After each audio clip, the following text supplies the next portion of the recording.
Whitehall 1212.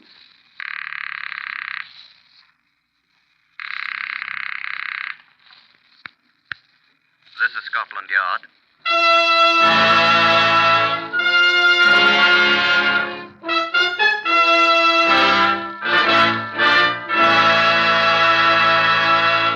For the first time in history, Scotland Yard opens its official files to bring you the authentic, true stories of some of its most baffling cases. These are the true stories, the plain, unvarnished facts just as they occurred, reenacted for you by an all-British cast. Only the names of the participants have for obvious reasons been changed. The stories are presented with the full cooperation of Scotland Yard. Research on Whitehall 1212 is furnished through Percy Hoskins at the London Daily Express. The stories for radio are written and directed by Willis Cooper. Listen now to Chief Superintendent John Davidson, curator of Scotland Yard's famous Black Museum, for a briefing on case number 270809. Good afternoon. I hope you don't think that we're mere souvenir collectors here in the Black Museum. We do collect articles that have figured in many of the crimes we have solved. But we have better reasons for doing so than the morbid satisfaction of gloating over them. They form a kind of criminal compendium, not of how to do murder, but how murder has been done. And the items we have on our shelves here fall into several categories. Illustrations of motives, demonstrations of methods and means, and examples of the mistakes that caused the murderer's arrest and punishment. Of course, we have these souvenirs from other types of cases. But the reputation of the Black Museum rests largely upon the predilection of the human race for violent and unlawful death. If you're contemplating this oldest of crimes, bear in mind the fact that here at Scotland Yard, we have thousands of reminders of the hopelessness of it. And change your mind before the hangman says to you, "Stand here, please," as he did to the man who owned this dark gray shirt. Yes, that's blood on it. Some of it is his. Chief Inspector Eric Lincoln solved that case, number 270809. I'll ask him to take over. John, you're always quoting a verse from the Bible about the wicked fleeing when no man pursueth. Proverbs 28th chapter, first verse. And what happens when the wicked stand still and all men pursue it? You can't pursue a man that's standing still, Eric. But when he joins the pursuit, he stumbles over the last man in the race, John. Who's the last man? The hangman.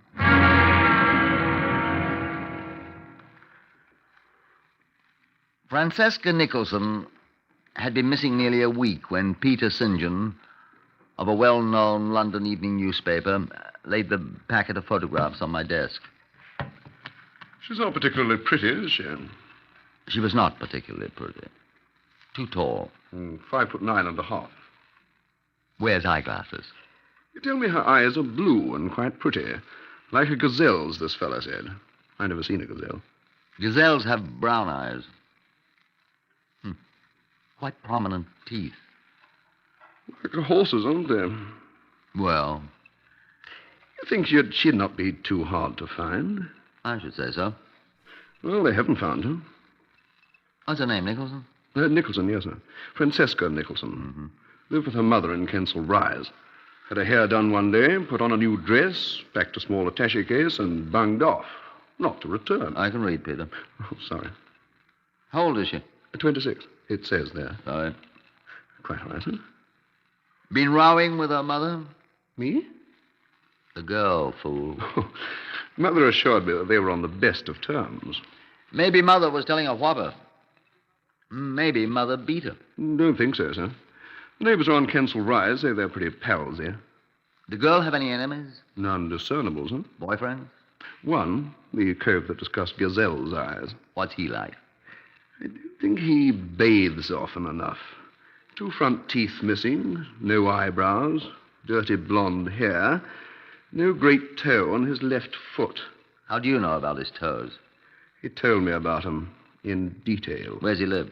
Crowborough, Sussex. Raises chickens down there. Lives in a sort of hut. The chickens? Chickens live in a much nicer place than he does, sir. What's his opinion?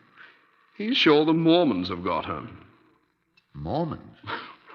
That's what the silly blighter said. Mormons don't kidnap people. I suggested that, so he changed his mind. Said you might have had a nerve storm and wandered onto the moors and perished. What moors?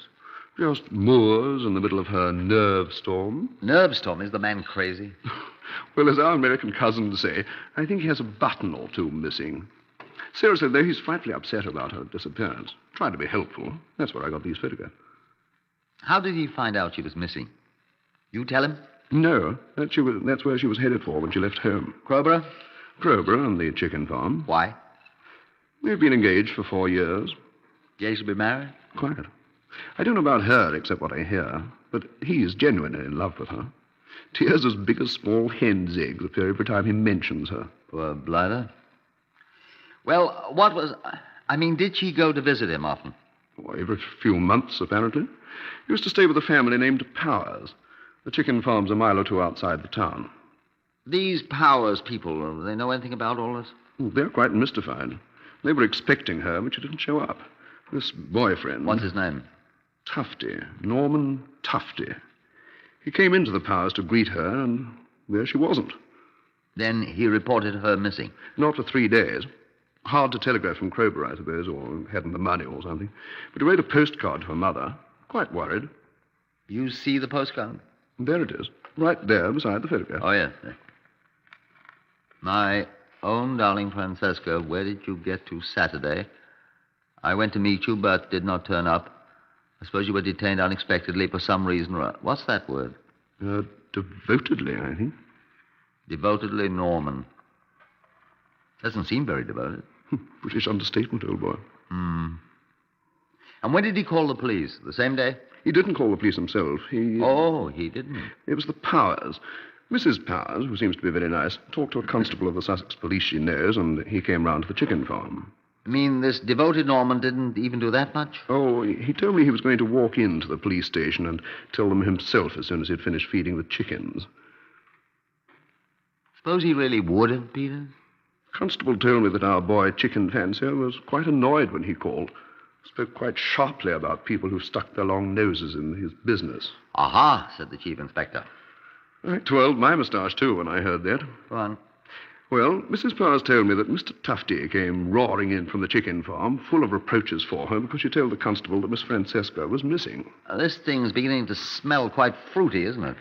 He called Mrs. Powers certain unpleasant names. He owled, the lady said, like a hape. Mr. Powers heard the altercation and came up, threatening to dot him one, and Norman left in a towering but ineffectual rage. He's a little bit of a chap. The fruity odor increases. It'll presently suffuse the entire room.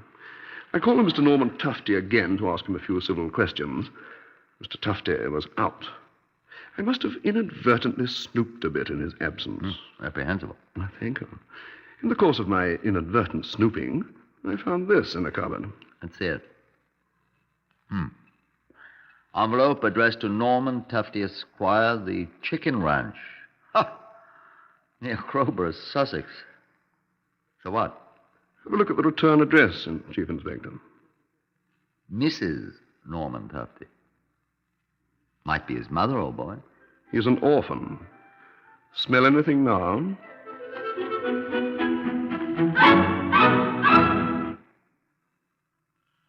After receiving permission from the Sussex Chief Constable, I went to Crowborough and Peter St. John with me. I found a small room at the local hotel, the Pied Merlin, whilst Peter took the other one. After breakfast the next morning, the worst I ever ate in my life, we tramped out to the chicken farm. Mr. Norman Tufty kicked at a hungry hen who was investigating the contents of a peak-freen biscuit near the door of the hut, and walked towards us. Peter St. John hadn't exaggerated when he spoke of Tufty's disregard for baths. He reminded me of a crafty pig. He smiled an unpleasant, gat-toothed smile at Peter. Oh-ho! Oh-ho, Mr. Tufty. It's the journalist, fella. You remember me? Snooper. Asking questions. May I present... I don't want to know no more of your ilk, mister. What do you want now? I was interested in what you might have heard of your fiancée, Mr. Tufty. Think I murdered her, eh? Just trying to pick up any news. Well, I haven't heard anything, mister. No news at all? Give you a spot of news for half a crown. Done. What's the news? I killed her. Oh, did you? Killed her dead. Buried her, too. Where, Mr. Tufty? See where that old black hand's scratching? There by the old tree stump. Ah, that's the place. Dug a hole and buried her deep. Well, tell me how you killed her, Mr. Tufty. Hit her over the head with the axe. She didn't half bleed. That her blood on your shirt, Mr. Tufty? Who's this fella? This, Mr. Tufty, is Chief Inspector Lincoln of Scotland Yard. Well, blimey. That's giving out as good as you get. That's rich, that is. Chief Inspector of Scotland Yard. That is funny, isn't it? You're a funny blatter, St. John. Chief Inspector of Scotland Yard, that's good. Say, who are you? Another one of those journalist chaps or what? As a matter of fact, sir, I am Chief Inspector Lincoln of Scotland Yard. Bit of all right, man. Even talks like a Scotland Yard bloke right out of the cinema. And here's my card. You're not going to arrest me, are you, sir? This is an awful thing, sir. Me making a fool of myself this way. I thought you was joking, too. It wasn't a very good joke, Mr. Tufty. Well, I hardly know what to say, sir. I know it was a terrible thing to say. And my poor darling Francesca missing like this. I'm surprised you can make jokes at all. I'm that ashamed of myself, Mr. St. John. And you too, Chief Inspector Lincoln, sir. Making such jokes about my poor darling Francesca.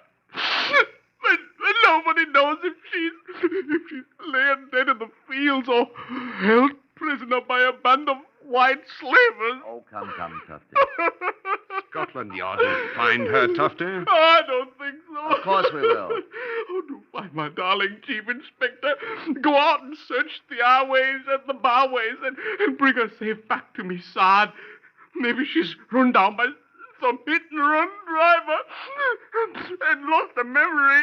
Calm yourself, Mr. Tufty. Oh, put a sock in it. Hold your tongue, you nasty sod, you. Look here, Oaf, you hold your own filthy tongue or I'll stuff it down your throat, you. Stop him! Stop him, Chief Inspector! He'll murder me! He'll kill me! Stow it, Peter. Sorry. Well, stop him, Chief Inspector! Shut up! Get back to your chickens, Tufty. But, sir... I'll talk to you later, without Mr. St. John. Come on, Peter.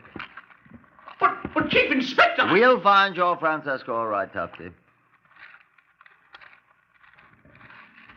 Speaking of smells, my dear Chief Inspector, what a towering stink Mrs. Norman Tufty will raise if and when you do.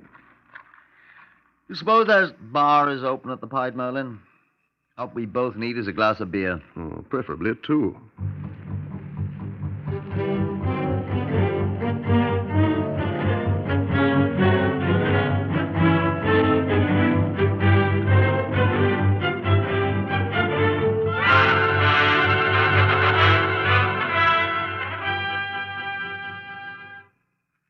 The bar was open, and the beer, by contrast with the breakfast, was reasonably satisfactory.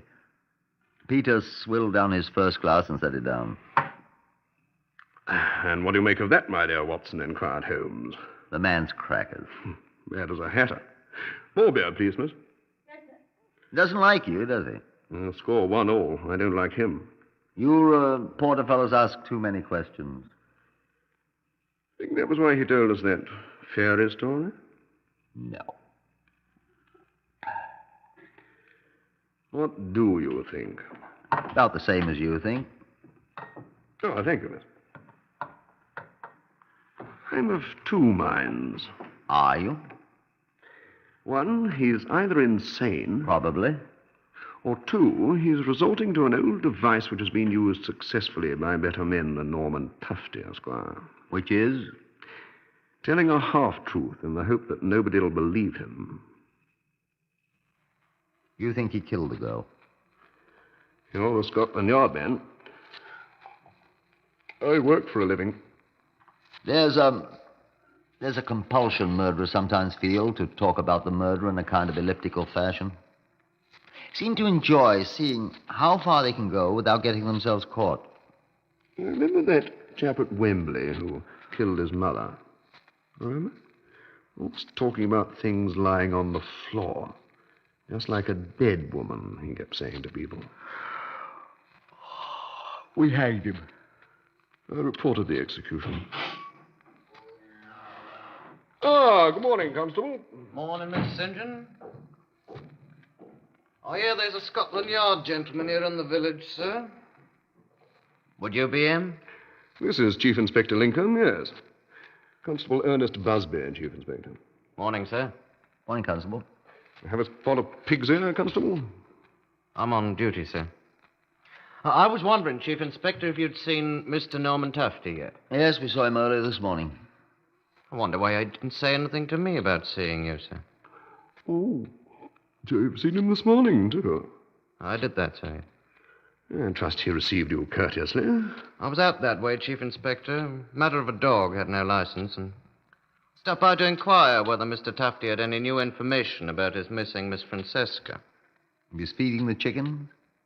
No, sir, he was digging an hole. Digging a hole, eh? Well, more properly, sir, filling up an hole. One of his hens had died of the pip, sir, and he was burying.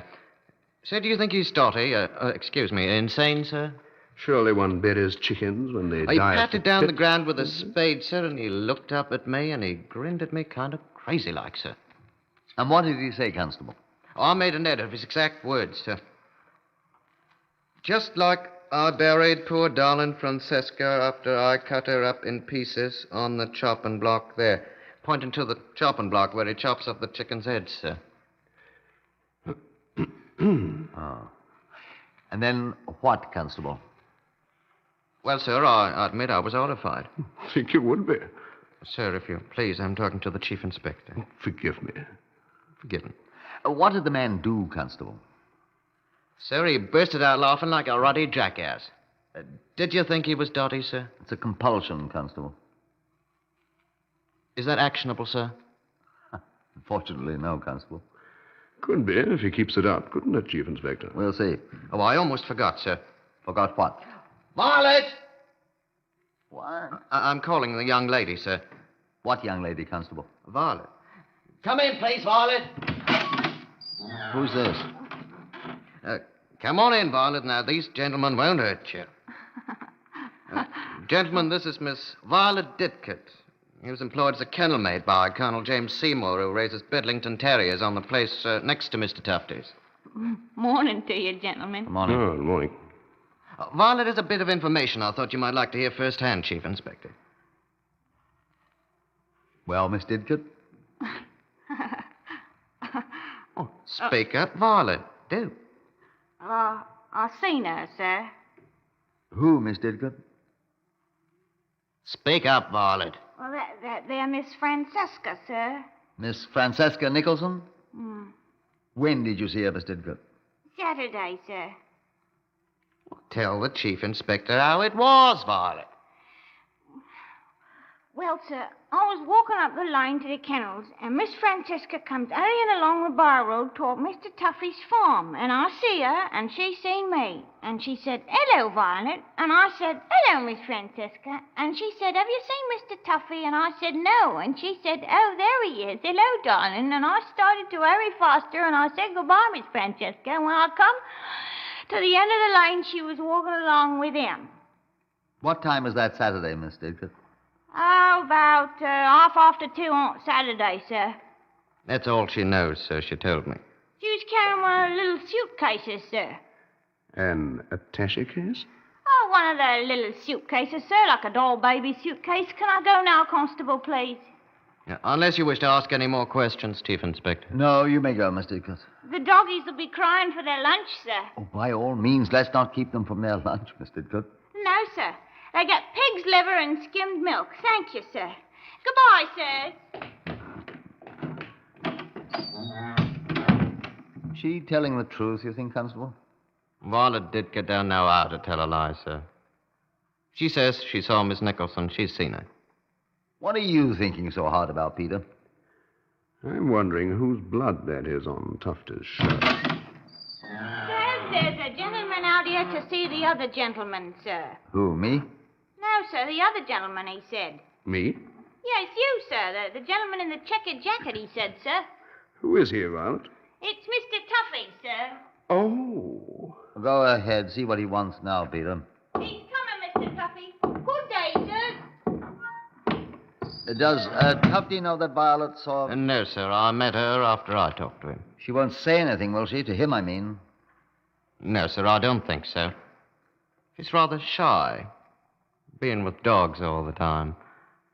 Besides, if she does, she knows I'll warm her bottom with a birch twig. Eh? She's my niece, sir. What do you think, Constable? About all this? Yes. Well, the nasty little beggar digs a very neat hole in the ground, sir. I shouldn't wonder if he's had practice. Here's Mr. What's his name, sir? St. John. He's a reporter. Oh. Well? What's he want? Miss, another beer, please. Yes, sir. Another pint, sir. Quite simple and quite to be expected, Chief Inspector. Oh, what? He wanted to know... Oh, thank you, miss. Here, sir. Beer, sir. In fact, he offered to give my half-crown back if I'd tell him what that Scotland Yard man was up to. Oh? What he was going to do. Why'd you tell him? I told him that you were coming out this afternoon with a gang of navvies and dig up his whole bloody farm, Chief Inspector.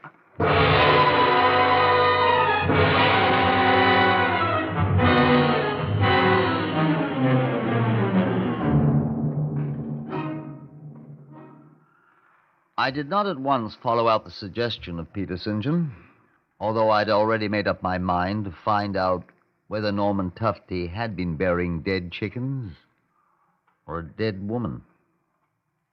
I wanted another talk with the man.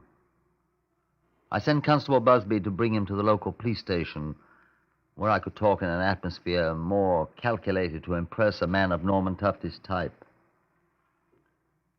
He sat down opposite me, smelling of chickens. Don't you ever change your clothes, Tufty? I asked curiously. Haven't any clothes to change to, Chief Inspector.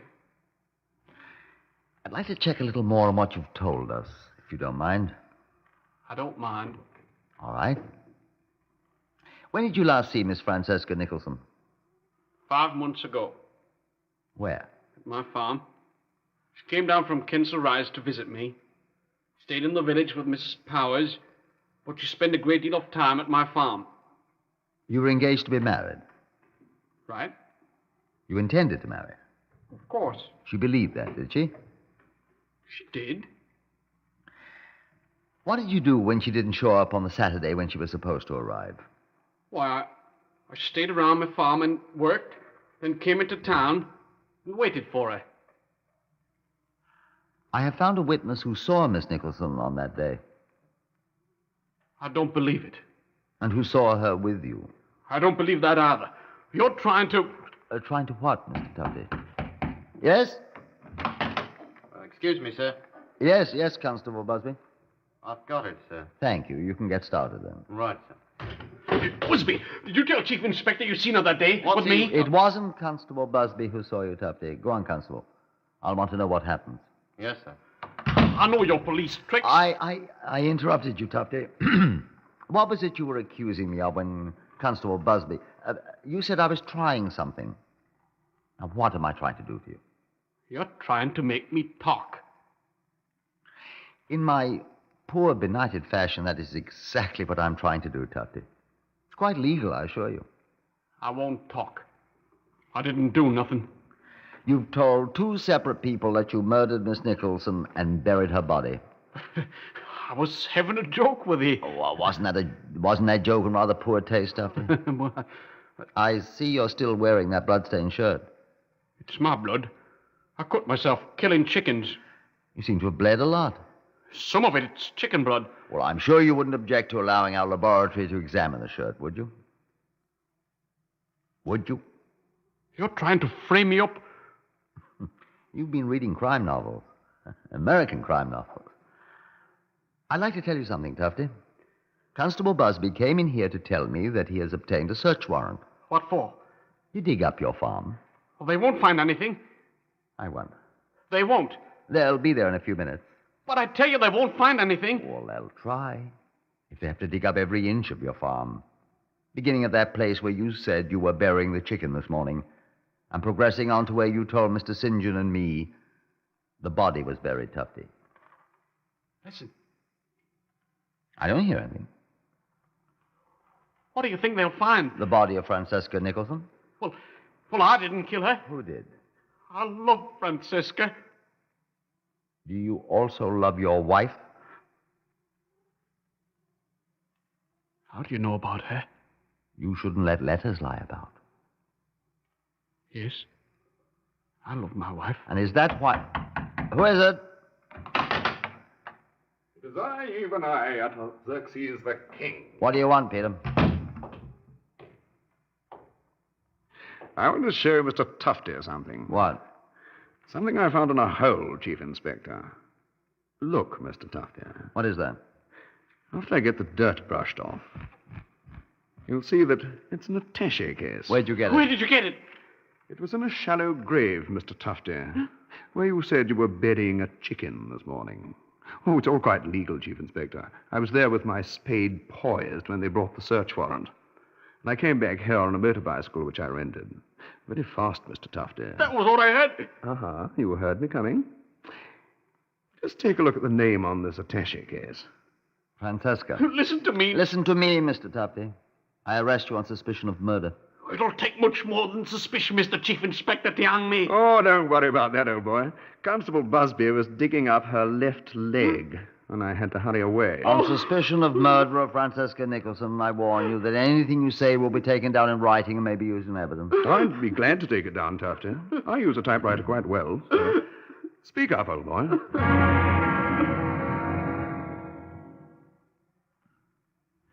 When the attaché case that had belonged to Francesca Nicholson was unlocked and opened, it contained one article, an unfinished dress for a baby.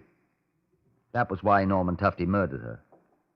He already had a wife, and he said at the trial that she had hanged herself at the farm when he told her he couldn't marry her, and the baby would have to be born without a name. It was easy to disprove that. The corpse's neck was not broken. But Norman Tufty's was, most thoroughly, at Wandsworth Prison 5 weeks later, on a cold and foggy morning.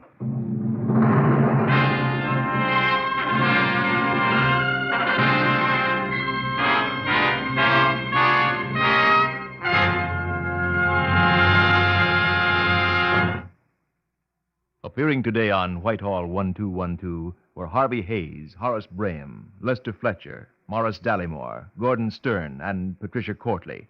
Whitehall 1212 is written and directed by Willis Cooper.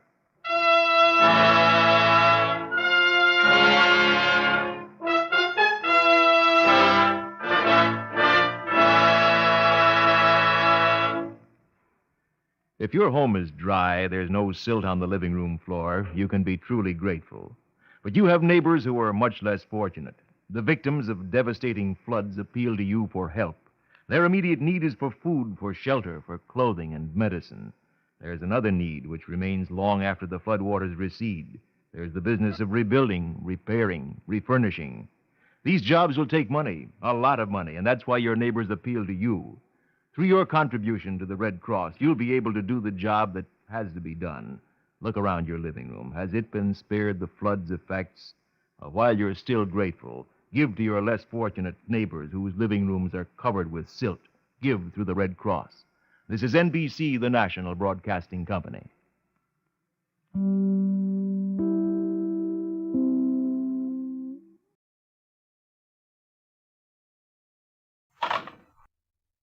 Whitehall, 1212.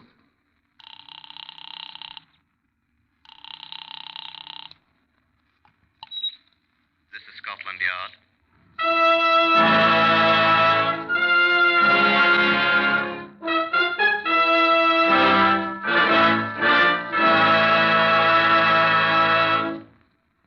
the first time in its history, Scotland Yard opens its official files to bring you the true stories of some of its most baffling cases. These are the true stories. The plain, unvarnished facts, just as they occurred, reenacted for you by an all-British cast.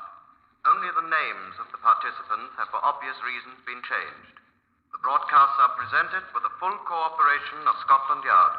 Research for Whitehall 1212 is from Percy Hoskins, Chief Crime Reporter of the London Daily Express. The stories for radio are written and directed by Willis Cooper. Here is Chief Superintendent John Davidson of Scotland Yard, custodian of the famous Black Museum. The exhibit I have to show you today from our Black Museum files is neither more nor less unusual than anything I've shown you. But, like many other of these intrinsically unusual objects, it has acquired a certain interest because of its association.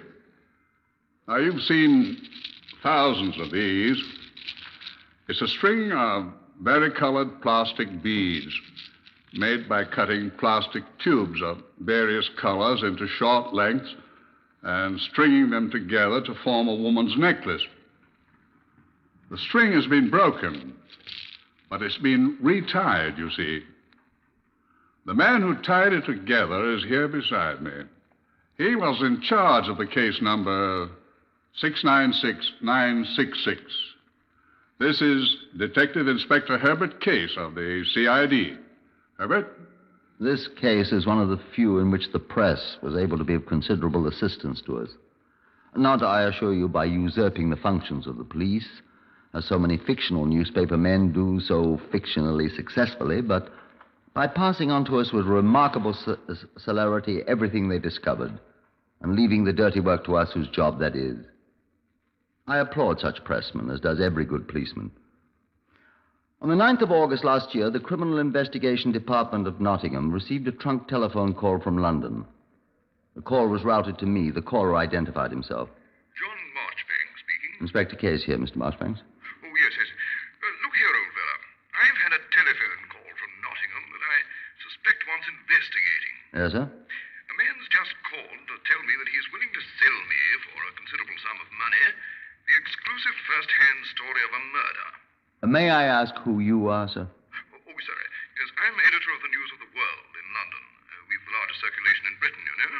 I've seen your paper, sir. Yes. Well, this chap told me that he had the story. Says you chaps don't know anything at all about it yet. And so I thought I'd better notify you. Oh, well, that's very good of you, sir. Did the man give his name? Yes. I told him I'd have to consult my superiors, and I'd ring him back at 12:25. He's at a telephone kiosk there, and the number's 633191. And his name? Brown. George Brown, he said. Although I suspect that rather too easy, isn't it? Probably his nom de plume. You're going to talk to him at that number, sir? At 12:25, I told him. Yes. Thank you, sir. We'll be there with him. Goodbye. Good luck. And don't forget the News of the World, Inspector.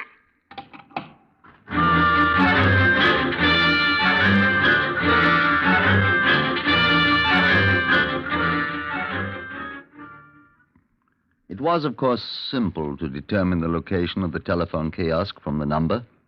I proceeded there at once with Detective Sergeant Victor Mann to find a young man with excessively long hair talking rapidly into the phone. We moved closer to listen as best we might through the closed door.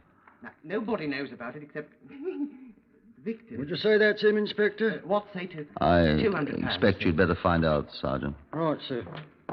Well, 150 pounds then. I need them. Your name, George Brown? Excuse me, there's some... I'll have that telephone, please. Look here, who are you? CID cop, give us the phone. Hello, are you there? Hang on a sec, please. This is the police. You want to talk, Inspector? I say. Are you George Brown? I am. I was... It's him, Inspector. Thank you. Just wait, you, Brown. Hello, is that Mr. Marchbanks? It is? Good. Was that your man? Right, we're here. We'll have a talk with him. Eh? Oh, yes. Of course, I'll remember. Thanks very much, sir. Now, Mr. Brown. Who are you, the police? We are. Not see our cards? I was going to call you at once, officer, just as soon as I got finished with my London call. I suppose you tell us now. We're right here. May I sit down, please? On the bench there.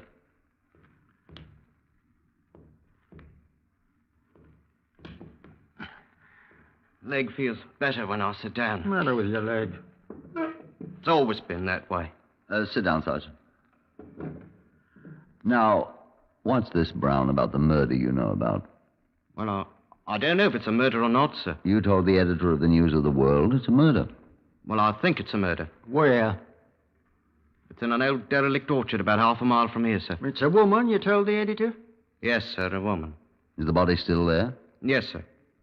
I'm sure nobody'd find it. Why hasn't it been reported to the police? Well, I found it just yesterday, you see, and I thought I'd try to make some money out of it before I told you chaps. Can't blame me for that, you know. No, can't we? Do you want to take us there? Well, under the circumstances, sir, I suppose there's really no choice, is there? There is not. Come along. On my leg, will you great oaf?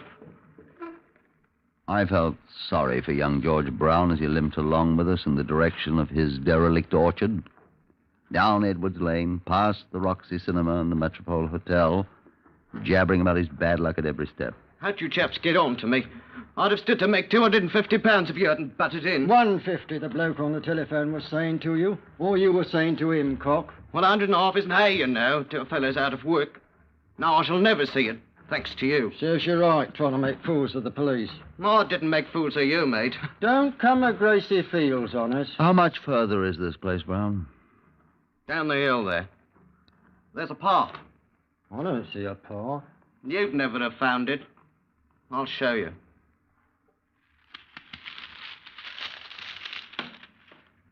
Here, see? It's all grown over, but there's your path. Where's this body? See down there, at the bottom? That pile of rags? It's her coat. It's been thrown over her. Who threw it over her? How do I know? The murderer, very likely. How'd you find her? I saw beads lying on the path here. Oh, I'd better give them to you, hadn't I? You had. Well, I'm sorry, I forgot them. Here. Better tie them together, hadn't I? How do you know they're hers? I don't know. Seems probable, though, don't it? We'll see. Well, come on. Oh, I'm not going down there again. I've seen her. Now, come on, pal. No, I won't do it. It was tough enough climbing up and down yesterday with my leg. I'll stay here. You go on. Too right, you'll stay here. Shall I climb down, sir? I'll go. You stay here with the prisoner. Prisoner? I'm not arrested, am I? You are now. I arrest you on charge of willfully concealing evidence of a violent death, and I warn you that anything you say will be taken down in writing and may be used in evidence. Satisfy you, Cock? What are you going to do with me?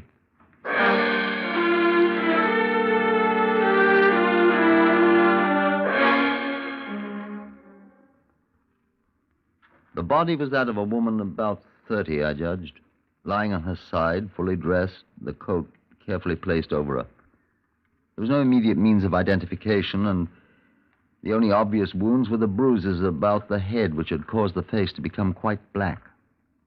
The body was removed to the mortuary at Leanside for examination by Dr. Crofton, the police surgeon, and by Dr. John Little of the Home Office Forensic Science Laboratory.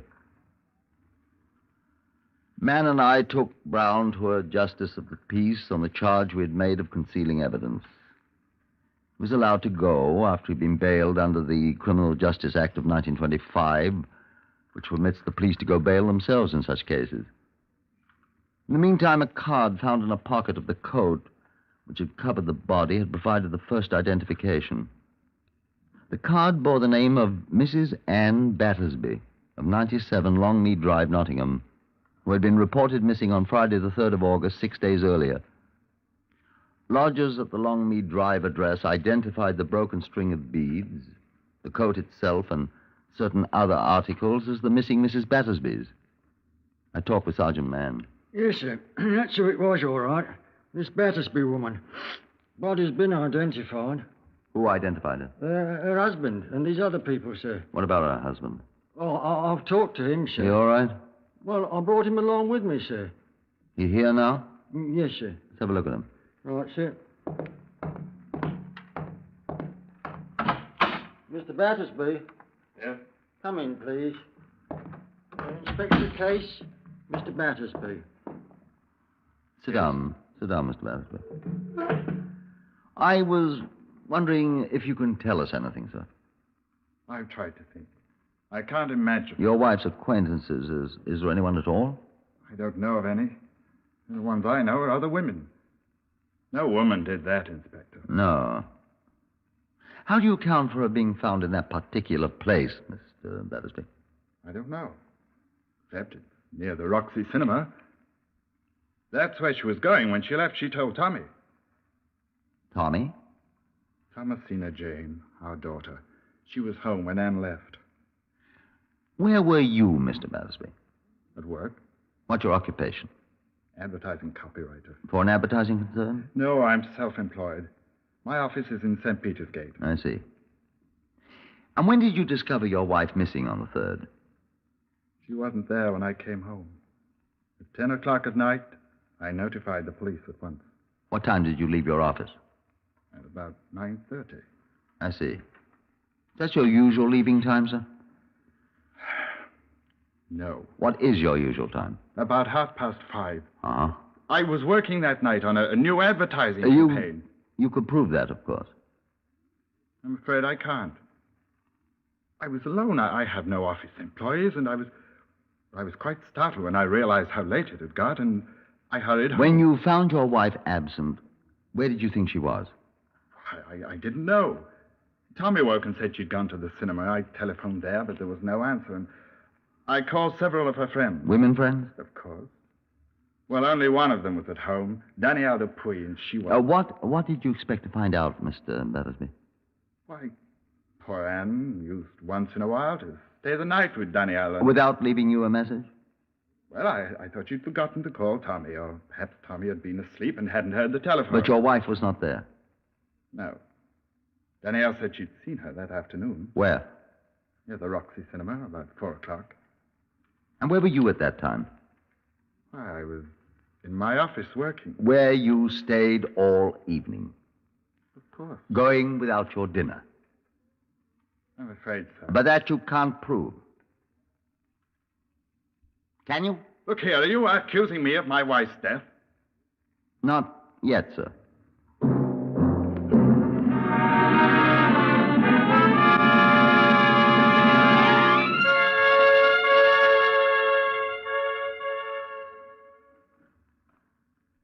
Now, let me tell you what Dr. Little, the Home Office pathologist, said to me. I called on him the next morning, the 9th, at his laboratory, where the body had been taken for a more complete examination. He'd been working most of the night, and he was tired. Oh. Well, I've discovered several things, Herbert. Any progress? I let you decide. First, she's been dead for about a week. That, with the bruises on her face, which I think were made by someone's fist, accounts for the dark color of her skin. Almost black. Yes. She was murdered about the time she disappeared then, I think I can say so. How quickly would the discoloration set in? Almost at once. A day or so, let's say. Oh, I can hardly keep my eyes open. I'm sorry. That's my job. Second, she died of strangulation, suffocation. I think, remembering the bruises, it was manual strangulation. Yeah. By the condition of the stomach contents, she died about 4 hours after her last meal. Ah. If we can discover when she ate last, then we'll know almost the exact time of her death. The day and the time. I'll try to find that out. All right. Now, we used my little laboratory vacuum cleaner on her clothes. What did you find? Nothing much. Except these hairs. Longish. Black?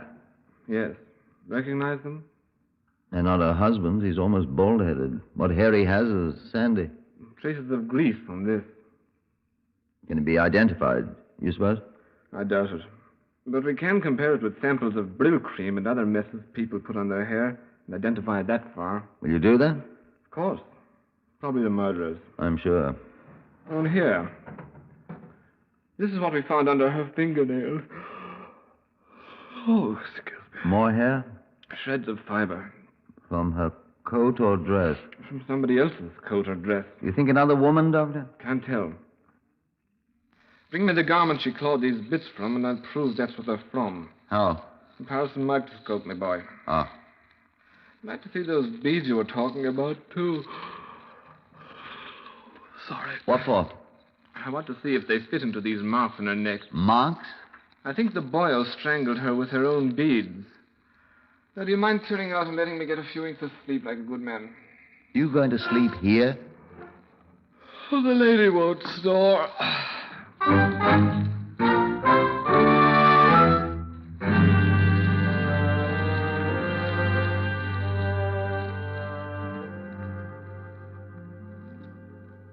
Leaving Dr. Little to his well-earned rest, I sought out Sergeant Mann for a conference.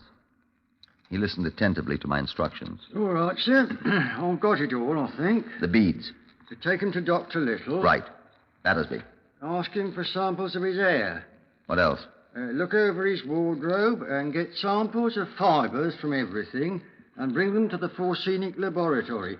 Oh, yes, and find out from him how to reach the Stanil du Puy. I admire your pronunciation, Sergeant. Well, the girlfriend of Mrs. Battersby. And ask her to come and see me. Ask her? Fetch her. Hope she's pretty. She's French.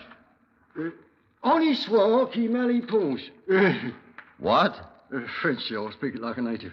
Well, try it on Mademoiselle Dupuy. Try what, sir? Get out of here. Send in that man that's waiting. Man, sir? The newspaper fellow. Oh, the little fat man from London. Send him in. Yes, sir. You can come in, sir. Oh, thank you. Excuse me. I'm addressing Inspector Case, am I not? You are, sir. I take it you're Mr. Marshbanks. Of the News of the World, London. I was speaking to you yesterday, sir. Very glad to see you, sir. Oh, thank you. May I sit down? By all means. Well, you uncovered a real one, Mr. Marshbanks. What brings you to Nottingham? I came down to see this murder story merchant, Brown. He telephoned me again last night. Oh, did he? Tells me that you've arrested him. Well, teach him to conceal evidence. He's on bail now, but he'll get sent down for a few months when his trial comes up. What did he tell you? Tell me? When he telephoned you. Oh, well, I promised to give him £70 for his story, provided you have no objections. It's our type of thing, after all, you know. Come down on his price, hasn't he? No, that was my doing. We're not in business for our health, you know. It's all right with you, provided, of course, that I show you the story first. I see no harm in it, I suppose. Oh, good. Thank you. Ordinarily, I'd let our staff man here in Nottingham handle it, but I wanted to get away from my desk, and I confess this intrigues me. Yeah. I say, I was thinking of something. Can't put down an old newspaper man, can you, Constable? Inspector. Oh, I am sorry. Of course, Inspector. Writes many bloody things about constables in the paper, you know. I am sorry. Do forgive me. What were you thinking of? Oh, I was just thinking, what if this young chap turns out to be the murderer himself? Wouldn't that be jolly? Would be quite interesting, Mr. Marshbanks. I know what I should do. What? I should give him an extra £50. But only if his story is exclusive, sir. Only if it's exclusive, mind you. You're very generous, sir. It'll be worth it. Oh, it'll be worth it. Well, sir, if I allow you to leave me upon your lawful occasions now, I trust you will leave me to mine. Huh? I shall see you again before the day is over, sir. Oh, with my exclusive story, I promise you, sir. Good morning.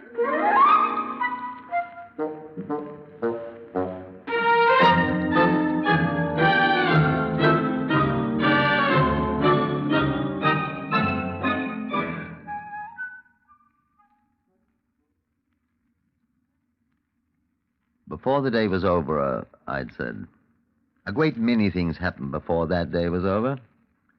First, at about 3 in the afternoon, Dr. Little telephoned me from his forensic laboratory. Well, I had a good sleep, Chase. Well, I'm glad to hear that, sir. Until about an hour ago, when your Sergeant Mann brought in his samples from your Mr. Battersby's clothing. You sent them for them, he said. All right. I checked about half of them. They don't match with the samples under her fingernails. Oh, they don't. Cheer up, Herbert. I've still got quite a lot to look at and compare. Oh, and hair doesn't match either. Sergeant Mann brought a sample of that. Nothing at all like it. Well, I expected as much. Just thought thought I'd let you know we're working and I'm wide awake. I'm wide awake and we're working is better. Well, I'll ring you if I find anything. Good, thank you. I'll be here. As I sat down the telephone, there was a knock on the door. Yes? Come in. Thank you, Sergeant. It is the Inspector Case, n'est-ce pas?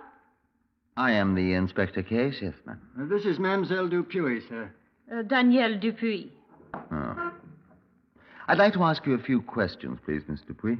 The sergeant man? L'homme. No, he has already asked me questions, monsieur. What have you been asking her, man? Oh, not about the case, sir. He asked me, do I know Anne Battersby? Yes, I say, and I do not. She is dead. Oh, hélas, ma pauvre Annie. You saw on the day she disappeared? Oh, I see her 2 times. Twice? I see her twice, oui. Twice? Once, when she is about to leave for the cinema. The Roxy to see Une lettre pour 3 épouses. A letter for 3 wives. But I am making luncheon for me and my friend. And I am desolate I cannot go with her. Oh! What's the matter? Oh! I just think if I go with her, I am dead too. Oh, well, cheer up, Mr. Puey. You didn't go with us. Excuse me, sir. So what did you do then, please, Miss Dupuy? I give her my lunch with my friend.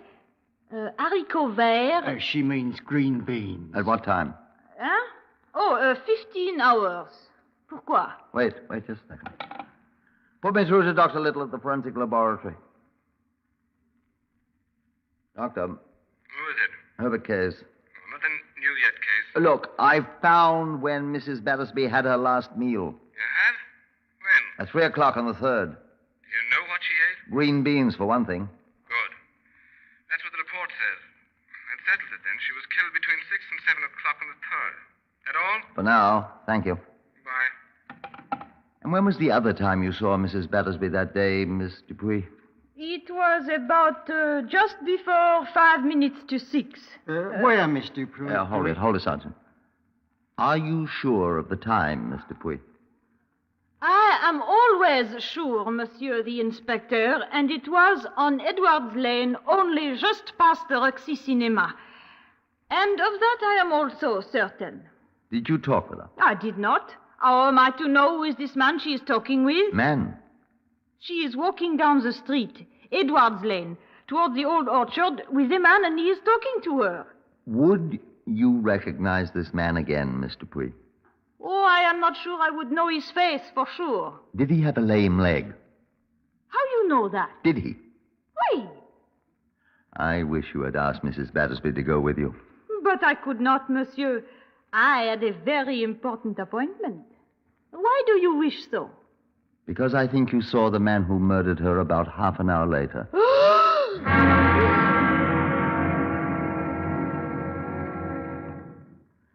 And that wasn't all that happened before the day was over. I turned Miss Dupuy over to the matron who applied cold cloth to her head. 50 minutes later, Marshbanks of the News of the World returned and came cheerfully into my office. It's wonderful. What's wonderful? The story. Brown story? Is it written already? I've got the first paragraph here, and as soon as we've looked it over, we're going over to the Black Boy Hotel. I have a room there, and he's going to finish it on my portable typewriter.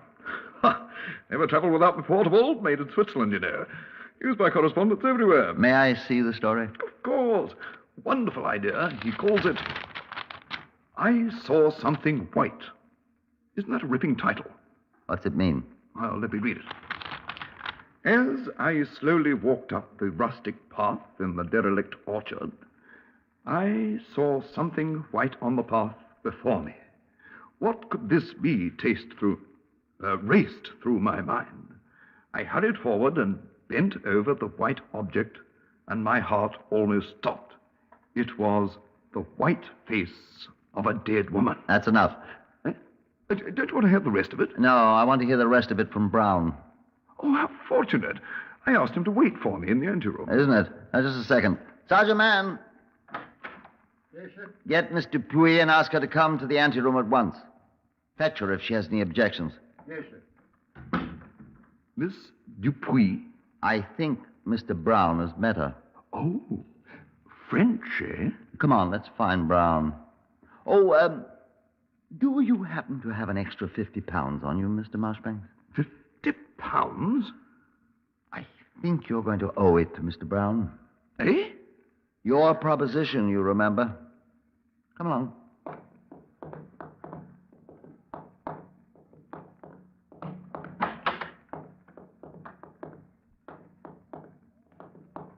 Oh, there you are, Brown.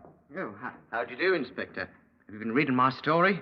The first paragraph, I mean. I found it very interesting. I like it very much indeed. Well, thank you. You said you saw her white face. Well, I thought that was rather a good touch. It was if you'd seen her face within an hour or two after you'd killed her. What are you saying? The combination of the blows she had received in the face and the strangling with her beads and the hot weather. Her face has been that ghastly black color since a few hours after she died. Mr. George Brown. Black, that's what I meant. Marchbanks, Oh, here you are, Mr. Puy. Have you ever seen this man before? Oh! It is he! It is the man with the limp. Yes, I have seen him. He is the man who did kill her. Oh, oh! And this time the warning was a trifle different from the first time. George Brown, I arrest you for the willful murder of Anne Battersby. I warn you that anything you say will be taken down in writing and may be used in evidence.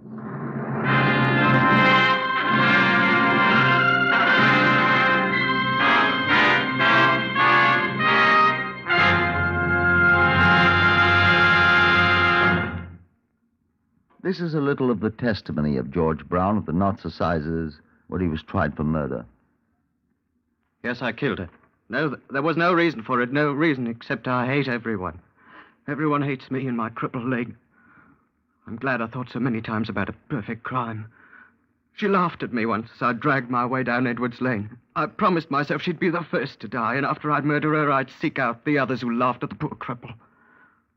So I asked her to help me over the road in the rough orchard. She laughed and she said if I'd hurry. She didn't know she was going to die. I hate her. I hate you. I hate everybody. Perfect crime if I hadn't tried to make money for the races out of it. Should have been satisfied with her life, strangling the laughs and smiles out of her with her own paltry beads. I hate her. I hate her. There was a great deal of that. He was found guilty, but they didn't hang him. He was sent to the asylum for the criminal insane at Broadmoor. He hanged himself 5 months later. Poor demented boy.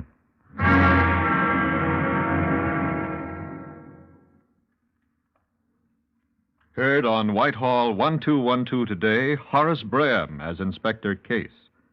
Others in the order of their appearance were Harvey Hayes, Maurice Dellamore, Carl Harbord, Lester Fletcher, Glenn Farmer, Gerard Burke, and Patricia Courtley. Lionel Rico speaking.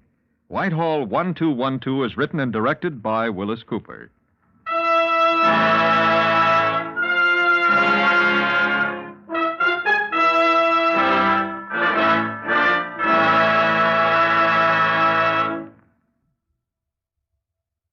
This is NBC, the National Broadcasting Company.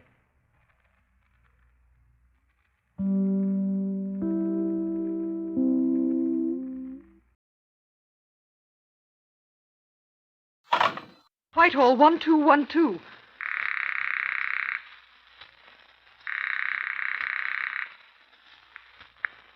This is Scotland Yard.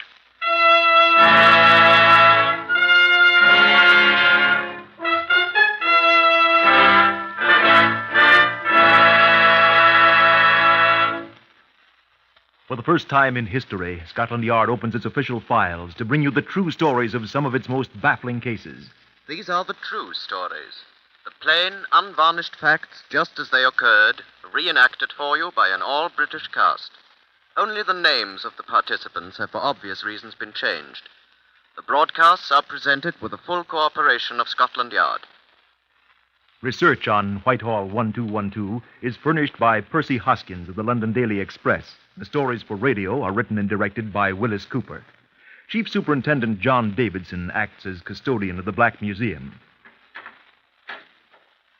He will tell you now about Scotland Yard case number 630612, which began on the 20th June, 1946, and was concluded the 26th October the same year. Here is Chief Superintendent Davidson. Good afternoon. Aside from our collection of weapons of murder, of which we have a great many, there are many more objects here which seem highly incongruous among the knives and the guns, the battered bullets, and the conventional blunt instruments.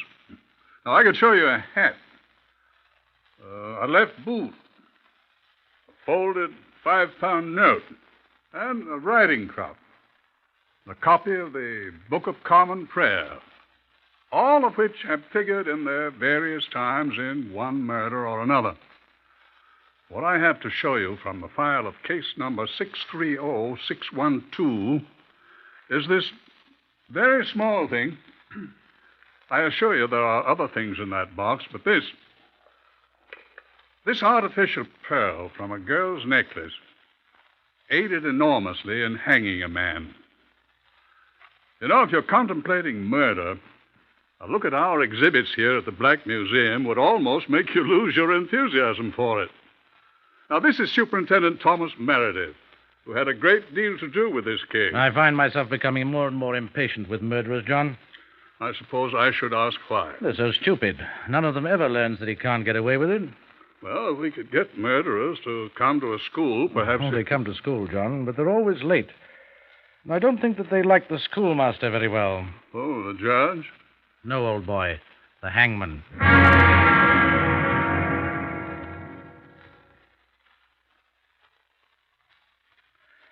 I was unable to accompany Inspector Cecil Daly of the CID when he went down to the Pembridge Court Hotel, Notting Hill, that Friday morning in June 1946 to investigate the reported death of a guest. When I finally arrived there 2.5 hours later, I was glad I hadn't got there before. Inspector Daly told me all about it, though. She was lying there on the other bed with one arm cramped under her body, on her face. Shot of what? Died of suffocation, the doctor says. Her face was buried in the pillow.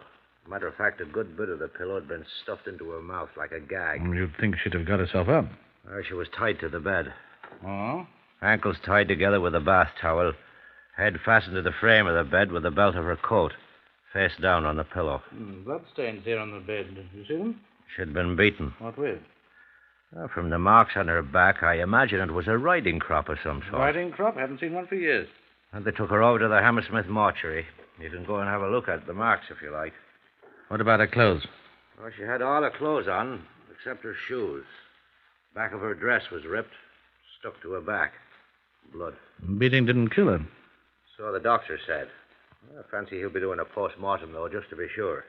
Know who she was? Identity card and ration book in her purse. Name of Marjorie Tate. It's murder, of course. I don't think it was measles, sir. You haven't any idea who did it?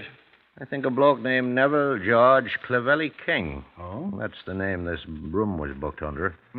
He's had this room booked since yesterday morning. Had a front door key. The way to run these places. That's a spot careless, isn't it? All the staff goes to bed at midnight, leaving the place locked up. So nobody saw them come in, then? Not a bloody soul. You don't even know he was here, then? Somebody was. Yeah. Well, looks as if we'll have to find him. Well, the manageress gave me his home address. I expect it's phony, though. Let's have a try. Where is it?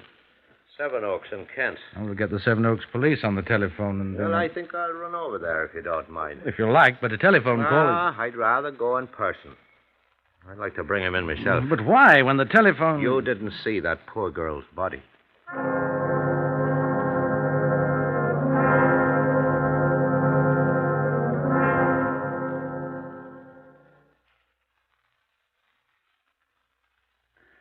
Inspector Daly was a little surprised to find that the address was correct. Nobody, however, was much surprised to find Neville George Clevelly King gone from there. Daly brought back a photograph of the man, which showed him as a remarkably good-looking young man of about 30, dressed in the uniform of a flight sergeant of the Royal Air Force. We contacted them. If you do hear of him, Squadron Leader, will you please let us hear from you at once, then? Uh-huh. Inspector Daly. That's right. Scotland Yard. Thank you, sir. What about him? Snafu, as the Americans say, sir. What? Posted as a deserter 3 months ago. I knew it looked too easy. As a matter of fact, it didn't look quite so difficult as Inspector Meredith seemed to think. The pressmen had got hold of the story, and every newspaper in London, as well as a great many in the rest of the country, were carrying lurid stories about the sadistic murderer and his victim, for one thing. Another thing, the photograph of the young Air Force sergeant had been given general circulation amongst all the police stations in England. And with the RAF looking for him as a deserter, it seemed certain to me that he'd be found at once. But he wasn't. He did communicate with Scotland Yard, with me, rather. That was on Monday the 24th, 3 days after the battered body of Marjorie Tate had been discovered. Well, true, my name was in all the papers, but he didn't have to demote me to the rank of inspector. Dear Inspector Meredith, he wrote, I feel it to be my duty to inform you of certain facts in connection with the death of Mrs. Marjorie Tate at Notting Hill Gate. Kind of him. Quite. I looked in at the hotel last Sunday, but not with Mrs. Tate, whom I met for the first time last week. She had asked me if she could use my hotel room on Sunday night, and I gave her my keys, asking her to leave the door open when she left. She said she would be leaving the room about 2 a.m. It must have been about 3 a.m. when I returned to the hotel and found her in the condition of which you are aware. It's a delicate way to put it. She had told me that she was to meet a man there whom I have seen. I will give you a description of him. Aged about 30, dark hair, black, with small moustache, height about 5 feet 9 inches, slim build. His name is Jack. And I gather he was a friend of Mrs. Tate's of long standing. Does he say why you left the place? I realized I was in an invidious position when I found the body, and rather than notify the police, I packed my belongings and left N.G.C. King. The man think we're idiots. Oh, here's a postscript. I'm in possession of the instrument with which Mrs. Tate was beaten, and am forwarding it to you today. You will probably find my fingerprints on it, but you should also find others as well. N.G.C.K. What are you daydreaming about, Daly? I'm just wondering why he killed her, sir. You think he did? Sir, I'm not an idiot.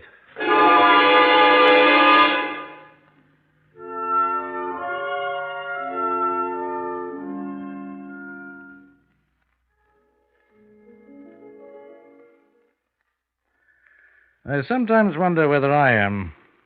I watched the post eagerly all day for the instrument King had spoken of. Of course, it didn't arrive. Not on Monday or Tuesday or Wednesday. On Thursday, Marjorie Tate was buried. The coroner's jury had not found out anything except what we had already known. Another victim of a person or persons unknown. That same day, I had a full report of what a squad of detectives and laboratory men had discovered in the hotel room at Notting Hill Gate. They discovered nothing. No fingerprints, nothing. Oh, yes, blood. On Friday, I had a visitor at Scotland Yard. Who is it, I asked Inspector Daly? A young woman. This one's alive. Ask her to come in. In here, please, miss. How do you do? Yvonne Higgins, Inspector Meredith. Superintendent Meredith, Miss Higgins. Oh, I'm sorry. Neville called you Inspector. I'm terribly That's quite sorry. all right, miss. Who called me Inspector? Why, my fiancé, Inspector. Oh, Superintendent. You know him. You've spoken to him. Well, I mean... Who is this man? Why, he says he knows you, sir. He came in here to see you. Isn't he here? Who is he? What have you done with him? Is he in jail? Why, what's... No, he isn't in jail yet, Miss Higgins. Now, tell the inspector... I'm sorry, the superintendent his name, please. Although I think he knows. I'd like to hear this young lady tell me. Why, it's Neville George Clevelly King. Oh, then you do know him. Don't you? We have heard of him, Miss Higgins, is it? Higgins, yes. But I expect to become Mrs. King one day soon. Neville was visiting me and my parents, just Monday. He told us about the frightful murder that happened in his hotel room whilst he was away. He said you called on him and showed him the body. Fair gruesome, he said it was. He had to leave to come to London because you wanted his advice. His there at advice? Scotland Yard. Why, isn't that right? Neville said... Isn't he here helping you? My dear young woman, I mean... What I think Superintendent Meredith is asking you, Miss Higgins, is, are you telling us the truth? Of course I'm telling you the truth, officer. I demand to see my fiancé at once. He told me he didn't trust you and didn't want to come. I'm sure of that. Well, where is he? I don't know. You're lying to me. You've got him hidden away somewhere. Oh, make us stop that, Daly. Now, look here. Please. I can't do anything with it, sir. You're holding him prisoner. No. Well, that's a thanks that he gets for doing it. Now, young woman. Stop her, Daly. Listen. Sir, I can't stop her.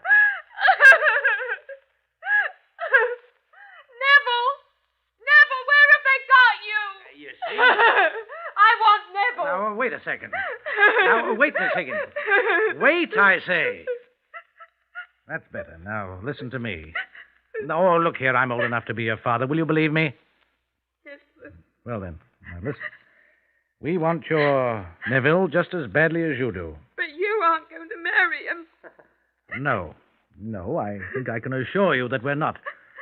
What we want is to ask him a few questions about the murder of Mrs. Tate. He had nothing to do with it. You asked his advice. Madam, I have never seen the man in my life. He said you knew him well. I do not. Neither do I. But he said you asked his advice. He lied if he said that. Oh, I don't understand. How long have you known this man? Well, a month. Are you aware that he is a deserter from the RAF? He's a lieutenant colonel in the Air Force. There aren't any lieutenant colonels in the Air Force, miss. Oh. I was going to marry him. Do you still want to? Did he? He didn't murder that woman, did he? Did he, mister? We think he knows who did, miss. That's why we want to find him. What am I going to do? How old are you? I'm 25, sir. Then you are certainly old enough to know the difference between right and wrong. I suggest you go back home and make up your own mind. Now, look Young here. woman, I would point out to you that you are dealing with the police now. Yes, And if you hear anything further from him, you are to advise us at once. yes, sir. And after we are finished with him... And the RAF. Yes. After we're all finished with him... I don't think I shall want to marry him. You will probably find that course much safer. Goodbye, Miss Higgins. This way, miss.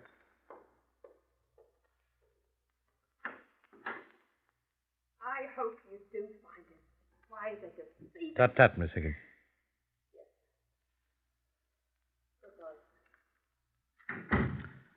Well, I fancy I handled that quite well, Daly. But you didn't find him, Superintendent. You'll turn him up for us. If he doesn't beat another woman to death first.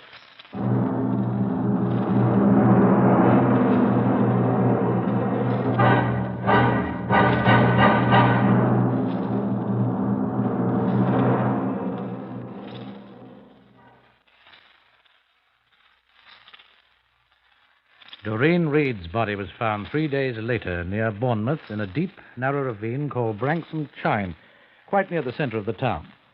The Chief Constable of Southampton, who had the authority, called Scotland Yard at once, and it was quite natural that Daly and I were sent down to Bournemouth. Quite a group was assembled at the Bournemouth police station when we arrived. Detective Constable Ted Allardyce of Bournemouth. We've got the body in the mortuary if you'd like to see it, Superintendent. You go and look at it, Daly. Yes, sir. I'll take you over there presently, Inspector Daly, if you wish. Thank you. Who are these other people? That gentleman there's the manager of the Norfolk Hotel, where this Miss Reed was staying, sir. The dead one. The other one's the hotel manager, too. The Tollard Royal Hotel, where Miss Reed was last seen alive. The other man's the hall porter of the Tollard Hotel. I don't know what he's doing here. Shall I throw him out? Oh, that's where she was last seen. Let him stay there. I say, Daly, you go over to the mortuary with Constable... Allardyce, Yes, sir. I'll have a talk with these fellas. Yes, sir. Did one of them find her? No, sir. This is an elderly lady found the body. She's at home. Shock was too much for her. Well, you pop along to the mortuary, Inspector, and come back as soon as you can. Yes, sir. I'll talk to the fat one, the one where she lived. Right, sir. Come over here, please, Mr. Golden. Come along, Inspector, if you please. It isn't far, sir. We'll be back directly. All right. Here, this gentleman? I'm Superintendent Meredith of Scotland Yard, sir. Eli Golden, sir. Managing director of the Norfolk Hotel here. How do you do? How do you do? I understand Miss Reed lived at your hotel, sir. That is correct. A most charming young woman. She's been ill. Influenza, I believe. Bournemouth is an excellent place to recuperate, as you know, Superintendent. Yes, sir. I was very fond of the young lady. When did you last see her, Mr. Golden? On Friday afternoon, the 5th. She was starting out for a walk. I remember I said to her, "Don't get lost, Mr. Reed." Did Miss Reed have any visitors during her stay at your hotel, sir? No, sir. Not that I know of. Oh, yes. Her father did call her on last Sunday, the 30th of June, but he returned at once to his station. He's a major in the Guards' Armored Brigade, I believe. He know about his daughter's death? The body was found only last night, sir. No ideas about it, I suppose? Me? I have my own ideas, sir. Mind telling me about them? I think she was murdered. And who murdered her? I would not care to impugn the rectitude of a guest at a competing hostelry, sir. You what? Be suspicious of the customer of another hotel. What are you talking about? The person with whom Miss Reed was last seen is a guest of my colleague, Mr. Athelstan Levitt, there, of the Tollard Royal Hotel. Levitt. Come here, Mr. Levitt, please. Yes, sir. This is Inspector... Superintendent. Excuse me. Superintendent Meredith of Scotland Yard, Athelstan. I was just telling him that the late Miss Reed was last seen alive with one of your guests. Thank you, Eli. I'm afraid that is true, Superintendent, unfortunately. Who is the guest? Group Captain Rupert Brooke of the Royal Rupert Air Force, Brooke? I'm under the impression that he's a relation of the late lamented poet, sir. Is he still staying at your place? He's still a guest at the Tollard Royal, yes, sir. I'd like to see him. Surely you don't suspect Group Captain Brooke, sir. He is a guest. I'd like to see him. I shall ask him to come down here, sir. Please. By the way, did you see Miss Reed the day she disappeared? I saw her with Group Captain Brooke in the lounge that afternoon and evening, sir, yes. You saw Brooke start to accompany Miss Reed to her home, the Norfolk Hotel, sir, where she never arrived. I did not. You said you did, Athelstan. I said I saw him start away with her, but he came back and she walked home alone. Or started to. Did they quarrel? I don't think so. Tell the superintendent the rest of your story, Athelstan. Will you please stop prompting me, Eli? If you please, gentlemen. Go on, Athelstan, go on. Eli. All right, Superintendent. Group Captain Brooke had a drink in the lounge. I think he drank a pink gin. A gin and it, you said, Athelstan. What does it matter what he drank? A gin and... Gentlemen, please. Whatever he drank, he presently went out through the front door alone, looked around a few seconds. Athelstan always watches his guests so closely. I learned the art from watching you, my dear Eli. Where was I? Your guest was looking around. Oh, yes, he went for a stroll. In the dark. Be quiet. Did he follow Miss Reed? No. Well, at least I don't remember. Well, what happened? He didn't come back, Superintendent. Who didn't, you? No, I came back, but, well, it was rather unusual. Group Captain Brooke came back to his room through a window. Why? He told Mr. Levitt here that he was playing a joke on the hall porter, Peter Lynn, over there. What sort of a joke? He told me he knew Peter'd be on duty all night, and he'd think he hadn't come in. Who? Group Captain Brooke, sir. So he took a ladder the builders had been using and stuck it up against his window and popped in the hotel that way, and when he hadn't been seen coming in, he'd been there in the morning and, Peter wouldn't know it. Very funny, Superintendent. Yes. I want to see this group captain at once, Mr. Levin. Yes, sir. Oh, Superintendent Meredith. Huh? Oh, hello, Daly. I've seen her. Yeah? I'd like to speak to the superintendent privately, if you please, gentlemen. Oh, why, certainly. Get that fella down here, Levitt. Oh, here's Constable Allardyce. Allardyce, go to this gentleman's hotel with him and bring that Group Captain Lord Tennyson, or whatever his name is. Group Captain Bring him Rupert back here at Brooks, once. I want to see him. Yes, sir. Now, Mr. Levitt. What's up, Daly? I saw her. Well, talk her. And in my present opinion, it's the same man. Same fellow that killed the other one, you mean? She's been beaten, too. The marks look like the ones on the woman at Notting Hill Gate. Like a riding crop, you said then. I take my oath that this was a riding crop, too. She's suffocated, too. One of her stockings had been rammed down her throat. Oh, her face was quite blue. Does look like the same bloke. Yeah, there's only one thing was different. What? He cut this one's throat, too, after he'd beaten her. Something else different, too. Sir? It was an Air Force sergeant that was mixed up in the other affair. Looks as if he got promoted. There's a group captain mixed up in this one.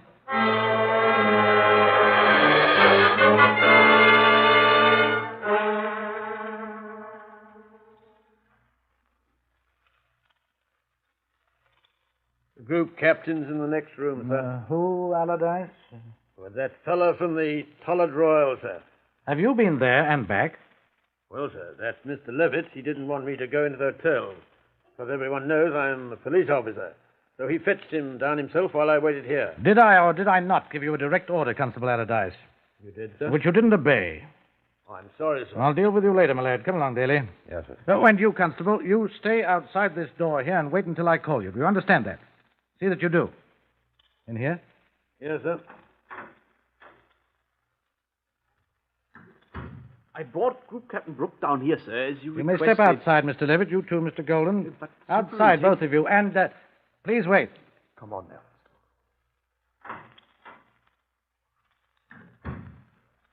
Well, Group Captain Brooke, you're not in uniform. My dear man, I'm on leave. If you knew anything about... I'll have a look at your papers, please. Oh, it's quite all right. I'm Superintendent Meredith, CID, Scotland Yard. So I understand. Your papers, please. Well, look, old chap, they're in my jacket back at the hotel. Good Mr. Levitt rushed me down here in such a hurry. Levitt! Yes, sir? Get this man's jacket from his room down here at once. Yes, sir.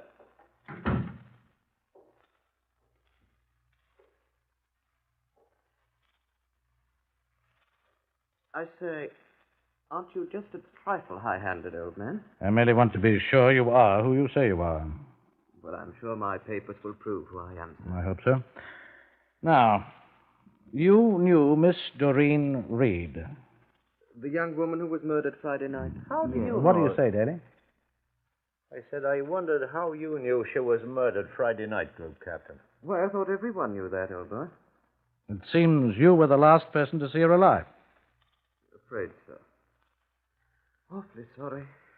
She was rather a nice girl. Shocking thing, isn't it? Will you tell me why you entered your rooms that night by means of a ladder instead of in the normal manner, Group Captain? Oh, that. I'll never tell you about that. I told him, you know. And great joke on Peter, the hall porter. We're always ragging each other. He was a leading aircraftsman in the early days of the war. Dropped a 100-pound bomb on his foot. It was a dummy one. Loaded with earth, you know. Was that the only reason why you crawled into your rooms by the window, sir? Huh? Oh, why, of course, old boy. What other reason would there be? That's what I'm wondering, sir. Well, I assure you it's just... See who it is, Daly. Group Captain Brooke's jacket, sir, from the hotel. Thank you, Allardyce. Excuse me, sir. What? Is that Group Captain Brooke? Yes? No, it ain't, sir. What? Do you know him? What's going on there? That ain't Group Captain Brooke, sir. No, now, what sort of nonsense Now, is look this, here, sir? Allardyce. I've had about enough of this nonsense. I said he ain't Group Captain nothing, sir. Constable. Who is he, Constable? Here's who he is, sir. Yeah. Right here in my pocket. Here's his picture. Right here on this bulletin you sent out yourself from Scotland Yard not a week ago. Look here. For murder. Wanted. For the murder of Marjorie Ruth Tate. Neville George Clavelli King. That's who he is, sir. Aren't you, Group Captain?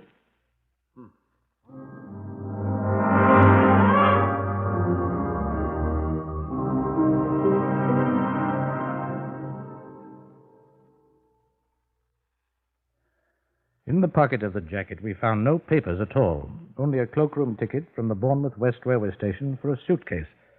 Allardyce went and fetched it, and we opened it up. Group Captain Brooke watched us with his pleasant smile. Inside the suitcase was the name of the owner, Flight Sergeant NGC King, RAF.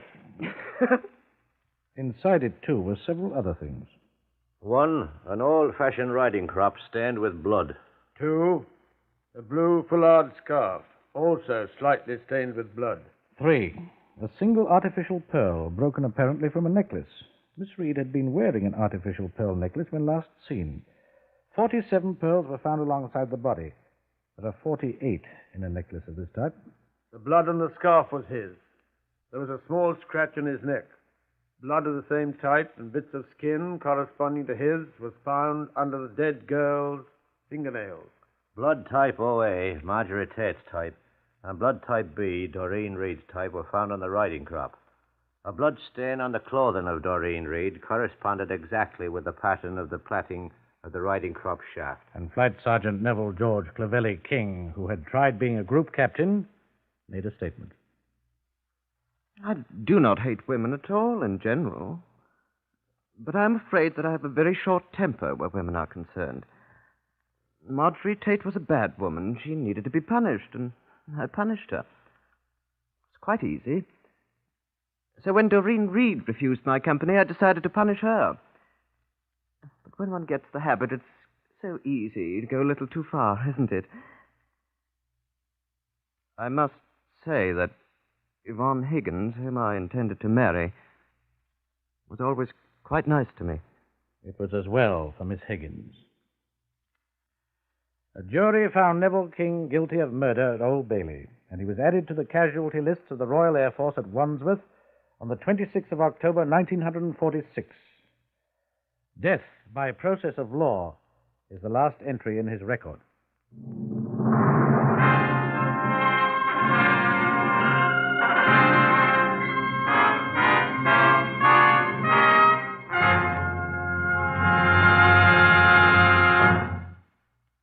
Heard in today's reenactment of Scotland Yard case number 630612 were Harvey Hayes, Guy Spall, Morris Dallymore, Gordon Stern, Evan Thomas, Lester Fletcher, Beulah Garrick, and Pat O'Malley. Whitehall 1212 is written and directed by Willis Cooper.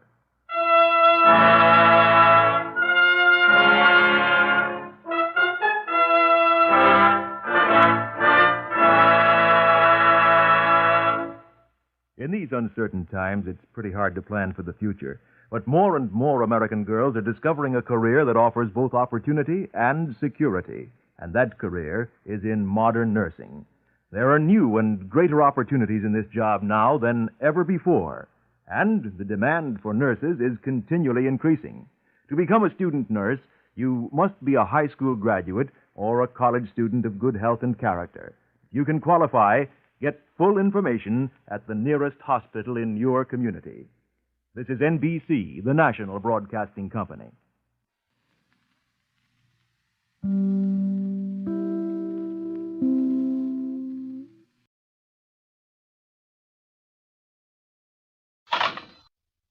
Whitehall 1212.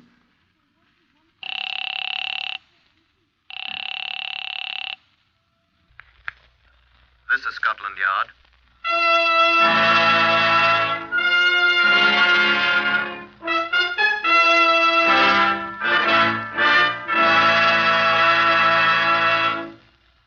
For the first time in history, Scotland Yard opens its official files to bring you the authentic, true stories of some of its most baffling cases. These are the true stories, the unvarnished facts just as they occurred, reenacted for you by an all-British cast.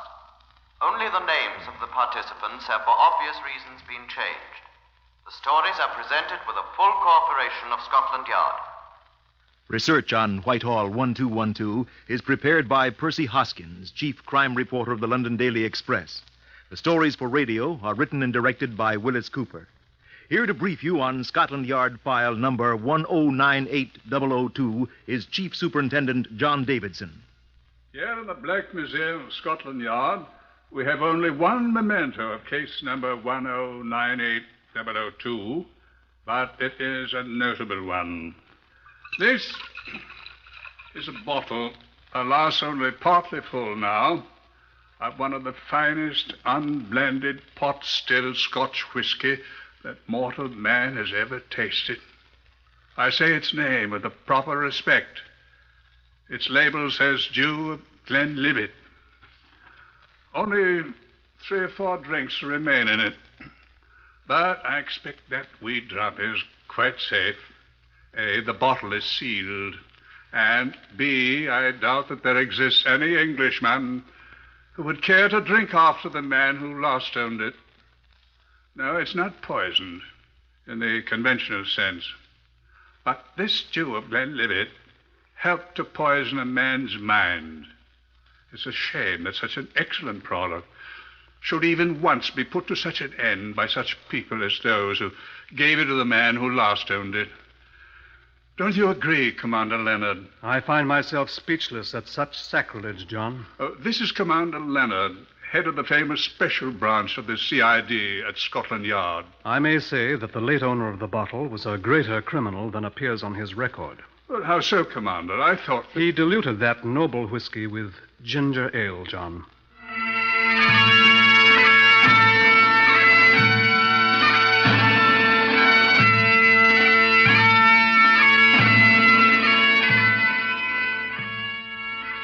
The city of Ottawa, in Canada, is often thought of as an American city, which of course it is. But it is also the capital city of the Dominion of Canada, and as such, a very important part of the British Commonwealth of Nations. I take you back now to September of the year 1945 in Ottawa. In the Royal Canadian Mounted Police headquarters there, early in that month, Inspector John Miller of the RCMP was speaking on the telephone with a representative of the Canadian Ministry of Justice. Who's it speaking, please? This is Mr. Dufresne, sir. And may I ask to whom I'm speaking? Inspector Miller, RCMP. How do you do, Inspector? Well, that's not important. What I want to know is, do you know a man named Igor Kovenko? I do, sir. May I ask why, please? Well, he's here in my office, mister. I must warn you about him, Inspector. He's a dangerous man. He says he was in to see you this afternoon. That is true, sir. He is a very dangerous... Dangerous my foot. I beg your pardon? I said dangerous my foot. Sitting here scared to death. Scared, sir. I must say I can hardly believe that. He says he walked out of the code room of the Russian embassy this afternoon, where he's been employed, with some highly secret documents. He says he brought these documents to the Ministry of Justice and was told to go home and stop bothering you. Is that true? We hardly put it in those exact terms, my dear man, but... Did you throw him out? We told him we could engage in no negotiations whatever with a representative of a foreign power with whom the British government are not at war, sir. You didn't look at any of the documents he smuggled out of the Soviet embassy code room? Naturally not, sir. You didn't know he was fed up with communism? We did not believe him, sir. I say, look here... You didn't believe he wanted to aid the British government? Look here, Inspector... You turned down information that might be of the utmost importance to Britain and Canada. We believed him to be an extraordinarily clumsy spy, sir. Well, he isn't. What's he? I said he isn't. And may I ask how you know that, Inspector? You may, sir. Uh-huh. Mister, half hour ago, a squad of Russian thugs, led by the chief security officer of the Soviet embassy in person, broke into Kovenko's apartment, armed with pistols and Tommy guns. Are you joking, sir? I am not. This was an official search party. They were going to take Kovenko and his whole family away with them, or murder them if necessary. Fortunately, he was able to get through to the RCMP, and we took care of the matter, sir. What did you do, Inspector? We spanked a lot of Russian behinds. We brought Kovenko and his family, including the children here, to the station for protection. I think you'd better get over here in the morning real early before the Ruskies get here with a writ of habeas corpus. Because from what they said, there's some very interesting plans for the Kovenko family. I must report this to my chief, Inspector.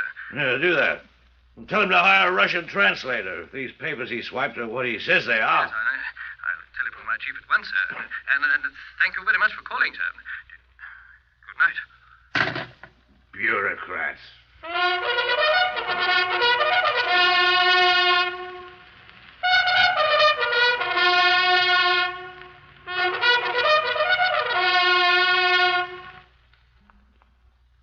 Igor Kovenko, the code clerk, had not only taken copies of secret documents with him, he had also a copy of the Soviet Embassy's most confidential code book itself.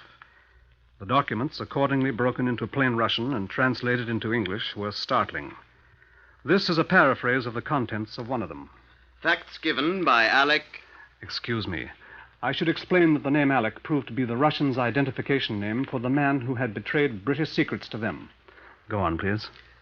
Facts given by Alec include specific information about the atom bomb dropped on Hiroshima in August. He also states that the amount of uranium-233 at the Clinton magnetic separation plant in Canada is 400 grams daily. Another.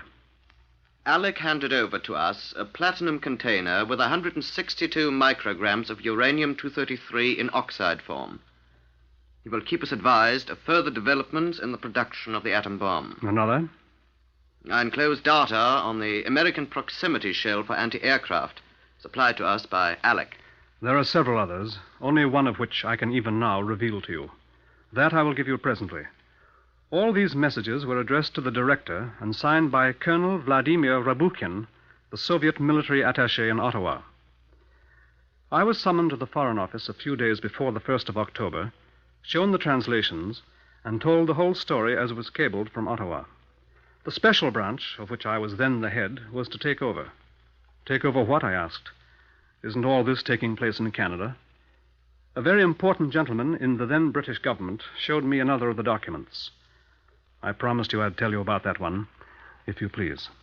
To Colonel Rabukhin, Ottawa. Work out and send by courier all arrangements for the meeting. What meeting, I asked? And the password by which our representative will recognize Alec when he comes to London. Most necessary for him to come to London at once. Signed, Director. He's coming here, I said? To the Director. Alec will meet our representative in front of the British Museum during month of October. Time, 11 o'clock in the evening. Identification for Alec. A copy of a newspaper rolled up. That's all I said? He read me another one. To Colonel Rabukhin, Ottawa. Here are revised instructions for Alec. Meeting place in front of British Museum in London on Great Russell Street, opposite side of street about Museum Street from side of Tottenham Court Road. Alec to walk from Tottenham Court Road, our contact man from opposite side, Southampton Row. Time near 8 o'clock in the evening, if practicable. Identification signs. Alec to carry under left arm the newspaper Times. Our man to have in left hand the magazine Picture Post. Password.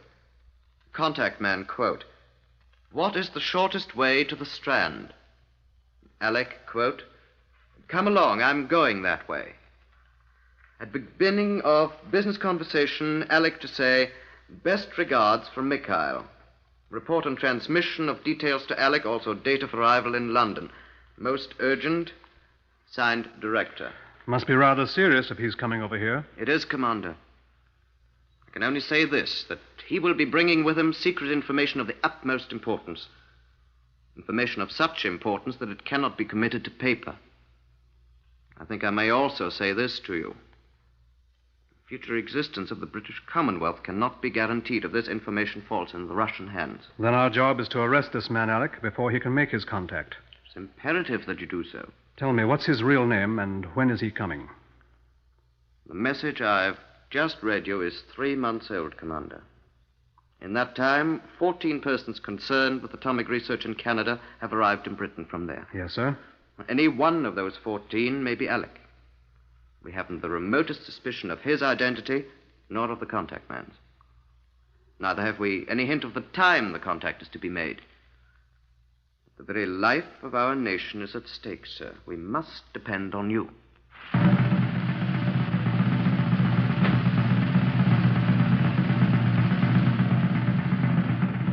MI5, the counterintelligence branch of military intelligence, placed dozens of their own men at our disposal.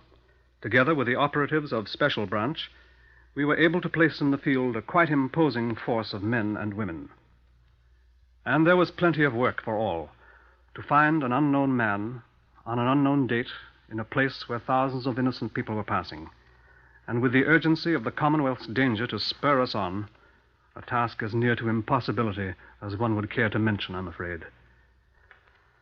The obvious thing was first to screen the 14 men from the Atomic Research Project in Canada who'd returned to England in the 3 months since the message to the director was sent.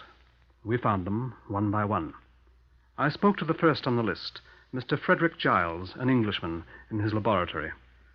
Yes, I rather liked Canada. Glad I didn't have to stay the winter there, though. It gets frightfully cold. Were you in Quebec? Marvelous city, I understand. Medieval sort of place, isn't it? No, I never got there. I have a friend in Ottawa, Winco, in the Air Ministry there. Chap named Norman Helfrich. Wonder if you ever met him? No, I was never there either. Lots of chaps were, but not I. They kept me at Clinton all the time I was there. The magnetic separation plant, you know. I was supposed to be an expert on a rather secret sort of isotope, you see. Never got anywhere. Quite dull, really. We checked Giles. Records showed he'd never been away from Clinton, as he said. No opportunity for him to contact any foreigners. He's in the clear, subject to further checks. Next man, Herr Professor Dr. Hannes Fischbein, a former German scientist who'd also worked in Canada. Also, I in Canada was 4 days only. I am fly to Montreal. I make my report. I am fed. A large dinner, colossal. And in my hotel room, they lock me up and stands a policeman with a red coat outside the door. More dinners I am fed. And then comes the man, and I am to back to England flight. Better I should have here geblieben sein. Canada is to me a street outside a hotel window. But I did eat. Oh, wunderbar. Check off Hannes Fischbein. Word came to us from the Foreign Office. 3 new arrivals from Canada Atomic Research Project. Alec may be one of these. Please report progress. Checking of the arrivals from Canada went on. Mathematics professor John M. Dodds, assigned from Ottawa to King's College, Strand, London. Yes, I've heard that the Russians are very active in Canada. I knew a Russian girl, Vilma Semyonova. What happened to her, Professor Dodds? I married her. She's now a Canadian citizen. Where is she? Oh, she came back with me from Canada. She's here in London. Assign a woman detective to check on Vilma Semyonova Dodds. Lawrence Mackay. Lawrence Mackay traveled alone by a government airplane from Ottawa to London. Lawrence Mackay is the 6-year-old son of a Scottish nuclear physicist who was killed with his wife in a Canadian motor accident. Check off Lawrence Mackay. Georg Hasselblad. Georg Hasselblad, native of Denmark, in the employ of the Atomic Project at Montreal. Returned direct to Olberg, Denmark. In England, only 3 hours. Check Hasselblad off. James Nicholas McGee, junior mathematician. Died at his home in Belfast 2 days after returning from Canada. Check off McGee. Professor Duncan M. Allen, a senior member of the Nuclear Project Division of Imperial Chemicals Industries, and a university reader. In Canada since 1943, just returned as a senior in the Nuclear Projects Division. Some hope at last. Here was a highly responsible man with long experience in Canada. His advice on who might be Alec should be helpful. Since he was next on the list, I called on him. He was not of much assistance. How should I know, my dear sir? I'm a scientist. You're a detective. I thought in view of your long residence in Canada, you might be able to give us some hints. I can't. I was much too busy to add spying to my duties. You knew all of these people, though? I probably did, but I'm sure I don't remember most of them. I worked with some of them. I remember this child, Leslie McKay's son. Oh, I was sorry about Leslie and his wife. How about some of the others? This German, Fischbein, he was a former enemy. Remember the name, didn't know the man. Dr. Dodds. I heard he married a Russian girl, didn't know him. Giles? Short, fat chap, that's all I know. You were in Ottawa? Yes, but I was busy. I'm sure you're aware, sir, that I shouldn't be asking you questions unless this were a most important matter. What's up? Someone run off with some U-233? As a matter of fact, that's part of it. But not all, I'm sorry to say. Now, look here, are you serious? If any U-233 had been missing, I should have known about it. You knew of none being missing? I did not. Nor do I know now, sir. That's odd, Dr. Allen. We have what we consider excellent information. Let me see. 162 micrograms of uranium-233 were missing. Your information is quite erroneous, I can assure you, sir. Part of my duties included keeping an extremely close check on the amounts of fissionable material on hand. In fact, I was responsible for it. And if I say that none is missing, then you may rest assured that none is. Our authority is unimpeachable. Your authority is a liar. Well, I expect you ought to know. Who gave you this cock and bull story? I'm sorry, that I cannot tell you. Well, send him to me, and I'll set him and you straight at once, sir. I'm afraid we can't do that, sir.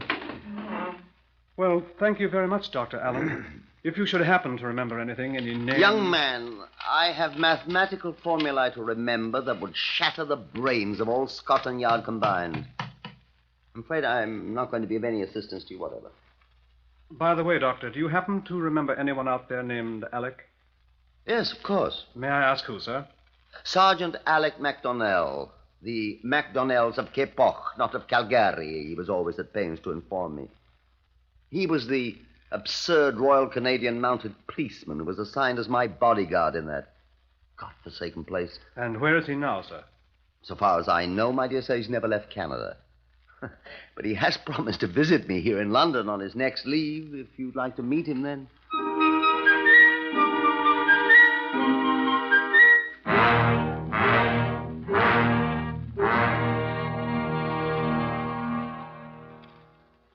The Foreign Office was on us every minute, demanding results. Every known Russian national in London was being watched, but not a known Russian could be discovered anywhere in the vicinity of the British Museum, the rendezvous named in the dispatch the Ottawa code clerk had given us. I wondered briefly if we'd not been made the victims of a hoax. Dr. Allen, who certainly ought to know, I said to the Foreign Office, was certain that no uranium-233 was missing. It is quite possible the stuff was taken without the knowledge. My dear Commander, after all, we are not dealing with children, you know. Dr. Allen was quite positive, sir. I'll send a signal to Canada asking them if they can account for it.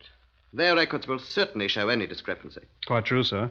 But if they say none is missing... We'll discuss that when we know for certain, Commander. Yes, sir. You have no results to show, I take it? None whatever, sir. I'm sorry. We have expected more, sir, from the Special Branch. I left the Foreign Office in remarkably low spirits. The Special Branch have always prided themselves on taking difficult assignments in stride. But this one... The age of miracles is past, I reflected, as I walked into my own office at Scotland Yard. Put me through to Fred Ibbott, my chief clerk, please. Thank you. Fred, Commander Leonard here. I want this done at once. Get to all the people who are checking on the various Canadian visitors and have them supply you with as many photographs as they can get of the various ones they've checked on. No, I should think these people, if they're the proper kind, should be glad to let us have them. Yes, quite. Then send them by airplane to headquarters of the RCMP in Ottawa with instructions to let the code clerk, the Russian who skipped out. What's his name? Kovenko, that's right. Let him see all these photographs and tell us if he recognizes any of them as people he may have seen round the Russian embassy. No, they all seem to be clear, but he might just remember seeing one sometime or another. What? Yes, it may help us find Alec, I hope. Thank you, Fred. Yes, at once, please. I left the office, still deep in thought. Bought a newspaper and started walking. What can we do now, I thought. Begin checking everyone again. Does Alec really exist? I glanced up. Where had I got to in my daydreaming? There was the British Museum. Excuse me. What's the shortest way to the stand? Back that way to High Holborn. First turn to your left down Kingsway and... Wait! Oh, excuse me.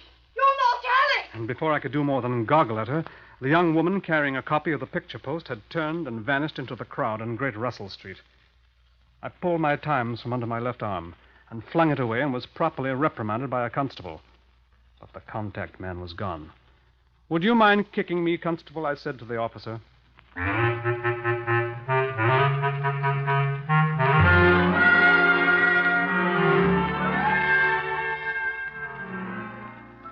Funny, wasn't it? 1 week and 2 days later, the bloated body of what had been a young woman was pulled from the Thames just below Wapping Old Stairs by men of T Division of the Metropolitan Police. She was thought to be a former employee of the Russian embassy, but none of the embassy staff could identify her. The morning after my contretemps in Great Russell Street, I called again on Dr. Allen, the senior scientist who had assured me that I was wrong about the missing uranium.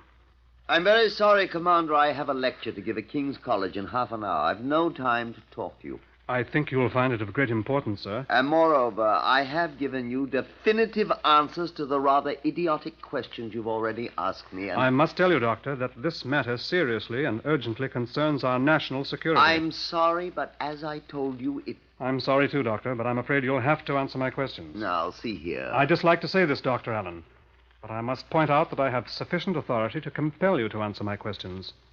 I hope I shall not be forced to use it. Are you impugning my integrity, sir? I'm merely pointing out that the matter is one of the utmost urgency, sir. Young man, I've exactly 15 minutes before I must leave for my lecture. I told him what we knew. I told him of the dispatches we'd gained possession of. Were any names mentioned in this message, Commander? Any that could be recognized? No, I told him. Only Alec. And I told him what had happened to me the day before. He chuckled heartily. I reminded him with some asperity of the seriousness of the situation. He sobered at once. I agree with your man at the Foreign Office, whom you so pointedly avoid identifying, that this Alec, whoever he is in possession of information which, if obtained by a hostile nation, might easily spell destruction for the British Commonwealth, Commander. I reminded him that Alec must obviously be someone who possessed a great knowledge of the progress of nuclear fission research. That's true. That's a very good deduction, Commander. He's obviously an important person. I asked him if he had the faintest suspicion of who he might be. That I'll have to think about. Here is a list of the arrivals from Canada.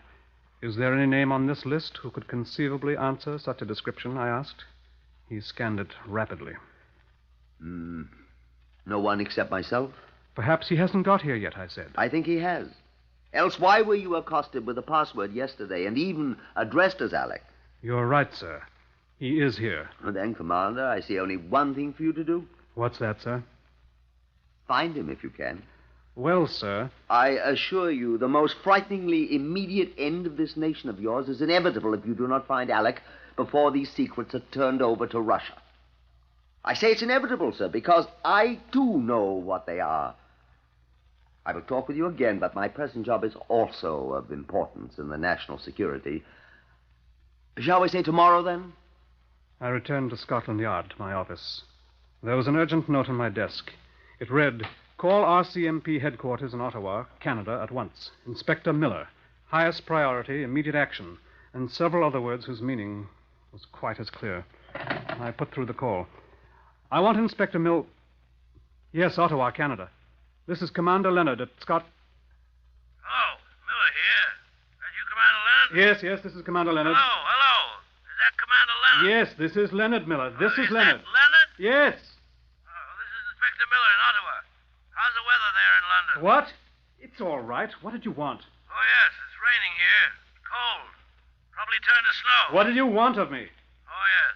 Well, your pictures got here. Photographs of those people. Yes. Well, we showed them to the code clerk fella, this Kovenko. He recognized only one of them. Used to see about the Russian embassy several times, he said. Which one? What do you say? I said which one? Oh. Well, you didn't put any names on them, just those numbers. He recognized the one marked number 4. What? 4. 1, 2, 3, 4. 4? You got it? Number 4. I don't know what the fella's name is, but it's number 4. All right, thank you. Who is he, you know? I haven't got the list here. I'll have to let you know. But thanks, old boy. I think we've got Alec. What do you say? Goodbye. I identified him all right.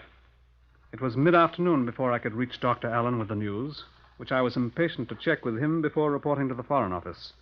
I got him on the telephone and rushed to his flat at once. So you think you've got him, eh? Well, tell me about it. How did you discover? Are you sure? I'm reasonably sure, sir. He's the only one of the whole list who'd ever been seen around the Soviet embassy. Who is he? He's the only one who could possibly be Alec, sir. Well, before you tell me, let's have a drink, shall we? I seldom indulge, but I've got a very fine bottle of Dew of Glenlivet here. Here it is. I expect you'll have it neat, won't you? You'll think I'm a barbarian, I know, but I always mix mine with ginger ale. Here, help yourself. No. What's that? I will not drink with you, sir. What's the matter?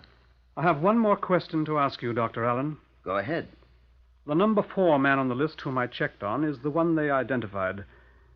Do you know who he is? I'm afraid not, Commander. I'm afraid then I'll have to ask you one more question, sir. What is the shortest way to the Strand? Well, come along. I'm going that way. I think not, Alec. I arrest you on the charge of violating the Official Secrets Act. And I must warn you that anything you say will be taken down and may be used in evidence.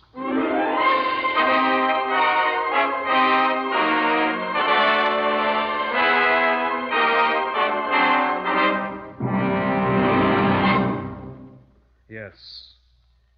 It was Dr. Allen himself whom the code clerk recognized as having been a frequent visitor to the Soviet embassy in Ottawa.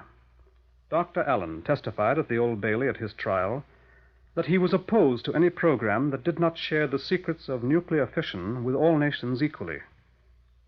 It is not clear what his reasons were for sharing with the Russians not only what secret information he possessed about the atom bomb and its construction, but also the secret details of the proximity fuse and several other top-secret weapons of war. Here is one line of his testimony that will interest you. Yes. I received in exchange for this information a small amount of dollars. I don't remember exactly how many. Oh, yes. And they also gave me a bottle of what I was told was very excellent whiskey. I'm afraid I still don't see, Commander Leonard, why you would not drink with me. For his treasonous exploits, Dr. Duncan M. Allen, the nuclear physics senior, received a sentence of 10 years penal servitude. It was never proved that Dr. Allen was ever a communist, but it is certain that he is a secure prisoner.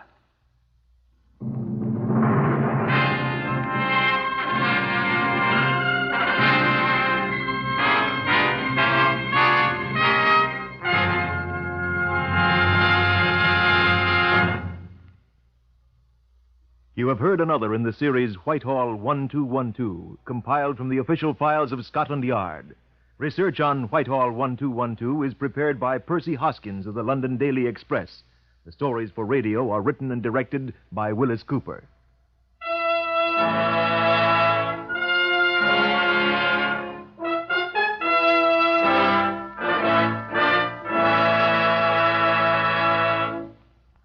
Three chimes mean good times on NBC.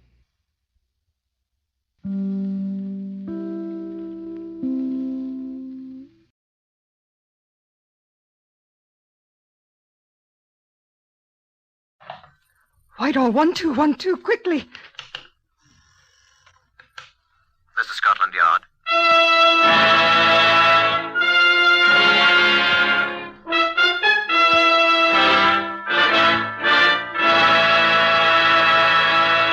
For the first time, Scotland Yard opens its secret files to bring you the authentic stories of some of its most baffling cases. These accurate dramatizations, which are presented exclusively by NBC, are drawn from the official files of Scotland Yard. They're true pictures of the operations of the world's most famous crime detection organization. Only the names of the participants have, for obvious reasons, been changed.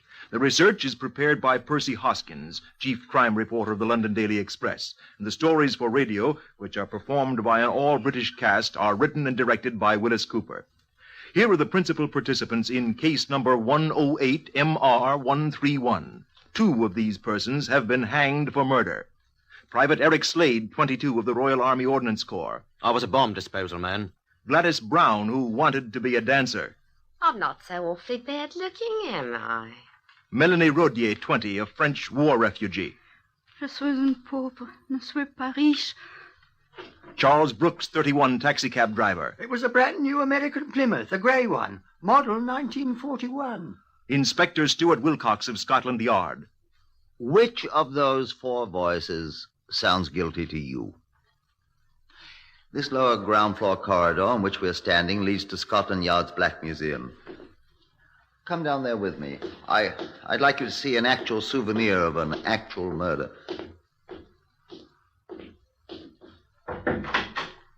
This is the Black Museum. Oh, good afternoon, Wilcox. Good afternoon, sir. This is Chief Superintendent John Davidson, curator of the Black Museum. Well, how do you do? I expect you've never seen a place like this before. Look about, if you like. Now, the items we have here have all served in some way in the commission of a crime. Here's the bullet from a murderer's gun. This is the linen duster in which the body of a murder victim was wrapped. This is what you came to see. The one thing remaining from our murder case, number 108 MR131. That was what you wished to see, wasn't it, Wilcox? Yes, please. A rather expensive silver cigarette case. Initialed. Somewhat tarnished today. It was once quite good looking, wasn't it, Wilcox? Yes, it was. I'll tell you how it came here to the Black Museum. A man died for it. Yeah, 2 men died for it, Wilcox.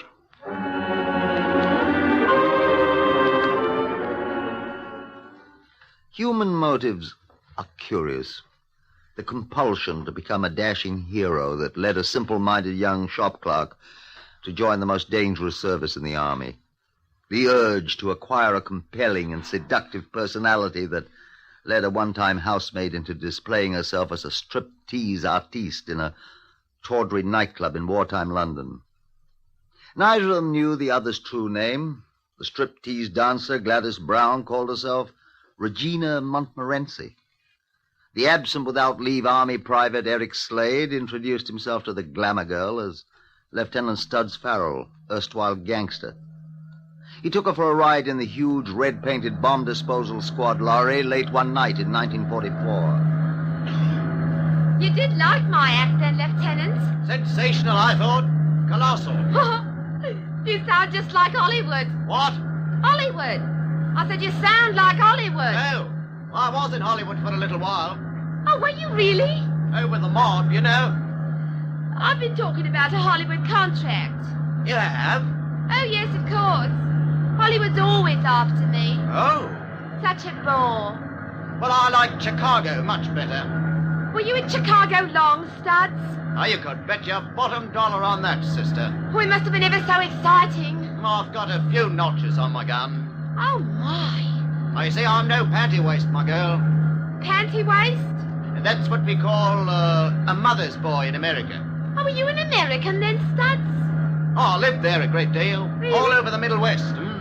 Chicago, Detroit, Minneapolis, Cicero, Philly. You know, it's Philadelphia. My. I was a cowboy for a while, too, on a ranch in Ohio. I've been around. Did you have a lot of moles? What's that? Moles, you know, gun moles. A few. Oh, it must be wonderful to be a mole. It's dangerous. I love danger. And you get so rich. Well, I've done all right. I should like being a gun mole, really. Really? No, I sometimes think I should be a very good one. Although I'm a very good dancer, aren't I? Oh, you are. Peachy. I should think you'd miss pulling jobs. I've just pulled one. What? Well, where do you think I got this lorry? Did you steal it?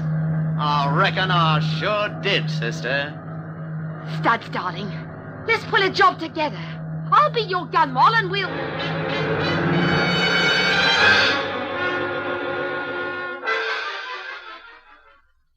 Statement by Melanie Rodier to Inspector Stuart Wilcox in a nursing home at Ealing 2 days later. My name is Melanie Rodier.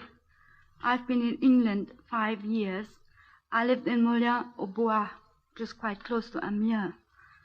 My home was destroyed by the Boche, but I escaped and came here. At 11 o'clock 2 nights ago, I was walking down Staines Road on my way to London, very near Runnymede. You were alone, mademoiselle? Yes, I was alone. I was carrying in my valise. A large army lorry painted quite gaily in red stopped, and the man asked me where I was going alone so late at night. Where were you going? I said I was walking to London to catch a train at Paddington to Bristol, where lives my Aunt Becquerel. The man told me to get in the lorry, and he would drop me off at Reading, where he was going. He was an officer, and I was not afraid. It would be a great convenience. Were you carrying money? I'm a very poor woman, monsieur. I had all the money I possessed with me. How much? 5 shillings, sir. So I was not afraid of being robbed for that little money. But when I started to mount to the seat of the lorry, the girl... Girl? What girl? Was there a girl? She was seated beside the officer, sir. What did she do? She struck me on my head with an iron bar so that I did fall to the road. Huh? What then? I was stunned, and she and the officer did jump down and hit me, and they robbed me of my 5 shillings and beat me until I was insensible. Did you see their faces? Only a little. I would not know them again. And then? I did hear the woman say, "What shall we do with the body?" And I tried to cry out, but she did hit me with a fist. So I do not remember more until I find I am drowning. They threw you into the stream there. The Thames runs quite close to the road. They thought I am dead. Yes, yes. Mm-hmm. Afraid they did. And they have taken all my money and all my clothes. What is to become of me now? We'll find them somewhere. I came to England to escape my enemies.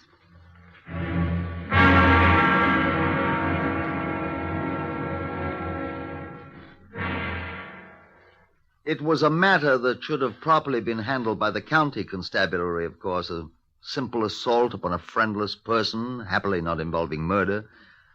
But there were other circumstances.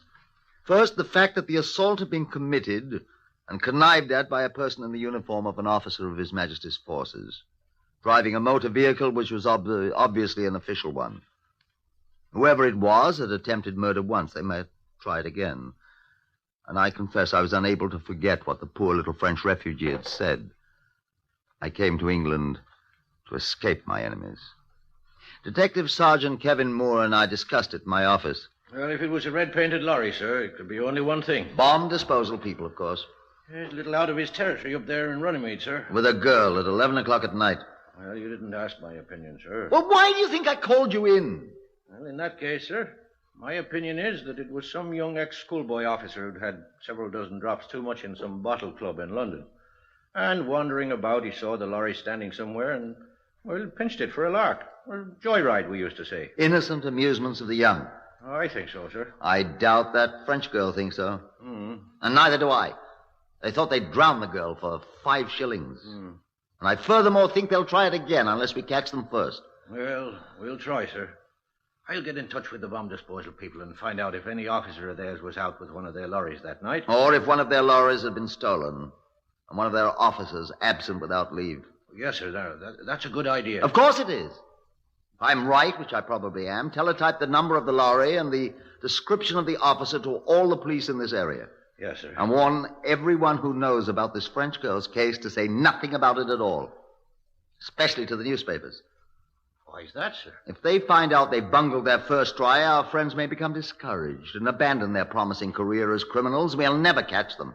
Oh. It was the next day before I saw Moore again. When he came in to report what he had accomplished, I had news for him, too. I let him speak first. Well, sir, I've been in touch with the bomb disposal people. And? Oh, I've had to talk to millions of people, sir.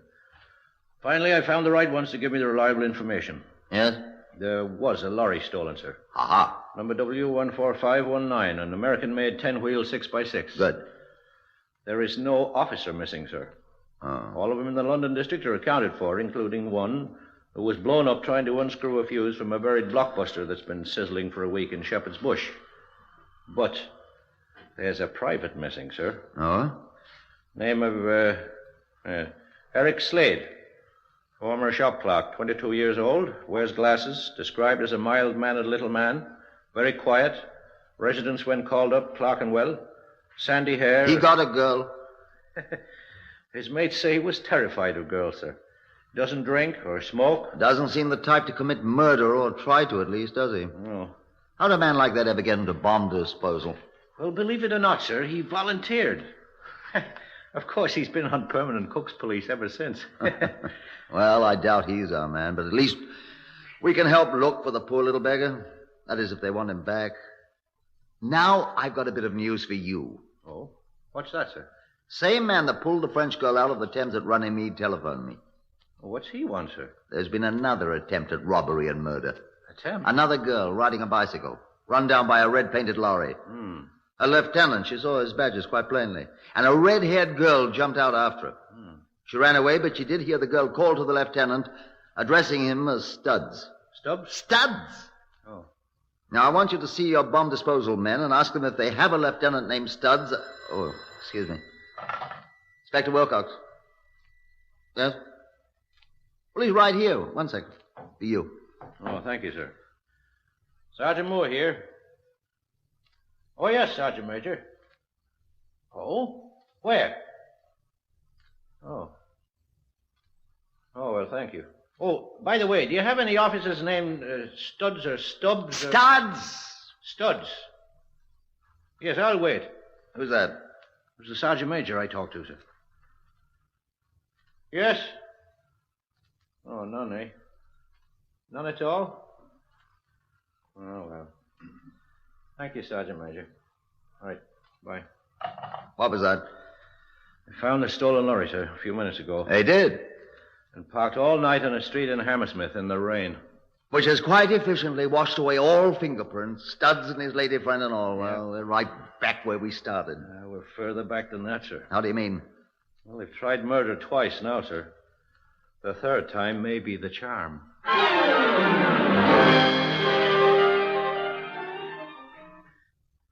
The portion of case number 108MR131 I'm about to play for you now is reconstructed from the statements made by Eric Slade and Gladys Brown at their trial at Old Bailey 3 weeks later.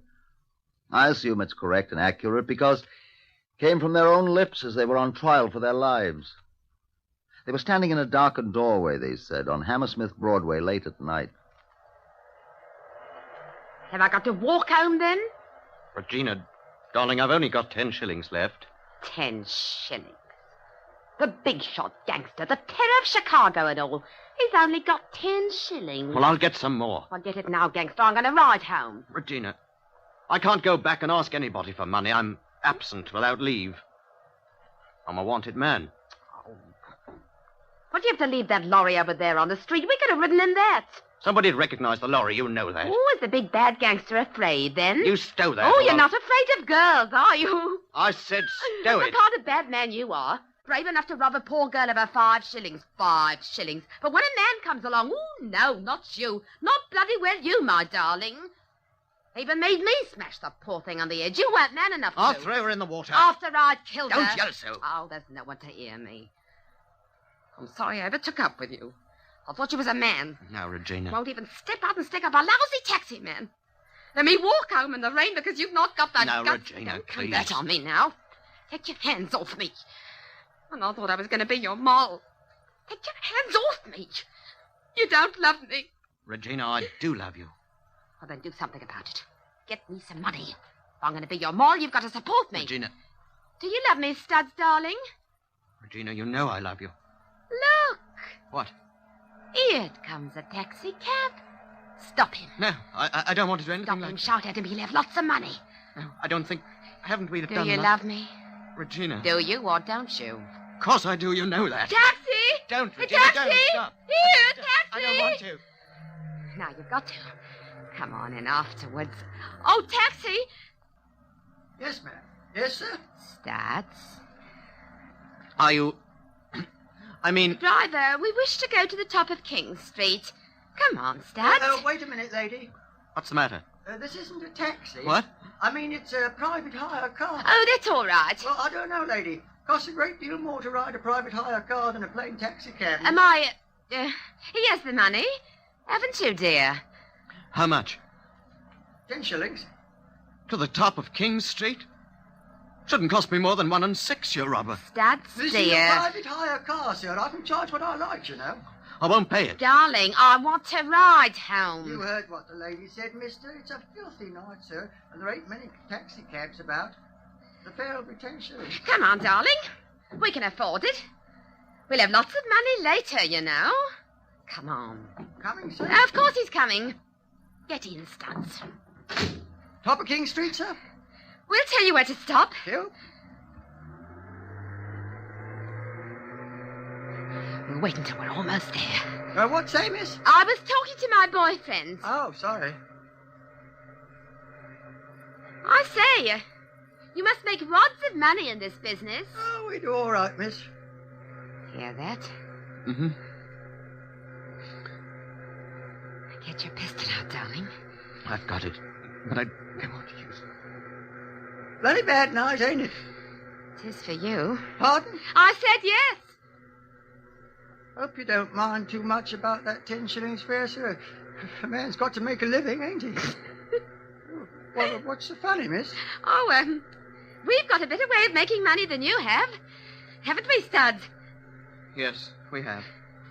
We're gangsters. What? Gangsters. We're gangsters. I shouldn't laugh, buddy. He was a gangster in Chicago. Oh, look here now. Keep your eye on the road, Mac. Hey, look here, mate. I'm not in the mood for your practical jokes. This isn't a joke. Stop poking at me. That's a revolver he's poking in your neck, buddy. What? A pistol. What do you want? All your money. I'll give you my money. Of course you will. Stop the car. All right.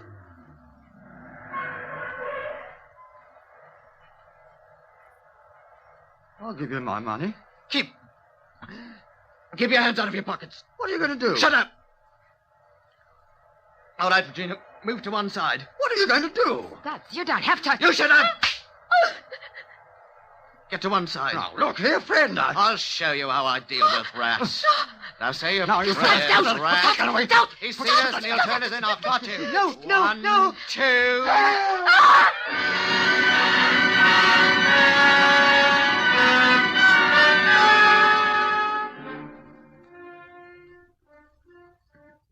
Message from J Division, Metropolitan Police, to Inspector Stuart Wilcox the following morning. Yes, sir. In a ditch alongside the top of King's Road. Shot twice through the head. Apparently dumped in the ditch late last night. Yes, sir. Robbery was apparently the murder. His pockets were all empty. Tire marks on the roadway, very faint in the rain, as if a car had been stopped there. Body's been taken to the mortuary in Horseferry Road. That's all we have, sir. The body of the unfortunate victim lay in the mortuary for 3 days without identification. Although it was obviously murder and we had no single clue to go upon, we were not idle. A detail from Scotland Yard had been hurried out to the place where the body was found, immediately upon receipt of the message from J Division. With great difficulty, they had succeeded in making a plaster cast of the faint tire marks, and the laboratory was able to establish with some accuracy the fact that the tires were identical with those on the model 1941 Plymouth. Beyond that, there was nothing. Until a Mrs. Charles Brooks of Hammersmith identified the body as that of her missing husband, a private hire car driver. I spoke to Kevin Moore about it. Something extremely suspicious keeps occurring in this thing, Kevin. And I lay you threepence, I'm thinking about the same thing, sir. Hammersmith? Right, sir. We found the lorry parked in a Hammersmith street first. And the dead taxi driver lived in Hammersmith. And the place they found the body was at the junction of King's Road and Hammersmith Broadway. You suppose our man Studs lives in Hammersmith? Or perhaps his girlfriend. You think it was them, sir? I don't know, Kevin. But when we get a series of coincidences like this... Well, it's the only symptom of a lead we have. Let's follow it through. Now, you suppose they've got that car? Oh, it'll be easy enough to find, sir. We've got the number and description of it from the man's wife. Mm-hmm. Here it is. Gray Plymouth Saloon, 1941 model. License number GKP401. About 2,300 miles on the speedometer. I'd be an awful fool to drive it about town. I have an idea he is a fool. Come in. I'm from the detail that was searching the pawn shop, sir. Oh. Do come in. Did you find anything? Yes, sir. Yes. Cigarette case. Pawned at a shop in Soho, sir. It's Brooks, all right. See his initials inside here? C.E.B. Christmas, 1939.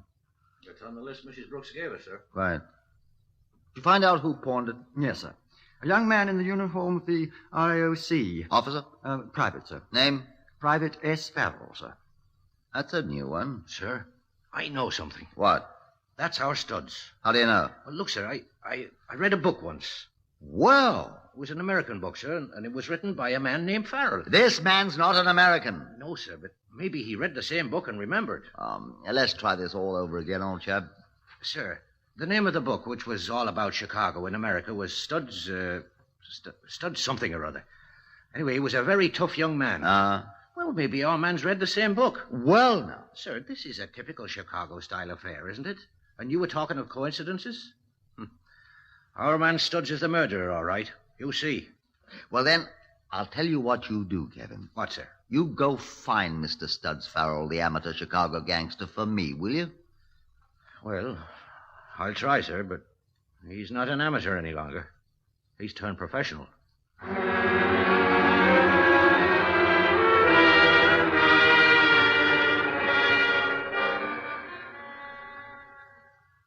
Wireless communication between Scotland Yard's 999 room and a patrol car 2 nights later. J23 calling MG2W. J23 calling MG2W. J23 calling MG2W. Over. MG2W to J23. Over. MG2W, this is J23 near Fulham. The wanted Plymouth saloon car, license number GKP401, has been located. It's parked on a dead-end road near here. Over. J23, this is MG2W. Keep car under surveillance. Follow it if it leaves, maintaining communication with me at all times. Send constable to nearest road intersection to guide other cars being dispatched now to scene. Notify us where constable guide is stationed at once. Over. J23 to MG2W. Understood. Over and out. A Scotland Yard patrol car with Sergeant Kevin Moore picked me up at my home in less than 10 minutes. We proceeded at a good rate of speed to the Fulham district, where a constable hopped on the running board and directed us quietly to the scene. We ran without light, stopping at the mouth of the cul-de-sac where the grey Plymouth was parked.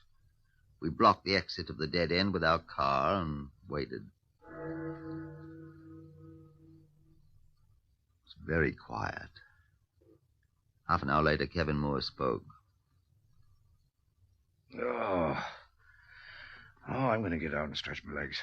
Go on. Careful, though. Don't make any noise. Think I'll go down and have a look at the car. Be quiet. All right, sir. Moore did not return for several minutes. I called softly to him. Kevin, are you all right? I'm all right, sir. We waited. I was dying for a smoke.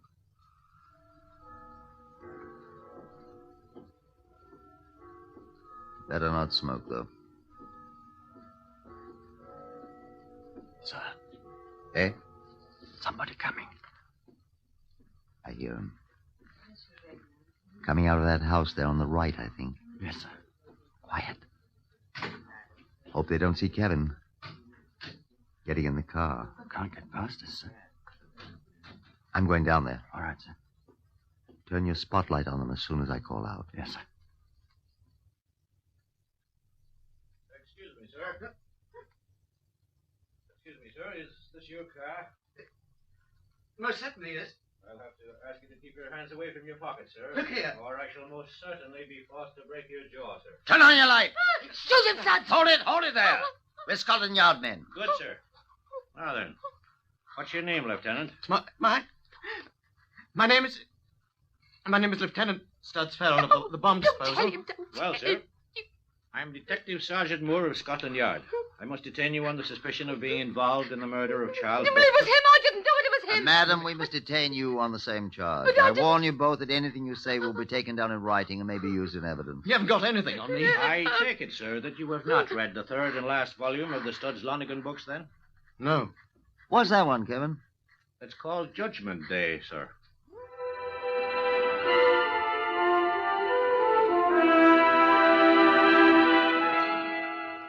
At their trial at Old Bailey a few weeks later, Eric Slade and Gladys Brown fought bitterly over who had been the most guilty. The jury decided. Members of the jury, are you agreed upon your verdict? We are. Do you find the prisoner Gladys Brown, alias Regina Montmorency, guilty or not guilty of murder? Guilty. Do you find the prisoner Eric Slade, alias Studs Farrell, guilty or not guilty of murder? Guilty. You find both prisoners guilty of murder, and that is the verdict of you all? That is the verdict of us all. Prisoners at the bar, you severally stand convicted of murder. Have you or either of you anything to say why the court should not give you judgment of death according to law? And the judge? Gladys Brown and Eric Slade, you have been found guilty after a long and patient trial by a jury of your fellow men of a most brutal murder. I entirely agree with the verdict at which they have arrived. There is only one sentence which the law of this country allows me to pass upon you and upon each of you. The sentence of this court upon you and upon each of you is that you be taken to a lawful prison and thence to a place of execution. That you be there, each of you, hanged by the neck until you are dead, and that your bodies respectively be buried within the precincts of the prison in which you shall have been confined before your execution. And may the Lord have mercy upon your souls. Amen.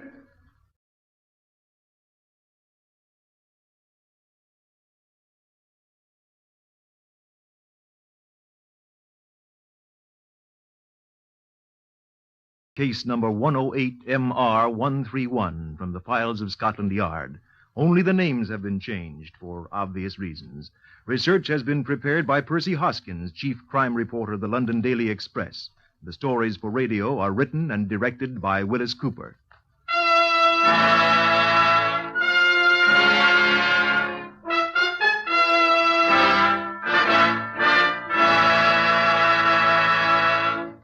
Three chimes mean good times on NBC.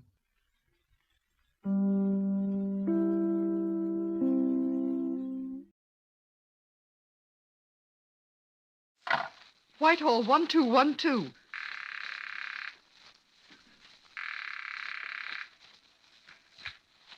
This is Scotland Yard.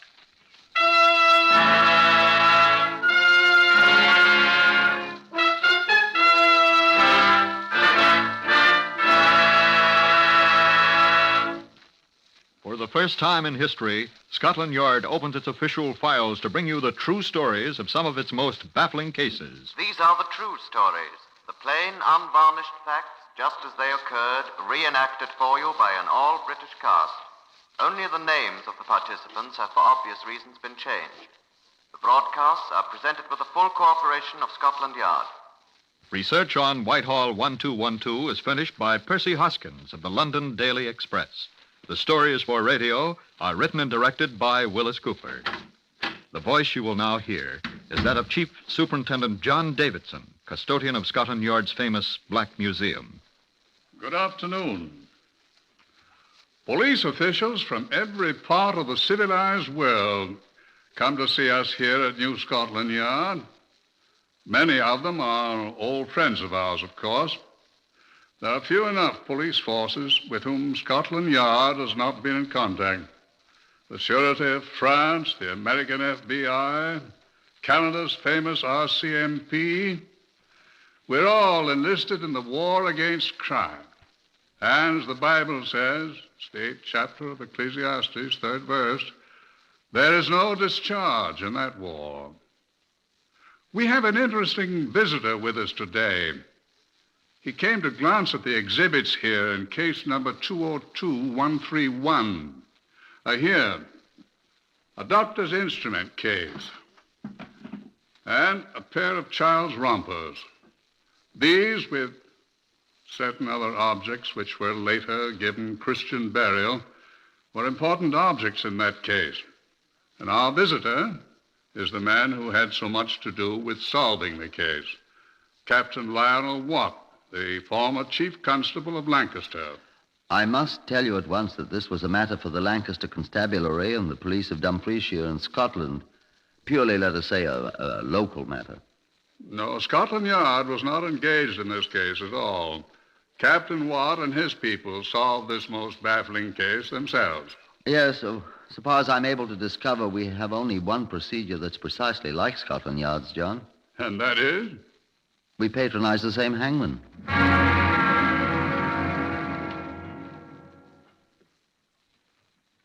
2 miles north of the town of Moffat, which is in Dumfriesshire in Scotland, the main road from Carlisle to Edinburgh crosses the ravine where a small stream, Gardenholme Lynn, runs to the River Annan through a remarkably peaceful countryside.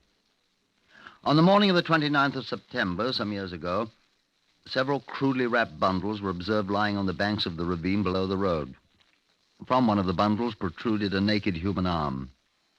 The Dumfriesshire Constabulary naturally investigated.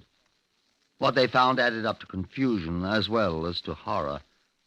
I was in the Moffat police station when Sergeant Barnes made his first report. 4 bundles. One wrapped in the Daily Herald, the London Labourite newspaper, for 5th August this year. The second wrapped in a pillow slip. The third in a portion of cotton sheeting. And the fourth in another piece of sheeting, tied up with what appears to be the hem torn from the sheet. All the bundles contained pieces of people, to which straw was adhering, and a large quantity of cotton wool also. Quite neat. As nearly as we can tell, there are parts of at least 2 bodies. It's impossible at present to identify them. It's impossible even to determine the sex of the bodies, or their approximate ages. By the appearance of the bodies, the medical officer thinks that they have been dead about 2 weeks, but he doesn't know for certain. He's sorting them out now. During the week, other parcels were discovered along the course of Gardenholme Lynn and along the banks of the River Annan, all on the Scottish side of the border, outside my bailiwick. These parcels, which also contained portions of human bodies, were wrapped in pages of the Sunday Graphic for the 15th of September, and in pages of other newspapers, unidentifiable because of bloodstains. I had a telephone call. Sergeant Barnes speaking at Moffat, sir. Oh, hello, Sergeant. What's up? We don't think our friends are Scottish, sir. What's that? Don't think they're Scottish. What friends? What? The dead people, sir. The ones we found. We don't think they're Scottish folk. Well, that's quite a statement, Sergeant, when you can't even tell whether they're male or female. Well, sir, we've been making inquiries ever since the first parcel was found. And according to our records, there hasn't been anybody missing in Dumfriesshire in 11 years who's not accounted for. Well, that doesn't prove that There was a carnival at Morecambe about 2 weeks before we found the... well, now, what's that got to do with it? Well, I telephoned the Herald office in London, sir, and they printed a special edition of slip sheets with pictures of the Morecambe Carnival. Oh, yes, that's right. They printed 5,370 copies, and it was all sold with the Sunday Herald of 15th September, either in Morecambe, which is right alongside you, or in Lancaster, which is where you are, sir. Do you mind telling me what all this has got to do with your latest discovery, Sergeant? Oh, not at all, sir. I thought you'd understand. The latest discoveries was wrapped up in those special pages, sir.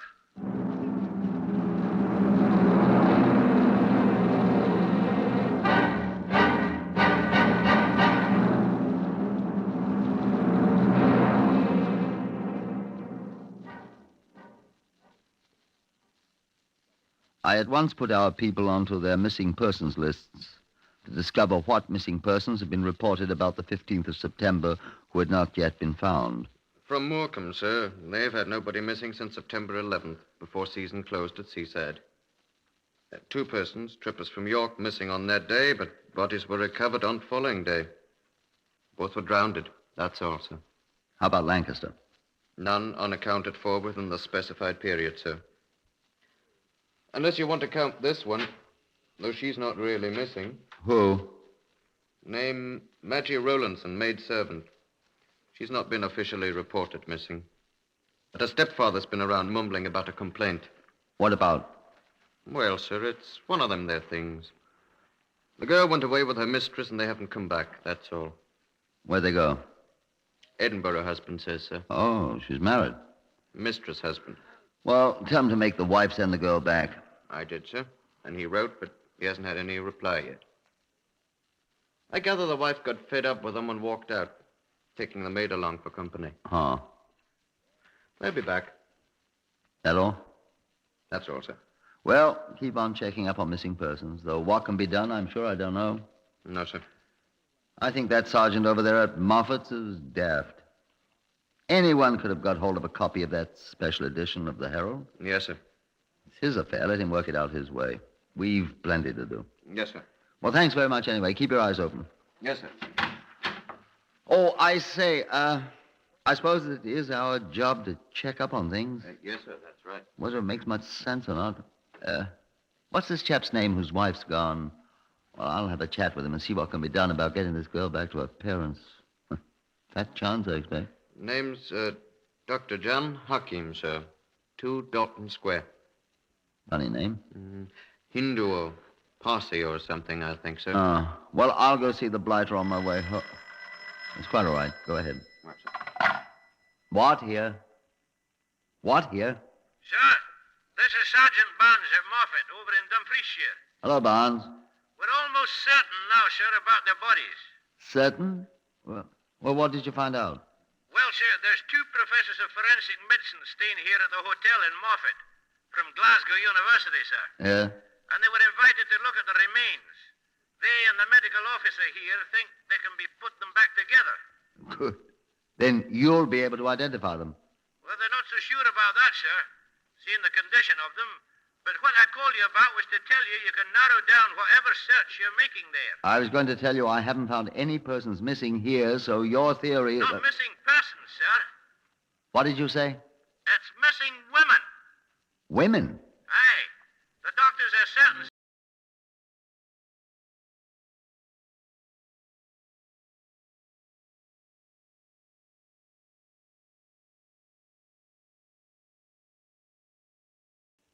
I felt rather a fool about doing it.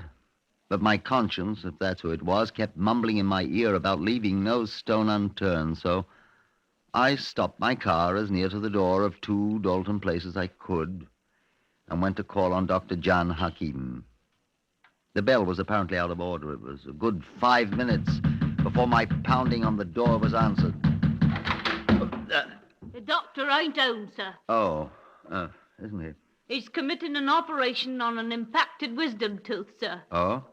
Then he's a dentist. Licentiated Dentistry, University of Bombay, sir. I thought he was a doctor. Bachelor of Medicine, University of Lucknow, sir. He's an Indian. A Parsi, sir. Whatever that is. But he won't be back till quite late, so I'm not to take any appointments for him for the day. Are you the, I'm the charwoman. Well, I'm very anxious to see the doctor. I'm Captain Watt. Mrs. Music. Mrs. Pamela Music. Who? That's my name, sir. Oh. Well, I was quite anxious to see the doctor. Well, I'm in the doctor's confidence, sir. If there was anything... I am Chief Constable of Lancaster, Mrs. Music. Coo! What's he done, sir? Nothing, so far as I know. Well, then, what do you want to see him about? Well, I'm afraid that's my business and his, my dear madam. Madam, me I? You want to ask him about his wife, don't you, sir? I wonder if you could tell me anything about her. I'm afraid that's his business and mine, my dear sir. Will you tell the doctor, please, that I'd be glad if he'd get in touch with me at the town hall, my office? Has Mrs. Iron Mighty Dr. Hakim been making trouble? Why should she make trouble? Well, she's made plenty before. Though it's not my affair, I'm sure. What's she want now, sir? I'm afraid I shall have to discuss that with the doctor. If you'll be good enough to tell him that I called, please. Yes, sir. Would you know where Mrs. Hakim is at present? I do not. Does the doctor know? Well, of course he knows. And do you know if Maggie Rowlandson is with her, the maid?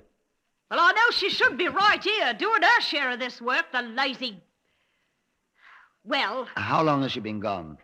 Oh, since that Sunday the carnival at Morecambe closed. The 15th of September. I think it was. They'd been to Morecambe that Saturday night for the last day of it. Mrs. Hakim and the maid. doctor told me when I come to work on Monday the missus had walked out on Sunday morning, taking Maggie with her.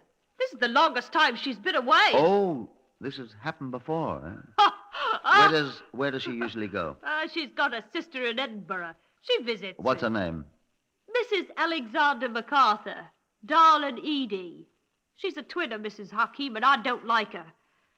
Poor dear doctor. I hope she don't never come back this time. You'll be better off. Why? Nag and nag, nag.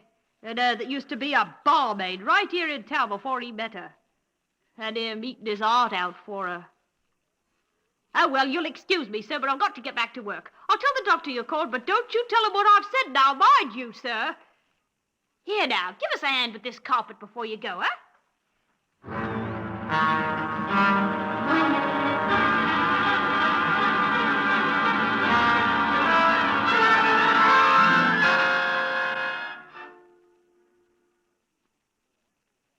express message dispatched to the Edinburgh Police by Chief Constable Lionel Watt of Lancaster. Most urgently request you make contact with Mrs. Alexander MacArthur, Edinburgh.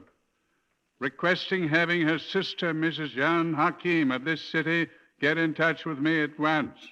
Also discover whether Mrs. Hakim's maidservant, Maggie Rowlandson, is there with her. Information most urgently desired. Watt, Chief Constable Lancaster. Sergeant Barnes of Moffat telephoned me. Sergeant Barnes here, sir. Oh, good morning, Sergeant.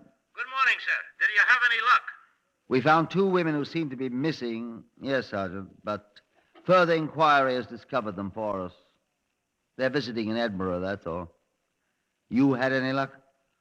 Those 2 professors I told you about, sir. They seem quite delighted with what they've accomplished. Putting the bodies back together. Bodies? You should have seen them, sir. I did, thanks. Any clues? They said one of the bodies was a young woman. The others older, about 35, Dr. Fairley said. One of them had red hair, the young one, he said. Red hair? Yes, sir. And there's a part of the upper left forearm of the younger one that can't be found. What's that mean, Barnes? Well, Dr. Fairley thinks there was some kind of identifying mark. Oh. A scar or Uh-huh. something. And the murderer, whoever he was smart enough to remove it.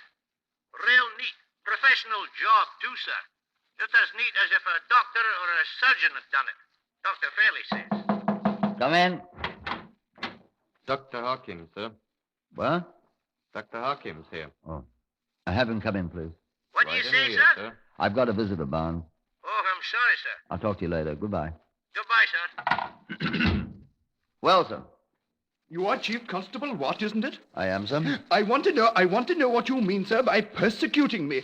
Answer me. Why, my dear sir, nobody's persecuting You have appeared at my office in my absence making inquiries which I am resenting very much indeed, and I demand that they be stopped. My dear man. I am a reputable doctor, sir, a surgeon. I will not have policemen coming to my office. I came to your home, sir. It is also my office and surgery. You are thinking that I have some guilty knowledge of my wife's whereabouts, and that little Rundy, her maid, isn't it? There's no call to be quite so belligerent, Dr. I Hakim. shall be as belligerent as I please, sir, when my rights are invaded. Now, look here, Dr. Hakim. I am not going to be put on the defensive by you at all. You may as well understand that. Now, I'm sure that you're aware that I'm following up a legitimate inquiry concerning the whereabouts of your maid, Maggie You Rowland. have no right to question my servants. My dear sir, I have a right to question anyone who might be able to contribute information. You know that Mrs. Musical talk. I am not acquainted with Mrs. Music's proclivities, sir.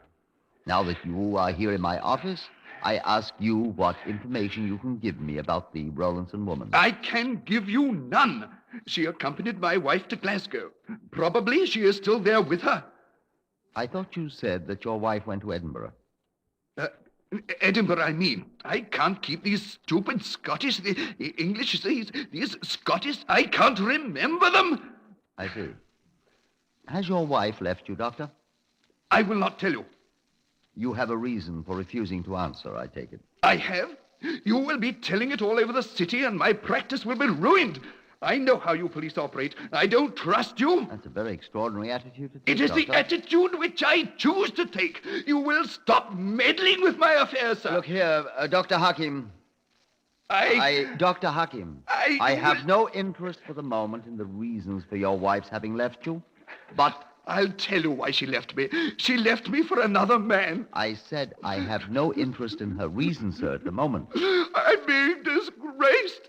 I am being ruined by this scandal. My practice, I should be ruined. And now you please come around so that all the neighbors may see. It is inexcusable. Oh, control yourself, sir. I'm interested in finding Maggie Rowlandson for her parents. She is with my wife in Glasgow, Edinburgh. Is she? Of course I told you so. Now, will you do something to end this persecution? I've told you there is no persecution, Doctor. Will you put a notice in the papers that I had nothing to do with my wife's leaving me?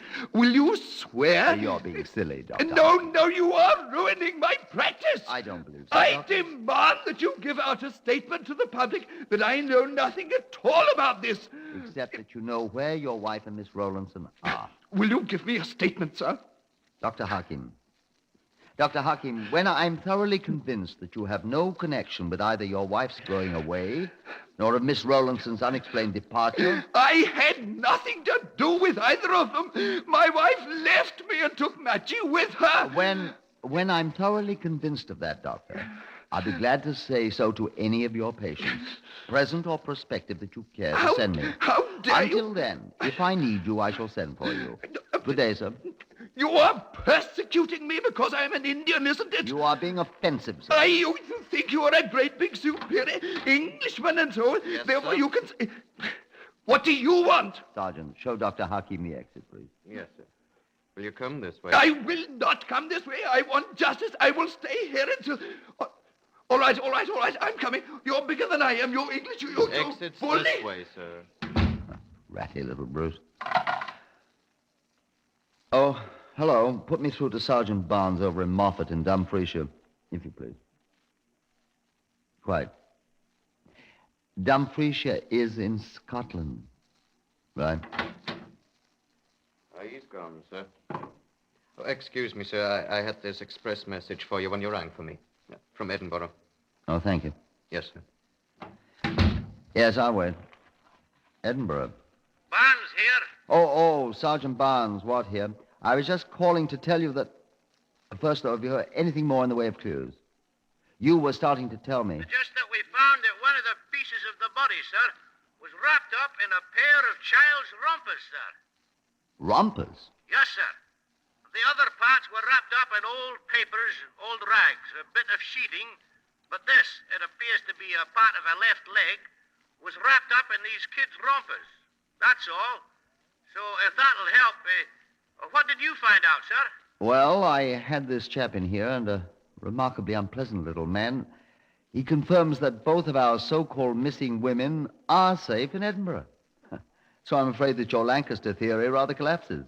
Oh, that's too bad, sir. I had great hopes of your taking this off our hands. No, I think not. As a matter of fact, I've just had an express message from the Edinburgh Police. I'll read it to you. Half a sec. Chief Constable, etc., that's me. What did they say, sir?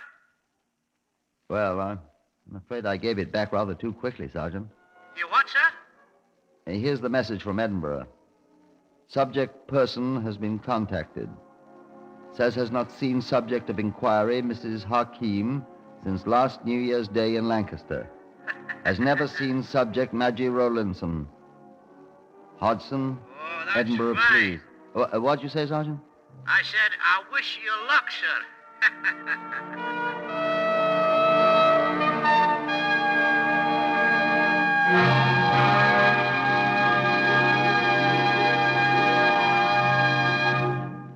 It was raining quite hard when I arrived, full of beans, at the door of number 2 Dalton Square to demand explanations from the little doctor. I thumped the door vigorously, and after a suitable period of time, it opened. The doctor right in. Oh, it's you, Constable. Where is he, Mrs. Music? Out, sir, calling on patients. He certainly did give me what for. May I come in out of the rain, please? Oh, if you must, Thank sir. Wipe your boots on the mat. It's mucky enough in here anyways, though Lord knows I try to keep it tidy. What do you want now? She ain't here. Neither one of them's here. Neither Mrs. Hakim nor Maggie, what's her name, Rowlandson? Nor the doctor. Now, what did you want, sir? He ain't here. Very important that I see him. Where do you expect I might find him? Or when will he be back? That's the way I got into trouble the other day, answering questions. Now, look here, Mrs. Music. He says it ain't good for business. He said if I'd done it again, I'd lose me situation, and I'm not going to lose me situation. If you'll just tell me when the doctor will be back, Mrs. Music. He'll be back tonight. He's going to have tea with the children. What children? Oh, no, lummy how it's raining. Well, that'll be good for the carpets. Carpets? Oh, now, you do ask questions, don't you? What children? The doctors. They're staying with Dr. Mattoon and his wife since the missus went away. That's why the carpets is soaking in the rain. Mrs. Music, will you please... To wash the blood out of them. What blood? It's been on them ever since the day she went away, and I don't know any way to get it out, so I'm soaking them in the rain. And... Whose blood? Whose blood is it, I mean? There was blood all over the surgery and on the stair carpet. You helped me with the stair carpet yesterday, for which I thank you, sir. Whose blood? Oh, Oh, blood ain't no treat around here, sir. The doctor's always cutting people up, committing operations and all. Whose blood, I say? Oh, you needn't yell at me. I can hear all right. Why, his, of course. His? The doctor's? Of course. How did his blood get on? When I come to work that Monday morning, he told me the missus had run away from him, so he took the kids to stay with Mrs. Mattoon, like I said before. And when he come back, he tried to open a tin of peaches for his breakfast, and he cut his hand dreadful on the tin opener. Didn't you see he was still bandaged up? Yeah. There was blood every place in the house. On the rug, on his waistcoat, on... He bled a lot. You wouldn't think one person could bleed so much and still walk about. Who dressed his hand? He dressed it himself. Wouldn't even let me put Zambuk on it. He's very accomplished, sir. Oh, dear me. What's the matter? Oh, I knowed he'd forget to take them. You see? What are those things? Oh, I told him he'd forget them. Now what are those poor kiddies going to do with them? What are they? Rompers! Don't you recognize rompers? Haven't you got any kiddies? I told him to take them. Whose are they? All except that one pair that belonged to young Allen. I don't know how anybody could lose a pair of rompers. Is there a telephone here, Mrs. Music? In the surgery there, but I'm not sure the doctor Here's £50. Say nothing about it. Here, old bar music, that red bow tie he's been wanting. In here, Mrs. Music? It's his birthday Wednesday. What'd you say? Oh, yes, it's in there, sir. Thank you.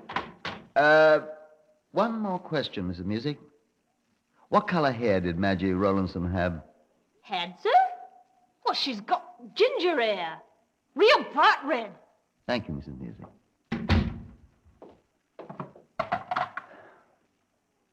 This is Chief Constable Watt. Put me through to Sergeant Barnes at the Moffat Police Station.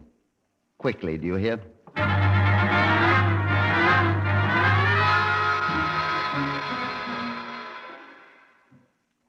It was 8 o'clock in the evening when Sergeant Barnes arrived at 2 Dalton Place. I'd urged Mrs. Music to wait. Come in, Barnes, I said. Did you bring them? Yes, sir. They're right here. What on earth? Know what these are, Mrs. Music? Well, of course I do. Where'd you get them all bloody like this? Ugh. Is there blood on everything? What are they?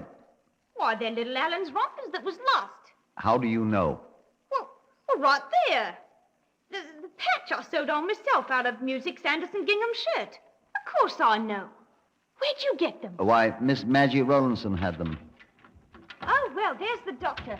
At last. You gentlemen, you can... Mrs. Music, are you here? Yes, sir, I'm here. I'm here also, Dr. Hakim. Now, what are you wanting in my house? I want to see you, sir. And may I know who you are, please? I'm Sergeant Barnes of the Dumfriesshire Constabulary, sir. I want to see you, too. Now, look here. What is this? They found little Alan's rompers that was lost, Doctor. Aren't you glad? No, I don't think he's very glad, Mrs. Music. Doctor, may I look at that bandaged hand where you cut it on the tin opener and where you bled so profusely? Stand away from me. Stand away from me, I tell you. Hold his hand, Barnes. Yes, sir. No, don't touch my hand. Let go. I'll be Let quite go gentle, my Doctor, hand. but I've got to get that bandage off. There's no blood here. Now, there. Look, Barnes. Yes, sir. What? Let me see. Why the rightly cut on that hand? Well, where did all the blood come from, then? Yes, Doctor. Where did all the blood come from? Johanga Sorabi Hakim, alias Dr. John Hakim.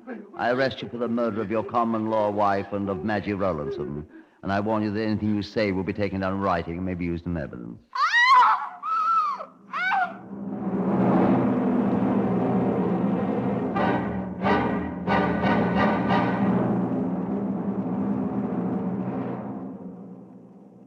He admitted it, finally.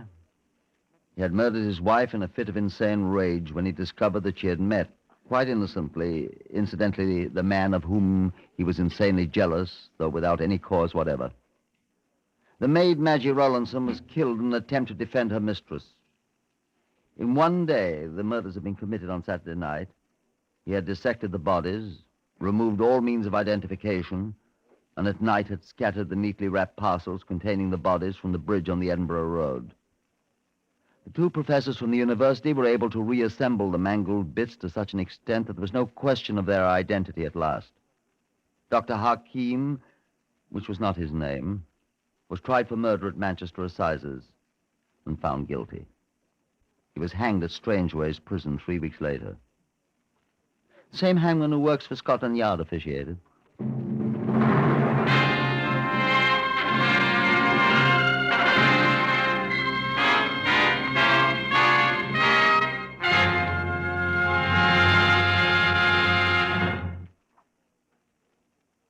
Heard in the honor of their appearance on Whitehall 1212 today were Harvey Hayes, Horace Braham, Pat O'Malley, Lester Fletcher, Patricia Courtley, and Morris Delamore. Lionel Rico speaking. Whitehall 1212 is written and directed by Willis Cooper.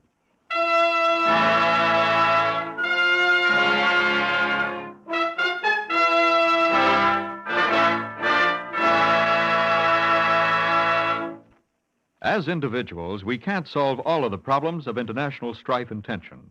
But as individuals, we can declare ourselves on the side of friendship and goodwill. The best way to express your goodwill is through CARE, C-A-R-E, the nonprofit international organization that delivers food and clothing packages to the needy in other lands. For complete information, get it at CARE offices throughout the nation. This is NBC, the National Broadcasting Company.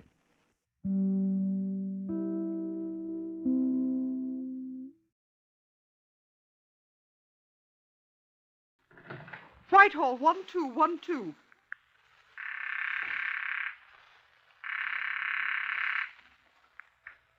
This is Scotland Yard.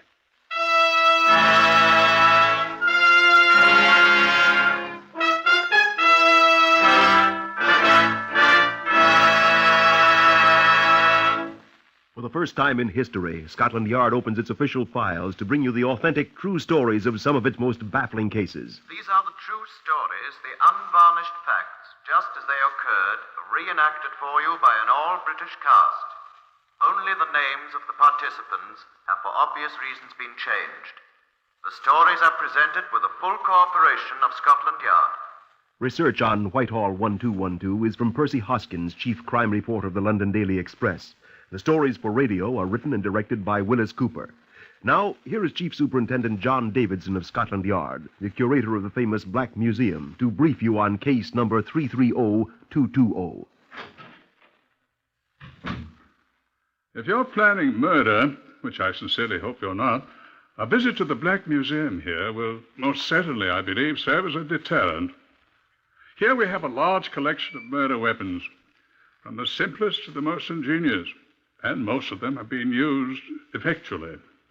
Now, here's a knife still stained with a murdered man's dried blood. Yeah, the user of that knife was hanged. And here is a revolver bullet from a man's brain. Yeah, the man who fired that shot was hanged. And the one-time possessor of this tiny phial, which at the time contained poison, thought to murder her husband. Yeah, the hangman ended her career, too. And this carpenter's mallet here, the wielder of that one drew a trip to the execution shed for the unorthodox use of it. You know, most murderers are caught, and they die more ignominiously than their victims. And here in the Black Museum lie the instruments that encompass two deaths, the victim's and the murderer's own. This innocent tool once fell into evil hands. It's all that remains.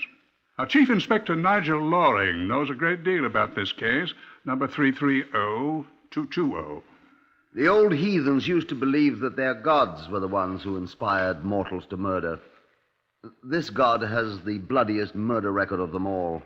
Who was that, Nigel? Mars, the god of war? No, John. His name is Cupid. He was the god of love.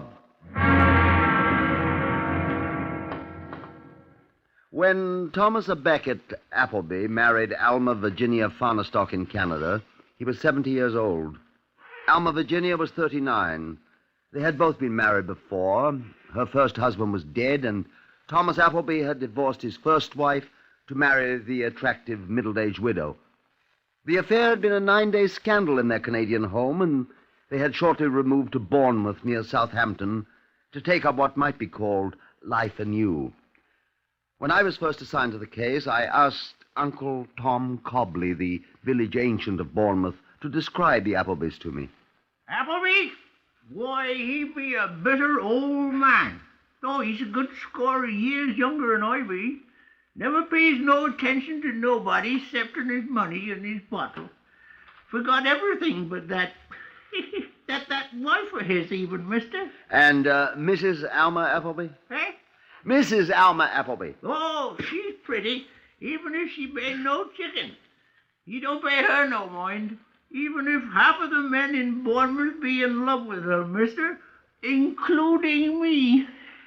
And so, when Thomas A. Beckett Appleby died at the age of 75 from the result of a broken skull, there was scant sympathy to be expected for him, and much indeed for Alma Virginia, his wife, until Alma Virginia opened her mouth and spoke to a sergeant of the Bournemouth police station who had been summoned by Dr. Owen Trelawney, the attending physician. I did it. Tell you I did it. Tell the coroner I did it. That's all I have to say. Madam, do you know what you're saying in the presence of witnesses? Certainly I know what I'm saying. I killed him. I hit him on the head with mallet. Write it down. Madam, you don't know what you're saying. You're drunk.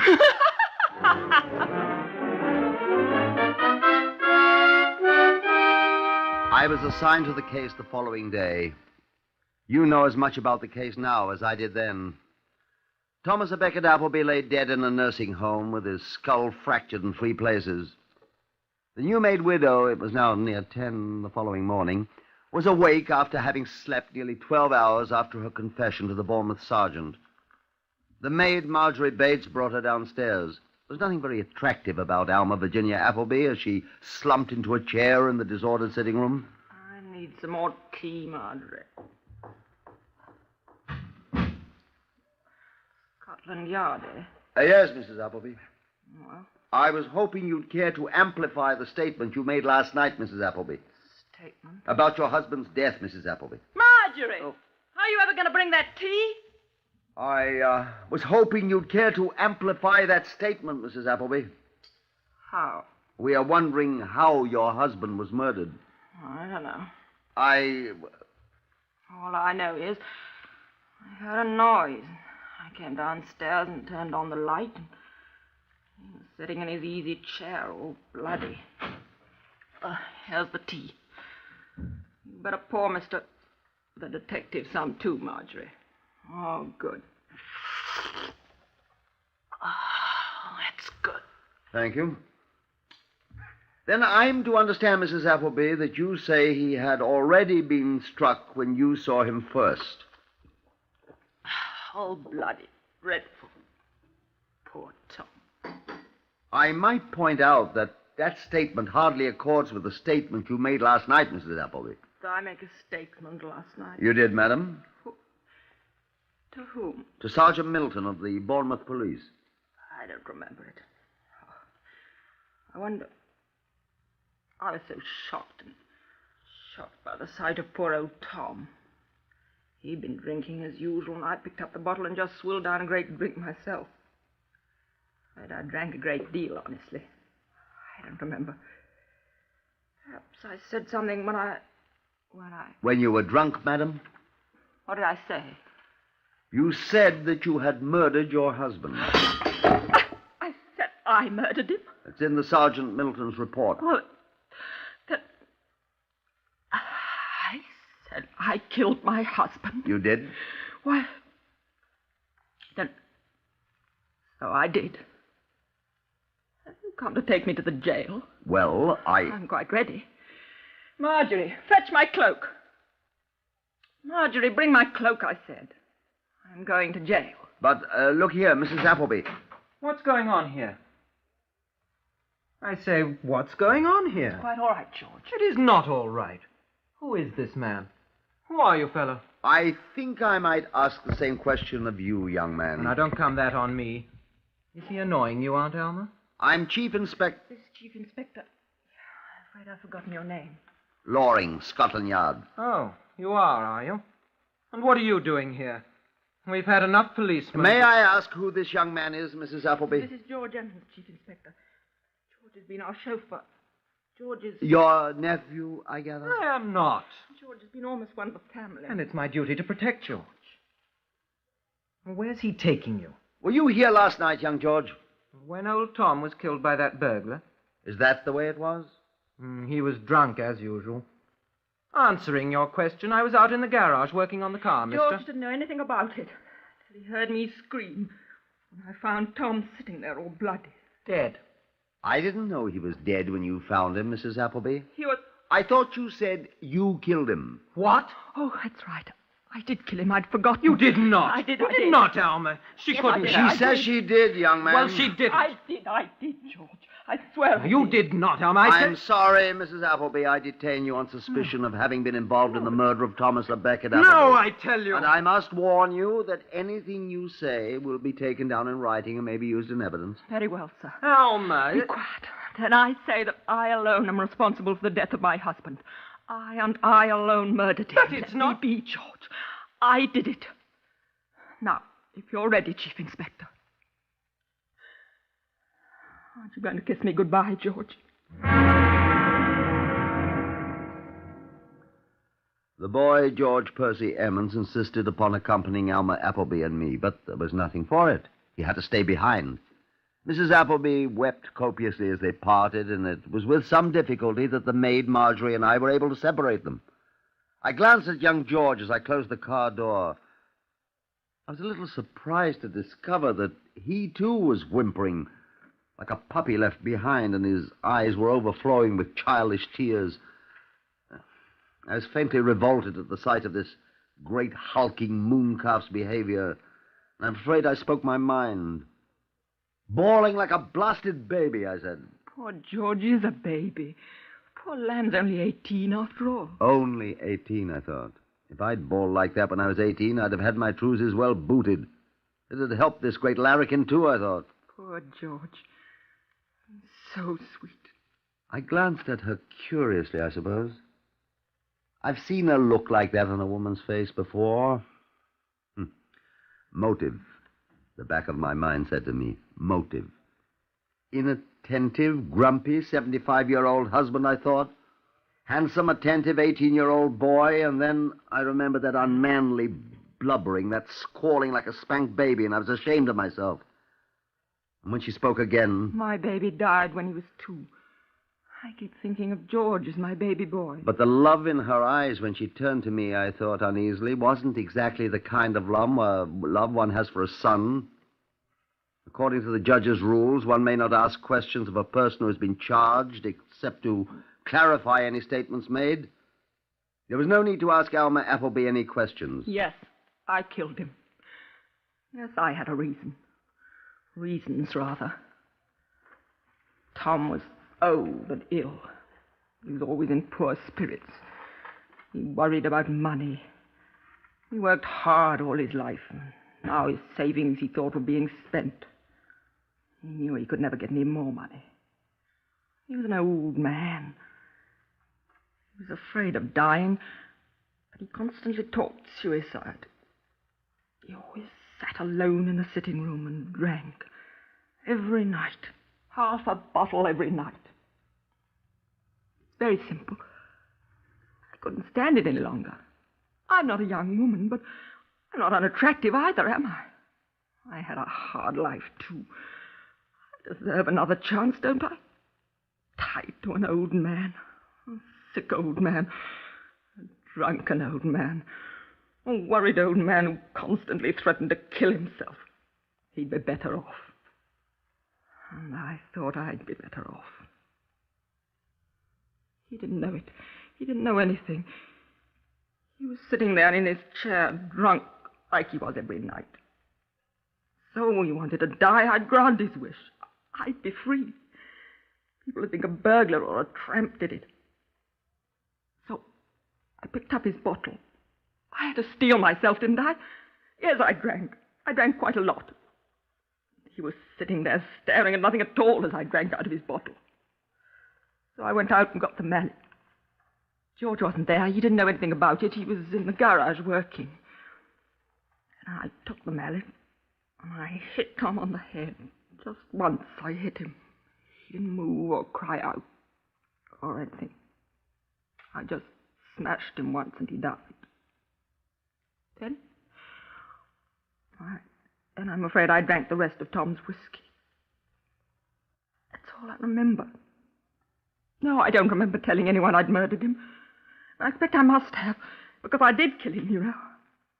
I'd been thinking about it a long time, you know, and this time I made up my mind to it. I would do it, and I did do it. He died very easily. Just one smash with the mallet, and it was all over. He didn't even know it. And I feel he died happy. I'm sorry for him. I did rather like him, but... Well, that's the whole story. All of it. I thought I was doing him a favor, and everything would be all right. I could blame it on the burglar or whoever. I should have known I couldn't get away with it. Oh, yes. And be sure to put down that it was all my idea. Nobody at all had anything to do with it but me. Put it all down in writing, just the way I've told you, and I'll sign it. I murdered him. So help me, Alma Virginia Appleby.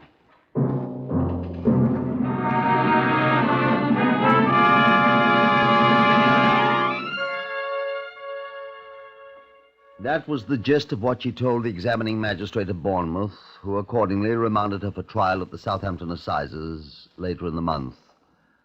I wasn't satisfied. John Davidson, the Black Museum man, he was plain superintendent then, was in Bournemouth visiting his great-aunt who was afflicted with sciatica. John, having escaped the ailing aunt for a morning, had attended the examination. Afterwards, he and I repaired to the nearest pub. John was not happy. None of my business, Loring, but that woman's lying. She lied about the number of times old Tom Appleby was tapped on the head with a mallet. The doctor said 3 times. She insisted it was only once. Well, she was pretty drunk. Granted. So let's have some more pigs here, shall we? Right. Miss, 2 of the same, please. Right, sir. Granted that she has made a mistake there. Granted that she was undoubtedly a little script, as I shall probably be if I have much more of this beer. Thank you, miss. But what murderer ever forgets how many times he strikes his victim? Cheers. Cheers.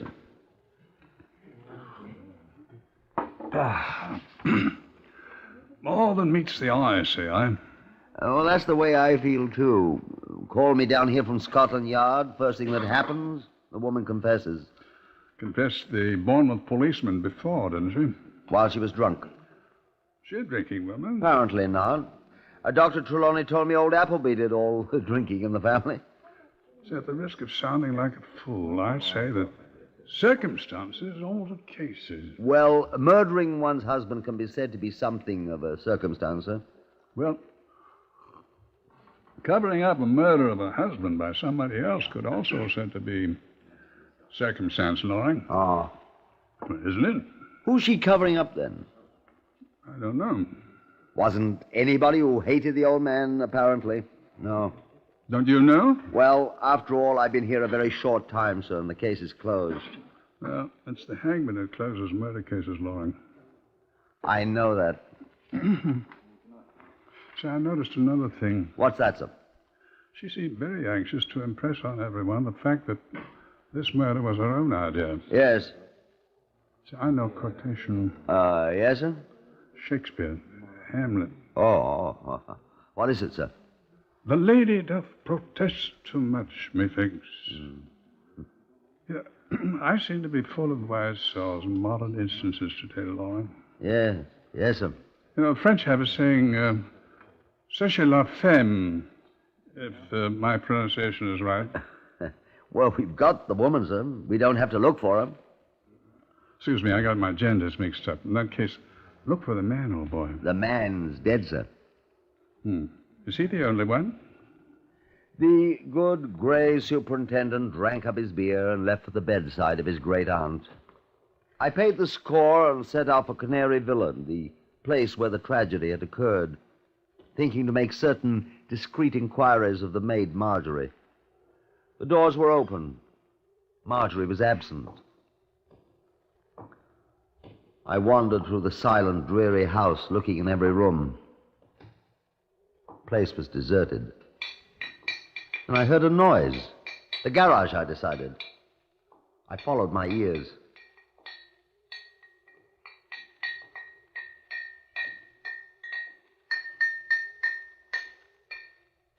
I watched young George for quite a while before he discovered me. What do you want? Like to ask you a few questions, George, if you don't mind. Oh, you're the policeman. Chief Inspector Loring, that's right. I've got nothing to say to you. You're trying to hang my Aunt Alma. No, I'm not, George. I don't think... She didn't do it. I told you she didn't do it. I know. You got any suspicions, George? Well, of course. Some thief, some tramp or something done it. Really think so? Yes. I don't think a tramp did it. Well, she didn't do it. I'm sure of that. Can you prove that, mister? Frankly, no. Look, George, I have an idea it was someone that didn't like Mr. Appleby. Who? I thought perhaps you could tell me if he had any enemies. I don't know any. Go on with your work, George. We can talk. I'm almost done. Well, I'll help you. I'm a pretty good motor mechanic. Well, I was just straightening this thing. Well, I'll give you a hand. I suppose I should feel sorry for old Tom. You don't? No. I didn't like him. He didn't like me either. You'd know, I suppose, if anybody ever indicated that he hated Mr. Appleby. Of course. I knew them both pretty well. Worked here 6 months. No, 7. She didn't hate him. Alma? Aunt Alma, you mean? No, she certainly didn't.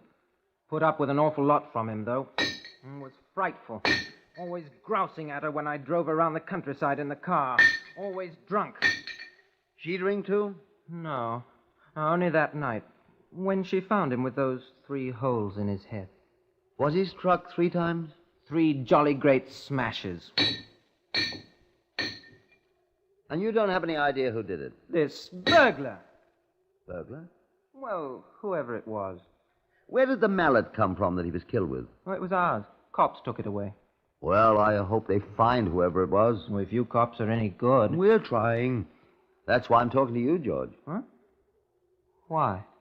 Hoped you might be able to help her. Listen, mister. I'd give my life for her. Well...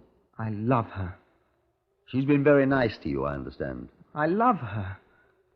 She's the sweetest, the most adorable, the most... Well... Huh? She's going to hang. No! She's not. She didn't do it. She confessed, George.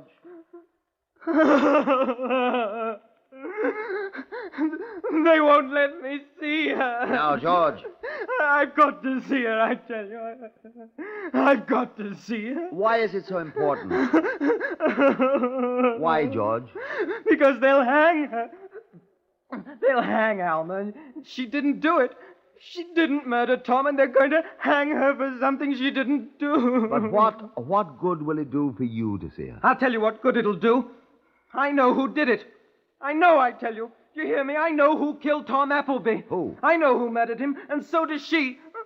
I've got to talk to her, or they'll hang her.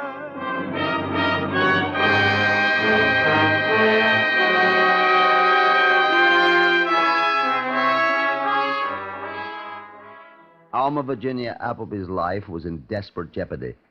She had been remanded for trial, and no power on earth is sufficient to alter the slow, regular course of British justice before that trial takes place. Not even a confession by another person can change her status, that of a prisoner awaiting trial before a jury of her peers. I explained that to George Percy Emmons. "You're coming to the rescue a trifle late, young George," I said. "It might be that you're too late." I've got to save her. I love her, and she loves me. This is George Percy Emmons' statement. I have worked as chauffeur and general handyman for about 7 months for Alma and Tom Appleby. Alma, Mrs. Appleby, has been very good to me. She said I'm like what her dead son might have grown up to be. He did not like me. He didn't like anybody. He was always drunk, and he mistreated Alma, Mrs. Appleby. She tried to keep away from him. She always asked me to drive her to various places so she could be away from him and his tyranny. I love her very much. 3 months ago, I asked her to marry me. First, she laughed at me. And then she cried. She said that she was old enough to be my mother.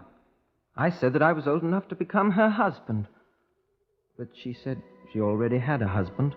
And I said he was a bad husband, and old, and ill-mannered. And she agreed.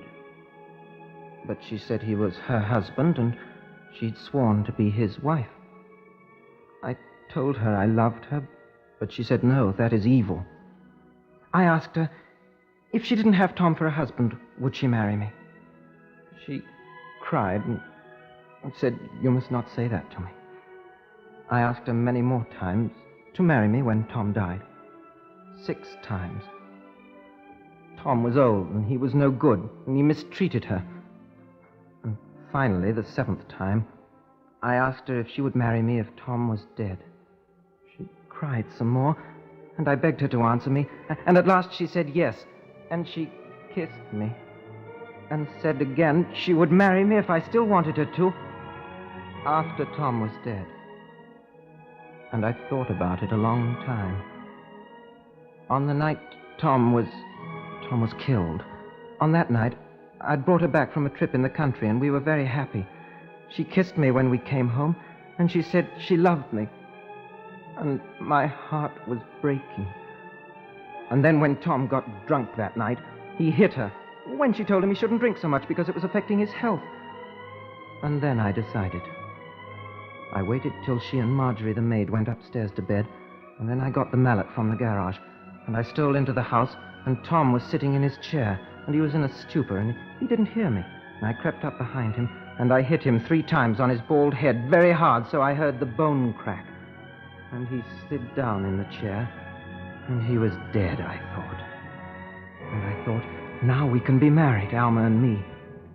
But when I went to the staircase to go up and tell her, I looked up, and she was standing there, and she had seen it all. And everything I did, killing him, had come to naught. And I am a murderer, and Alma must not hang, although I surely shall. This is my confession. Write it down, and I will sign it. So help me, George Percy Emmons. George Percy Emmons was remanded for trial by the same magistrate who had examined Alma Virginia Appleby. They were tried together at the Southampton Assizes a little more than a month after Thomas Appleby had died. Both defendants pleaded guilty. Both seemed, as one crime reporter complained, to outdo the other in protestations, not of innocence, but of guilt. Unlike almost every case where a man and a woman had been accused of murder, they did not attempt to fix the guilt on one another, but each seemed determined to save the other's life at the cost of his own. This was the verdict of the jury. Members of the jury, are you agreed upon your verdict? Yes, sir. Do you find the prisoner, Alma Virginia Appleby, guilty or not guilty of murder? Not guilty. Do you find the prisoner, George Percy Emmons, guilty or not guilty of murder? Guilty. We should like to add a rider to that. We recommend him to mercy.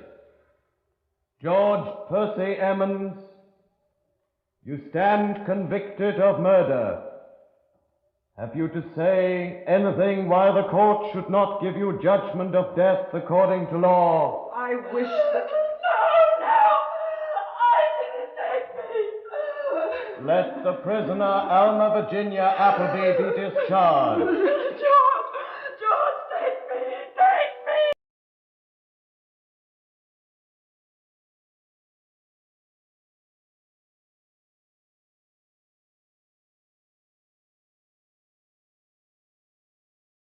And so they hanged 18-year-old George Emmons.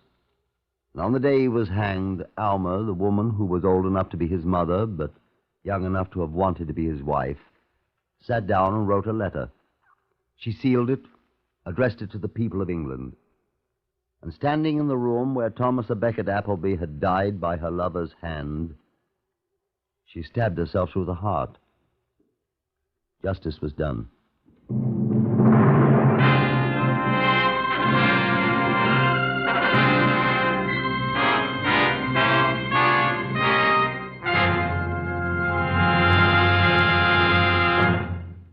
You have heard another in the series Whitehall 1212, compiled from the official files of Scotland Yard. Research on Whitehall 1212 is by Percy Hoskins of the London Daily Express. The stories for radio are written and directed by Willis Cooper.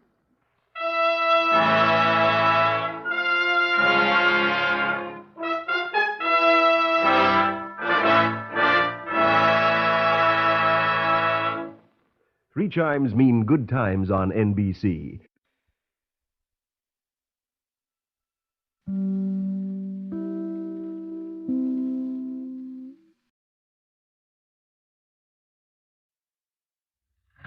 Whitehall 1212.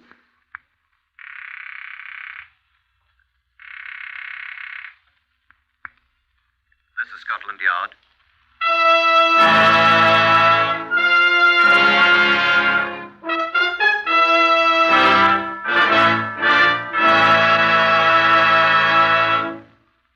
For the first time in history, Scotland Yard opens its official files to bring you the authentic, true stories of some of its most baffling cases. These are the true stories, the plain, unvarnished facts, just as they occurred, reenacted for you by an all-British cast.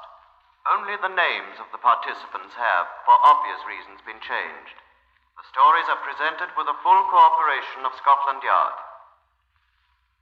Research on Whitehall 1212 comes from Percy Hoskins, chief crime reporter of the London Daily Express. The stories for radio are written and directed by Willis Cooper. Here is the man in charge of Scotland Yard's famous Black Museum, Chief Superintendent John Davidson, to brief you on case number 504 MR701. Good afternoon. All the exhibits I have charge of here at the Black Museum are not in themselves horrible or gruesome.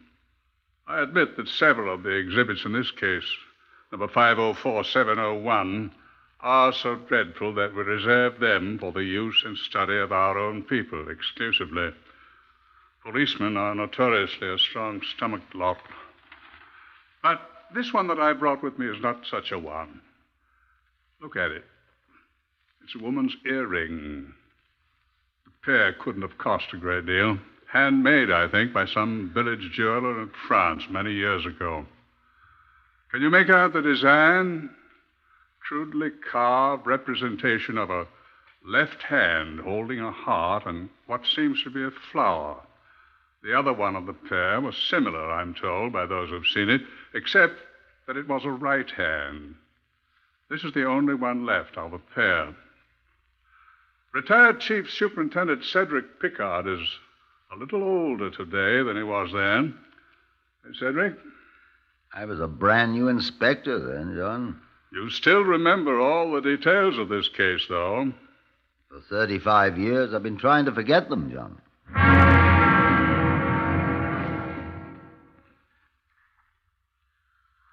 On the 31st of October, 1917, the Zeppelins raided London for the next to last time. About 8 o'clock on the morning of November the 2nd, some 32 hours after the air raid, I received a call from E Division of the Metropolitan Police in Bow Street. I hastened there at once. They had 4 things to show me. 1, a badly bloodstained sheet. 2, a large jute bag labeled Argentine La Plata Cold Storage. 3, a stout cord which had been tied round the bag.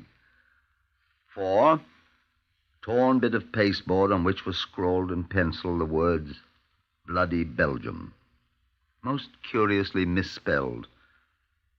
There was a civilian there, too, a squatty man with a cast in his left eye, wearing a remarkably dirty cap. He stood up when I looked at him. I'm Sammy Elwood, sir. I found it. Them things, I mean. Oh, did you then? Roadman, I am, sir. I work at Regent Square in Bloomsbury. Where'd you find this? In the central garden in the square, sir, behind the railing. I seen it when I first come to work this morning, sir, but I went and had my breakfast first, sir. Good thing I did, too, and then I untied the bag when I come back. I run for a policeman right away, sir. Why'd you run for policeman? The bag, sir. There was a lady in it.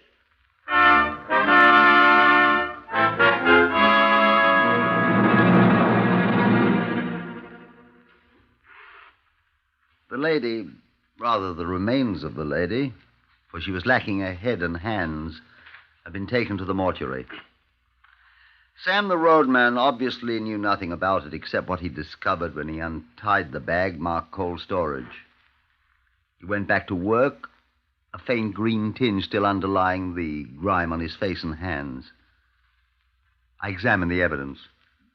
The pasteboard on which was written Bloody Belgium, I hazarded, might indicate that someone who disliked bloody Belgians had caused the death of this one. The bag, I decided, should go to the laboratory for examination. I looked for laundry marks on the bloodstained sheet. There was one down in one corner.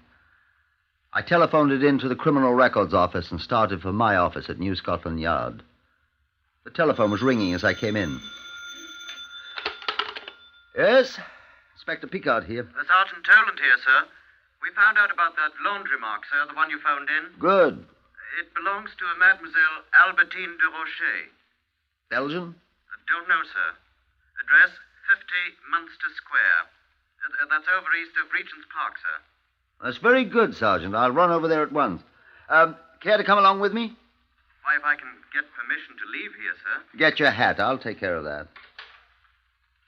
Accompanied by Sergeant Monty Toland, he was a much better man on a case than on a CRO telephone, and they knew it.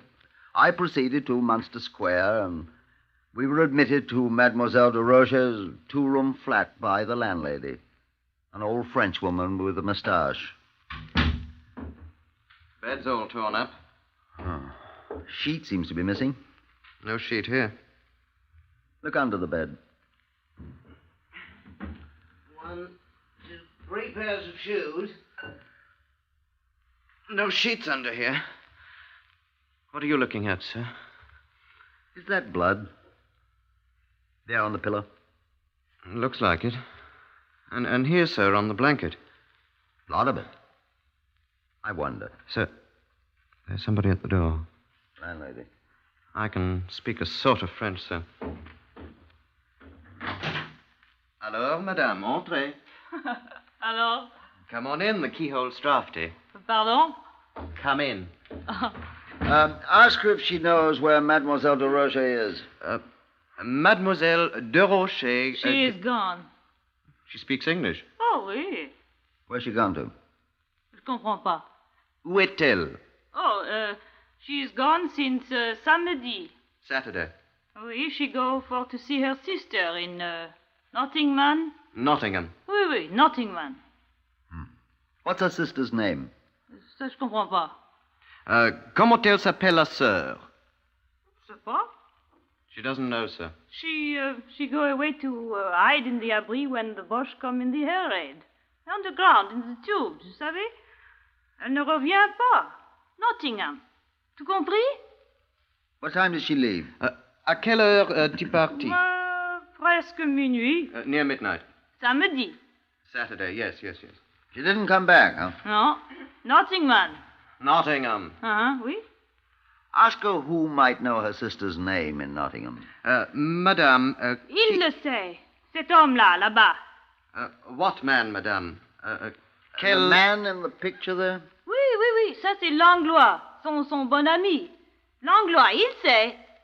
It's Langlois, her sweetheart. He might know, she says. Where is he? Je sais pas. Chez lui. Where is his home? Hein? Oh, Charlotte Street, numéro 101. 101. 101. Langlois, Étienne Pierre, Petite Boucherie. Rue Charlotte, numéro 101. What'd she say? She says his name's Langlois and he lives at 101 Charlotte Street. I know that. What else did she say? She says he has a small butcher shop there.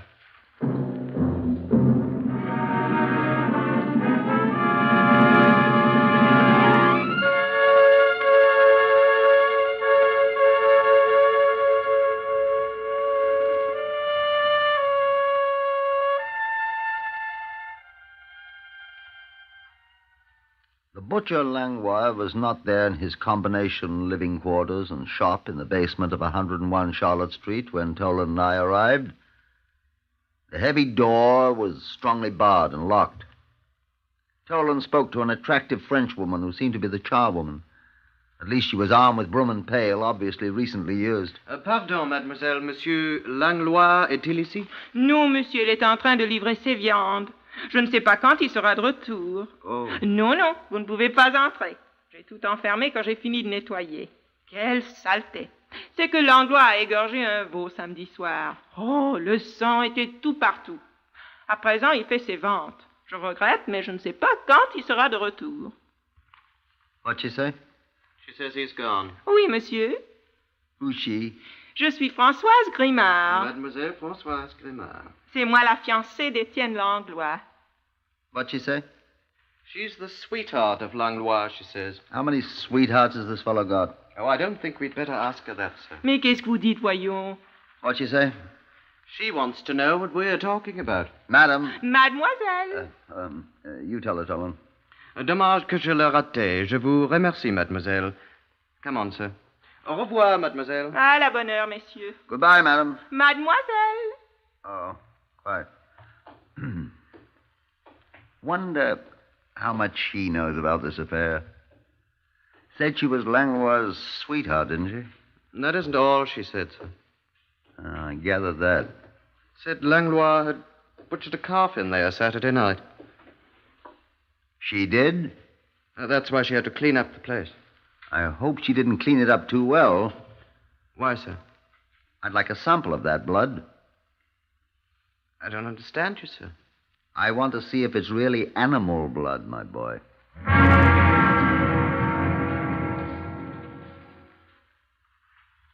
I posted 2 detectives at the Charlotte Street location to keep a close but inconspicuous watch on the home butcher shop of Etienne Pierre Langlois to report the butcher's return. Toland and I went back to the Munster Square address where Albertine de Rocha had lived. The mustached landlady assured us she knew nothing more of the affairs of Mademoiselle de Rocha. She did, however, add that Monsieur Langlois had put in an appearance there after the de Rocha woman had left. Ask her when, Toland, I said. Quel jour, madame? Dimanche. Sunday. What did he want, madame? He had food for the cat. Mademoiselle Durocher asked him to do so. Was he alone? Hein? Était-il seul? Oui. How long was he here? 15 minutes, peut-être. 15 minutes. I know. He fed the cat? Comment? The cat. The cat. Did he feed the cat? Eat. Non. Why? That's what he was here for, wasn't it? Le chat est perdu. The cat's what? Perdu. He is run away. What did he do with the cat food? Oh, he take it away with him. Why didn't he leave it here? Je ne sais pas. Was he here alone in this room all that time? Oui. Did he take anything from here when he left? The food for the cat. That all? Je sais pas. I don't know. You sure? Monsieur, if he takes something from this flat, it is hers, not mine. Comprenez? I don't know. Aussi, he is her sweetheart, you say, n'est-ce pas? It is all right if he takes something. I don't know. Not my business. A sheet seems to be missing from the bed. I don't know. Je ne sais pas absolument. I see. Well, that's that. Seems to be, sir. Well, thank you, madam. Goodbye. Goodbye, monsieur. Oh, I knew there was something else I wanted to ask you. Oui, monsieur. Do you know a woman named, what's her name, Toland? Who, sir? The woman who told us about Langlois. Oh. Françoise Grimard. Ah. Know her? No, I have never heard of her. Nowhere in all London is the art of thrusting one's nose into other people's business at lower ebb than in Soho, with its enormous foreign population. Our uncooperative landlady was a conspicuous practitioner of the ancient injunction, live and let live. As Toland and I approached 101 Charlotte Street, half a mile away, Detective Sergeant John Mullins, one of the men I'd posted to watch the Langlois establishment, called to me. Hey, Inspector. Who's that? Oh, it's you, Mullins. Yes, sir. Been looking for you, sir. You went to your office at the yard, and I... What's up? He's come back, sir. Langlois? Must be him, sir. He looks like a bloody butcher. He came up and unlocked the door of the place and went inside. He's still there? Must be. We haven't seen him come out. Good. The woman came up and knocked at the door, sir, about 10 minutes ago and was admitted by him. Young? Well, not so young, Sergeant, but very handsome, I'd say. What'd she say? We couldn't hear, sir, but she's there now. At least she hasn't come out either. She's telling him all about the two policemen who were asking questions about him this morning. I'll take my oath.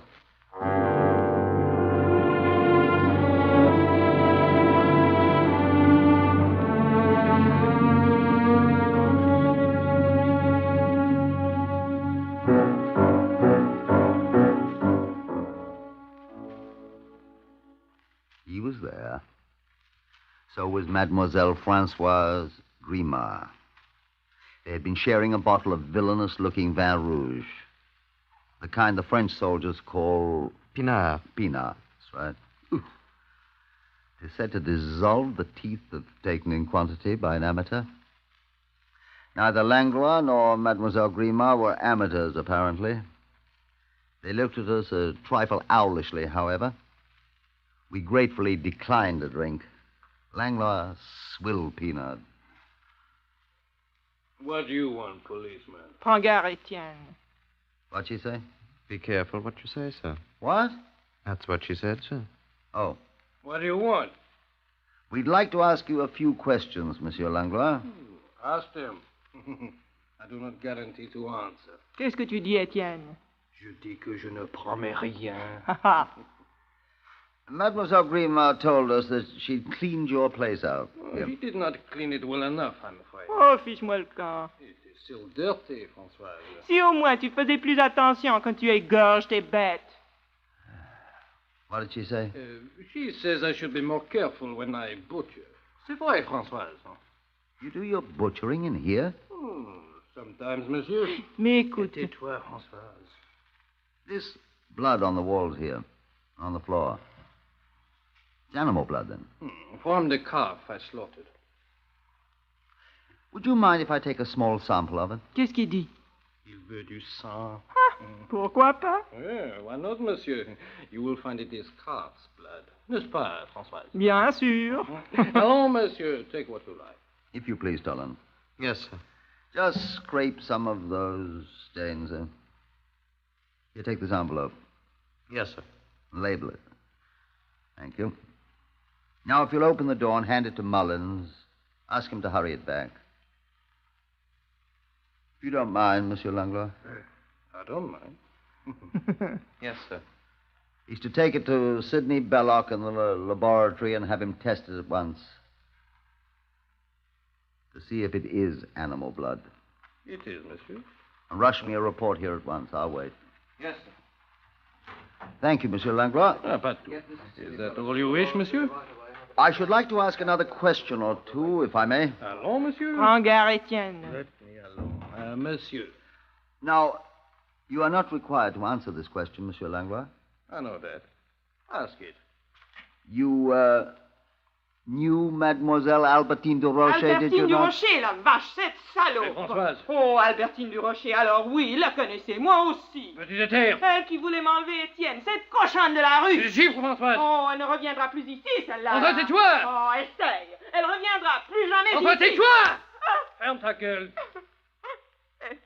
Eh oui, il la connaissait, moi aussi. Tais-toi, Françoise.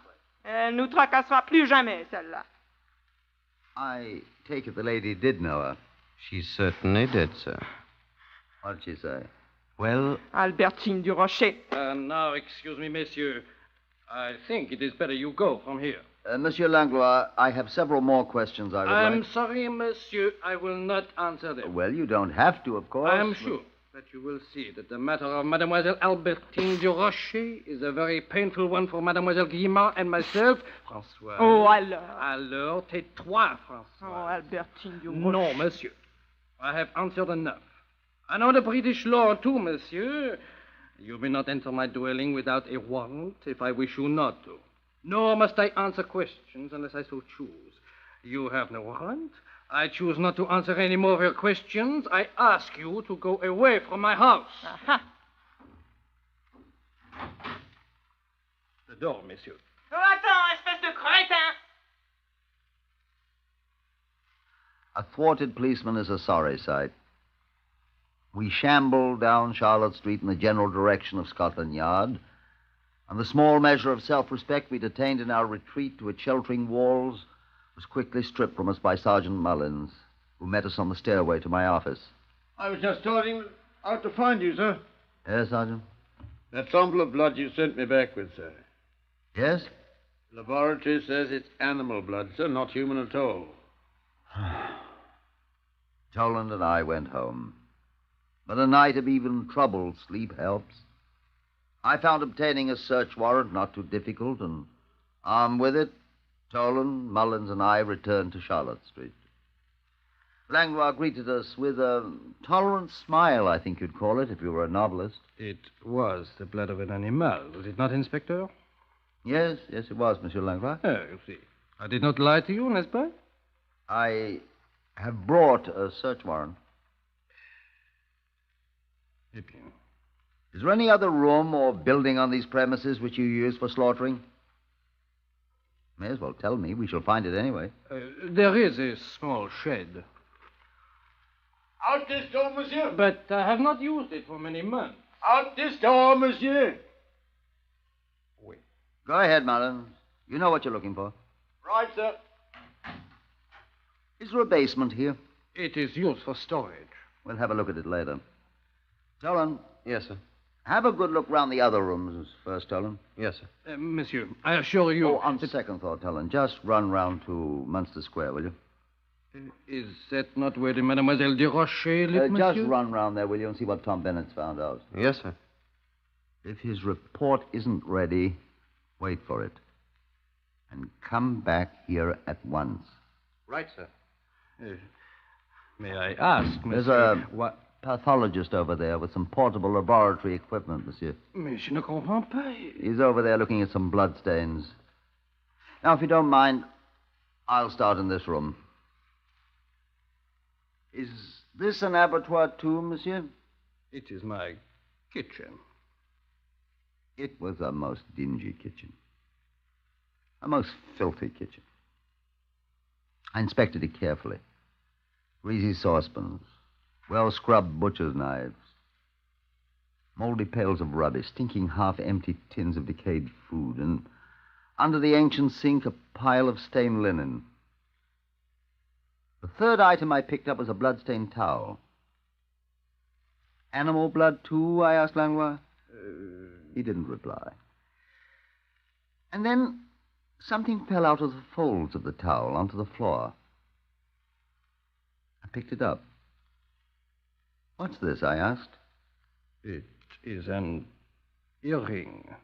It belongs to Françoise, to Mademoiselle Grimard. An earring, I said. And dropped it into my pocket.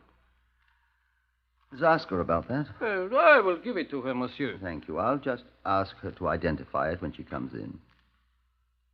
Where is she, by the way? Oh, I don't know. We'll find her.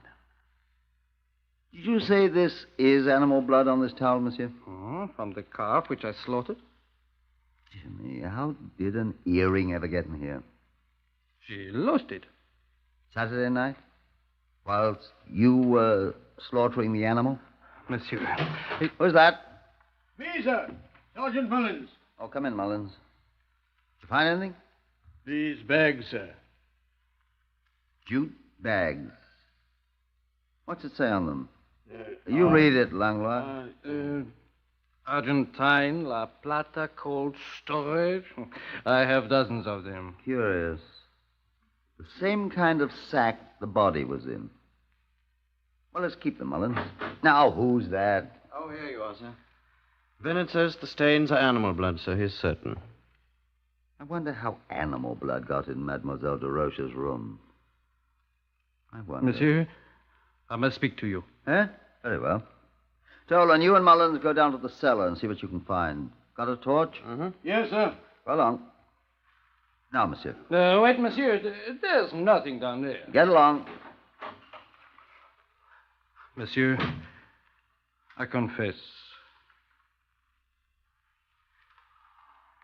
Go on.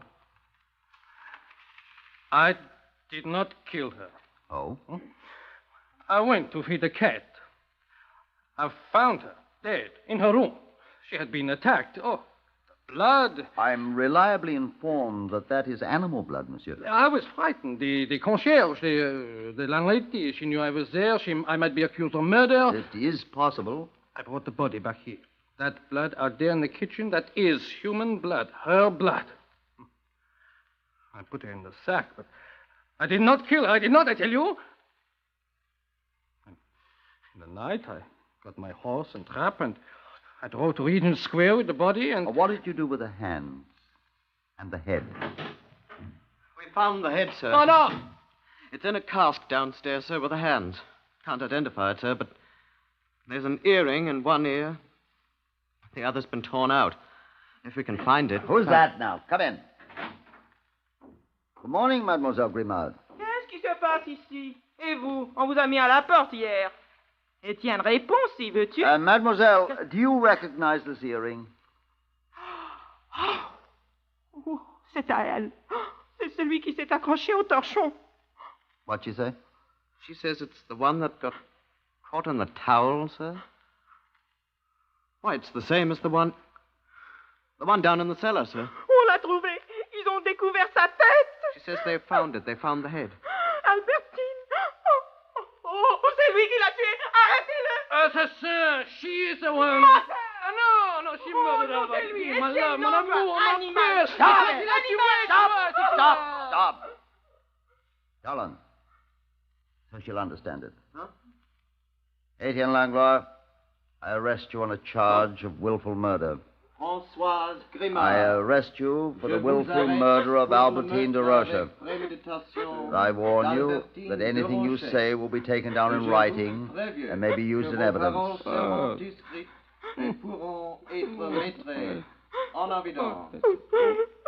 Come along, both of you.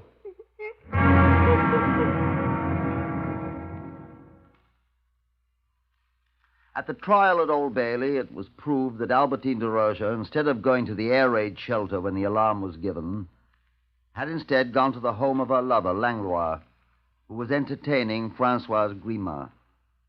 A quarrel ensued, and the de Roche woman was struck on the head and killed. We found the murder weapon, a cleaver owned by Langlois. The only fingerprints on it were those of Francoise Grimard. Langlois had gone to the dead woman's flat in Munster Square the next night with a container of animal blood in an attempt to make good his hastily conceived story.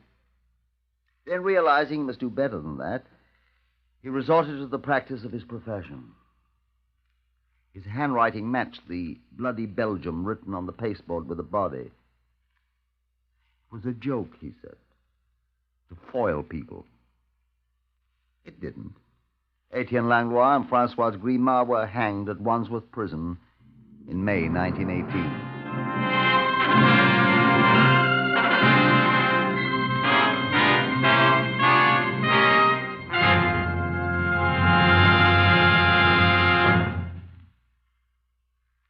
You have heard another in the series Whitehall 1212, compiled from the official files of Scotland Yard. Research is from Percy Hoskins of the London Daily Express. Whitehall 1212 will not be heard next Sunday, giving way to a special broadcast of the Masters Open Golf Tournament from Augusta, Georgia. But we shall return to you at this time 2 weeks from today. Among those heard in this reenactment of a celebrated case were Horace Brame, Harvey Hayes, Lester Fletcher, Evan Thomas, John Dirth, Patricia Courtley, and Elizabeth Eustace. The stories for radio on Whitehall 1212 are written and directed by Willis Cooper.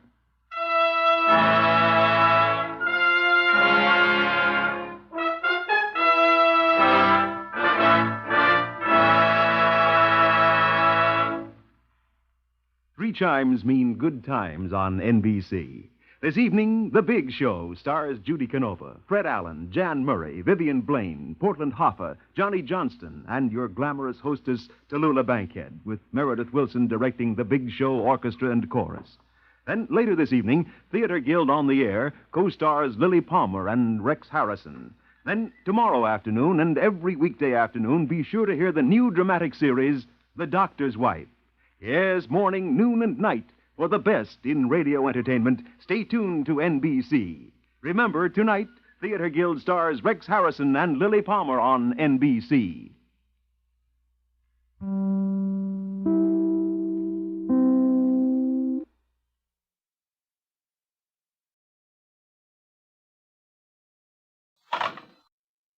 Whitehall 1212.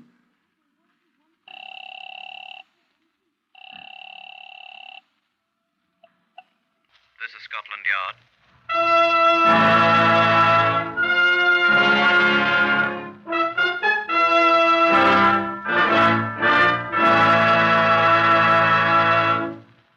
For the first time in its history, Scotland Yard opens its official files to bring you the true story of some of its most baffling cases. These are the true stories.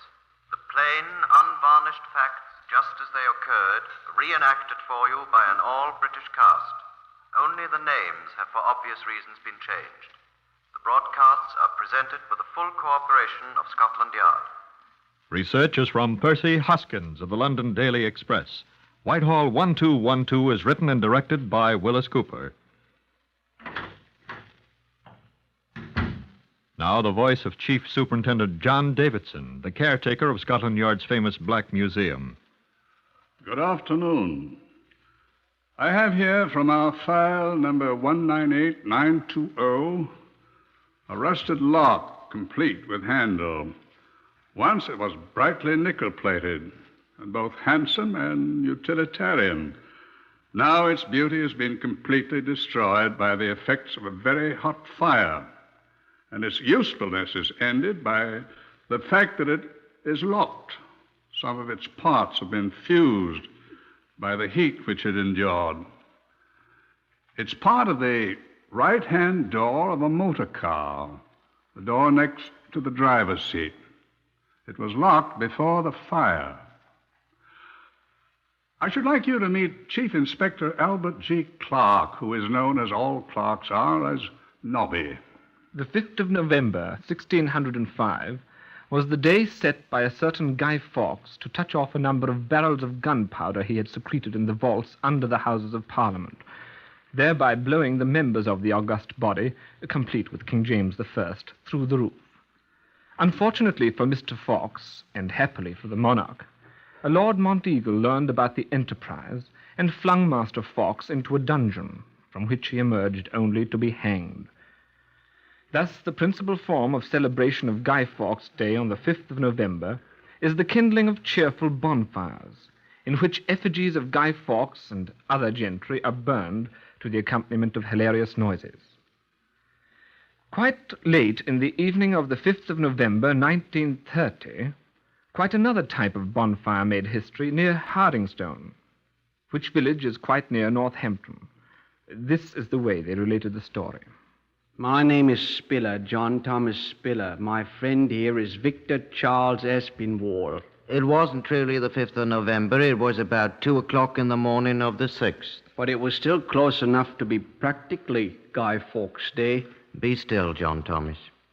We were walking home from a Guy Fawkes dance in Northampton. Hardingstone is only a step from Northampton. You walk along the main London road from Northampton till you come to the turn-off to the left on Hardingstone Lane. Only about 2 miles. 2 miles. First, as we started to turn off to Hardingstone down the lane, a motor car passed us. Going towards London? Very fast, blinding us quite. Aye. And when it got past us, we saw a man. The moon was quite bright. So we could see his face quite well. He hadn't any hat. He climbed out of the ditch onto the metal road. And he looked as if he were mixed up. Wasn't sure what he was doing, like. And we gaped at him. Didn't know what to say either.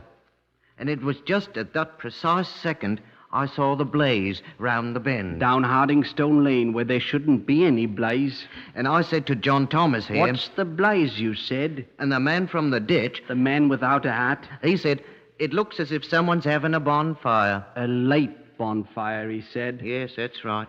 And we turned to look in the direction of the blaze. Down the lane toward Hardingstone. And when we turned back to look at the man... He was running away. Hurrying away. That's right, hurrying away. He didn't say a word. He started toward London, and then he stopped and looked around. The moon was so bright. And then he turned toward Northampton, and he started to hurry that way. We'd have done something, but he was hurrying down the road.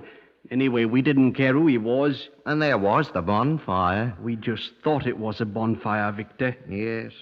And so we went on down the lane to see who made the fire. And the fire seemed to be getting bigger, so we hurried. And suddenly, there it was. Right there in front of us. Blazing like blazes. The flames were 15 feet high. But we could see what it was. It was a motor car.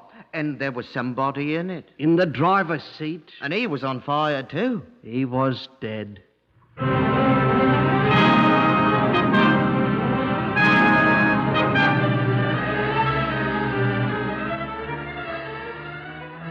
The boys had forgotten about the hatless stranger who climbed out of the ditch and ran away. They went for a policeman. Quite a number of men arrived. The fire was clearly visible in the village, of course. And presently it was put out and only sizzled. The unfortunate occupant of the driver's seat was carried away in several sacks and put away to cool in the cellar of the local hospital. Then the two boys remembered the man without a hat, and they told Sergeant Moody about it. Sergeant Moody was the bald-headed one from Northampton. He wasn't very old, was he, Victor? About 35. 36, I was thinking. 35. He looked like a commercial traveller. He had no hat. Victor, we said that. He seemed confused, I think I'd say. Wouldn't you, John Thomas? Bewildered, I'd say. He finally went off toward Northampton. He started the other direction first, though. Toward London. But you went down the road toward Northampton. A dark man. Needed a haircut. Wore a checkered waistcoat. And a dark red tie. He had a tiny black moustache. And a wart on the left side of his neck. A cut on his right hand. Limped. His right foot. Bulgy eyes. Pop eyes. Tall. Weighed about 11 stone. Would you know him again, Victor? Certainly I'd know him, John Thomas. It was all very suspicious, Sergeant. Him running away like that. From the fire? I think he had something to do with it. I think you ought to find him, Sergeant.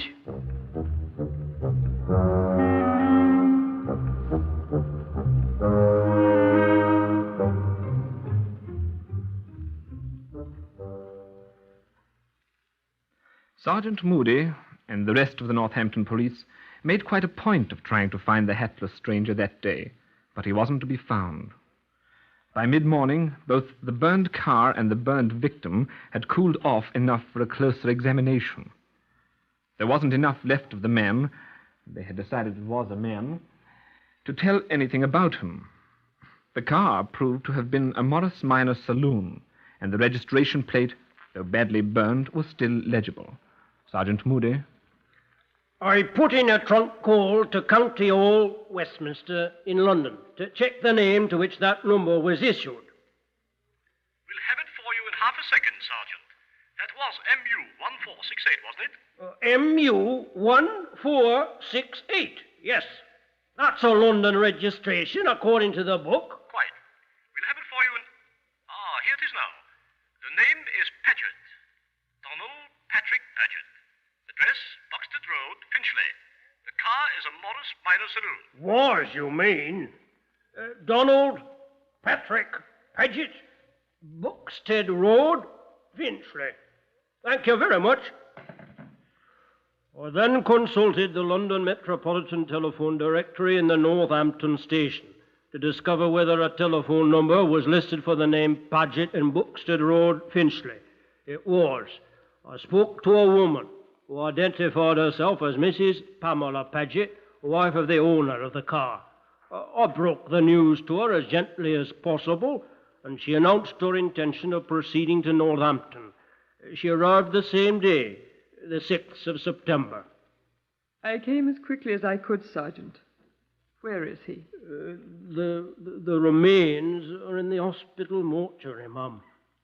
I suppose I couldn't see him. Well, I'm afraid I must advise strongly against it, Mrs. Paget. I'm afraid he'll be a trifle difficult to identify. I'm not easily shocked, Sergeant. Well, yes, Mum, but perhaps it would be better to wait until you've rested. I could have a nice cup of tea sent in for you. No, thank you, Sergeant. Good hot tea. Thank you. Perhaps you could tell me how this thing happened. Well, we don't know a great deal about it ourselves as yet.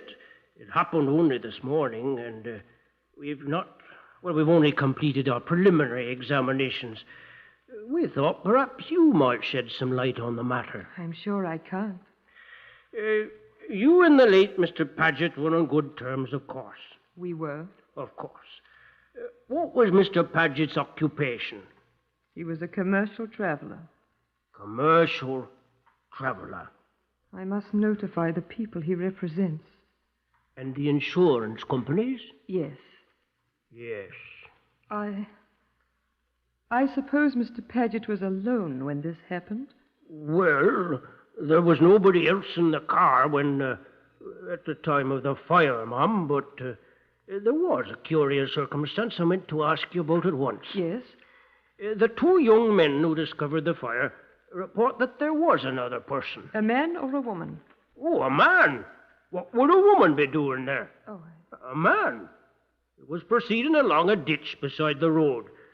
They were, of course, not certain that this man had any connection with the case, of course. But what did this man look like? Did he give his name? Oh, no, there was practically no conversation with him when he hurried away. He's not been seen since. Do you have his description? Yes, I have the description given by the young men who saw him. It was quite a bright moonlight night, as you remember. If indeed the moon does shine in London. The description, please. Age about 35 or 6. He wore no hat. That could be anyone. A dark man, weighing about 11 stone, wearing a checkered waistcoat. Huh? My husband was wearing a checkered waistcoat. A dark red tie. And he wore a dark red tie. I'd best call these young men to see if they can remember any more details about this. Go on with the description, please. Oh, yes. The man had a small black moustache, a wart on the left side of his neck, a cut on his right hand. No. Had bulgy eyes. Pop eyes, the young man said, and dark curly hair. And he limped, his right foot. He limped. His left foot, Sergeant. Huh? He limped with his left foot. He was wounded in the war in 1916. He limped with his left foot.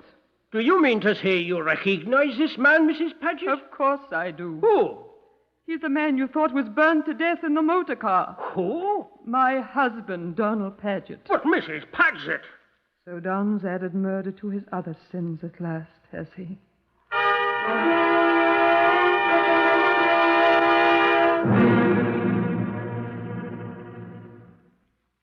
The reporters, the self-styled crime men, pounced on the story by mid-afternoon and flung their headline broadcasts from Land's End to John O'Groat's house. Before nightfall on the 6th of November, a third of the people of England, Scotland, and Wales were peering into the faces of perfect strangers, hoping for a glimpse of Donald Patrick Paget, the proclaimed fugitive. At Scotland Yard, we went a little more slowly. We weren't as certain as the newspapers. They got me an impression of the dead man's teeth, and when it arrived, I dispatched it to one Clement Walter, who was Paget's dentist of record.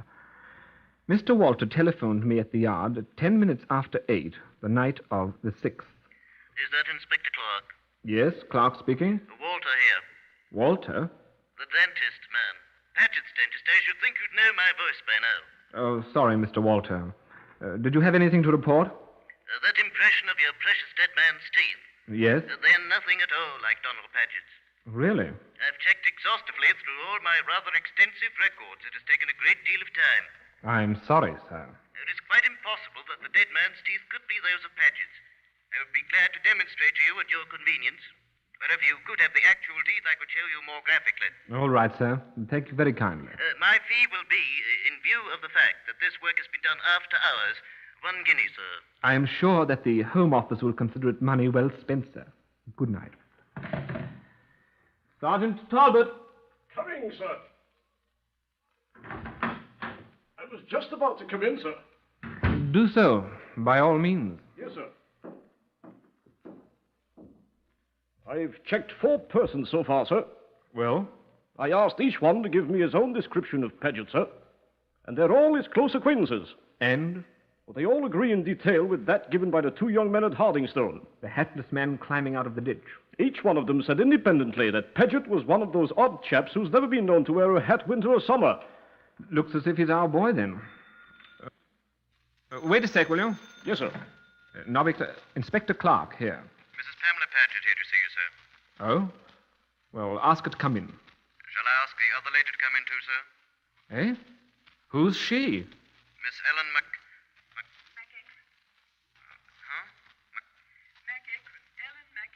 Who's she? Don't know, sir. She's with Mrs. Paget. Oh, all right. Send her in, too. Yes, sir. Ever hear of an Ellen McEachran, Talbot? No, sir. There was an Alice McEachran, sir, pickpocket. She was struck by a tram last Tuesday in Hammersmith Broadway. She was killed. Talbot, you're a mine of information. I doubt this is the same one, though. No, sir. That all, sir? Yes, thank you, for now. Is this Inspector Clark's office, please? Right here, Mrs. Paget. Come in. Oh, thank you. Thank you. Yes, sir. Come in, my child. Inspector Clark, this is Miss Ellen McEachran. How do you do, Miss McEachran? Won't you be seated? Thank you. Well, Mrs. Paget, I'm afraid that it was your husband. I was certain it was. Yes.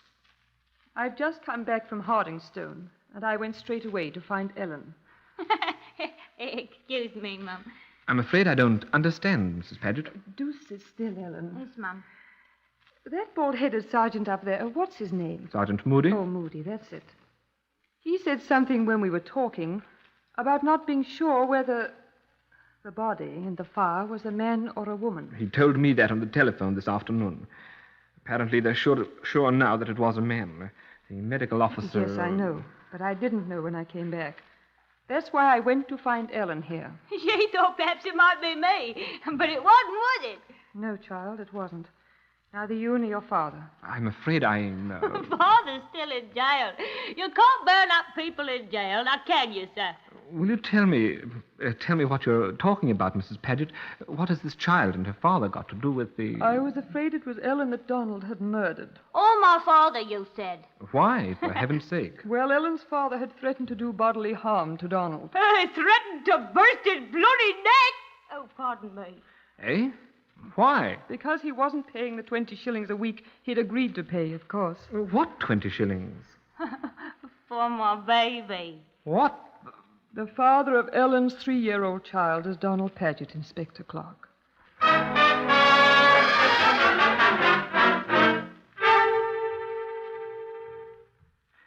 John Davidson from the Black Museum shared a pint of mild and bitter with me that night after I finally shut up shop. I don't know, John, I said. About what? People. No accounting for tapes. Yeah, fine original statement, that. True, though. You were speaking about the wife. Yes. Married to this fellow. He goes out and contracts bigamous marriage. To a girl who's an obvious idiot, you said. Well, not very clever. Maidservant, you said. What we used to call a slavey. Fortunately, that class is disappearing. Doesn't help the ones that are left, John. The Paget class never dies out. I shall do my best to assure this one's dying out. We were talking about his wife. Yes. She apparently doesn't have any resentment toward this young, what's her name, Ellen? Ellen. Why should she? It wasn't Ellen's fault that she has the mentality of a manglewoozle. Any resentment she harbors is towards her husband. The missing Donald Patrick Paget, Esquire, who lit one too many bonfires on Guy Fawkes Day. For which, God willing, he'll hang.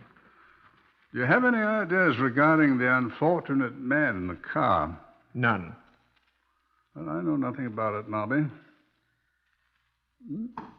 But knowing nothing about it, I may have an idea. What? The lawful wife may have an idea, too. Mrs. Paget? Aye. Explain, please, John. If a man commits, what shall we call it, an indiscretion like this, marrying bigamously and fathering a child... The law of the land calls it a felony. For the purpose of my argument, let's disregard the legality of the thing, Nobby. Now, we have here the situation of a husband committing a grave offense against his wife. And the law. Disregard the law. Empirically, I mean.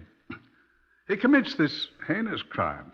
The wife, practicing true Christian forbearance and charity, forgives the man, or at least declines to prosecute him. Well? Now, bear with me. Given that set of circumstances, would not such a man be inclined to repeat the offense? Well, Having convinced himself that he'll be allowed, as our American cousins say, allowed to get away with it again. It could be, John. Assuring himself that he need only to satisfy his wife's goodness of soul, her love for him, which she has demonstrated, and the payment to the unfortunate young woman of a sum of money proposed by the courts. Well, I don't see where your argument is going, John, but... It's not a bad argument, Nobby. And it follows out the one advanced by Mrs. Paget. Assume that the wrong girl's father threatens unpleasantness to Brother Paget. Oh, you're saying that the dead man may be the father of still another victimized girl. Now, doesn't it sound reasonable? Well, Mrs. Paget was convinced it was reasonable in the case of young Ellen, is it? She's forgiven a lot, but she boggles at the thought of murder. So, for that matter, do I. What do you think? Well, I think if I were doing it, I'd look about and see if the temporarily missing Mr. Paget has made any other excursions into the extramarital. And then I'd discover whether the father of the bride is enjoying good health or has recently been the victim of an all-consuming fire. And then I should order another half pint for poor old John Davidson, who is now extremely thirsty.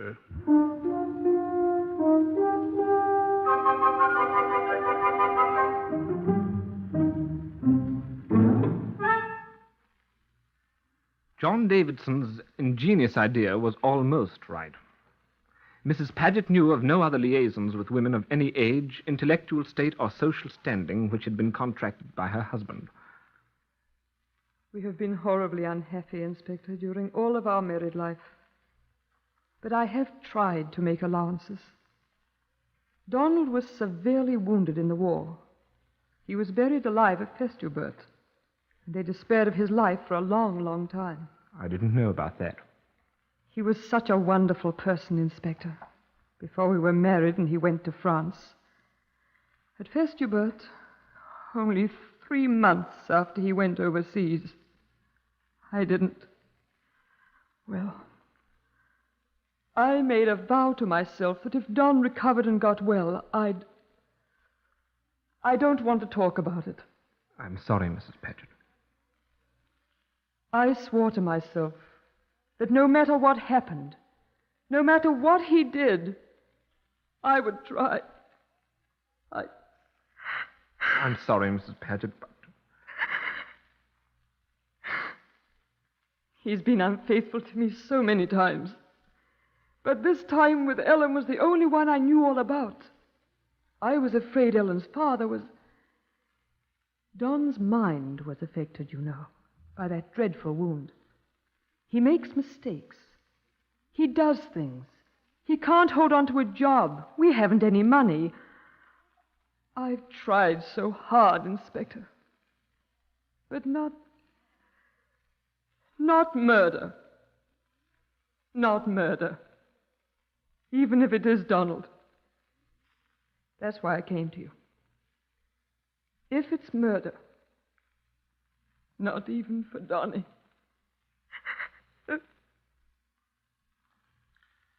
I went away from there back to my office. It was the morning of the 7th of November, less than 32 hours since the young men had found the blazing car.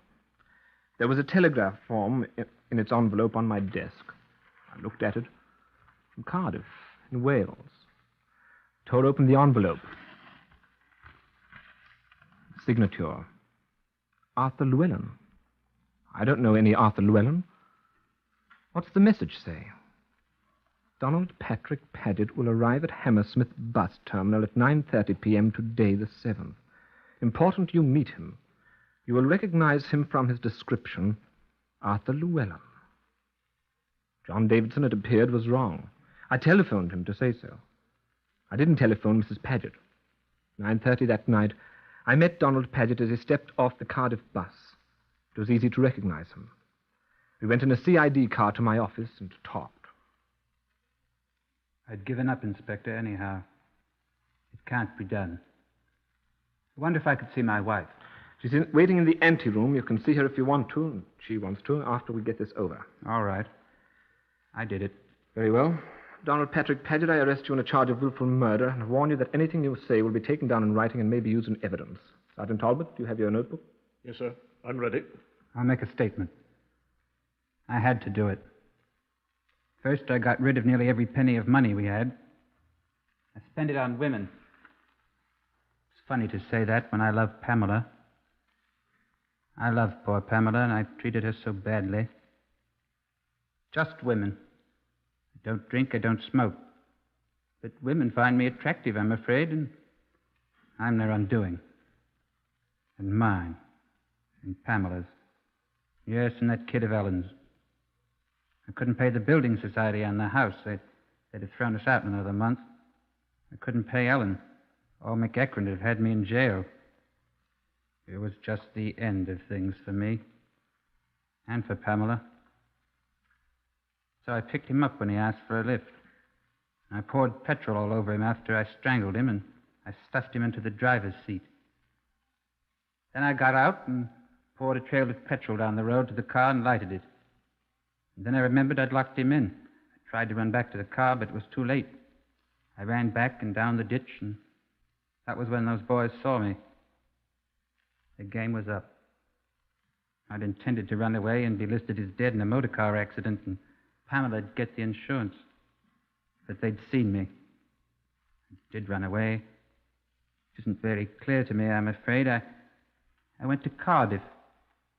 I went to see a girl I used to know, Gladys Llewellyn. But she was gone. And her brother Arthur saw me. He hated me for some reason. Did he telegraph you? Mm-hmm. I knew I was done for. Can I see Pamela now? Please? All right, Sergeant. Oh, wait. There's one more thing. I don't know who he was, the man I murdered. He was a complete stranger. He just happened along at the right time. I don't know his name. I'm sorry about him. But I'm sorry about so many things. Now may I see Pamela? All right, Sergeant.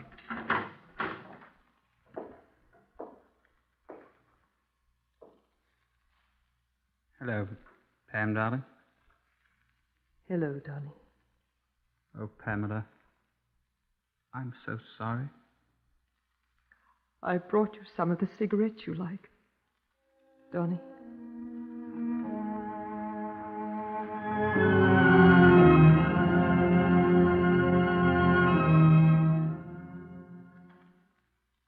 The identity of the dead man was never learned.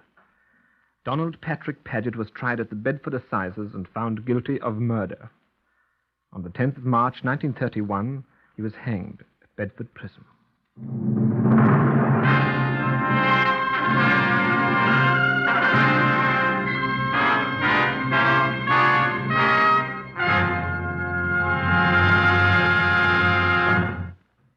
Appeared today on Whitehall 1212 in the order of their appearance, Harvey Hayes, Gerard Burke, Gordon Stern, Lester Fletcher, Basil Langton, Francois Grimard, Beulah Garrick, Patricia Courtley, and Victor Chapin. Whitehall 1212 is written and directed by Willis Cooper.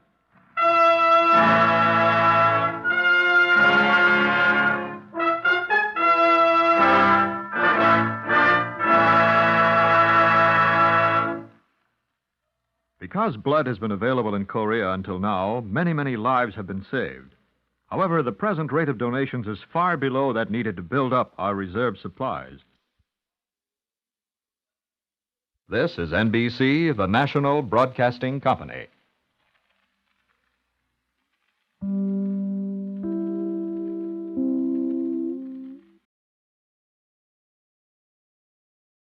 Beginning next Sunday, February 24th, the time period now featuring Whitehall 1212 will be occupied by Hollywood Star Playhouse, which will be followed immediately by Whitehall 1212. Whitehall 1212.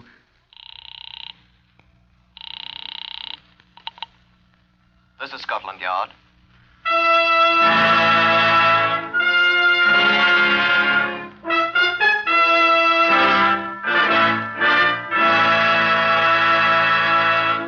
For the first time in history, Scotland Yard opens its official files to bring you the authentic stories of some of its most baffling cases. These are the true stories, the unvarnished facts, just as they occurred, reenacted for you by an all-British cast. Only the names of the participants have for obvious reasons been changed. The stories are presented with the full cooperation of Scotland Yard. Research on Whitehall 1212 is prepared by Percy Hoskins, chief crime reporter for the London Daily Express. The stories for radio are written and directed by Willis Cooper. Here is the story of Scotland Yard File 133123. This is Chief Superintendent John Davidson of Scotland Yard. Good afternoon. The Black Museum contains articles which have figured to a greater or less degree in several thousands of cases, a great many of them involving the crime of murder. Case number 133123 occurred, believe it or not, a few years before my time here at the Yard, the year 1910, 42 years ago. However, it is still remembered as one of the most unusual cases in the Yard's history, and I think you'll shortly discover why. In fact, despite the disguised names, you yourself may recall the case if you're old enough. I show you now two of the exhibits remaining from this notable case. First, the top of an ordinary suit of cotton pajamas. These stains are blood. You will agree with me that occasionally the Black Museum does live up to its reputation as a chamber of horrors. Now, the other is a curiously altered suit of men's clothing of the period. It also figured prominently in case 133123. You'll hear about this case in the words of Inspector James Waters, who led the investigation in the year 1910.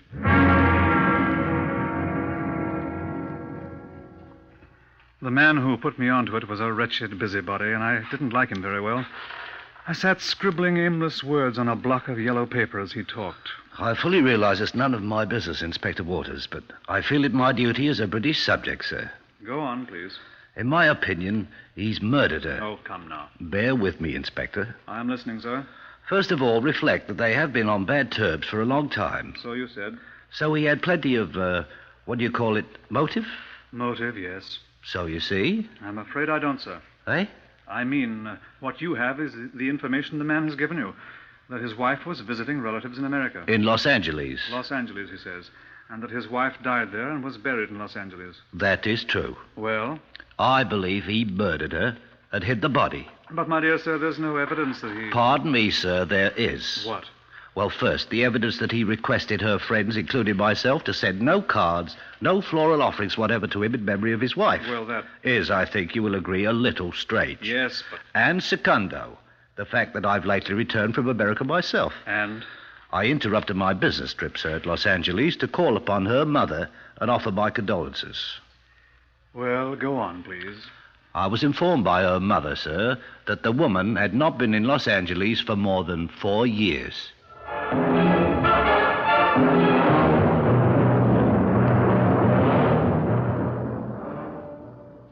I called on the widower at his house in Camden Town, number 39, Hilldrop Crescent. A battered tin sign bearing his name was tacked onto the door. Dr. Edward Walton Harvey. The door was opened by a remarkably pretty young woman whose name, it appeared, was Miss Elaine LeBaron. She was Dr. Harvey's secretary. She led me up the stairs from the untidy ground floor, apparently used as a combination of lumber room and a strange place for coals. She opened the door, smiled at me, and I entered alone. Good afternoon, my friend. I doubted seriously that I should ever be Dr. Edward Walton Harvey's friend, but I bowed politely. Come in, sir.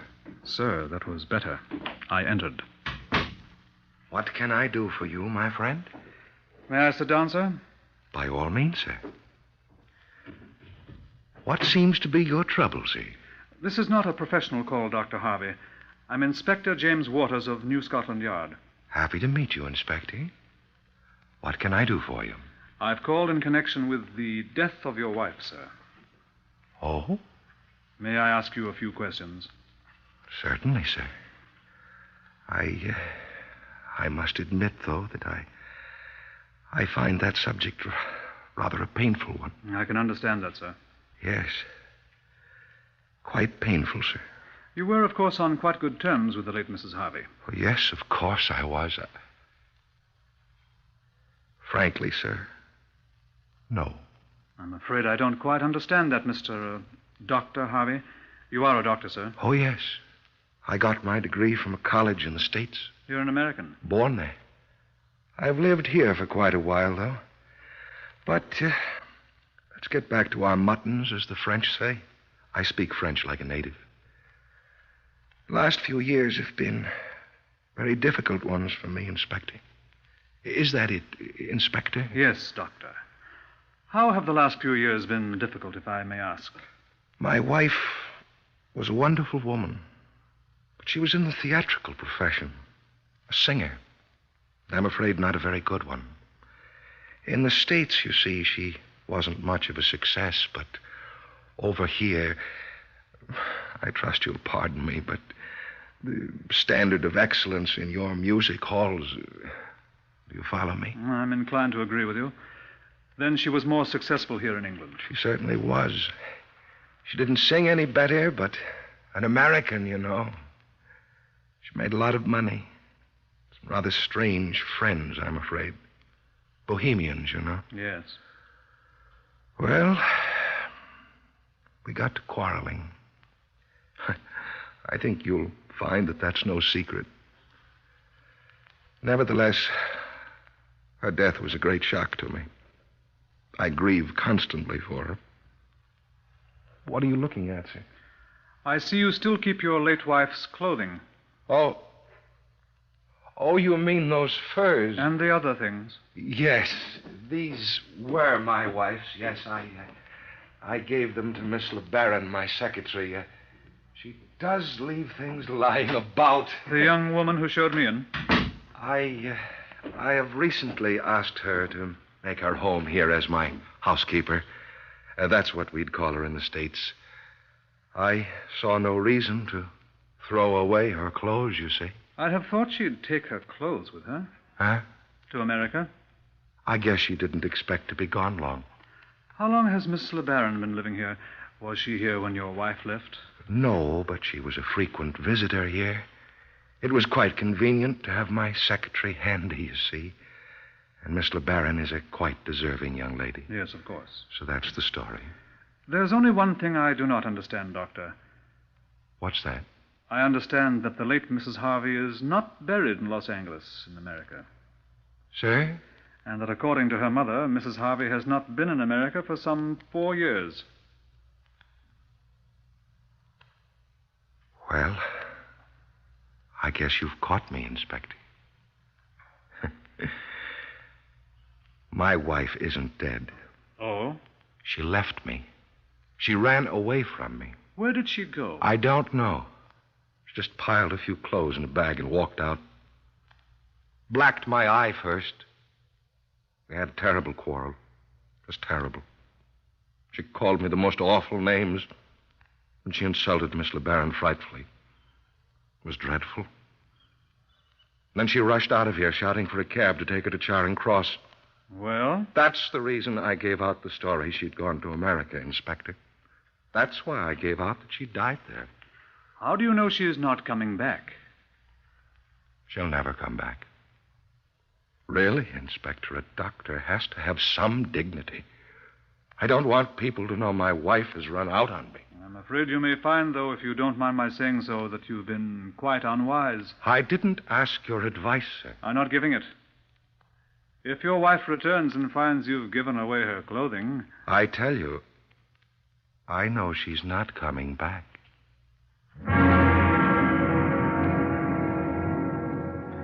The gas jet in my room at Scotland Yard burned late that night.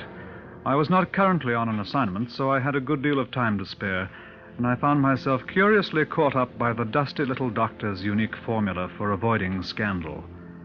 He'd stored up a large order of scandal for himself, I thought, when and if his wife should return.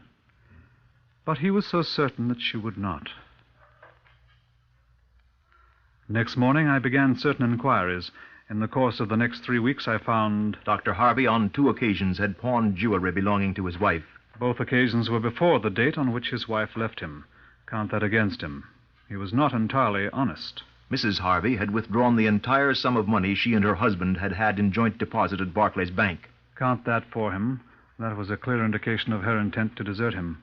Mrs. Harvey had known of the doctor's relations with Elaine LeBaron for many months prior to her leaving him. There was no record that she had objected to this situation. She had obviously tolerated it. Why should she make an issue of it at this late date? Possibly he had lied to me. Count that against him. A cable to America to Mrs. Harvey's mother at Los Angeles confirmed the fact that the missing woman had not been seen there. Dr. Harvey had explained that. Hold that in abeyance. Dr. Harvey had given a quarter's notice to his landlord at Hilldrop Crescent. That meant he intended to leave that place. Was that suspicious, or was he merely being prudent against his wife's possible return? But he was so certain that she would not. A month before his wife left him, Dr. Harvey had purchased 5 grains of hyoscine hydrobromide from Lewis and Burroughs' shop in New Oxford Street. Hyoscine hydrobromide, I learned from Henry Bernard, is a drug used in institutions for the mentally ill as a sex depressant. It is also a peculiarly deadly poison, 1 grain being sufficient to cause death. He was so certain that she would not return. I took a 4-wheeler to Camden Town at once. There was no answer when I knocked on the door of number 39, Hilldrop Crescent. Dr. Edward Walton Harvey was gone, and with him Elaine LeBaron.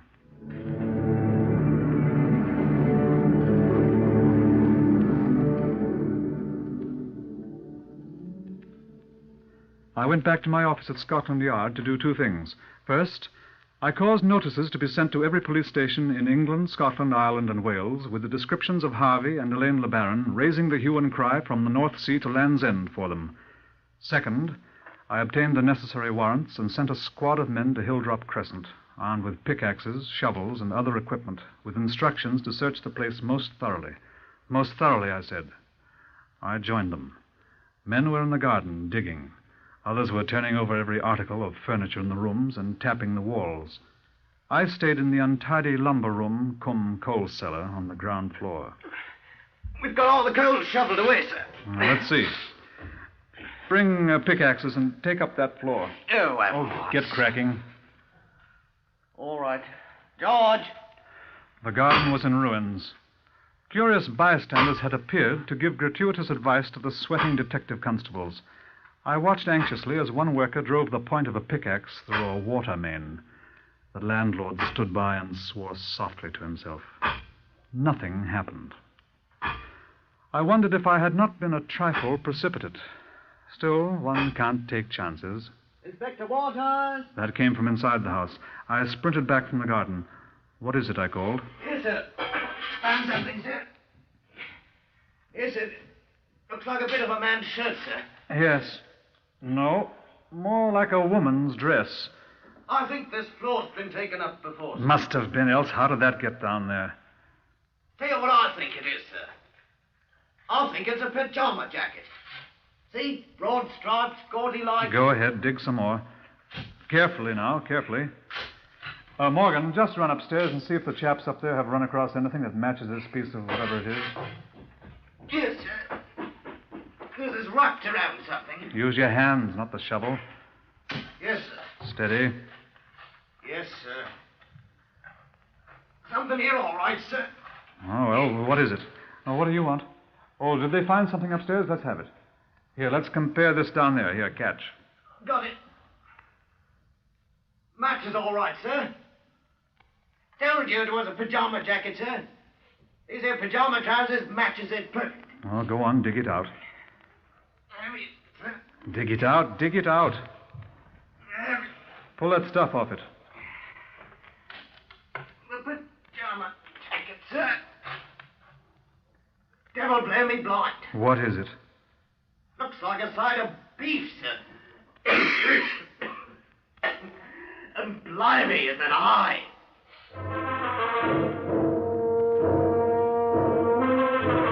The trunk of what appeared to be a human body, wrapped up in the jacket of what was apparently Harvey's pajamas. It had been efficiently, professionally dissected. It was impossible even to determine whether the body was that of a male or a female. It was removed to the pathological laboratory for examination by Henry Bernard. Back again in my own office, I received the first report on the search for Harvey and Miss LeBaron. The pressmen had discovered our activities at Hilldrop Crescent, and most of the evening papers carried articles about the missing doctor and his secretary. An excited gentleman with a hoarse voice and a green bowler hat burst into my office. He smacked the desk vigorously with a copy of the Express. I knew it, sir. I knew it. I told him at the theater as soon as ever I saw the newspaper. One day there'll be a murder in that family, I said. Madame Rene was a great artist, sir, and I mourn her. My dear sir, who on earth is Madame Rene? She was the wife of this fiend, sir. The late Mrs. Harvey. Alas, I knew her well. They said you had some information for us, sir. My name is Ponsonby Diggs, sir. D-I-G-G-E-S. The same as the actor Dudley Diggs, although I'm no relation of his. I am a dramatic tenor, sir. I have appeared with Madame Rene at the Metropolitan, Holborn Empire, and many of the other music halls in London, as well as the Hippodrome, Manchester, and in most of the principal cities of the provinces. I am not unknown. The information, sir, if you please. What information, sir? Oh, yes. Oh, yes. I have heard that viper say many and many a time, sir. What viper? The unspeakable Harley. Dr. Harvey. Oh, Harvey, indeed, yes. You are correct. I have heard him say many times that he has always been enamored of the Belgian coast as a holiday place. Oh, very interesting, I'm sure. Well, thank you, Mr. Diggs. At the real point of my visit, sir.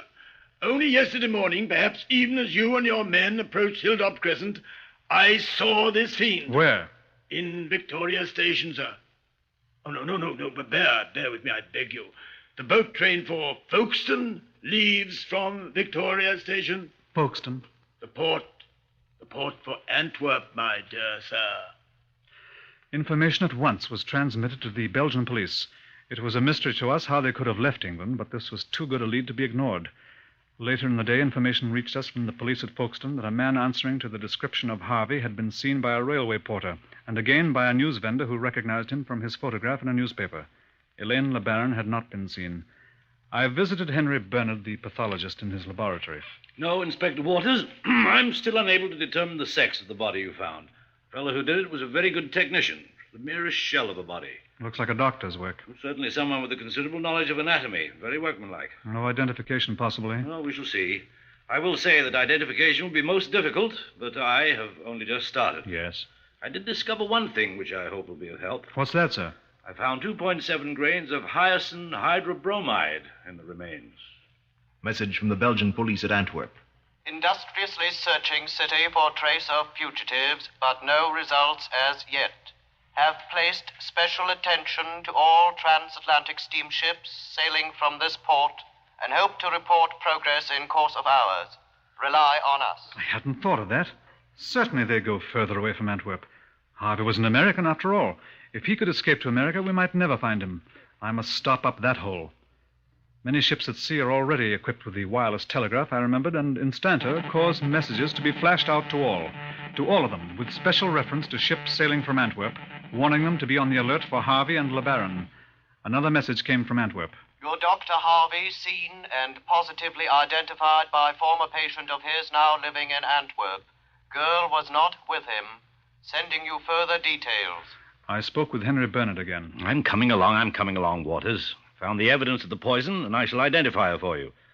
Find out for me whether the woman ever had an appendectomy. Oh, what, sir?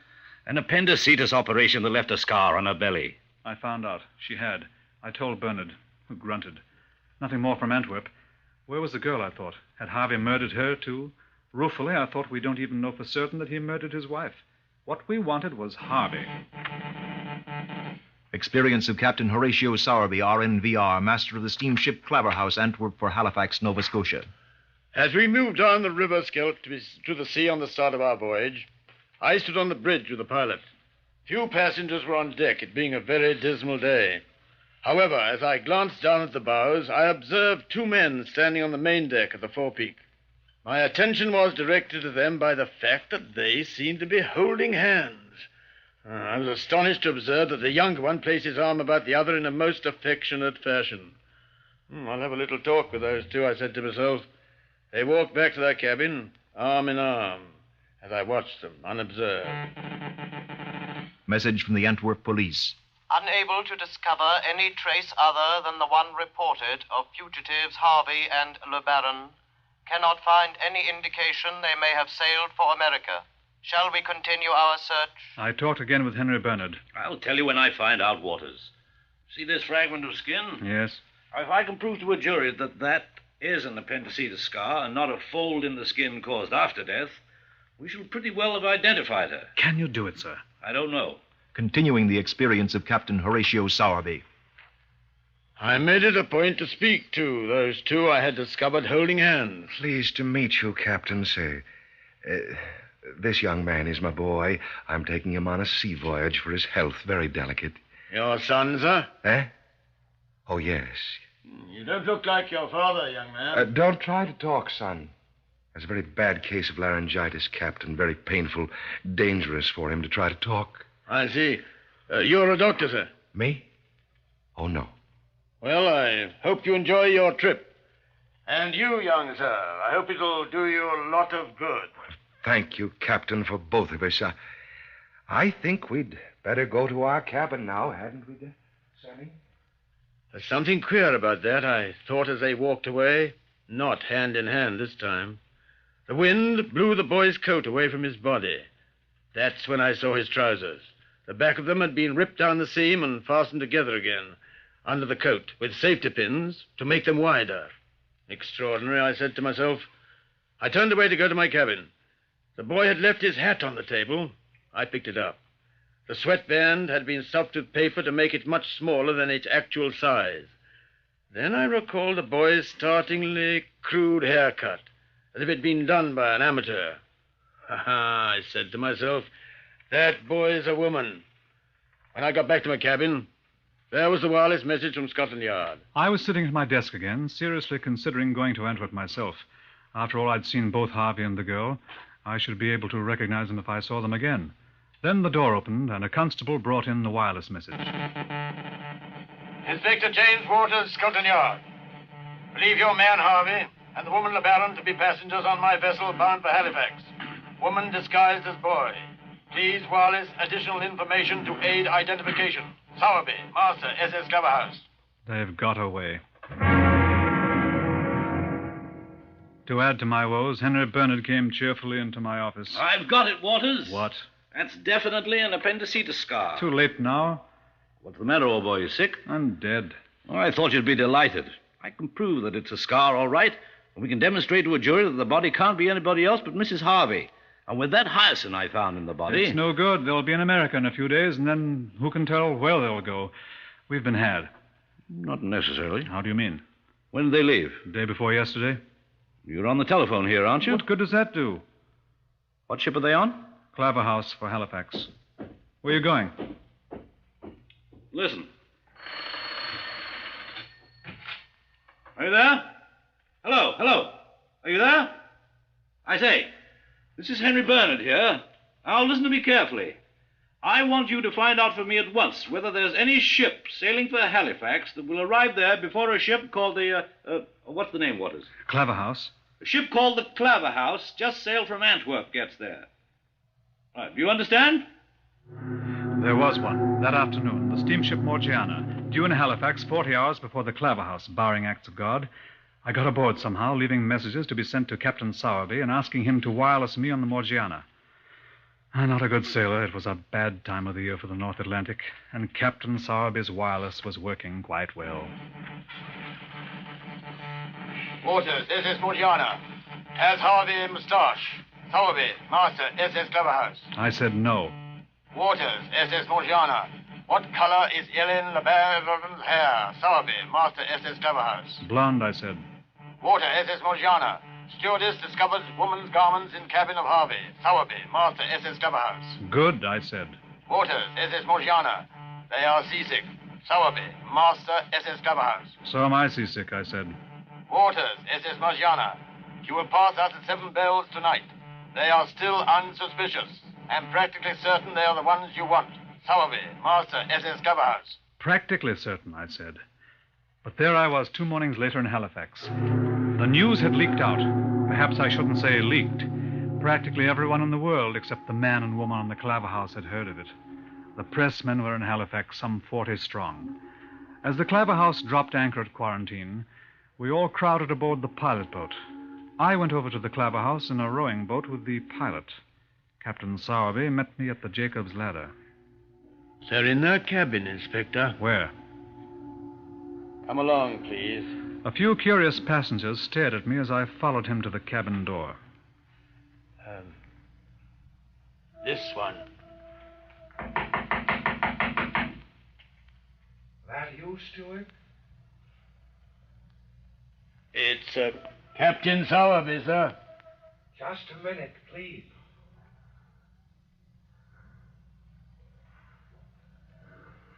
Come in. Well, we made it after all, didn't... Well? That isn't them. I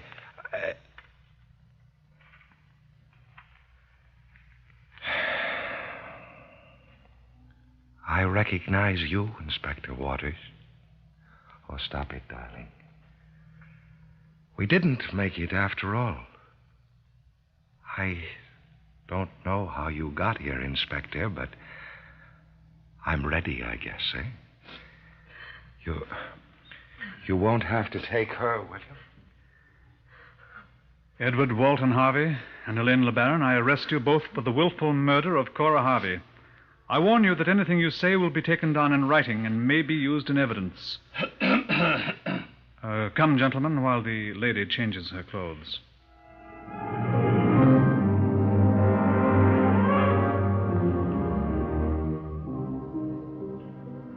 Harvey had grown a heavy mustache and had changed so much in the few days of flight that it was difficult to recognize him, which had given me that awful moment when I first saw them. Elaine LeBaron was never brought to trial, there being scant evidence that she had played any part in the murder other than that of the other woman. Harvey was tried at Old Bailey, and after a bitter battle opposing medical men, which was won by the brilliant testimony of Henry Bernard, he was found guilty and was hanged, a scant 6 months after he had committed the crime.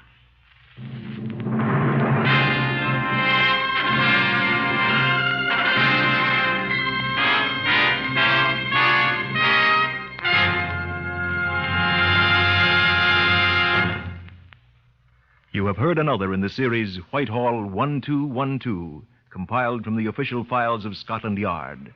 Research on Whitehall 1212 is compiled by Percy Hoskins of the London Daily Express, and the stories for radio are written and directed by Willis Cooper.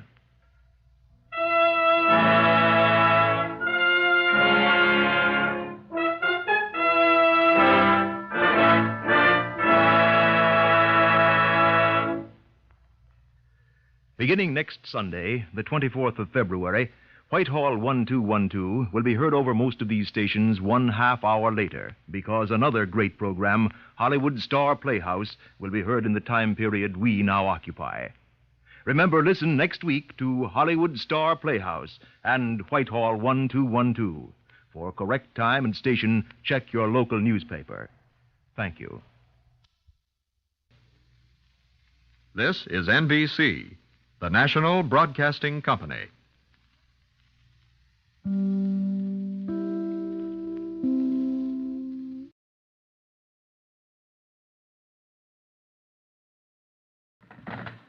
Whitehall 1212.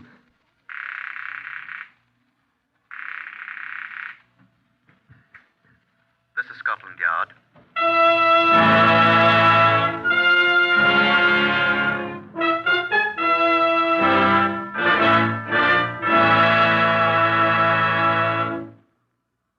the first time in history, Scotland Yard opens its official files to bring you the true story of some of its most baffling cases. These are the true stories. The plain, unvarnished facts, just as they occurred, reenacted for you by an all-British cast. Only the names of the participants have, for obvious reasons, been changed. The broadcasts are presented with the full cooperation of Scotland Yard. Research for Whitehall 1212 is from Percy Hoskins of the London Daily Express. The stories for radio are written and directed by Willis Cooper.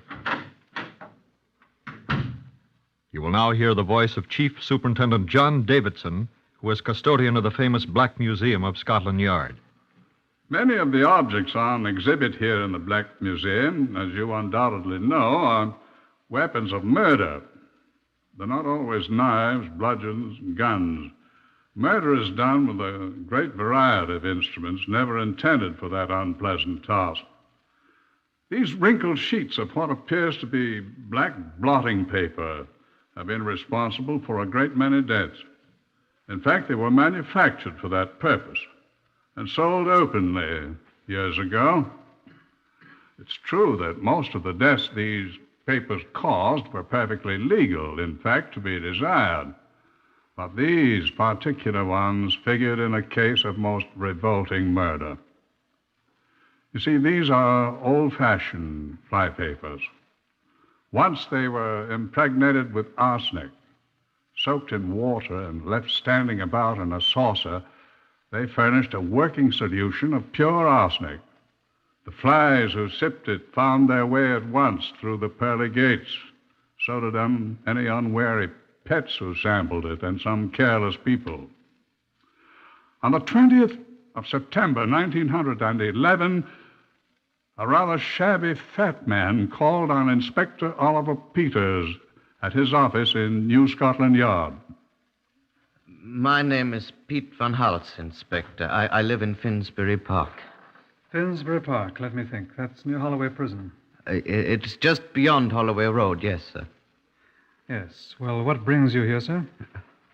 Well, sir, to put it quite plainly, my aunt is dead. I'm sorry to hear that, Mr. Van Hals, sir. Pete Van Hals. I'm sorry to hear about your aunt, sir. But what... My aunt was not... Oh, how shall I say it? I'm sure I don't know, Mr. Van Hals. Say what? Well, I mean she was not very nice. Oh. I'll be perfectly frank with you, Inspector Peters. May I sit down? By all means, sir. Thank you. My aunt had money. Ah. Oh, no, not a great deal, I suppose, in some ways, but quite a good sum. And what I have always expected would be my share one day. Considerable sum to me, you see. And you didn't get it? No, I didn't. There were only me and my wife. Naturally, we expect to... She lived with us. When she died? Well, no. I must admit we quarreled once in a while. I see. Oh, no, you don't see. I mean, that wasn't it. Although we haven't seen her for nearly a year, still... Blood is thicker than water, you're going to say? Exactly. I couldn't have put it better myself. Blood is thicker than water. That's what I always tell my wife. You said your aunt wasn't living with you? No, she'd gone to live with the family in Tollington Park. That's a street, Tollington Park, in Finsbury Park. Only a little way from where my wife and I live. That's where your aunt died? Yeah, that's where she died. In this fellow's house, and I wasn't even told about it till after she was dead and buried. I was the only living relation, and I expected... And you weren't mentioned in the will at all? Oh, yes, I was mentioned in the will. Oh, yes. Yes, I was in it. Well, then I don't understand. I was left £10, and I didn't even get that. I well, don't Mr. think Van that... Hals, I'm sorry. And but £10 was all the money she had left. What? That was all the money she had, I tell you. Where was the rest of it? He had it. Who? This Simons, this man who... Her landlord, the fellow who owns the place where she was living. How did he get it? I don't know. But he had it. He still got it. That's not all. She left me £10, yes. But he showed me where he'd spent £11, 10 shillings, 10 pence halfpenny for her funeral expenses. £1 and 1 shilling and 10 pence halfpenny more than my paltry legacy. Well? And since I was next of kin, I had to pay it. So my rich aunt dies, and I am out 30 shillings. 30 shillings and a halfpenny. What do you think of that, sir? Well, Mr. Van Hals, I'm dreadfully sorry for you. But can't you do anything about it? How do you know he's got the rest of her money? Why, he showed me the papers. Oh. Looks legal to me, but I'm sure it's not. Look here, Inspector, I don't want it all. I want only my share, but as the sole surviving relative, well, it was a lot of money. Was it? Well, £4,000 isn't tram fare, Inspector. £4,000? £4,000. Well, my best advice to you, Mr. Van Hals, is to consult a solicitor. Solicitor? You need to have someone look at those papers you spoke about. You're sure they were signed by your aunt? Why do you think I came to Scotland Yard, Inspector? Well, now. My aunt, may the Lord rest her poor soul, had a fine marble tomb she bought for herself in Highgate. Paid £700 for it. She always talked about being placed in it when she passed away. And? This fellow Simons, he knew about it. My aunt was always talking about her last resting place. He knew about it all right. You know what he did? I'm sure I don't. He had her buried. I didn't even know she was dead. He had her buried in a common grave in Islington with 8 other bodies. Well, but don't you know murderers do that?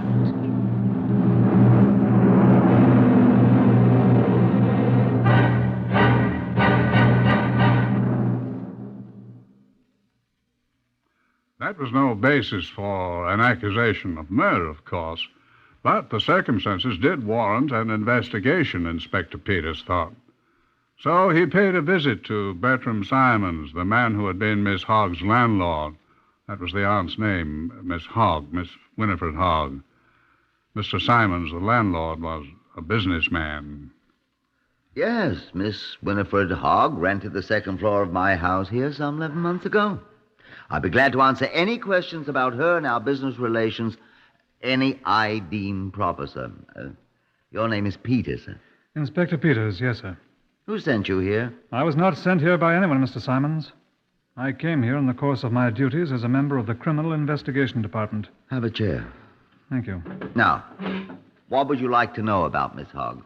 Well, sir, with your permission... Did Van Hals send you here? I think I told you, sir, that nobody sent me here. Oh, yes, that's right. But Van Hals has been complaining to you about me, hasn't he? Mr. Van Hals has spoken to me, sir, yes. I would like to What did he say? I don't think that... Oh, yes, it has. He's accusing me. I've met our Mr. Van Hals, Inspector. May I ask you a few questions, Mr. Simons? He's disappointed. May I ask you... You may ask any questions you wish. Well, then... I'll answer the ones I feel are proper. I've said this woman lived in my house for 11 months. I can give you the exact period. I don't want... 11 months. Less 1, 2, 4, 6 days to the time she died. Her weekly rent for the entire second floor of this house was 15 shillings and sixpence, which I think was extraordinarily cheap. Don't you? Now, what else? You had other financial arrangements with Miss Hogg, I understand? I did. Would you care to say anything about them, sir? I don't think it's any of your business. But I see no reason to... No reason whatever. It's purely a business arrangement. I'm a businessman, Inspector. I'm sure you are, sir. Miss Hogg was, let me say, suspicious of the finances of the present government. The Lloyd George budget, for example, caused her a great deal of trepidation. A great many people seem to share that trepidation. I'm sure I don't, sir. I've never had cause to fear for the soundness of the British Empire. I wasn't suggesting... She suggested to me that she would be willing to turn over to me such bonds, securities, and monies as she possessed. She did? Yes. What she wanted was security. Freedom from worry, she said. She asked me if I'd be willing to pay her an annuity for life in return for what monies and securities she possessed. And you agreed? I did that, and she made over all her assets to me. I'll show you the papers. Yes, but... Is anything wrong, Inspector? I don't seem to find a record of your agreement to pay her this annuity you speak of. £3 a week. Let me see. I was sure I had it. Yes, but... But what? These seem to be your records of payments to Miss Hogg. Well, that's what they are. 10, 15, 20, 30 weeks at £3 per week until the 8th of September, the day she died. I don't see any record of her having received the payments, Mr. Simons. Eh? And is there a record of the whole transaction? I mean, a signed agreement between you two? There is not. Miss Hogg didn't wish to have any further agreements in writing, about the matter of the... I think she didn't wish other people to know she was receiving an annuity. This is most extraordinary, Mr. Simons. It is, isn't it? Yes. Miss Hogg was not very much of a businesswoman, you see. Obviously she was not. But you're a businessman, aren't you, Mr. Simons? There's nothing wrong about that.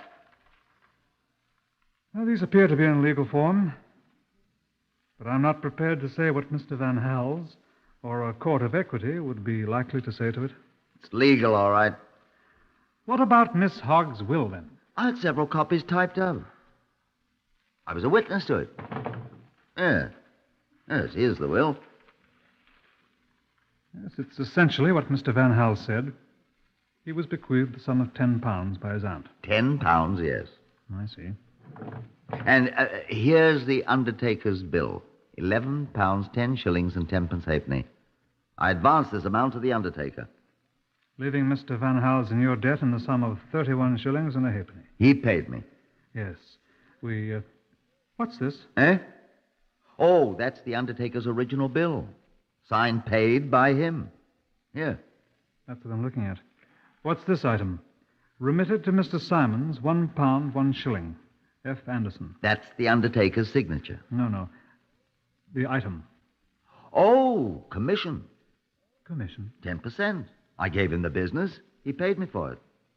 You made a profit? Yes. On the funeral? Of course. What's wrong with that? I'm a businessman. Yes.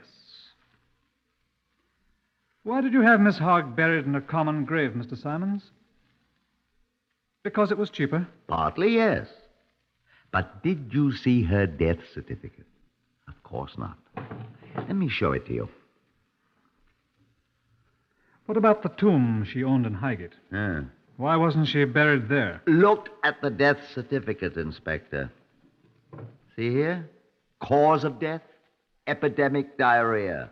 Epidemic diarrhea, sir, is a contagious disease. Isn't it better to bury that kind of a corpse in a grave with half a dozen other victims of the same and not risk passing the disease on to healthy people? Answer me that, sir. Well? I'm not a fool, Inspector. You're too squeamish, young man. You think I'm a heartless person because I'm not ashamed to take my profit, don't you? Well, that's your opinion. But I assure you, sir, that I'm not a fool. Not by any manner of means, Inspector, I'm not a fool.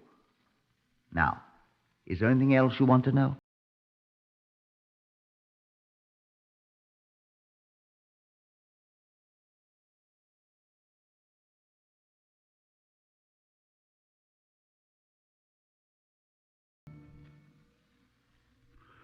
You can't prove anything by an interview like that. Some of us oldsters here at Scotland Yard say there are people who can smell a crime. Inspector Oliver Peters was that kind of man. It took an extraordinary amount of sniffing, though, before his nose pointed in the right direction. I suppose it was Van Hals who gave him the suggestion. He came into Peters' office to inquire what had occurred, and Peters told him. I don't like it at all, Van Hals. I can't say anything at all, sir, but I believe he treated my aunt very badly. I don't know what he did to her, What's that? Well, when I was at his house there in Islington, the day before I came to see you... Yes? Well, I saw the room she lived in. He showed it to me. Nice room? It was filthy. It was.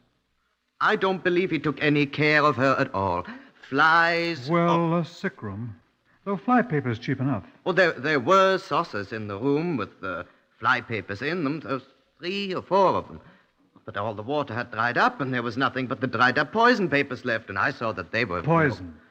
What The poison papers were all tied up. Excuse me. Did I say something? Stay here. I'll be back in a few minutes.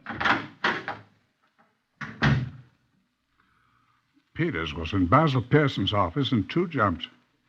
Basil Pearson was the famous Home Office pathologist. He died last year. This was 40 years ago, remember? Peters had a question to ask. Sorry to burst in on you like this, Basil. What's chasing you? Look here. You're familiar with the symptoms of this epidemic diarrhea, aren't you? Of course. Afraid you've got it, old boy? No, of course not. What I'd like you to answer me is, are the symptoms anything like the symptoms of arsenic poisoning? Arsenic's what's in flypaper, isn't it? Yes, of course. Yes, under certain circumstances. If a person was suffering from this epidemic thing, the presence of arsenic might not be suspected. The patient's dead, of course. And buried. No, unless arsenical poisoning was suspected, there's enough similarity to warrant certifying that death was caused by the epidemic thing. Good. Now, is there enough arsenic in flypaper to cause death? Under certain circumstances. You can identify arsenic in a dead body, too, can't you? The body's not been dead too long.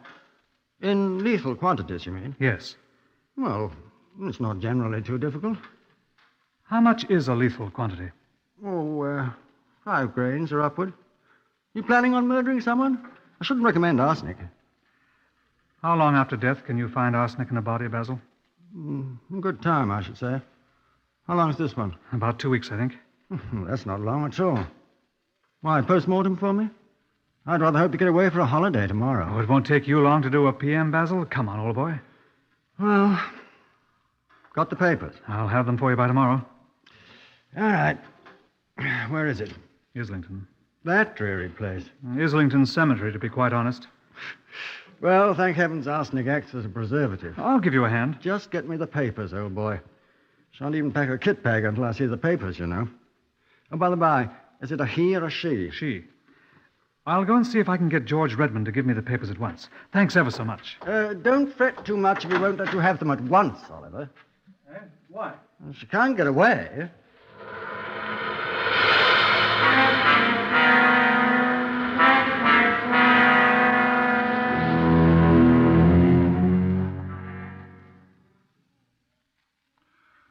There is a small mortuary near Holloway Prison, which is not far away from Islington Cemetery. There's a laboratory there, too, not a very complete one, but Basil Pearson said it would be satisfactory. They found the arsenic. Offhand, I'd say the body contains a fatal quantity of arsenic. Good. I think so, I said, remember. I have to take these samples of tissue and whatnot and check them quantitatively first, but I think so. But arsenic is present. She's soaked in it. How about whatever it was she was supposed to have died of? It doesn't look like it from the inside here. Might have looked that way in an ordinary examination. Obviously arsenical poisoning. Now that we know the arsenic's here.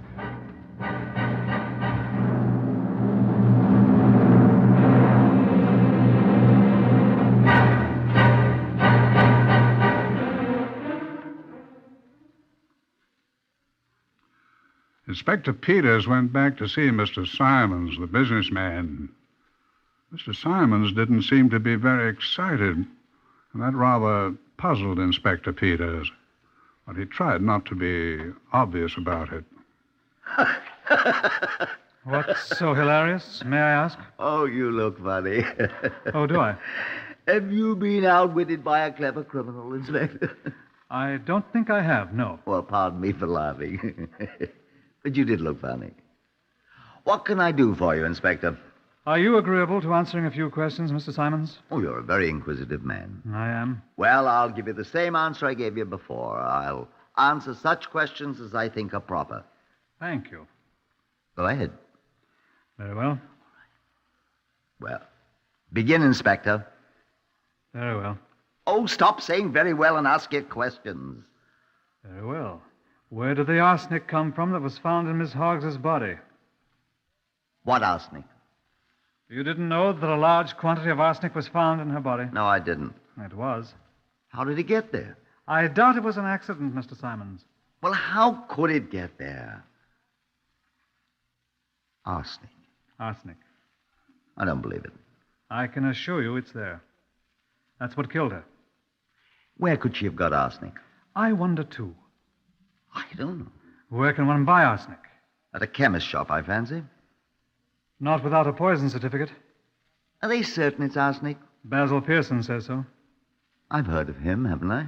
Nearly everyone in England has. He's, what do you call him? He's Home Office pathologist. Knows all about poison. Yes. If he says there's poison in a body, he's pretty certain to be right. If he says so, there's no question about it. And he says so. Yes. He says there was enough poison in Miss Hogg's body to kill her. Yes. Huh. Has Miss Hogg's sick room been cleaned yet, Mr. Simons? Eh? Oh, I'm sorry to say it hasn't. It has been fumigated, though. Otherwise, nothing's been changed. Oh, no. I was going to sell the bedstead and the mattress. You are a businessman. Yes, that's right. Have you any objections to taking me there? To the sick room? Yes, of course. Why? Why, the germs. The microbes. She died there. She died of arsenical poisoning. Oh, that's right. So you said. Will you take me to a room? Well, if you insist. I'm afraid I do insist, Mr. Simons. Well, I'm not at all sure I want to go in that room, Inspector. Why not? Well... Are you afraid to look at the flypaper, Mr. Simons? Flypaper? The flypaper that the room is full of. The flypaper that contains arsenic. The flypaper that can be bought at any shop without a poison certificate, Mr. Simons. Flypaper. That's it, flypaper. That's what it was. That's right. Why, I bought that flypaper myself. Poor Miss Hogg, she was so uncomfortable with all the heat, and the flies. There was something awful. Poor woman, she was suffering so. I've no doubt. And she said to me the very day before she died, she said to me, go and fetch me some packets of that black flypaper. You soak in water and the flies drink it and they die. She begged me. Poison. I know it's poison. Arsenic. Arsenic. And she gave me the money. She gave me 6pence, I remember. And when I got to the chemist's shop, they had only 1 threepenny packet of the stuff, and I bought that and brought it home. I hope you remembered to give her the change, Mr. Simons. Eh? By Jove. It's too late now. You put the poison flypaper out, then? Yes, of course. Do you think I have no bowels of compassion at all? There were 6 sheets of the stuff, and I could find only 4 saucers or things for containers, though. You still have the other 2 sheets here in the house. Cause, waste not. Want not. Quite right, Mr. Simons, quite right. Now, how do you suppose the arsenic got from the flypaper into Miss Hoggs's body? Why, it was very hot. Yes. And Miss Hogg drank a great deal of water. Yes. Go on, Mr. Simons. Well, could she have drunk off the poison water in the saucers? All of it? Well, if there's arsenic in her body... There is. Well, then. Mr. Simons, I must detain you on suspicion of having caused the death of Winifred Hogg. Oh, no.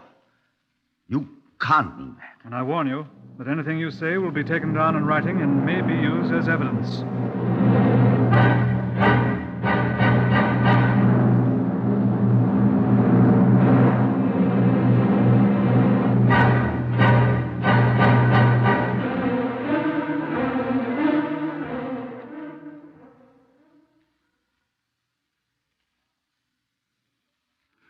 But when Inspector Peters brought the remains of the threepenny packet of arsenical flypapers to Basil Pearson, Pearson shook his head. No good, Oliver.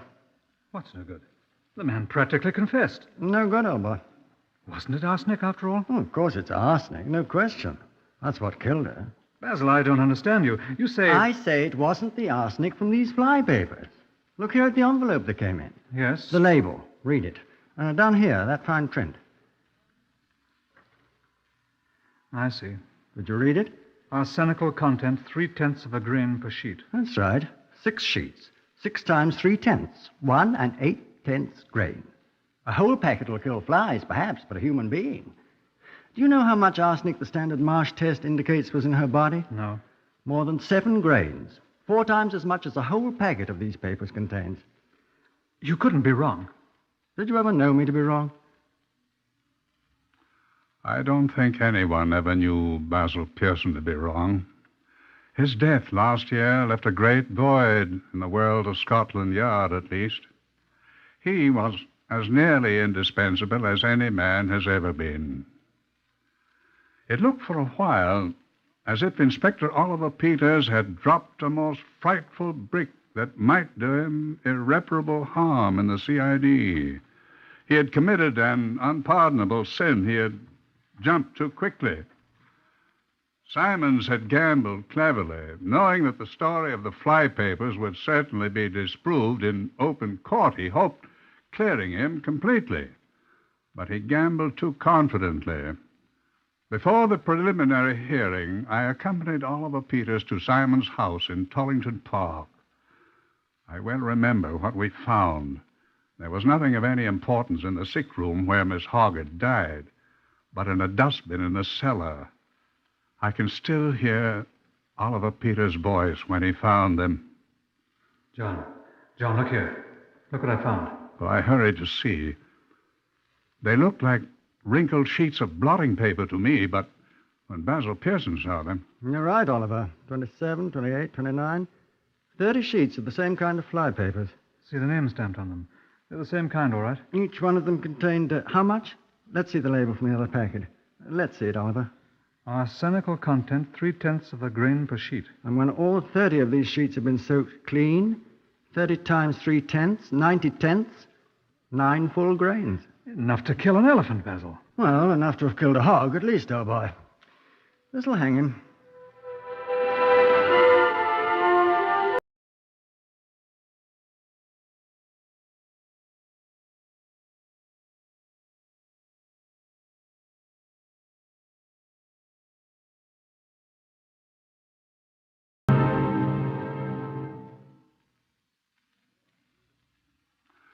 And so it did. The jury at Simon's trial at Old Bailey believed he'd made the concoction of 30 sheets of flypaper and fed it to Miss Hogg, and so they sentenced him to hang. Oh, and by the way, these are the same sheets of flypaper I showed you when we started to talk. I must put them back in the file. They've done their part. Good afternoon.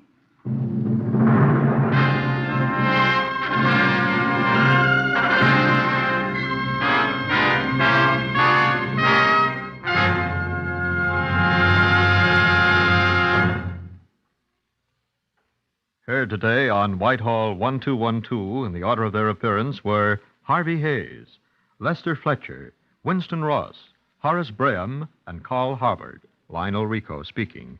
Whitehall 1212 is written and directed by Willis Cooper.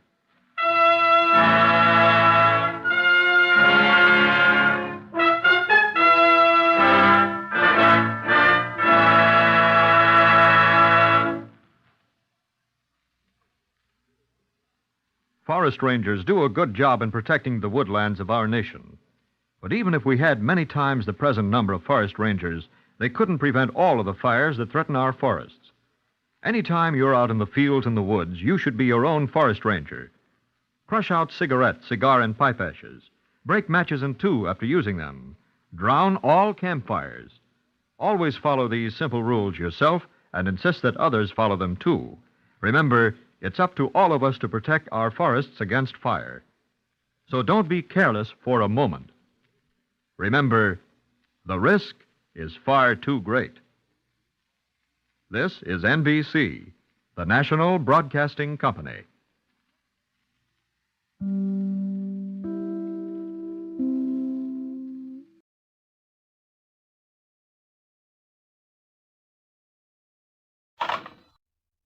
Whitehall 1212.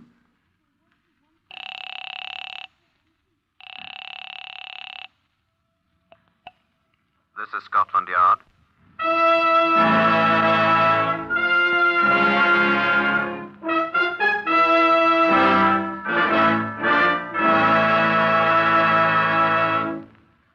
For the first time in its history, Scotland Yard opens its official files to bring you the true stories of some of its most baffling cases. These are the true stories. The plain, unvarnished facts, just as they occurred, reenacted for you by an all-British cast. Only the names have, for obvious reasons, been changed. The broadcasts are presented with the full cooperation of Scotland Yard. Research on Whitehall 1212 is furnished by Percy Hoskins, chief crime reporter of the London Daily Express. The stories for radio are written and directed by Willis Cooper. You will now hear the voice of Chief Superintendent John Davidson, the man in charge of Scotland Yard's famous Black Museum. A great many of the visitors to the Black Museum here rather expect to find a series of tableaus of gory murders, complete with ghouls flitting about from corner to corner and blood-stained doublets.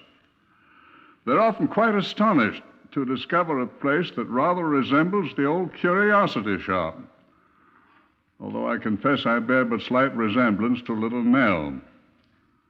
A great many of our exhibits here are quite innocuous in appearance, although most of them have been eyewitnesses to murder. For example, this one. It's a reticule, a woman's homemade handbag, crocheted of yellow string. It accompanied a woman to her death. Sergeant Neil Poole had, I think, most to do with finding the murderer. Your turn, Sergeant Moore. This girl was found dead near Maidstone in Kent early on the morning of the 14th of October a few years ago. A really quite chilly morning, as Octobers in England are likely to be. The Chief Constable of Kent had requested assistance from the Metropolitan Police. That's Scotland Yard, you know. And I was assigned. Maidstone is about 40 miles from where New Scotland Yard is situated in London, on what used to be called the Old Kent Road. And it was no great feat to drive there in an hour and a half. I was directed by the police constable at the scene of the discovery to the local mortuary, where I met Sergeant Miles Bowley of the Kent Constabulary. Oh, yes, Sergeant Paul, glad to see you. We didn't expect you so quickly. A chap in the flying squad brought me down a new Jaguar. Wish we had one. What kind's he got? Mark 7 saloon, bloody thing flies. I rode in one once. Well, like to come in and have a look at her? Haven't had my breakfast yet. Oh, she's not going to upset you. Very clean, strangling job. Oh? How long have you had her? Let's see, 7:44 now. 2 hours about. 5:40. 5:35 to be exact. In here. Wasn't light yet. Just on sunrise. Milk roundsman saw a line beside the road. Don't have many customers in here. Not many, no. This is the lady. Pretty. Very. You see? Looks as if a scarf or something or the like had been twisted around her neck. Medical examiner hasn't been here yet, huh? Not yet. Any idea who she was? Not the foggiest. Nothing to identify her, eh? Not a bloody thing. What have you done? Well, we have a man out there where she was found, trying to find something. Uh-huh. Perhaps you'd like to go out there. Yes, I think so, presently. Nothing in any of the pockets of this dress? Or did you... Pockets were empty. Had she been... No, lying there quite peacefully. Looked as if she'd been walking along the road and fallen down. You've checked this fellow that found her, of course. Yes, of course, old boy. Odd you didn't recognize her if she's from round here. You'd think a milkman would know everyone. He didn't know her. We'll ask him again when we find who she is. Where's her other shoe? Haven't found it. The constable's looking for it. She certainly wasn't going for a walk in this kind of a shoe. City type. Not very worn, either. Though that's not exactly a city dress, is it? It's like most girls wear around here.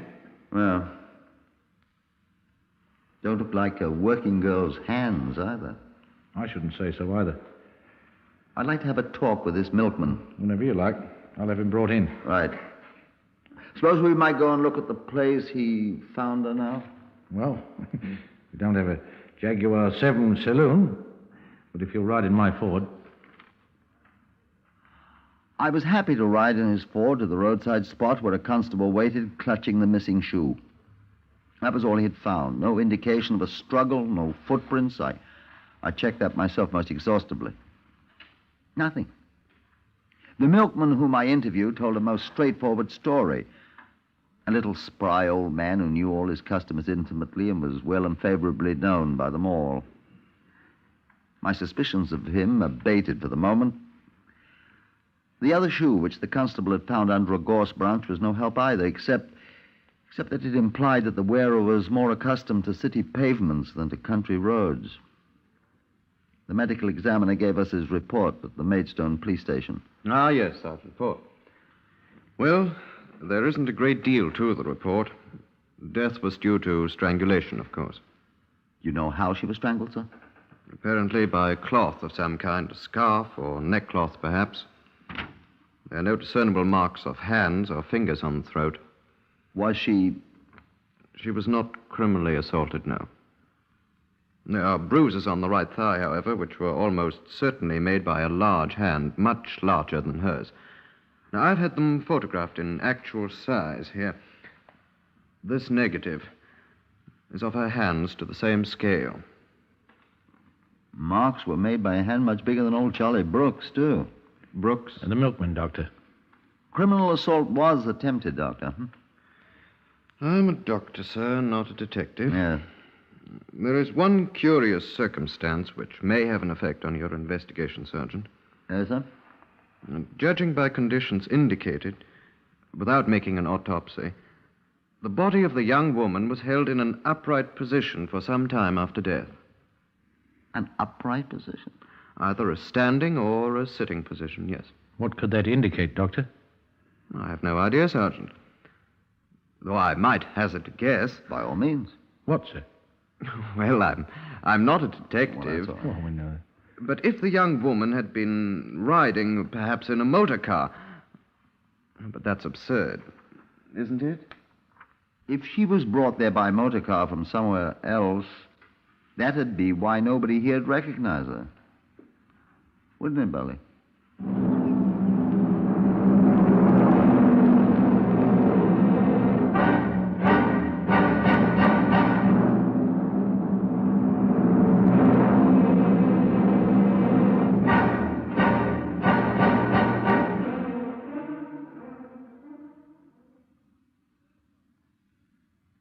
At 11 o'clock the next morning, the 15th of October, I was informed that Sergeant Bowley had uncovered additional information about the dead woman. I hurried to the mortuary where I found him in conference with a tearful middle-aged woman who I noticed at once bore a striking resemblance to the dead girl in the mortuary. He introduced us. Mrs. Christie, Sergeant Poor. How do you do, ma'am? Sergeant. Mrs. Christie has identified the young woman for us, Poor. It's my sister Daphne. Mrs. Christie's other sister telephoned her from London. Our sister Diana. Daphne started into London to visit her yesterday morning, like she does every week. She never got there. How did you discover that, Mrs. Christie? She had a telephone call this morning from the sister in London. From Diana. And I hurried and telephoned the police, and they said I'd better come at once. And it is Diana. Oh, my poor baby. And where do you live, Mrs. Christie? I used to live here in Maidstone, but I've a cottage of my own 6 miles out from the city now since my husband died. Daphne and I lived. Oh, what will I do with her? And that is her in there. Oh, Daphne. She's identified her, yes. When did you last see her, Mrs. Christie? Yesterday morning. Do you have any idea who... Daphne didn't have an enemy in the world. She was the sweetest, the kindest. Of course, Mrs. Christie, but is there anybody at all that you could think of that might... No. You said she went into London every week. Yes. How did she go in? By bus or train or... She hitchhiked. Hitchhiked?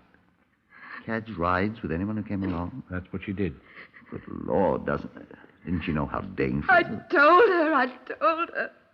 I said, Daffy, darling, you never know. That's right, Mrs. Christie. 1,000,000 times I've warned her, Daffy. I said a day'll come. But she'd always laugh at me. Look at the money I saved for sweets. She'd say, oh, she adored sweets. And I'd say a day'll come, and so it has come. And the things that she was carrying, Mrs. Christie? What? The things that are missing.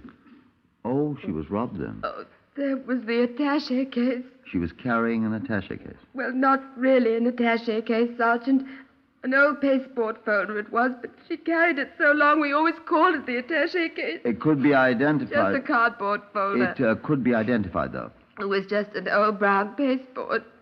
Oh, it did have her name on it. What did she carry in it, Mrs. Christie? Just a few photographs that Diana had lent her. She was taking them back to London to her. Brenda's collar to be mended. Brenda? Brenda's Daffy's doggie. She's a little King Charles Spaniel. Oh, darling little Brenda, she'll grieve so. Oh, Daphne. And the dog's collar was also in this pasteboard folder. Oh, no, I remember. It was in the reticule. It wasn't in the attaché case. It was in the reticule. There was also a reticule, madam? Oh, is it gone, too? We didn't find A it. little yellow string reticule I crocheted for Daphne for a birthday gift last year. Oh, Daphne. Oh, my dear little baby sister. At this point, Mrs. Christie broke down completely and had to be taken away in a hysterical condition, unable to give us any further information. Upon recovering that same evening, she was able to supply a list of names of various acquaintances of her sister, and at Bowler's request found strength enough to set about crocheting a duplicate of the yellow string reticule, which she alone was able to do accurately. The result, a most intricately contrived affair, which she completed during the small hours of the night of 16th of October, was carefully photographed and the prints given general circulation, in the hope that anyone recognizing it would communicate with us. It was, of course, obvious that the possessor of the original would also possess information of which we stood in need. 4 days later, the original was returned to us. We showed it to Mrs. Christie. That's it. That's Daphne's reticule that I made. You see, it's just exactly like the one I made from memory for you. I told you I'd remember it perfectly. Sergeant Bowley asked the woman who returned it where she had got it. He reported to us. Her name is Mrs. Jessie Bowen, Bowen. I never heard Daphne mention the name. She says she didn't know your sister. Well, where did she get it then? She says it was given to her by a Mrs. Adelaide Greenbaum. I never heard that name either.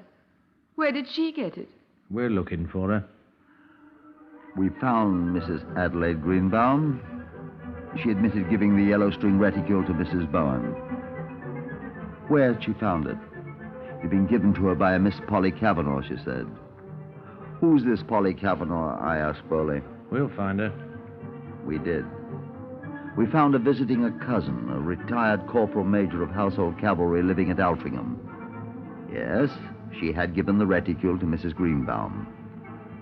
Where had she got it? A certain Mrs. Emily Beveridge had presented it to her, she said.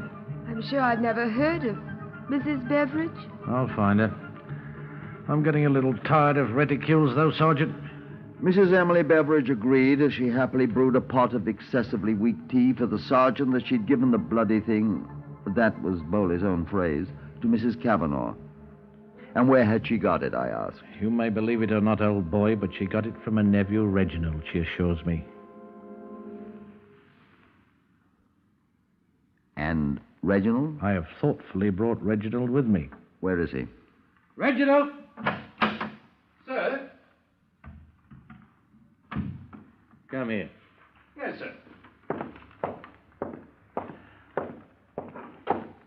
Yes, sir? This is Reginald, Sergeant Poor. Reginald Apgar, sir. I'm Mrs. Beveridge's nephew. Sit down, young man.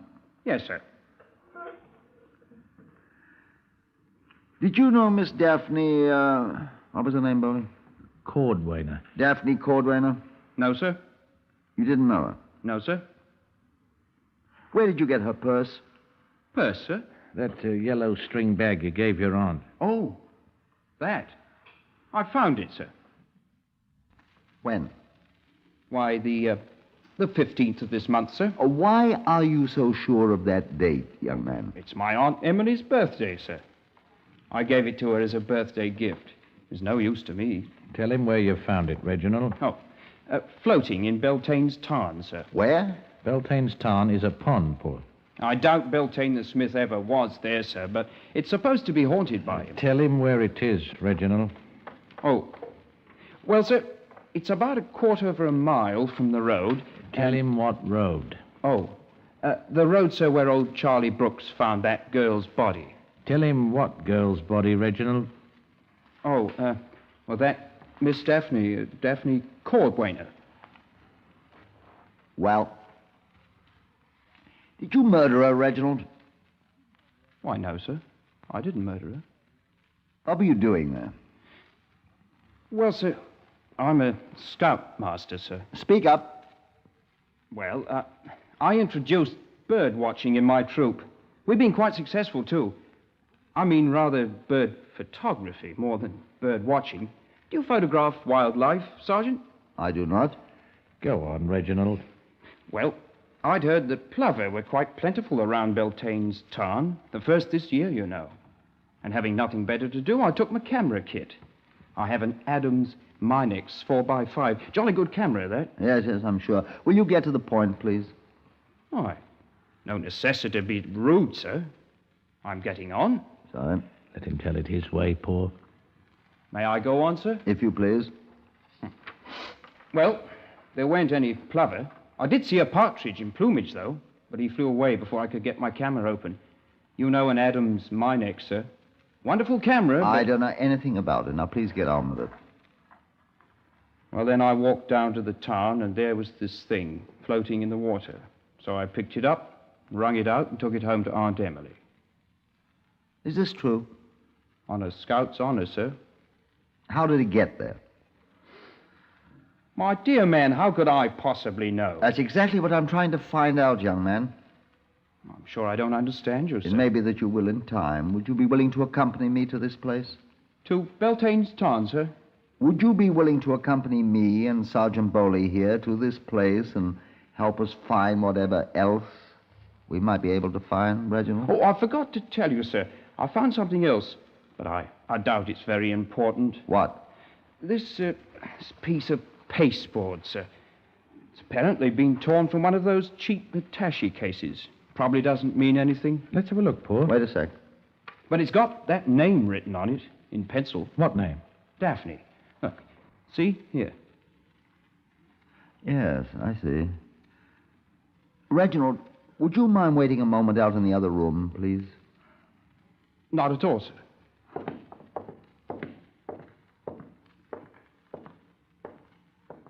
Here, sir? There, if you please. Yes, sir.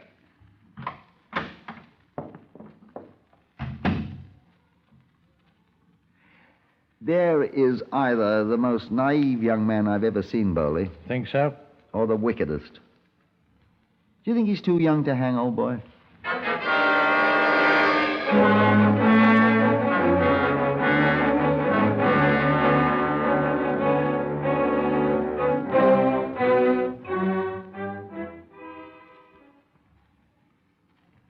And so, clambering over hill and dale in the manner of a Red Indian, I followed Reginald Apgar from the spot where the body was found, in search of Beltane's tarn. Miles Bowley followed doggedly in trace, grunting like the behemoth of Holy Writ. This time of the year, the Kentish countryside is suitable only for hares, underbrush, plover, and youthful scoutmasters, not for policemen in their piety. How much further is it, in Gog's name? Quarter of a mile from the road, Reginald said. Where's he gone? Don't ask me. Probably coursing up and down like a blasted ferret. I don't think ferrets course. Yeah, neither do I. Call him. Reginald! Reginald! Reginald! Gone away, the little blighter. Reginald! Why on earth you wanted to come out here with him is more than I'll ever know, Paul. A good spot for a confession, old boy. Reginald! I wouldn't believe there's country like this left in England. Reginald! Calling me, sir. Reginald. Where have you been? On the other side of the wall, sir. Wall? What wall? Oh, there's a wall across the path here. It's only 9 or 10 feet high. 9 or 10 feet? Can't we go round it? Well, why not? Oh, it's 2 miles long. Too much trouble. But we can hop over it. Come along, follow me. Hey, Reginald. Wait. Yes, sir. Is this the only way to that blasted lake? Yes, sir. The only way? Oh, it isn't far now, sir. After we climb the wall, Let's sit down. Oh, my feet. Look here, Reginald. Yes, sir? Where in heaven's name are you now? Up here on top of the wall, sir. Top of the wall. It's not as high as I thought, sir. It's only about 8 feet. Come down here like a human being. Yes, sir. Don't jump on my feet, boy. Those are my feet, sir. You shook the ground. Oh, sorry, sir. Look here, Reginald. Yes, sir. I think the time has come to ask you a question or two. All right, sir. Well, sit down. Yes, sir. I want to ask you, do you really expect us to believe that whoever murdered Daphne Cordwainer took that yellow reticule of hers? The what, sir? The little yellow string bag. Oh, yes, sir. Do you expect us to believe that the murderer took that thing and carried it through this infernal underbrush and up over that 15-foot wall? Well, it's only 8 feet, Well, sir. whatever it is, do you expect us to believe that he carried that thing all this way through all this... Impenetrable forest? Yes, just to throw it in the lake down there for the unutterably foolish purpose of making fools of Scotland Yard? And the Kent Constabulary? Reginald? Why, no, sir. What? I expect he threw it in the stream back there by the cider mill, and it floated to the tarn, sir. Sirs? What stream? What cider mill? Why, back there where we started, sir. The cider mill's down the road, on a little by-road. Where? About a mile from Maidstone, where we came in. I thought you knew about it. Do you, Bowley? I remember it years ago, but I'd forgotten. Besides... Bowley, I could kill you cheerfully. Poor, I would cheerfully submit. Oh, my feet. What about this stream you're talking about, young Reginald? Oh, it's only a little stream, sir. It runs through the woods. Part of it's underground. Can't tell where it runs until it comes out in the tarn. Never dries up, and it... Could he have thrown those things in the stream? Oh, yeah, they'd float right down to the tarn, sir. Come along, I'll show you. How'd we get there? Right back the way we came, sir. My feet. Tisn't far, sir. Here's what I want you to do, Bully. Oh, no. If you don't want to go back and find the cider mill... It's only about a quarter mile along the road after we get there, Sergeant. I'll never make it. Very well. Eh? You sit here and rest, old boy. I'll go back and find the cider mill. Poor, you're a gentleman. And then Reginald will come back and show you how to find the tarn. And you wait there and see if my notebook, which I'm going to throw in the stream, arrives safely. But... And if it doesn't... Oh, it will, sir. Things always do float down. And if it doesn't, then you'll have the honor of arresting the young man who's made a fool of us. Who's he, sir? Do you see, Bowley? I don't understand. Who's he, sir? Never you mind, Reginald. You'll find out, my boy. So long, Bowley. Hope you're a good wall climber.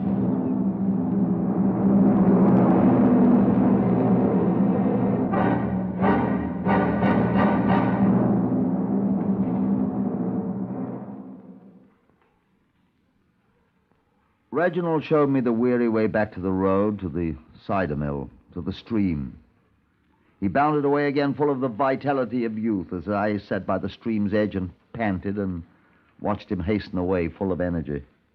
It had taken 20 minutes to shepherd Bowley to Beltane's tarn over the stone wall. It would take half an hour, he said, for anything to float down the stream to its destination in the tarn. So there was plenty of time. I walked over to the ancient building that was the mill and sat down on a pile of brand-new bricks that stood in front of the door at the edge of the lane. An equally ancient cider maker came out to see who called. Hello, I said. Hello. Why, you want a sup of cider? I bless you in my prayers, my friend. All right. Come on in. With the greatest of pleasure, I assure you.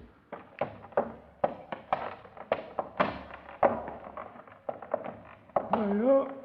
Help yourself, mate.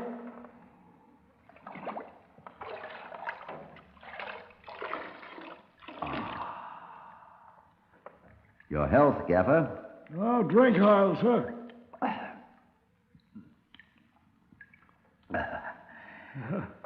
Good, eh? Man. Well, quite a journey through the wood just to toss a thing in the tarn stream, eh? Many people do it. Brings luck, they say. Hasn't brought me no luck in 54 years. See, you're going to do a little repairing, eh? Where? The new bricks, I mean, out there. Bricks don't come from around here, do they? Cambridge. Oh? They've been sitting out there ever since 14th of this month. 14th? 14th, yes. Every man comes here has to try the tarn stream. Now, that great ox what brought the bricks tore up a cardboard sack and throwed it in. He did? Cardboard sack? Yeah, great envelope like. Oh, everybody throws something in. Brings them luck. Never brought anybody any luck. What is it? Superstition? He throw anything else? This lorry driver that brought you the bricks? By crikey, he did. Some kind of little yellow purse. It looked like he stole it from his girl. He threw it right in the water. It's right down there in old Beltane's tarn. Right this minute. It won't bring him any luck down there. I wouldn't be surprised if you're right, friend cider maker. You got to throw something in, too? No. I think I'll go find the lorry driver that threw the girl's purse in. It won't bring him any luck. It might. No. It might bring him bad luck. It did. We found him at Cambridge, loading his lorry in the brickyard. We asked him if he'd killed Daphne Cordwainer. After a while, he said he did. I picked her up to give her a ride. But she was on her way to London. You weren't going to London. Well, she tried to rob me of my purse. She was a thief. Where did you have your purse? What? Why, it was hanging on a peg in the back. And she was stealing it. She was. She attacked me while I was driving. How'd she get back there to steal it? While you were driving? What was your jacket doing back there? Why, I always hang a jacket back there. Where else would you want me to hang? You were driving your lorry at 5 a.m. of a cold October morning. Well, I didn't think it was cold at all. I took my jacket off. It wasn't cold. In the rain? In your shirt sleeves? Well, the rain didn't get in the window, you know. It wasn't cold. My sleeves were down. He had the bad luck to be able to think of nothing but lies. And with the 4 convictions the CRO dug up, all of them for attacking women... He was tried for murder. He was found guilty. He was hanged, at once with prison, in January of the next year.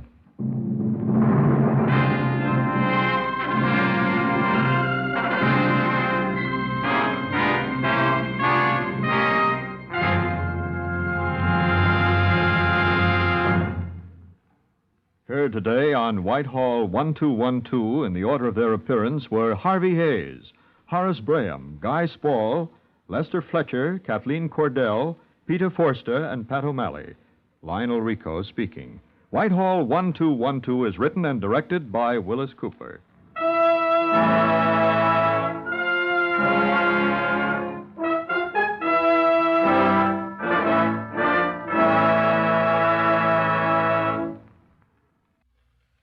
This is NBC, the national broadcasting company.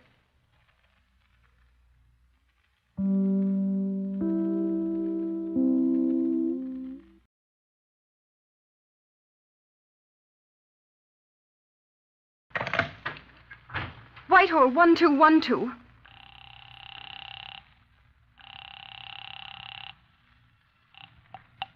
This is Scotland Yard.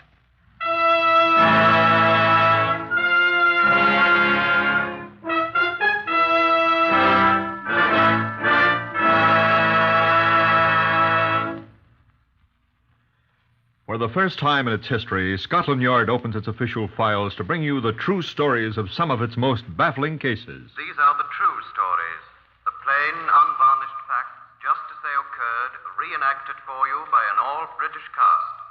Only the names of the participants have for obvious reasons been changed. The broadcasts are presented with the full cooperation of Scotland Yard. Research for Whitehall 1212 is provided by Percy Hoskins, chief crime reporter for the London Daily Express. The stories for radio are written and directed by Willis Cooper. The voice you will now hear is that of Chief Superintendent John Davidson, custodian of the famous Black Museum of Scotland Yard. Good afternoon. This curious object, curious unless you happen to belong to the fraternity of the Green Thumb, is not in the strictest sense a lethal weapon, but like most implements of husbandry, it's quite simple to make it lethal. This thing, if I may be permitted the somewhat citified form of nomenclature, is used in the eradication of weeds in a garden or elsewhere. It operates something like this, I'm given to understand. A certain substance, a powder, is placed in here. The nozzle, observe the nozzle, is then placed in juxtaposition with the aforesaid weed. The handle here is pushed vigorously, like this, and a cloud of the substance is ejected onto the weed, which thereupon perishes miserably. Such a device could be, and sometimes is indeed, equally fatal to human beings, for the powder it dispenses is arsenic. Inasmuch as the former owner is no longer extant, having been hanged by the neck until dead, I shall ask Superintendent Frederick George Abbott to relate the essential facts of case number 87-300. Since Superintendent Abbott has been retired from the CID for many years and is now in poor health, you will hear his voice as it must have sounded at the time of this case some 30 years ago.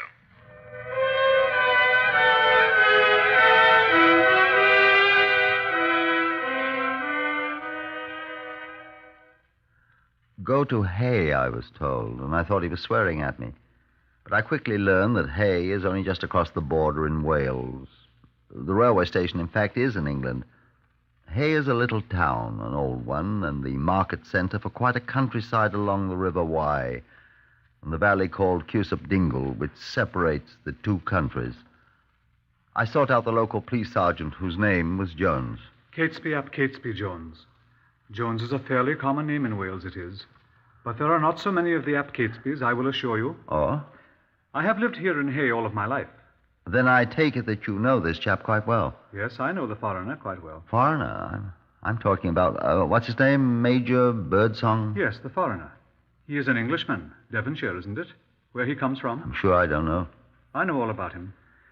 He came here long before the war.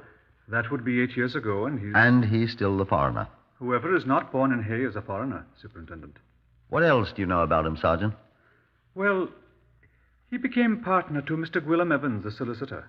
And when Mr. Evans died in 1913, he succeeded to the business. Oh? And then he went to the wars and came back a major. And then he wanted to become a partner of Mr. Arthur Hughes. Oh. He was the other solicitor. He had an office opposite on Broad Street. But Mr. Arthur Hughes had a young relation with him in his office. And when he died, this young man, who had served with the Royal Welsh Fusiliers, took over the business by the terms of the will of Mr. Arthur Hughes. Ah. Which is why you have come down to Hay from London, do you see? As through a glass darkly. Eh? As through a glass darkly, Sergeant. That's from the Bible, I think. Indeed to goodness, from 1 Corinthians, sir. You didn't tell me the name of this young man you speak of. Oh, for heaven's sake, he is Mr. Owen Davies, who came so near being the late Mr. Owen Davies. I thought it was a maid in Davies' house who almost died. That is true, of course. But if Mr. Owen Davies had eaten one of the chocolates, he might have been made ill, and he might have died, Superintendent. But he didn't. God be thanked. You're certain these chocolates were poisoned? Dr. Llewellyn examined them, Superintendent. But why do you suspect this Major Birdsong, Jones? You don't know the chocolates came from him, do you? Who else would have a motive? And besides, isn't he a foreigner?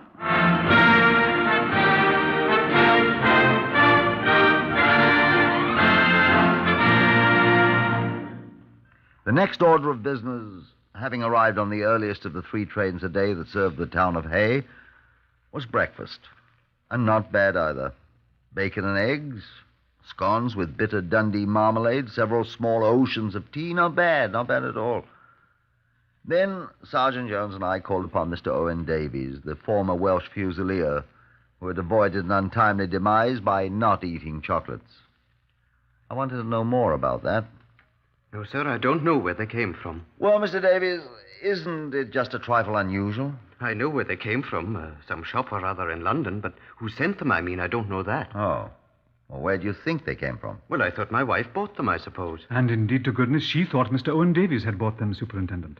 So you tucked into them without asking anyone, eh? I didn't eat any, Superintendent. Neither did my wife. It was the maid, Gladys Powell. The maid. She ate one. And became violently ill. And it was arsenic poisoning Dr. Llewellyn diagnosed, and he called me.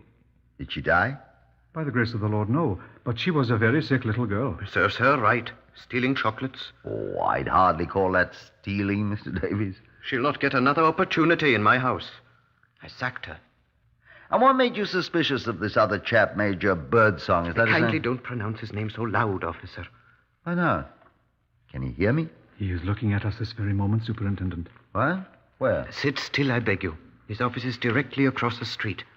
Oh, you mentioned that, didn't you, Jones? He is looking out of his window at us this moment, sir. Eh? Can see us, then? Aye. You're sure he has no idea that he is suspected? I am sure of that, sir. Strikes me it's an awfully thin case against him, Jones. After all you have is the fact that he lost out on gaining this business. Look, the fellow's smiling over here. He's waving. He'll be coming over here any minute now. Hello, Birdsong. Oh, you're on good terms, eh? One has to be. He's wondering who you are, Superintendent. No, he doesn't look very dangerous. I'm not so sure. Look here, I came here to investigate an attempted murder, Mr. Davies. I'm beginning to believe that I'm wasting my time talking about a sordid little case of business jealousy or something like that. Oh, no. We don't think so, sir. Well, I know you don't think so, Jones. Superintendent, you don't understand. I don't like these village feuds. Well, I must admit, Superintendent, you might think that that is what is upsetting us. I do. But it is more than that, sir. Major Birdsong owes me and one of my principals a large sum of money which I have been pressing him to pay. Yes? And Major Birdsong has been quite insistent that he cannot pay the sum, which, as I say, is quite considerable. Is that a motive for attempting murder? Major Birdsong is a very violent man. Like so many small men, he's a very violent man. Indeed, yes. Has he threatened you? He has indulged in some very violent language. Oh, he seems friendly enough now. I'm still afraid of him. And I, too, Mr. Davies. May I ask why? It is a long story. Tell it. Well, he lives across the border at Mayfield and Cusack Dingle. Across the border, sir, in England. Well, that's not so very reprehensible, Mr. Davies. Except to a Welshman. That's not the point, Superintendent. What is, then? The man has rather extensive lawns and gardens at his home. And to hear him tell it, life with him is a continual battle with weeds. Well, most gardeners... He carries on a continuous war against weeds, quite savage, He works harder destroying weeds than he does at his office. Yes, with arsenic, weed killer, Superintendent. He's the only man in the village who keeps a stock of pure arsenic on hand, Superintendent. How do you know that? From my father-in-law, the village chemist, who sells it to him. Are you happily married, Mr. Davies? Why, I hope you are. Why? You've just said that your wife's father also deals in arsenic, sir. In wholesale lots.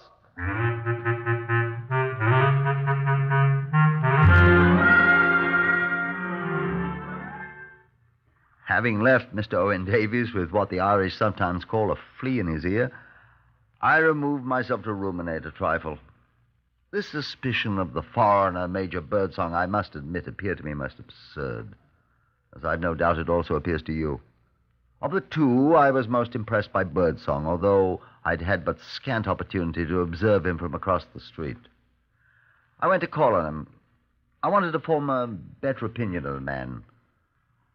He was a small, dapper man with a most military moustache which seemed a trifle too large for him. Mr. Birdsong, I ventured. I'm Major Birdsong, yes, sir. May I be of service to you? I noted a black mourning band on the left sleeve of his jacket. Nobody had told me about that. Another point in his favor, I noted mentally. Man still wearing mourning for a close relative's hardly the type to attempt murder. Major Birdsong, I said, I'm Superintendent Abbott of Scotland Yard. He smiled cheerfully at me through his huge moustache. Come to arrest me for sending poisoned chocolates to Davies across the street? Oh. You know about this thing, then, sir? Little difficult to keep a secret, you know, in a town like this, Superintendent. What sort of chap is this, Davies? An amiable fathead. Not so amiable either. Rather soured on the world. I suppose you noticed his expression. Well? Took a machine gun bullet through his cheek at Hummel on the Somme. Stiffened up his face muscles. Can't smile. Well, that's not much lost to him. I never knew him to smile much before he was wounded. Poor chap. What's this row between him and you? Well, I was naturally a bit upset about the way he did me out of old Hugh's business, which I considered would someday be mine, and I was quite cut up. Natural, I suppose, but Davis. Odd beggar. You owe him money? Not anymore. If you've ever seen a mountain made out of a molehill, that was it. I hear it involved a considerable sum of money. He accused me? I saw you in his office with Dogberry Jones, the local limb of the law, a bit ago. He accused me as usual? He wasn't very happy with you. He was very annoying. It was quite legitimate, but he made rather an issue out of it. Principally, I think, because I was strapped and couldn't find the money at once. But you settled that indebtedness now? Yes. I fortunately came into some money recently, although it took most of it to pay off this fella. I should be quite well off if he hadn't.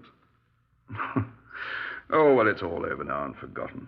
I'm not so sure of that, Major Birdsong. Oh, come now. Well... Does the man actually think I sent him poisoned chocolates? He points to your use of arsenic. I use my arsenic on weeds. Nasty things. I've been using arsenic for 8 years or more here. Or rather, my home. I haven't been accused of murder yet. Besides, I buy my arsenic from his father-in-law. I pointed that out. How do he and the old gentleman get along? Atrociously. Oh? I think that wound of his has rather put him a little off his trolley, really. I've seen many a case like it. Nothing serious, you know, but, you know. I was in the army, you know. So was I. Duke of Cornwall's Light Infantry. I was in the ASC. Then I take it that, so far as you're concerned, Major, there's no ill feeling between you. Oh, decidedly not. Business. All's fair in love and war and business, you know. Why, as a matter of fact, he and I are driving over to my place, Mayfield, you know, and Cusop Dingle, my house for tea together. That's how unfriendly I am, Superintendent, even if I am a foreigner. Well, don't serve chocolates, Major Birdsong. That's my advice. Thank you, sir, and good afternoon.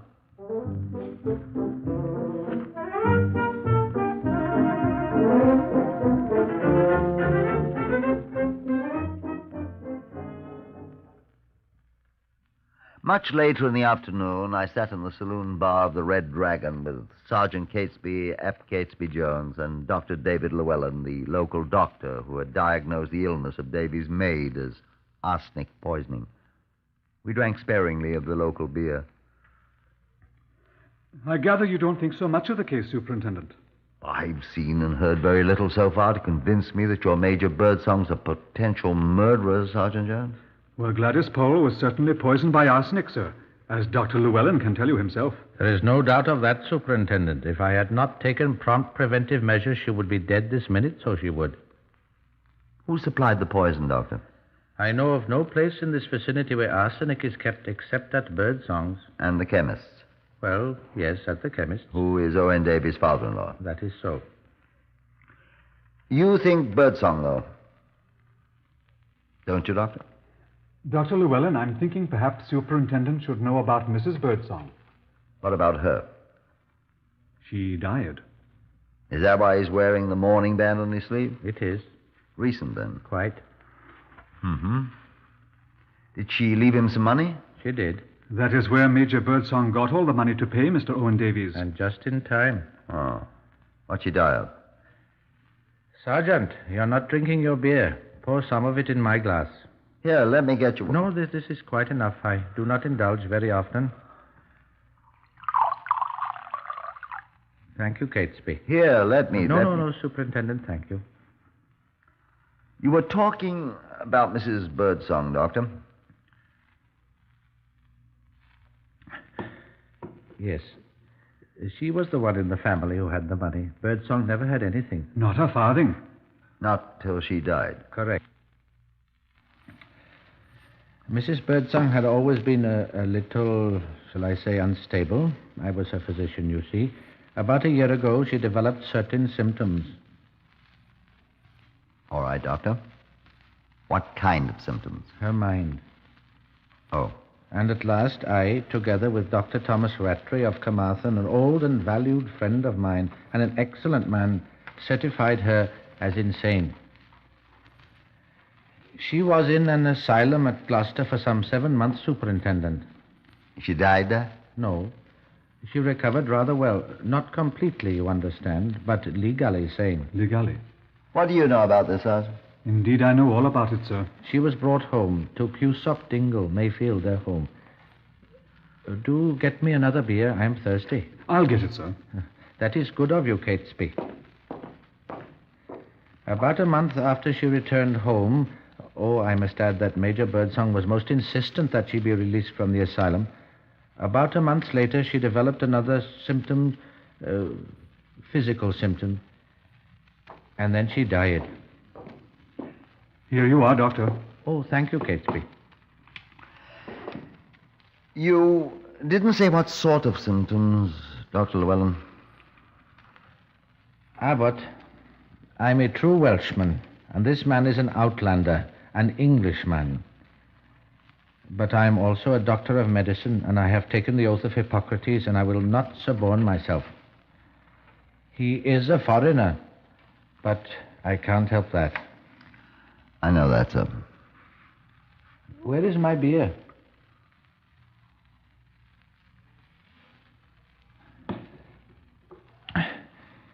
When her will was admitted to probate... Just in time, Superintendent. Just in time, leaving him all her money and cutting off the rest of her relations, father, brother, all of them, without a sixpence, 2 things came to light. One, the will was a new one, legal, of course, drawn up only a week after she returned from the asylum. Sergeant Jones, you may tell the superintendent what else was discovered. There are certain irregularities in the witnessing of the document, sir. Indeed, there was a considerable disagreement about it, but it was finally decided that the man had had trouble enough, with his wife insane and then dying. Nothing was said about it. But the evidence is there. Yes, it is. If evidence indeed it be, sir. I'd like you to tell me about those symptoms of Mrs. Birdsong's, Dr. Llewellyn. After carefully going over those symptoms in my mind, as best my memory serves... Yes? And in the light of certain recent occurrences of which you are now aware... Get on with it, Doctor. I am prepared to state that her symptoms might, mind you, have been those of arsenic poisoning. But you cannot prove that, Doctor. A post-mortem examination could, Superintendent. You realize what that would mean? Shall the wicked escape while the hunters rest?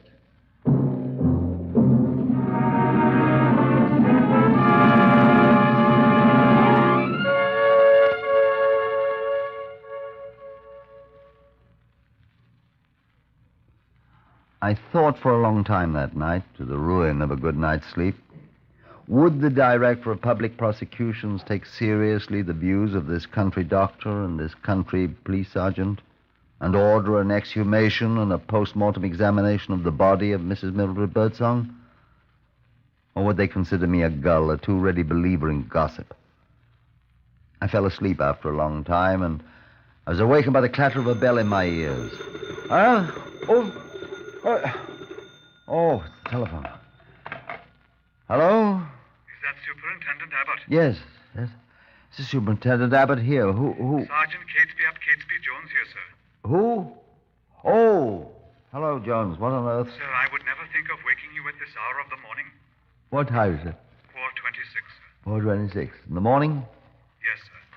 Sir, I wouldn't have waked you up if it had not been for Dr. Llewellyn, I assure you. Dr. Llewellyn? What's the matter with Dr. He'll talk to you, sir. He's right here, Dr. Llewellyn. Where are you? The police station? Hello, Abbott. That you?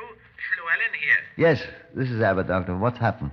We're at Mr. Owen Davies' home, Superintendent. Davies? Has he been hurt? No, he is very seriously ill. Ill? What's the matter? I think I got here in time. What's the matter? You remember he went to tea at Major Birdsong's last night, Abbott? Yes, of course. He was taken extremely ill here in his home. But what? He has had nothing whatever to eat since leaving Major Birdsong's home. What are you trying to tell me, Doctor? About his symptoms, Superintendent. They're exactly the same as those of the maid Gladys Powell and of the late Mrs. Birdsong. Arsenic poisoning, sir.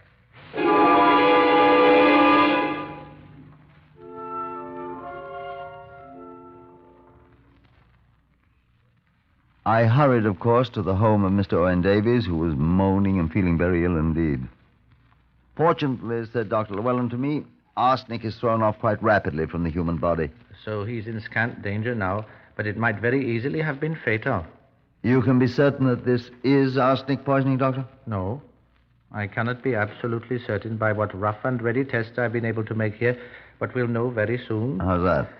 I've sent Catesby Jones with samples to the Clinical Research Association, and they'll find out for me whether arsenic is present. It couldn't be anything else.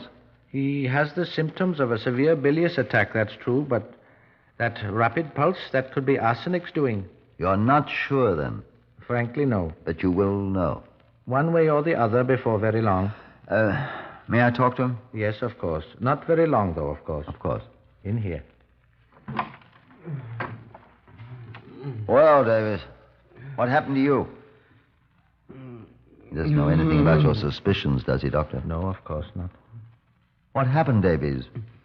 That South Downer tried to poison me. You had tea with him at his home, didn't you? Yes, he had scones. Had what? Scones, you know. Those Scottish cakes. I love the blasted things. That's given me this... indigestion. Did he eat any of them, too? Birdsong? Yes. No. I wish he had. Doctor, this is indigestion, isn't it? I'm not going to die, am I, Doctor? Eventually, Owen, but I doubt you will this time. I really thought he did poison me. After all, he did try at once. You really do dislike the man, don't you, Davies? Now, Owen, don't excite yourself now. Come along, Superintendent. We've had long enough with him now. I'm going to be sick. Hand me that basin, Abbott, and get out.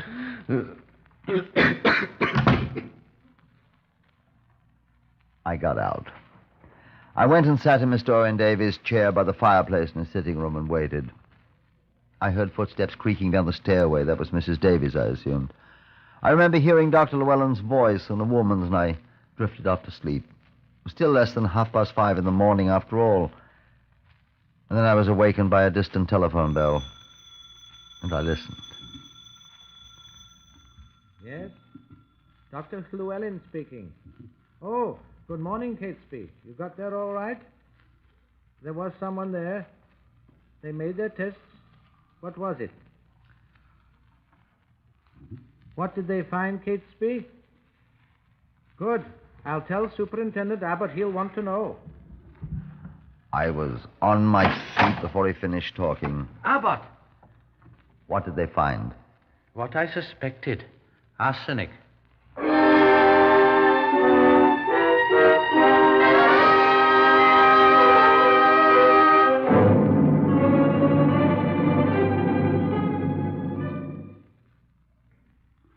John Davidson here, Black Museum, you know. Superintendent Abbott's mind was, of course, made up.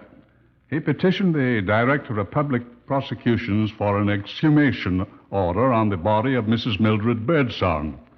He also arrested the Major for the attempted murder of Owen Davies. I expect you want to know how the arsenic got into the poisoned chocolates that were intended for Owen Davies and presumably into the poisoned scones. You remember that squirt gun affair that Superintendent Davidson showed you in the Black Museum? Sergeant Catesby Ap Catesby Jones, who had kept the remainder of the poisoned candies, went over to Cusack Dingle to Birdsong's home, Mayfield. Tell us what you did, Sergeant. I brought back that same squirt gun. It was still half full of arsenic, and tiny holes in the bottoms of the chocolates matched the nozzle of the thing perfectly. The arsenic had been injected into the candies, by goodness. And it was Major Birdsong's weed gun that had done it. For, indeed to goodness, there were small traces of chocolate on the nozzle of the thing. And so, indeed to goodness, we charged him with that, too. But we knew he couldn't be hanged for an unsuccessful murder, of course. And so did the Major himself. And so he sat in the village jail until the justice of the peace could see him. Until the late evening of that rainy day a week later. The body of Mrs. Birdsong was exhumed at 6 in the morning. It was taken to a 400-year-old stone house not far from Cusack churchyard where she had been buried. And there waited Norman Kirby, the Home Office pathologist, with Dr. Llewellyn and me. I stayed outside. At 4 that afternoon, Llewellyn came out. Well, Dr. Llewellyn, I said. We found it. Enough? Some of the internal organs are fairly solid with it, Superintendent. We found, or rather Norman Kirby did, and he had the reagents to prove it, found nearly 3.5 grains of arsenic months after she was buried. A jury can't mistake that, my boy.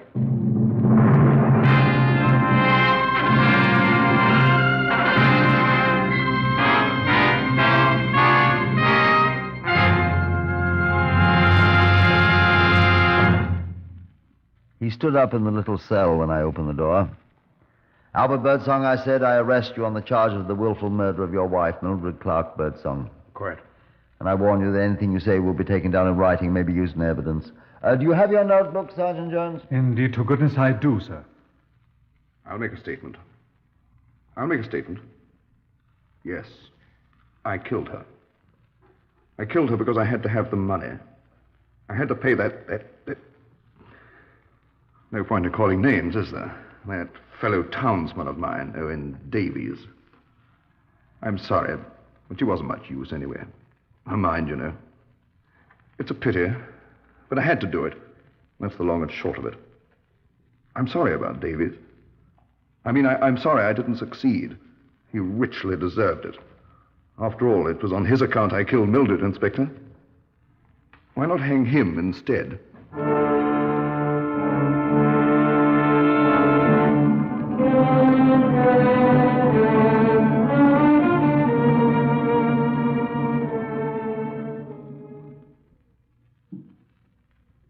No.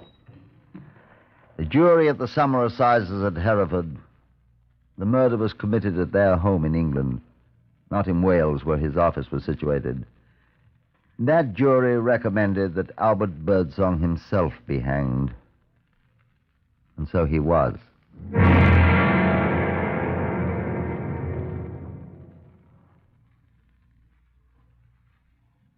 Heard today on Whitehall 1212, Horace Braham as Superintendent Abbott.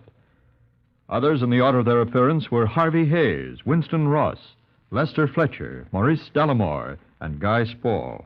This is Lionel Rico speaking. Whitehall 1212 is written and directed by Willis Cooper.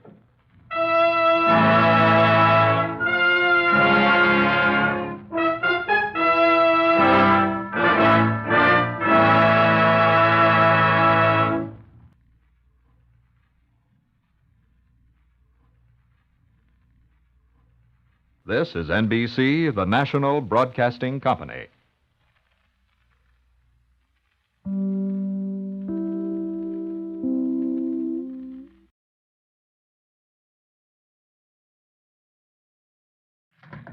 Whitehall 1212.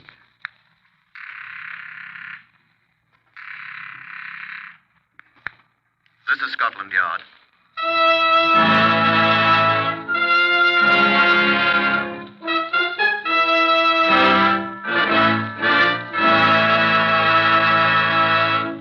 For the first time in history, Scotland Yard opens its official files to bring you the authentic, true stories of some of its most baffling cases.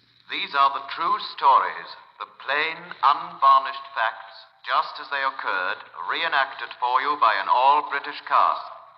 Only the names of the participants have, for obvious reasons, been changed. The stories are presented with the full cooperation of Scotland Yard.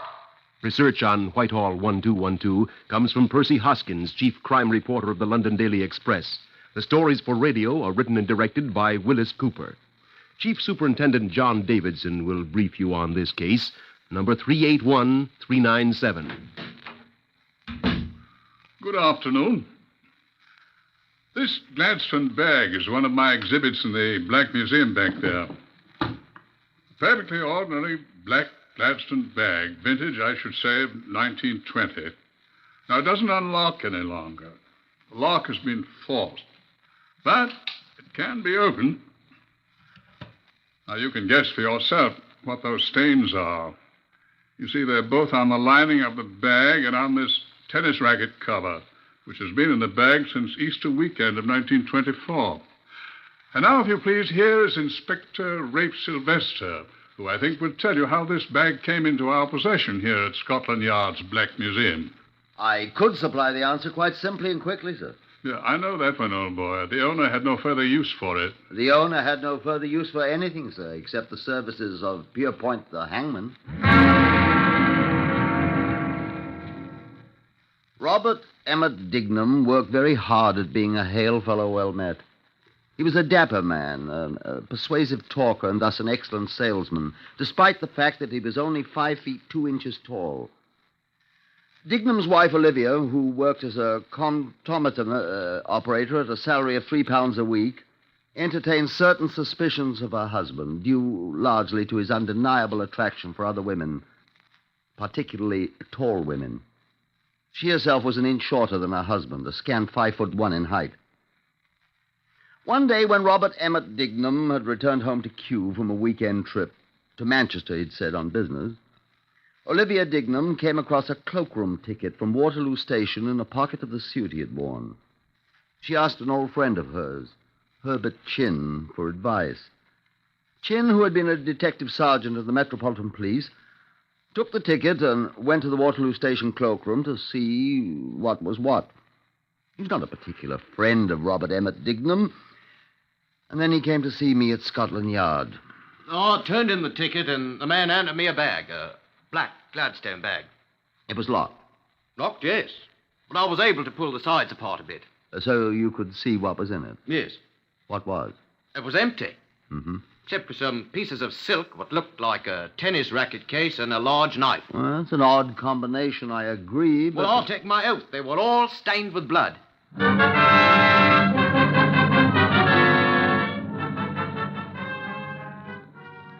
Chin gave me the ticket, which he had got back when he returned the bag to the cloakroom shelves.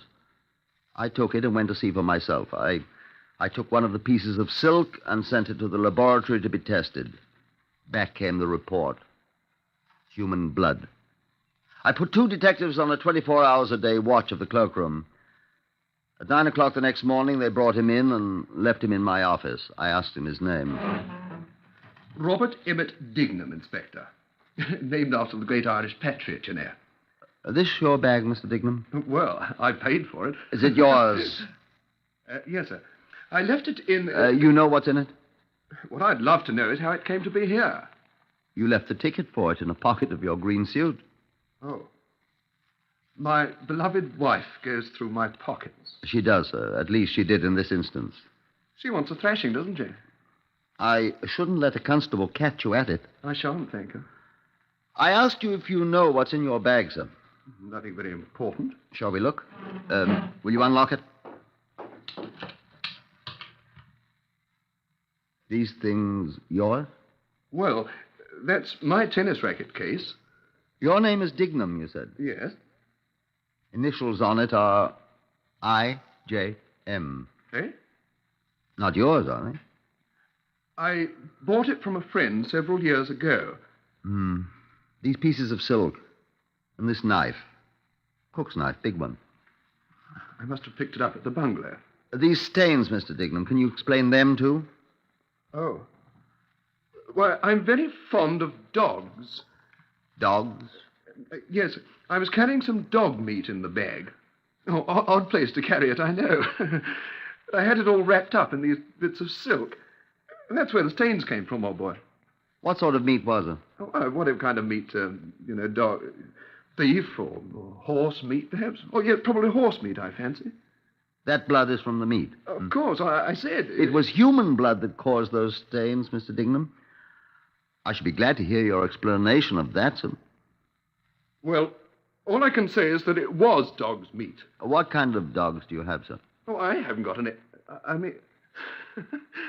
What do you find so amusing, sir? All this is making me sound quite like a murderer, isn't it? Mr. Dignam, I must detain you on suspicion of murder. Look here. And I warn you that anything you say will be taken down in writing and may be used in evidence. If you have anything to say now, I'll be glad to hear it. Well, I'll have to think about that. Mr. Dignam thought. He thought for a long time, sitting in my office, staring out of the window at the rain. 10 minutes went by. I looked at him.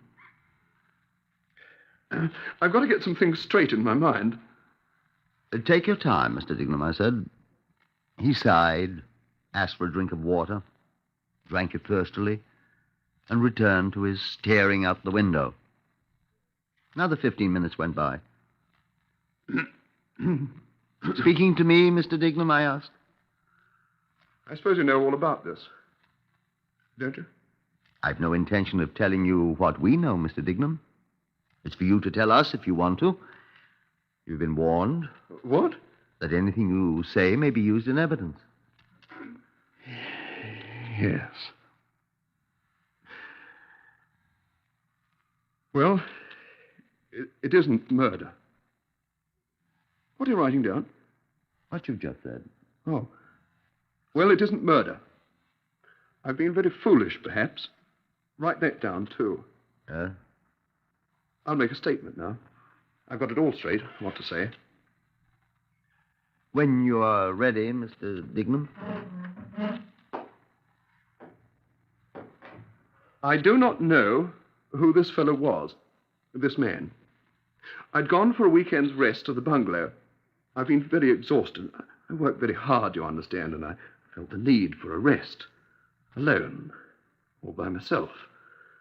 To recuperate, to regain my strength.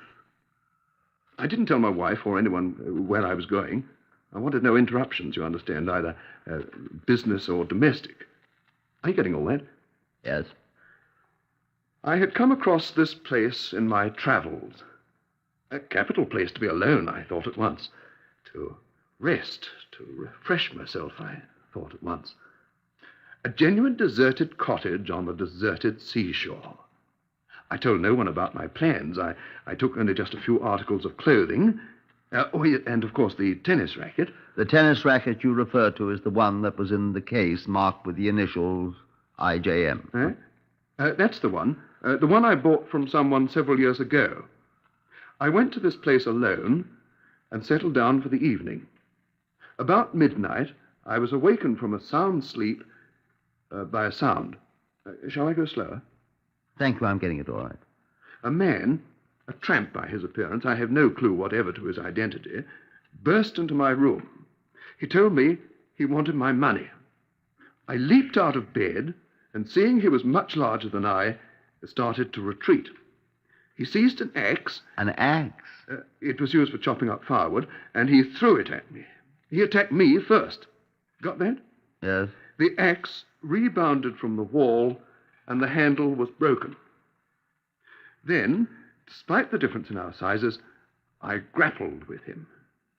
He slipped and fell, his head striking the edge of a large coal scuttle alongside the fireplace. He did not get up. To my horror, I discovered he was dead. Have you got that? Yes. I'm afraid I lost my head. I carried the body into the other room. Then I think I fainted. When I recovered consciousness, I was horrified to find the body still on the couch where I had placed it. Then I made my greatest mistake. I was panicky. I thought I might be accused of murder. My first thought was to dispose of the body. Do you know what I did? No. I first tried to burn the body in the fireplace. The clothes caught on fire, but I grew more frightened. I put on my coat and I walked to Eastbourne, where I bought the large knife, the one in the bag. I came back, and then when I got back into the I will closet, spare you the rest of Robert Emmett Dignam's gruesome story, except for the curious commentary Herbert Chin, the friend of Mrs. Dignam's maid on the case. Man was, Dignam was concluding his statement when the telephone rang. I'm a fool. Excuse me. Inspector Sylvester here. Herbert Chin here. Oh, how do you do? I take it you got him. Mm-hmm. Well, I saw his wife. I told her it was his raincoat Dignam had left at the Waterloo cloakroom, but she won't be satisfied. Oh? Well, she's sure it's something to do with some woman he's been chasing. Has it turned out that way? I mean, is it permissible to ask you that? Turns out quite different, it seems, tell her. Well, she'll be glad to hear that. She keeps insisting this Manning girl is involved in it somehow. Oh, she'll be very glad. What was that name? Manning. Irene Josephine Manning, that's her full name, I believe. I looked over at the initials on the tennis racket case in the black Gladstone bag. IJM. Irene Josephine Manning. So that was the name of the former owner. Was it also the name of... Go on, Mr. Dignam, I said.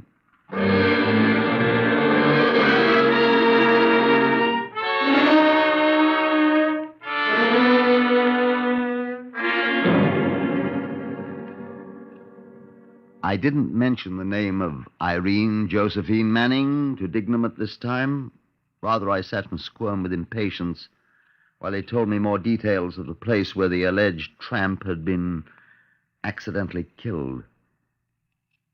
It was at a place called the Crumbles, a long stretch of shingle on Pevensey Bay near Eastbourne in East Sussex.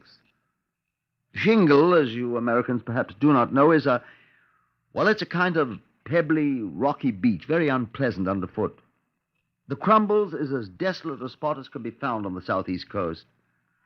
Windy and dreary, deserted by nearly all human life. The cottage where the tragedy had occurred, Dignam told me, bore the quaint name of the officer's house, part of a former Coast Guard station. And Dignam had rented it from a Mr. Saul Brainerd. When Dignam had finished his statement, he was tucked into a cell at Cannon Row Police Station, and I motored to Eastbourne to interview Mr. Brainerd. I'm Brainerd, Inspector. What have I done now? You've rented a house, Mr. Brainerd. Well, I suppose it was a crime to charge 3.5 guineas a week for that place. Oh, I'll go along peacefully.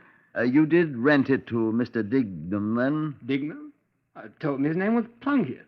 Old Irish family, he said. Related to Lord Dunsany. Little bit of a chap. Recognize him again, would you? Oh, he's unmistakable. Cocky little beggar. Paid up, of course. Oh, for 2 more weeks. Well, that's why I haven't been around there. Said he liked privacy, and I'm no trespasser, though I am a landlord. I wonder when you saw him last. Well, I saw him and his wife come in. I was cycling by. He didn't see you? Well, I don't think so. He was up there on the road. His wife? Oh, great tall girl. Sure it wasn't another man you saw? Oh, great mop of blonde hair blowing in the wind. We've no long-haired men around here. Leave that for London. Besides, he did mention his wife to me when he rented the place, seems to me. Well, when was that? Oh, Saturday evening. Late afternoon, rather. Why, what's up? Haven't seen him since? Or her? Haven't been around. Said he was looking for privacy, as I said. Yes, I expect he was. A good place for it. Yes. Would you come to London and see if you recognize him? Isn't he here? No. I say, old chap, what's up? Things. Would you? Well, the fare to London... Oh, the Home Office will pay it. Oh, in that case, the answer's yes. Well, won't mind if I go round to my tailor's whilst I'm there, will you? Not at all, if you'll come. Say no more. I'm your man for a free trip to London. Oh, what else can I do for you? Spot of whiskey? A cup of tea? Thanks. Just let me use your keys to get in the place. She'll let you in. I doubt she's there. I don't know if I should let you in, old boy, after all. I've got a search warrant. Oh, something is out there. What are you looking for? Proceeds of a bank robbery? Well, hardly a robbery. Oh, you won't talk, eh? Well, look, the big one here's for the front door. This one? Oh, well, all the others are for various rooms. They're labeled, see? Sure you won't need any help, then? No, thanks. Like to go back to London with me today? We'll catch the up train at 4:30, shall we? Oh, righty-ho. Righty-ho. Well, thanks, old chap. I'll see you later. I walked over to the dismal little walled house. It had a dank look. I glanced over my shoulder. Brainerd was still watching me. I walked through the gate in the wall, and I couldn't see him any longer. Up to the house. The sound of the sea. smell of the sea. And then another smell. I remembered the time the sergeant cook at Knotty Ash Rest Camp in Southampton had let a pork roast catch on fire, and we went without dinner. I felt like... Well, never mind. I unlocked the door and opened it. I walked in.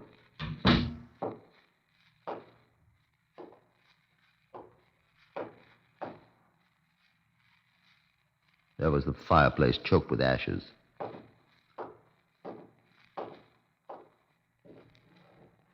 There was the coal scuttle. He said the tramp cracked his head on fatally. Tin. Crumpled tin.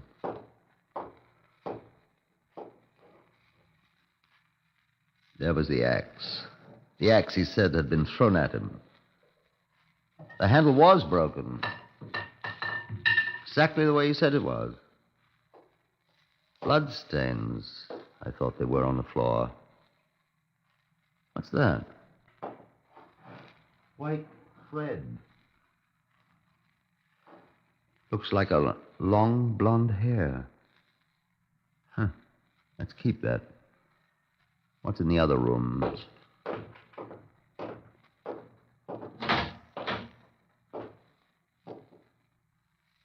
What's that? Leather heel. High heel. Of a woman's dark blue shoe. What's that? Bloodstain. And here, too. And the tramp died when he struck his head on the coal scuttle out there. Let's review it all again, I thought to myself. The broken axe handle. Check. The crumpled coal scuttle.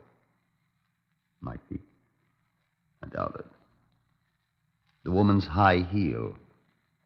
Maybe. The woman, the wife that Brainerd saw. The knife, he said he bought it in Eastbourne. Who's that? Brainerd. Did I interrupt you, Inspector? Come on, the London train's due in 20 minutes and we've just got time. I don't want to miss the free trip to the city, old man.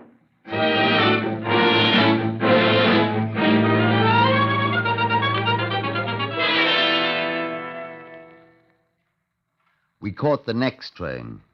Just caught it, as a matter of fact, because I had to stop at all the ironmonger shops in Eastbourne to inquire about a cook's knife. I deposited Brainerd at a West End hotel and went home for a night's sleep. 7 o'clock the next morning. I called Alfred Ormerod, the Home Office pathologist at home. He was annoyed. It better be important, Sylvester. I've got lather all over my face. Well, take my word for it, Alfred. But take your word for what, man? It's important. Well, go ahead. My face itches. Can you tell the difference between a man's body and a woman's? Are you daft? When they've been destroyed by fire? I repeat my question. Have you taken leave of your senses, Sylvester? What's the answer? Now, look, my face feels Will you come to the office at the Yard at once, please? I'll be there at 9:30. Not a second earlier. But look. I suggest that you go shave yourself, Inspector. I'll see you at 9:30. Good morning. Well, that's that. Oh. Inspector Sylvester here. Oh, Chin. Herbert Chin here, Sylvester. I've been trying to get you, but your telephone's been busy. What do you want? Well, look here, about this chap Dignam. What about him? Oh, you remember I mentioned that girl, that Irene Manning, to you yesterday? The girl he was chasing after? Yes? Well, look here, she's disappeared. How do you know? Well, her sister. Her sister, Julie Manning, she's at Mrs. Dignam's home right now, screaming for Dignam's blood. Oh? She says her sister's been missing since Saturday afternoon, and she's certain she's gone away with Dignam. Dignam's in Cannon Row Police Station. Oh, but where's Irene Manning? Is this sister with Mrs. Dignam now? Yes. Can you bring her to my office at Scotland Yard at once? Well, I'll try. I'll be there in less than half an hour. Goodbye. But... Now, where are my trousers? Oh. Yes? Inspector Sylvester here. Cannon Row Police Station here, sir. Sorry to bother you this hour, sir, but What's the matter? this prisoner of yours, Dignam, What's wrong with him? he's been raising all kinds of canes. Says he wants to see you at once. Says it's extremely important. Well, send him over to my office at the Yard with a couple of men. I'll see him. he dangerous, sir? He is. How soon do you want him, sir? I'll be there in 20 minutes. I hope. Thank you, sir. I'll be glad to get rid of him. Goodbye. Now, if that thing rings just once more... But it didn't. I got to my office at New Scotland Yard, still adjusting my braces. I glanced at the clock. It was 5 minutes before 8. In the waiting room, Herbert Chin sat beside a tall, blonde girl. I'll see you in a moment, I muttered, and went on into my office. There was Robert Emmett Dignam, flanked by 2 large constables. He jumped up when he saw me. There you are at last. Well? Look here, I didn't murder anyone. So you said, Mr. Dignam. I mean, this tramp who attacked me with the axe fell and smashed his own head. That's all that happened. And, you disposed of the body, you said? Well, I was confused. I was frightened. I didn't know what I was doing. I'm sorry. Well, you can't keep me in jail for that, you know. I'm afraid I can't do anything for you, Mr. Dignam. That's a matter for the magistrate. I'll get a writ of habeas corpus. Do you have anything to add to your statement of yesterday, Mr. Dignam? I told you everything. I've nothing to add. Well, when you have, I'll be glad to take it down in writing. Until then, I'm sorry. Listen to me, you. Now listen, I tell take you... the little man away, I Constable, won't go to please. jail. You're not going to hang me. You know, don't. Let me... Herbert Chin came in with the tall, blonde girl whom he introduced. This is Miss Julie Manning, Inspector. Sit down, Miss Manning. My sister's gone. Do you have any idea where she is, Miss Manning? Yes. That man Dignam murdered her. What makes you think that? I really lent him money, and I know what he did with it. She thought he was speculating with it to make some more money for both of them. And he lost it on the races. How do you know that, Miss Manning? I really was the one that found it out. I know all about it. He promised to desert his wife and marry her. And he told her they'd go to South America when she accused him of spending every penny she'd saved. Well, that doesn't argue that he murdered her, Miss Manning. Then where is she? Tell me where she is if he didn't kill her. Now, Julie, please. You keep quiet. I know where she went with him last Saturday. He told her to come to Eastbourne with him. Eastbourne? Yes. He told her he'd give her the money there at his cottage. And, well, she told me about it. I told her she was a fool, but she wouldn't go, and he's murdered her. I tell you, he's robbed her of every penny she owned. And when she wasn't any more use to him, he took her away and murdered her. He murdered her. She told him she'd have him arrested and put in prison for the rest of his life for stealing her money, and he killed her. Oh, poor Irene.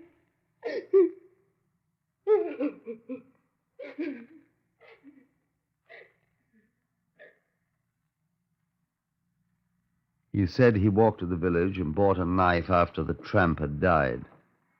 The ironmonger in Eastbourne said a little man who was with a tall, blonde woman had bought the heavy knife when they got off the train in Eastbourne. They laughed together about it, he said.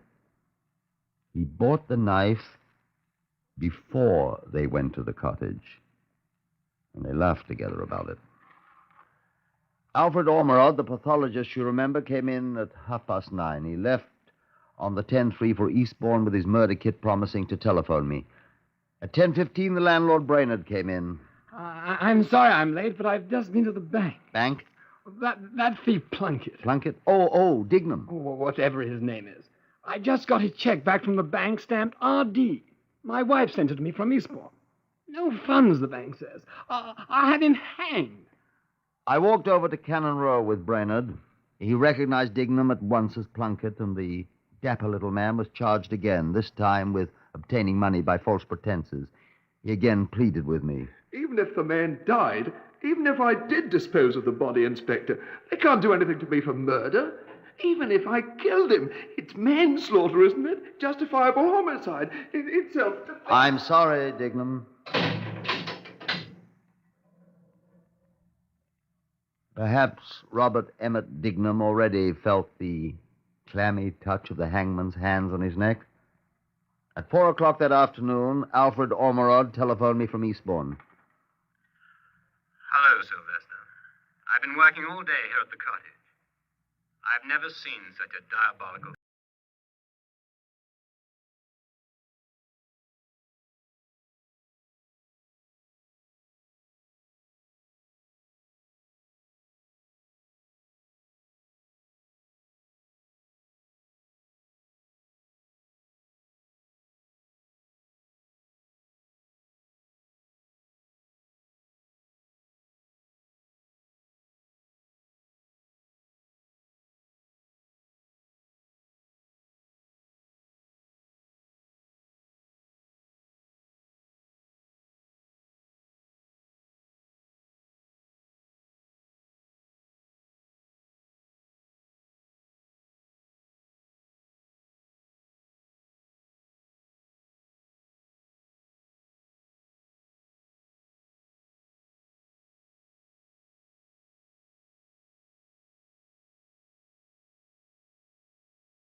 When it was demonstrated in court that he had bought the knife before he enticed the girl to the cottage, they laughed over it together, the ironmonger said. When they fitted the axe into the wounds on what Alfred Ormerod proved was a young, blonde-haired girl's skull, when the whole sorry tale was told about his relations with Irene Manning and his fleecing of her money, then the jury said, guilty. And dapper little Robert Emmett Dignam was hanged.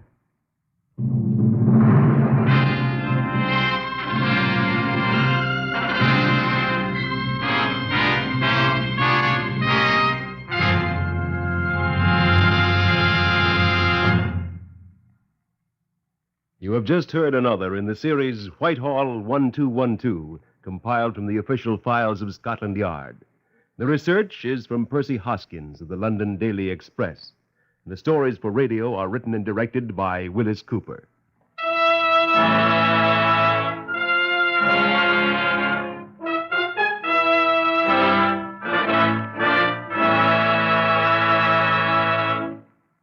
Three chimes mean good times on NBC.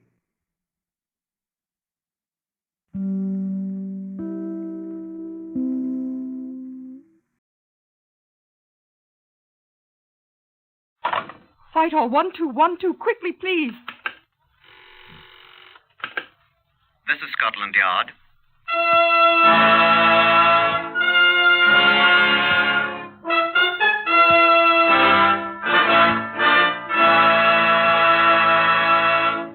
For the first time in history, Scotland Yard opens its secret files to bring you the authentic, true stories of some of its most baffling cases. These are the true stories, the unvarnished facts, just as they occurred, reenacted for you by an all-British cast. Only the names of the participants have, for obvious reasons, been changed. The stories are presented with the full cooperation of Scotland Yard. Research on Whitehall 1212 is prepared by Percy Hoskins, chief crime reporter of the London Daily Express. The stories for radio are written and directed by Willis Cooper. Here are the participants in Scotland Yard case number 505MR074. Donald Sims, the cabinet maker. I have some theories. Albert George Corcoran, the man who owned a gun. I tried to get it back from him. Patricia Emmons, who married a stranger. To my sorrow. Chief Inspector Grant McCrimmon of Scotland Yard. I think that Chief Superintendent John Davison has it here in the Black Museum. The one bit of evidence upon which the whole case turned. Shall we go inside and ask him to show it to us? Come on in. Oh, it's not half as gruesome in here as people would have you believe, so don't be squeamish. Good afternoon, Meg. This is Chief Superintendent John Davison, ladies and gentlemen. How do you do? I expect you're glad to see that this is not a chamber of horrors, as it is sometimes represented, and that I'm not a masked monster. This Black Museum, as we call it, is merely a repository for items that have figured in crimes of various sorts. It's regrettable that so many of those crimes were murder. These things are here for a purpose. It's a curious fact that criminals are seldom original in their approach. Here are informative, tangible objects that are often of enormous help to us. Hence, for your information, the Black Museum. Now, I think Chief Inspector McCrimmon here wants you to see what we have on our case 505MR074. And here it is. A brass cartridge case from a Browning automatic pistol. You'll note it still has traces of a sticky tape on it. And some photomicrographs of this case and of another similar one. That's all there is, Meg. Well, they were quite adequate, John. Yeah, the hangman, another 10 pounds. I was quite astonished when I received the call. Chief Inspector McCrimmon here. His Majesty will speak to you, sir. His Majesty? Say, who is this? My name is George, sir. Well, I say, sir, I mean... I am not the King of England, Chief Inspector, although my name is George also. Oh. I have been exiled from my own country for some years. I have been in residence in London, however, for some time. Yes, sir, Your Majesty. I have just taken a house in Belgravia. Oh, now I know who you are, sir. You're King George of... Precisely. Look here, Chief Inspector. I went around to my new place this morning. Yes, sir. And I was unable to get in. Oh, some of your enemies, sir? From your own country? Oh, I'll have special branch get onto it at once. No, it's not that at all. I am locked out. I don't quite understand, sir, Your Majesty. I can't get in. Oh, you mean there's no one in the house, sir? My housekeeper, Miss Jessica Holmby, has been staying there alone, but she doesn't seem to be there. I'm a little alarmed. Your Majesty, do you suspect she I has... have no cause to suspect her of anything beyond the fact that she seems to be missing. But I'm a little uneasy about trying to enter. Bombs? I have many enemies, Chief Inspector. And Scotland Yard men are expendable, are they not, sir? Well, I'll investigate at once, Your Majesty. The address is... Thank you. Aye, we know the place, sir.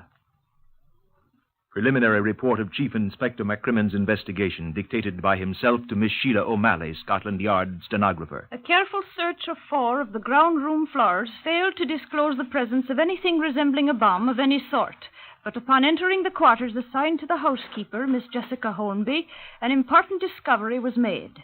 The body of Miss Holmby, aged 41, was found seated in an armchair opposite the door. She had been shot in the head. The body was identified by the King's equerry, Monsieur Langlois, who accompanied us. Item: a brass cartridge case, apparently from a Browning automatic pistol, caliber .38, was found on the floor near the door, thus establishing the probable position of the killer when the shot was fired. Signed, Grant McKimmon, Chief Inspector, C.I.D. There was but one other possible clue. The torn corner of a card which was found in the corner of the room. There was nothing in the room nor the housekeeper's belongings that it might have been torn from. We kept it. Sergeant Peter Monk, who had been assigned to the case with me, presented the most immediately useful clue. I just thought it might be worthwhile, Chief Inspector, to have a look in the mailbox. I was lucky. Well, let's see it, Peter. Postmark Brighton. Well, she'll never open it. My darling Jessica, won't you please write me or telephone me here? I've been trying to reach you by telephone for 2 days, but there is no answer. I am frantic. All my love, Poopsie. Poopsie? Oh, what a frightful name. You suppose it's a man? A pet name, no doubt. It's revolting. When was it mailed? The day before you found her. Well, see if you can find Poopsie of Brighton, Peter. Perhaps he or it can talk as well as he can write. Quite a job, sir. No, I don't want you going up and down Brighton front crying, Poopsie, Poopsie. People will follow you with a butterfly net. I was thinking of that, sir. Telephone Jessica's sister in Kensington. She's probably heard of him. Yes, sir. Poopsie. Your sister knew Poopsie fairly well, she said. The man with the revolting pet name was Donald Sims, a cabinet maker, 39 years old, and he worked in a penny peep show in Brighton. She gave us his address, and Peter Monk and I took a trip to that seaside resort. We found the house, and we met Mr. Sims. I will not say that name again. It didn't fit this tall, curly-haired fellow at all. He crushed my hand. How do you do, sir? And this is Sergeant Peter Monk. Won't you sit down? Thank you. Thanks. I suppose you want to talk to me about the late Miss Holmby. You knew her quite well, did you not? We were to be married in a month. Oh, I'm sorry. I didn't know that. Yes. We kept it a secret. We kept it secret. Not even her sister knew our plans. I suppose it was she who told you about me. Yes. I'm afraid she didn't like me very much. Oh, why? Oh, I'm sure I don't know. Sisters are often like that. Aye.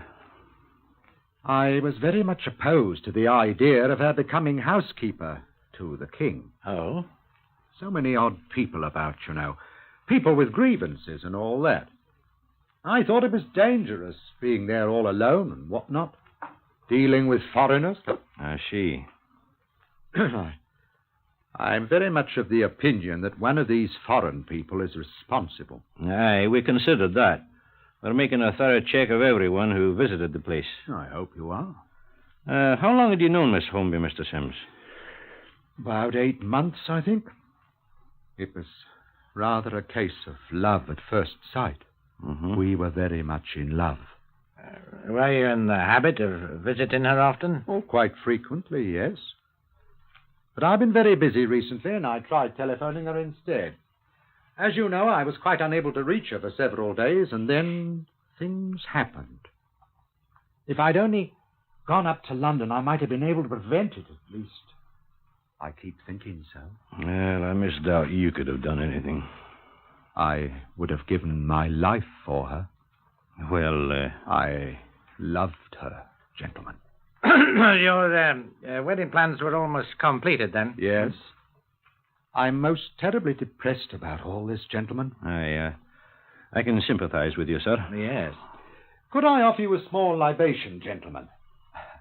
I have a fresh bottle of Glenlivet in the cupboard. Well, thank you, no, sir. Never touch it, sir, thanks. You don't mind if I do, then? No, not at all. I've done nothing but sit here in my room and drink, all alone, since I heard of this. I'm a little surprised that you have not yet been up to London, Mr. Sims. Huh?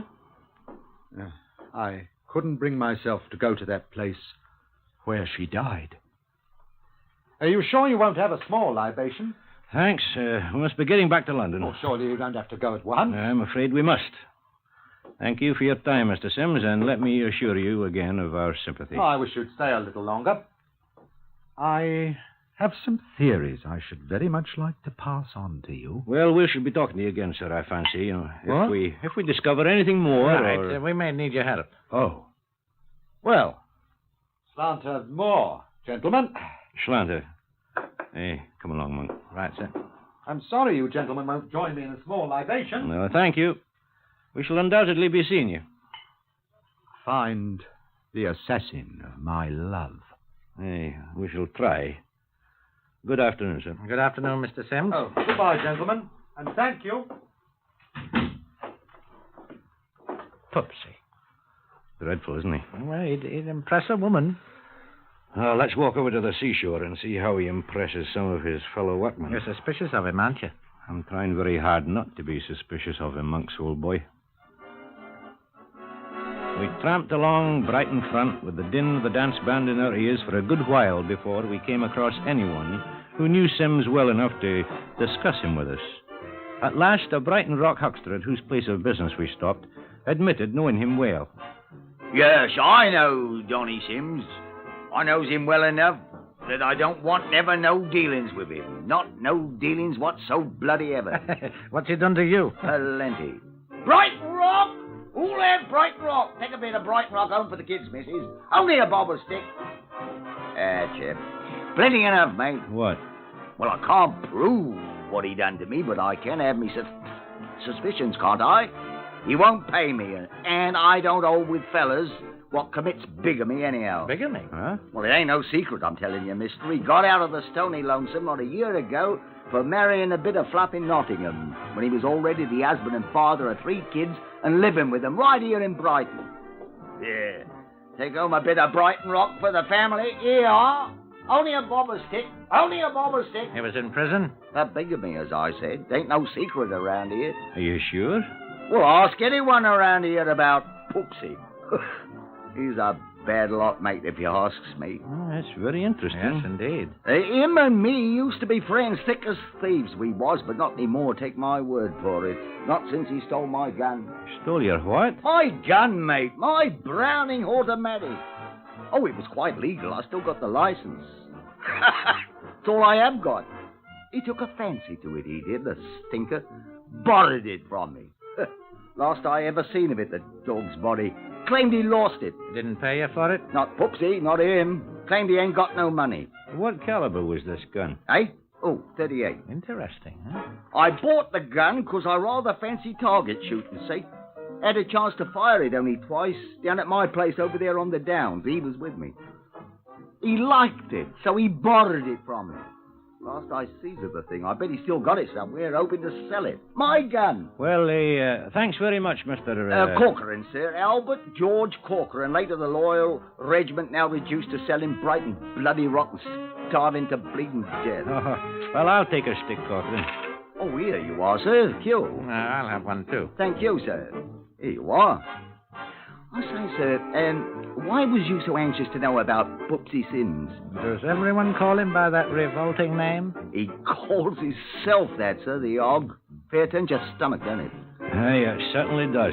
Was you thinking of employing him, sir?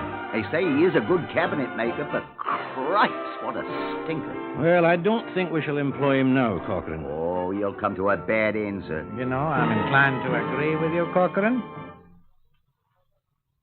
We walked to the nearest telephone box, and I called London, Whitehall 1212.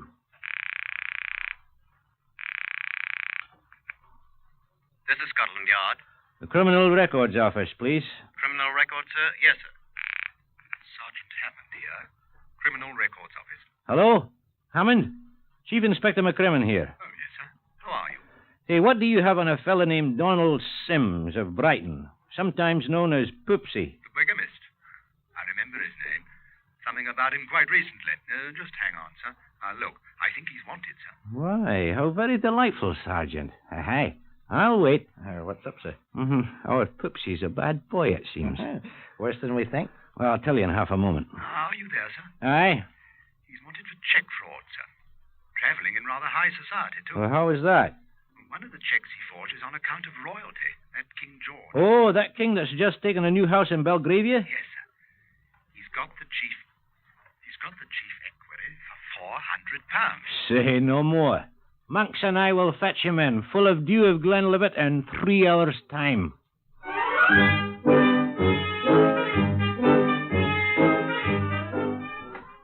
Accompanied by a slightly sozzled Poopsie, Monks and I returned to London and deposited him for safekeeping on a charge of fraud. He promptly went to sleep on the floor of his cell in Bow Street. And Monks and I departed for a well-earned dinner of bubble and squeak, of which I'm inordinately fond. Oh, I also had 2 bottles of Guinness, I remember. Oh, the next morning, our prisoner safely incarcerated on his fraud charge, Monks and I departed again for Brighton. Monks, armed with a search warrant, went on to Sim's rooms, whilst I paid a visit to Corcoran, the Brighton rockman. Well, good morning, sir. I'm most happy to see you again, sir. Look, I'm in need of further information this morning, Corcoran. What kind of information, sir?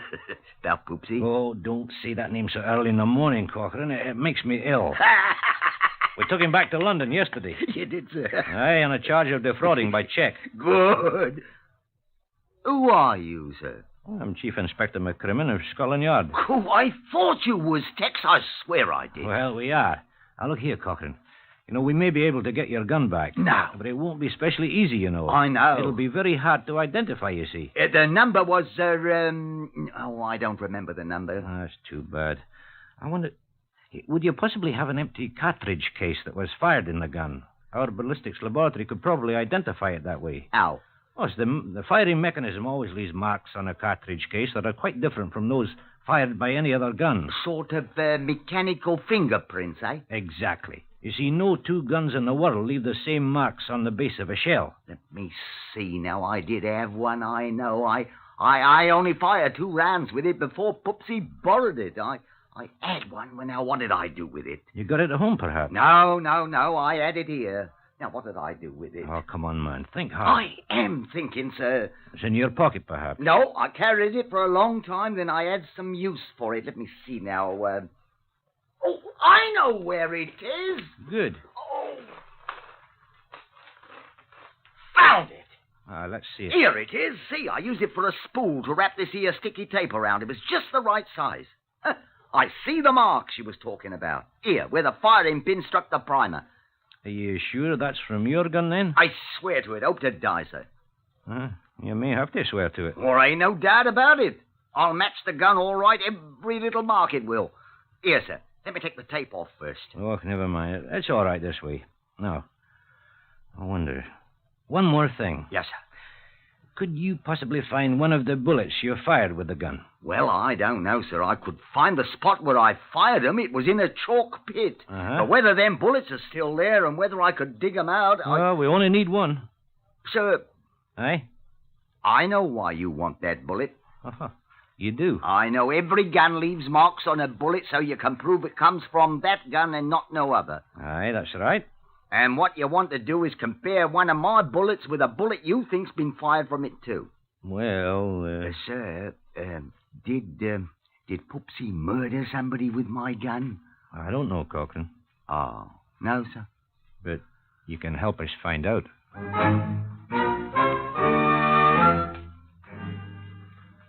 Sergeant Monk's painstaking search of Sim's rooms failed to discover the missing Browning pistol.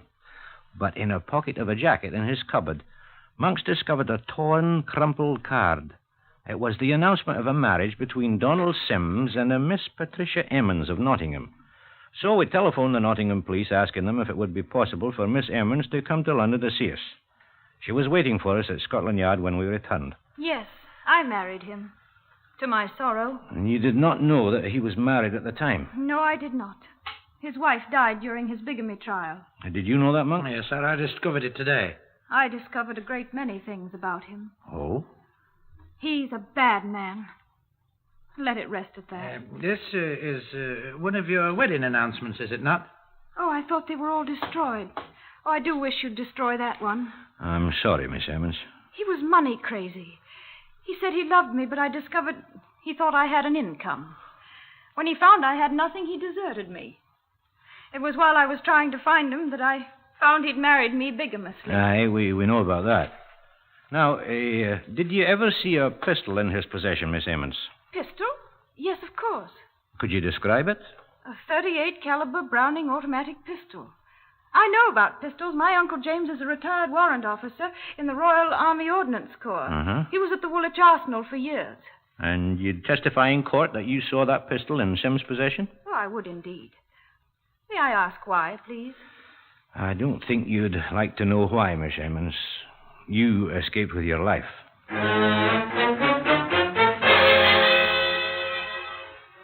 The cartridge case that Cochrane had given me, you know, the one that you saw in the Black Museum with the remains of sticky tape still on it, had been sent to the ballistics laboratory when we returned to Brighton. Kenneth Ogilvy, the technician, telephoned me asking me to come up, which I did, and he sat me down before a binocular microscope. I hope your eyes are normal, Chief Inspector. I've adjusted the eyepiece to mine. Oh, I'm 20/20. Good. Now, this is a comparison microscope, you know. Here on this side... Huh? No, don't look in the eyepiece yet. Oh. This one is the cartridge found at the King's house with the victim. Aye. And over here is the one you got with the tape on it. Aye. Now, look. You see? Just let me turn it a wee bit. How the mark of the firing pin is exactly the same on both shells. Aye. And the tiny scratches at the upper right. Aye, and these down here at the bottom, too. You know, the ones that look like an H. Yeah, that's right. Well, I'd say they're from the same gun, all right. But will it convince a jury? Don't worry about that, sir. When we get our photomicrographs prepared and labeled... Oh, if we only had the gun.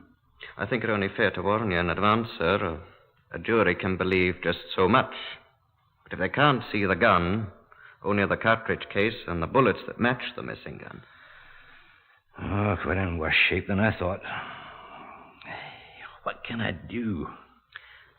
Sir, as one good Scots Presbyterian to another, have you tried prayer?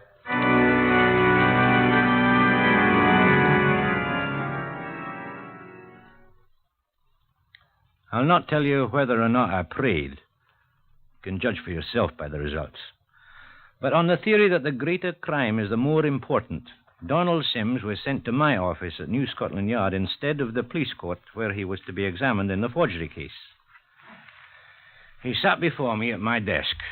Monk was in a chair beside me, and Miss Virginia Emmons sat in a corner of the room. Now, Sims was quite self-confident. You can't cross-examine me. You know better than that, McCrimmon. I'll overlook your rudeness, Mr. Sims. I have no intention of cross-examining you. I have no questions to ask of you. Oh, what about your pal there? You. I don't want to know anything, Sims. Oh, what's she here for, then? Who, Miss Emmons? You've got nothing on me any longer, Virginia. I paid for it. She'll ask you no questions. McCrimmon here. Who? Cochrane. Oh, he has. Good. Good. Well, send it up to Ogilvy in the ballistics laboratory, please. Aye. All right. Thank you. He's found the bullet, Monk. Who? Cochrane. What? Now. But... Look here, Mr. Sims. This is a scrap of paper found alongside the body of Miss Jessica Holmby. This scrap exactly matches the torn wedding announcement Sergeant Monk found in your jacket pocket in your rooms. These comparison photographs show two cartridge cases.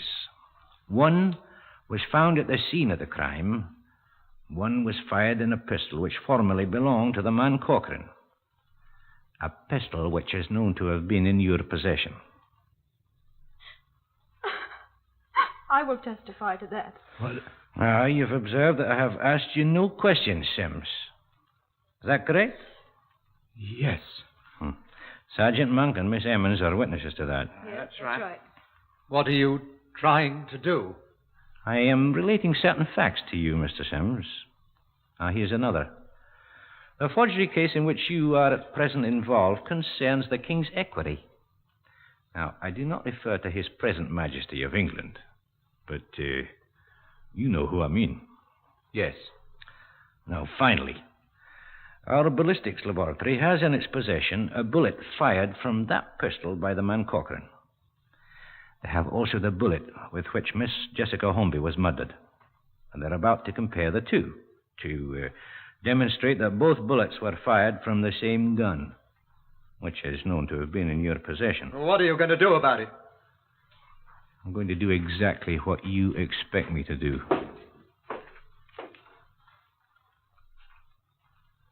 Donald Sims, I arrest you for the willful murder of Jessica Holmby. And I warn you that anything you say will be taken down in writing and may be used in evidence. Now, I'll take the liberty of asking you one question. Do you wish to make a statement? What will happen to me? I don't know. Will they hang me? Will they hang me? You're not required to make a statement of any sort, Mr. Sims. Well, if you have nothing to say... Sergeant Monk? I killed her. Will you take this down, Sergeant? Yes, sir. I was talking to her at the King's house in Belgravia. She'd heard about the check. What check do you refer to, please, Mr. Sims? The one I signed with the name of the King's equerry. It was for £400. The equerry had shown it to her, and when it came back from the bank, marked R.D., and she'd recognized my handwriting at once. She said he'd already lodged a complaint against me, but that she could find forgiveness in her heart because she loved me. She offered me £400 of her own savings to make restitution and said we would forget about it and be married anyway. She loved me, gentlemen. Please, Miss Emmons. We talked for a while, and then, as I took the money from her, the card fell out of my pocket as I took out my wallet. Oh, sorry. I started to pick it up. She'd evidently seen my name on it and asked, "What's that?" Reaching for it at the same time, I snatched it away from her, tearing off the corner you found. That card you mentioned was the announcement of the wedding between you and Miss Emmons? Yes. Well, that's all there is to it. A frightful scene occurred between us. She became angry, and I became violently angry. I found myself standing at the door with a pistol in my hand. I don't know how it got there, but she was dead, and the pistol was in my hand. It's your opinion, then, that you killed her. I don't know. I don't know. I don't know. Is that the whole of your statement, Mr. Sims? They'll hang me. They'll hang me. I'll die. If you'll read over your statement, Mr. Sims. They'll hang me. You think they'll hang me? Will you read and sign the statement, sir? There is still plenty of time, Mr. Sims.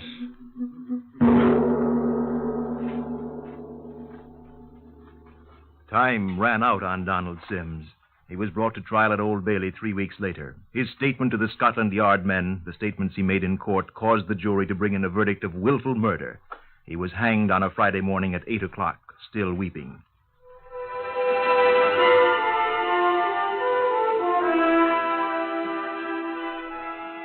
You have heard the ninth in the series Whitehall 1212, adapted from the official files of Scotland Yard.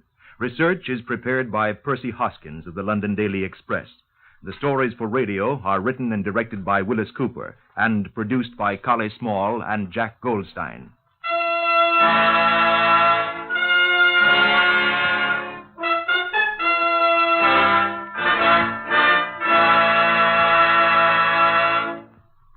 Three chimes mean good times on NBC.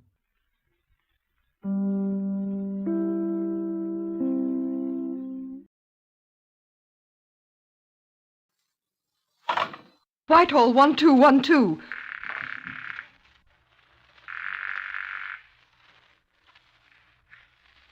This is Scotland Yard.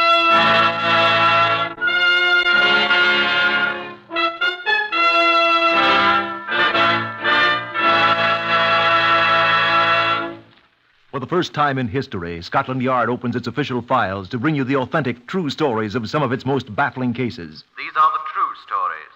The plain, unvarnished facts, just as they occurred, reenacted for you by an all-British cast.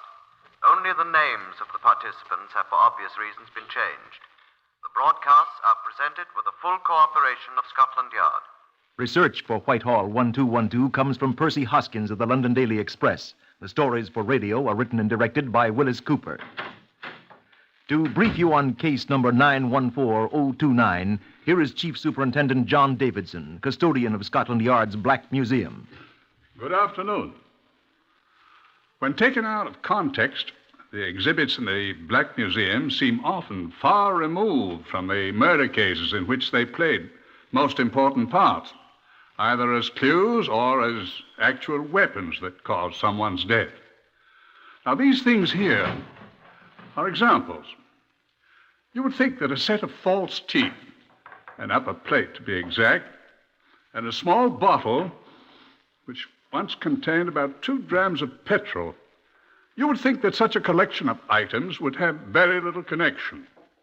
But I assure you, you'd be wrong. They both had something to do with a woman's death by murder. She never dreamed that these familiar things would one day encompass her death. Nor could she have known they would be the death of her son, whom she loved. But they're here in the Black Museum today. They've done their part in committing a crime, and then in punishing it. Chief Inspector Leslie Cameron Underhill had a great deal to do with case number 914029. He will tell you more about it. I don't suppose one could say that a man has been hanged in England, in a long time at least, because he ran away, leaving an unpaid hotel bill. But it is certainly a fact that an unpaid hotel bill was a contributing factor in this man's death. No, he was not hanged because he defrauded the hotel, but it is true that he might have escaped had he paid it. I was called to Margate by authority of the Chief Constable of Kent, who had asked for the CID's help on the 1st of November. Inspector Charles Hatcher of the Margate Police told me what was happening. We've got him safe in jail on a charge of unlawfully obtaining credit. We shall be able to put our hands on him when we want him, all right? I don't understand what you need a CID man for on a charge like that one. A misdemeanor, Inspector? It isn't a misdemeanor we want him for, sir. What do you want him for? Murder. Oh. We can't prove it, of course, yet. So we can't charge the blatter. But as long as he's in jail, we can look about a bit. And we're hoping that perhaps you can find out if we're right in our suspicions, Mr. Underhill. I'm glad you know my name, Inspector. Eh? I got the impression you thought it was Holmes. Oh, really now, Inspector? Well, what's it all about? I know nothing, of course. Well, he did the hotel people, the Metropole here in Margate, out of, I remember perfectly, £8, 13 shillings, 11 halfpenny. Food and lodging for himself and the old lady for a week. Yeah? And then he got an advance of £40 in her insurance. Was she dead? Of course, in the fire. What fire? When her room caught on fire. When? Last week, the 23rd. What happened? She died? Suffocated. Carbon dioxide, smoke, etc. 2 doctors certified her dead by misadventure. Well, then... I don't understand it. He took her away to bury her, but instead he rushed up to Norwich. Buried her at Norwich? Her home was at Great Frensham, but he didn't go there. He went to Norwich. Yes, you said that. Well, Norwich is the headquarters of the insurance company. There he got an advance of £40, but he didn't bother to come back here and pay his bills. Oh, I see. And you went up and pinched him. He's in jail here now, awaiting trial on the fraud charge. Well, then. We have an idea that the old lady didn't set herself on fire, accidentally. You think he murdered her for her insurance? With your assistance, we hope to prove that. Let me tell you what we already know. Now... excuse me. Who was the old lady who got murdered? Oh, I thought I told you. His mother.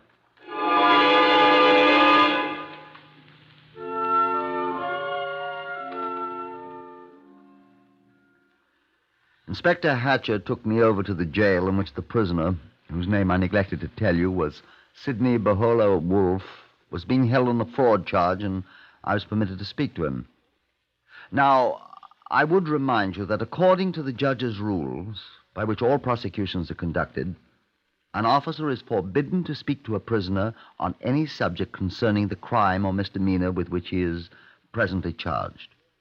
The prisoner is under no compulsion to speak except of his own free will. He is warned at the time of his arrest, anything you say will be taken down in writing and may be used in evidence.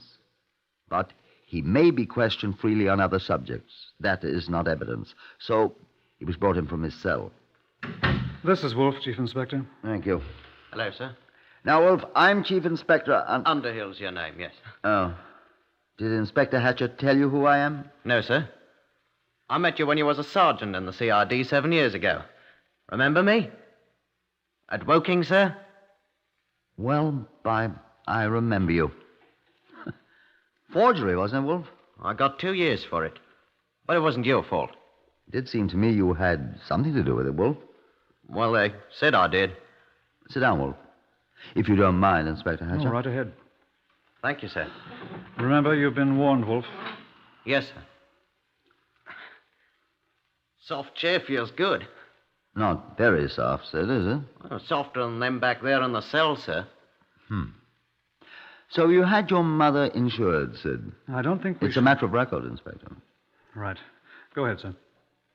What about it, Sidney? I wish I could have afforded more. It was only £3,000. Where'd you get enough money for an insurance policy? Well, I generally get money when I need it badly enough. How long has this policy been enforced, Sid? Well, you might as well tell me. I can find out from the insurance company. Since the 22nd of April this year. You kept it paid up? Yes, sir. How have you and your mother been living? As I remember it, you two had a rather rough time in the past. We've had that. Go ahead and answer him, Wolfe. Well, I had a pension, sir. Oh, yes. 8 shillings a week from my disability in the war. And what about your mother? Well, she had 10 shillings pensions a week on account of my brother Horace was killed by the London Irish Rifle, sir. You remember? 18 shillings a week between you. Well, there's other ways, sir. I dare say. When I was sent down last year for 15 months... By mistake, no doubt. Well... Well, Mother went to the Wickers when I was at Dartmoor. She was sick. Oh, I'm sorry. And then when you got out? Oh, we came up here. A lot of other places before, though. I think I'd look up some of those other places if I were you, Hatcher. I'll just do that, Wolfe. When did you come here to Margate? About 10, 11 days ago. Where did you live? At the blasted Metropole. The place where your mother died. God rest her soul. Were you there when your mother was killed, Sidney? I tried to rescue her. I was overcome by the smoke. That was on the 22nd of October, wasn't it? 22nd of October at 9:07 in the evening. Was your hotel bill paid then? No, sir. Why? Because I hadn't any money. Wasn't next day, the 23rd, the 6th month after you'd taken out your insurance policy on your mother's life? Yes, sir. Did you have the money to pay that? No, sir. And so she died. Wasn't there double indemnity in case of accidental death, Sidney? Wasn't there? I think so. Curious coincidence, isn't it, Hatcher? What? She was killed on the last day her insurance policy was good. Wasn't she, Sidney? You're accusing me of murdering my mother. Uh-huh. I didn't. I didn't. I didn't have anything to do with it. How can you say such a thing? Why, Sidney, you were the one who said it. I didn't. You can't make me say I did. I didn't do it. It's a dirty lie. She died of her own self, a suffocation she did. Well, I even tried to pull her out. That's true, Inspector. Did you, Sidney? Why, all but got my own self suffocated in the smoke. You did get quite a lungful of smoke. I nearly got myself killed. Well, now, let's not scream and shout, Sidney. I want to know what happened when your mother died, if you please. She was reading the newspaper, I told you. You didn't tell me that. What? Well, I've told everyone else. She was reading the newspaper and the paper caught fire from the gas heater. You said she was suffocated. So she was. I went right... Does paper make enough smoke to cause suffocation? Well, there was a lot of smoke, Chief Inspector. Enough to cause a person's death, do you suppose? Well, the easy chair caught on fire, too. I saw it after the fire brigade put it out. It was burned quite badly. Made a lot of smoke. Her clothes were burned, too, I expect. Why, I don't recall that they were. It must have fallen away from the chair. That's right, sir. She fell out of the chair, away from the flames. Mother wasn't burned at all, suffocated by the smoke. That's what the doctor said. And where were you, Sidney? I was unconscious. He was knocked out by the smoke. What did you do, Sidney, when you discovered the smoke? Huh? First, I mean. Oh, why, I ran into the room. I'd been taking 40 winks in my room next door, and I see my mother lying there. Through the smoke? Yes, through the smoke, yes, sir. Where was she lying? Huh? Alongside the chair. Go on. Well, I tried to drag her out and... To the hallway? No, sir, through my room next door, but she was so heavy and I was coughing so... I couldn't. So I staggered out into my room and closed the door. And left your mother lying there in the smoke? What? Well, sir, I was fair perishing. So was your mother, wasn't she? Well, sir, I didn't think. You left your mother unconscious on the floor of a smoke-filled room with the door closed and the place on fire. Well, sir, I tell you, I didn't think. I'd like to ask you something else, Sidney. Yes, sir? What would you have done if your mother hadn't died? What, sir? You hadn't any money, had you? Either of you. I hadn't thought of that, sir. All right, Sidney, that's all for now. Well, don't you want want me... me You can send him away, Hatcher, if you please. I'll talk to him again later. Right. Come along, Wolf. Yes, sir. Take him away, Constable.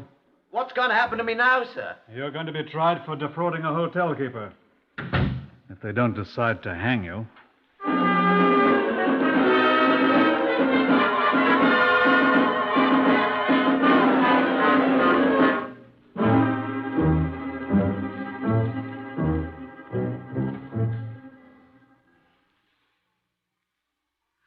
The crime of matricide is probably the most atrocious one I can think of. Because of its enormity, it's even more important that a man suspected of it be protected from guesses and inferences. Guilt or innocence must be established within a reasonable doubt before a man can be accused. It behooves those who pursue crime and criminals to walk softly. I talked to the man, Mr. Adam Gunn, who carried Mrs. Wolf's body out of the hotel room the night of the fire. Adam Gunn, that's the name, sir. Fred Eden. Mr. Gunn, you're a guest at the Metropole Hotel. Aye. I understand you carried the body of that Mrs. Wolf out of the fire the night... Aye, sir. I am that man. Was she dead then? I think she was, sir. At least when the doctor examined her after I laid her body on the pavement, he said she was. Of suffocation? So he said, sir. Was she burned? Her clothing or anything? Well, she didn't appear to be, sir. She was lying on the bed when I came in, and... I thought she was lying on the floor. I was the one that went in the room, Inspector. She was lying on the bed, a good 6 or 7 feet away from where the fire was smoldering, and... Smoldering? Aye. What was burning? Well, the bottom of the chair appeared to be, sir, and some papers beneath it. And the carpet? Oh, I don't know about that, sir. The room was quite full of smoke. Oh, it's no wonder she was suffocated. I nearly was. You had to open the door to get in. Aye. You saw no signs of her having been burned. No. She was unconscious, though. Aye. Where was Mrs. Wolfe's son? Oh, him. Oh, he was yammering and havering out in the hallway. I gathered the smoke had overcome him. He did say his mother was inside. With the doors closed. Aye, the one to the hall was locked, but the one to her son's room was only just shut.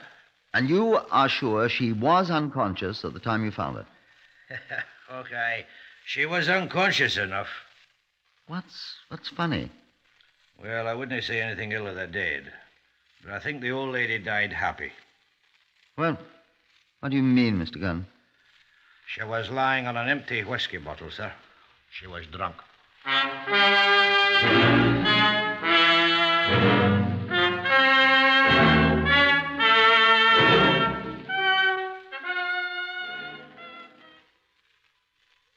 I talked with Dr. Edmund Whittaker, the physician who had examined Mrs. Wolfe. Yes, I examined her. Immediately afterwards, she was brought out of the room. I was passing by on my way home from my Oddfellows Lodge, and you certified that she died of suffocation? Of heart failure superinduced by the effects of suffocation, yes. Was her heart weak? What? She was 67 years of age, sir. Do you have evidence that she suffered from heart disease, Dr. Whittaker? What? I had already prescribed medicines for that, sir. She had a very bad heart. She was not burned? No, sir.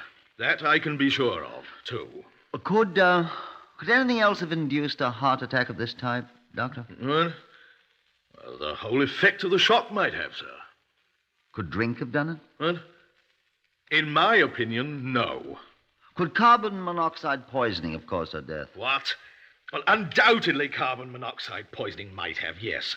The fact that I certified suffocation in this case implies that carbon monoxide was present and had a great deal to do with her death.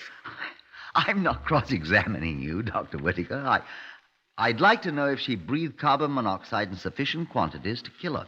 If one breathes in the presence of a fire of this sort, my dear sir, one must necessarily breathe carbon monoxide. Then there is even now carbon monoxide in traceable quantities in her body. What? Well, unquestionably, sir.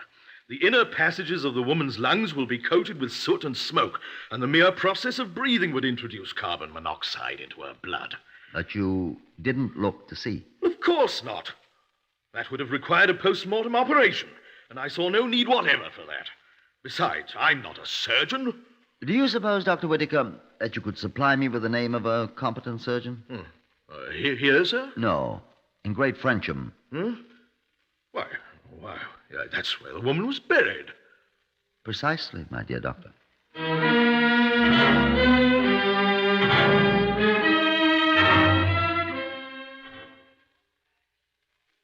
It wasn't necessary to find a surgeon at Great Frensham. I asked the Home Office, and they sent Sir Hubert Crosby, the best known of the Home Office pathologists, up there. A crew of local laborers conducted the exhumation, and the body was taken to a room in a temporarily vacant school building for the post-mortem.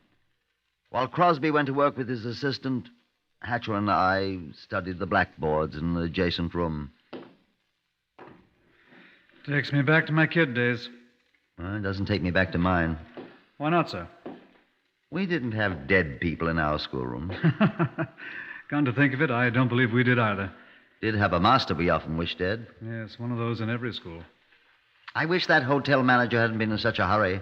What are you talking about? I went over there yesterday to have a look at the room where the old lady was burned up. She was suffocated, sir. Killed, let's say, till Crosby finds out.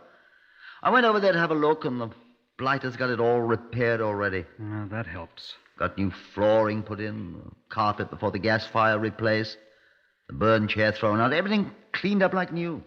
What were you looking for? Evidence, old man, remember? Oh. I wonder if he threw it on the corporation dump. He didn't say. Like me to find a telephone and call him? Why, if you would. And if you did, I'll put a constable or two onto the dump to see what they can find, shall I? Do. Ask them to bring back anything at all that they can find. Righto. Back at once. And I'd better see someone from the fire... Oh, I didn't hear me. Oh, well, if they find anything. Who... Oh, hello, Sir Hubert. Found out anything? I thought I heard someone come in. No, it was Hatcher going out. Oh. Find anything yet? Come in and see. Oh, thank you. Well, I found out she's dead. Yeah. What'd she die of? I don't know yet, old man. I can tell you what she didn't die of. What? Suffocation. I mustered up courage enough to open the door where Crosby was holding his post-mortem and went in. How do you know, I asked. Look here. Oh, come closer, man. She won't hurt you. Where are the forceps? Here. See here? That's her throat? Excellent, old chap. Now, I ask you to look very carefully. If that formaldehyde bothers you, breathe through some cotton wool. See? There isn't a sign of soot or smoke discoloration on the inside of the mouth passages. See? If she'd breathed smoke at all, unless the passages had been carefully cleansed, there'd be unmistakable signs of it here, and here, and here. Did you see? Yeah. Apparently, she didn't breathe any smoke at all. Well, what does that mean, then? It could mean she was dead when the fire started. Are you sure? Ammerman's testing a sample of blood over there for traces of carbon monoxide. Find any yet, Ammerman? No indications so far, sir. And if we can't find any, then we know she was dead when the fire started. I don't know what killed her yet. Sure of one thing, though. What's that? She was full of alcohol when she did die. And what does that indicate? She didn't know either.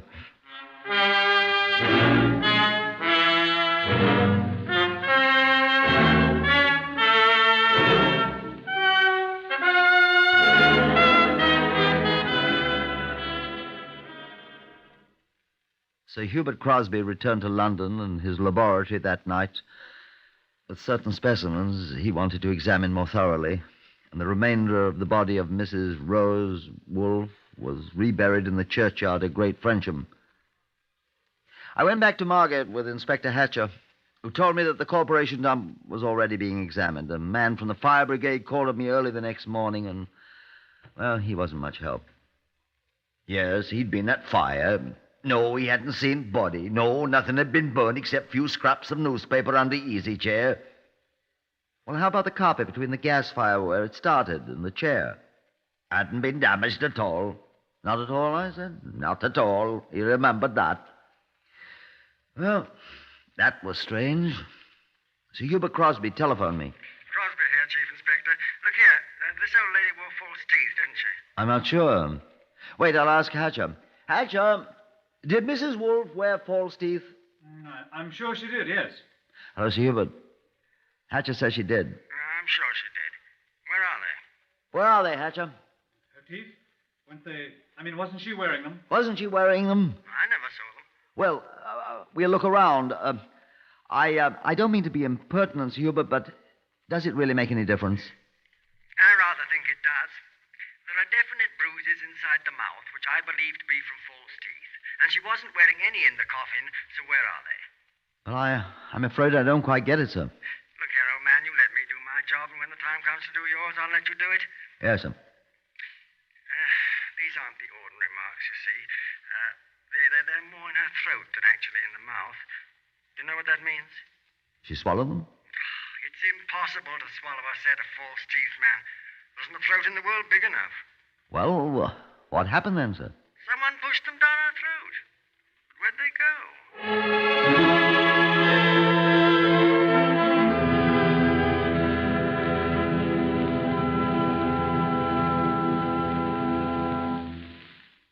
It was almost time to talk to Sidney Wolfe again, I told Inspector Hatcher. The information about him being up for obtaining unlawfully has got into the police gazette. He'll be wanted in half the towns in England when we get through with him. If we do. Forgery, too.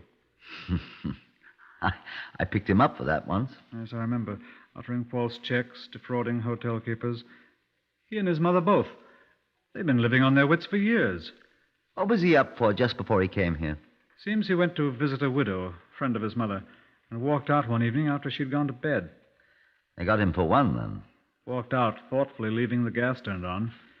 If she hadn't waked up and smelled it, he would have been down to Wandsworth long before this. I think he'll be there soon enough. I think we'd better telephone the Metropole. They should have some information by now. Oh, the hotel, yes. Come in. Constable Harris, sir, from the corporation dump. Yes, Harris. What'd you find out? We found a lady's dress, sir. Here. Oh, where was it? Where they throw the rubbish from the fire. Exact spot, the hotel dustman said.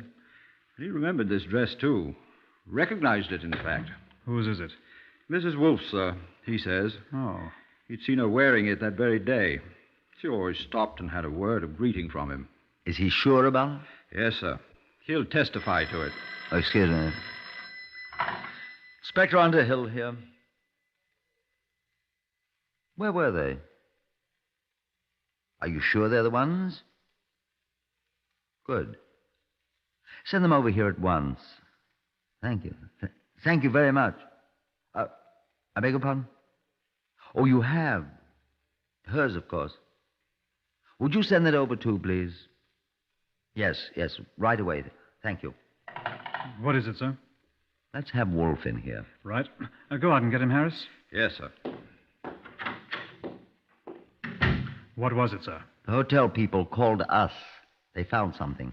Oh, what? Let's let Sidney Wolf try to guess. Hello, Sidney. Hello. Bring him in here, Harris.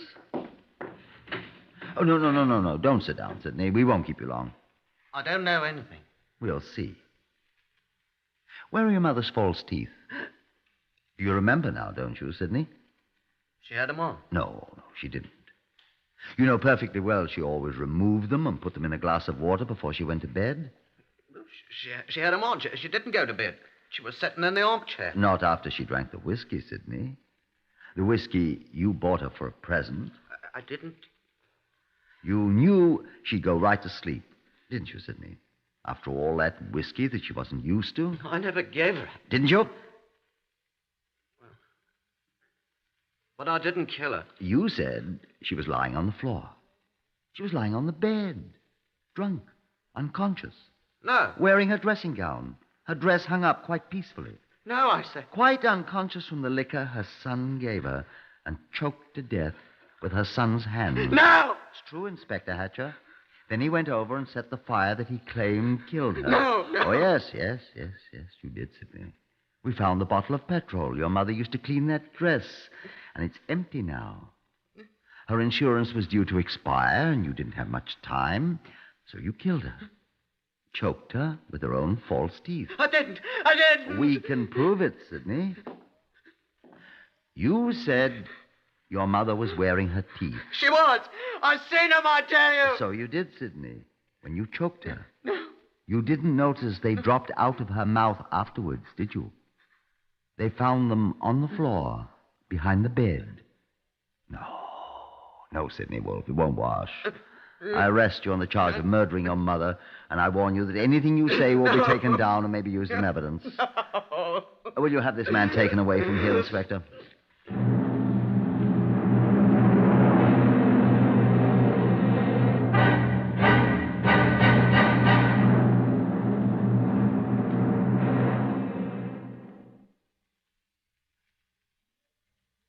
Yes, of course he was found guilty. He was hanged at Wandsworth 37 days later. I wonder if the Lord did have mercy on his soul.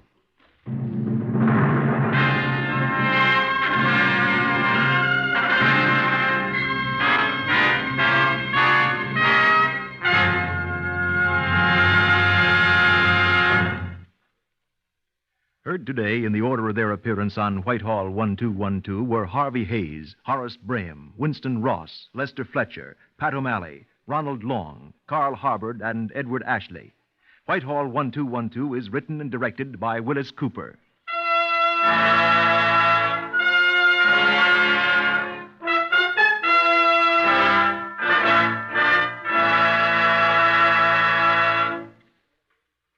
There's a critical shortage of scientific and engineering manpower. American industry will need 30,000 engineers annually for the next decade, and only about half of this need will be supplied, according to present estimates. The Engineering Manpower Commission of Engineers Joint Council urges the American public to consider the scope and the seriousness of this problem, and consider also the effect it will have on the nation's economy. You high school students are urged to consider careers in science and engineering and consider the advantages of engineering training for positions of leadership in many, many fields. This is NBC, the national broadcasting company.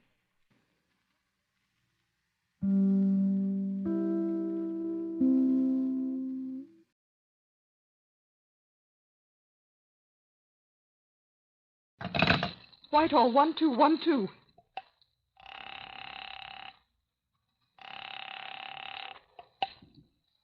This is Scotland Yard.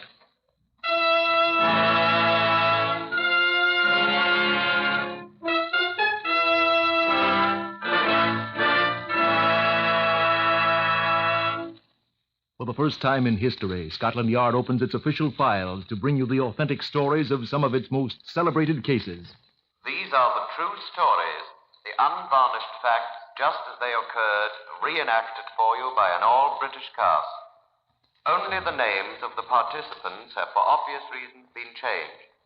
The stories are presented with the full cooperation of Scotland Yard. Research on Whitehall 1212 is prepared by Percy Hoskins, chief crime reporter for the London Daily Express. The stories for radio are written and directed by Willis Cooper. This is the story of Scotland Yard file number 140MR519. And here to brief you is Chief Superintendent John Davidson. Good afternoon. This is the famous Black Museum of Scotland Yard. These two rooms on the lower ground floor of the main building are the repository of, shall I say, mementos of some of our most famous cases, both solved and unsolved. We keep here, as exemplars of the practical art of murder and other crimes, a great many weapons, a not inconsiderable stock of disguises, a large number of miscellaneous objects, more or less directly concerned with the commission of specific crimes. Death marks of a few notable criminals, such as the late Heinrich Himmler, and a great many bullets, some of them with the stain of death still discernible, and more than a few genuinely gruesome objects, portions of human skeletons, things in alcohol-filled glass jars. Every object in here has an unhappy association. And most of them have aided us in solving other puzzling crimes. For the criminal mind is curiously imitative. Now, this case, number 140MR519, happened 30 years ago. You may have heard about it. It created a great sensation in the United States. Now, here is the one item that remains. A knife. It was once very sharp, but the blood has rusted the blade. Oh, good afternoon, David. Good afternoon, sir. Now, this is the man who knows more about case 140MR519 than anyone else at the yard. May I introduce Chief Inspector David Apries of the CID? There was another man who knew a great deal about this case, sir, but he's not with us anymore. Who was that, David? The hangman, sir.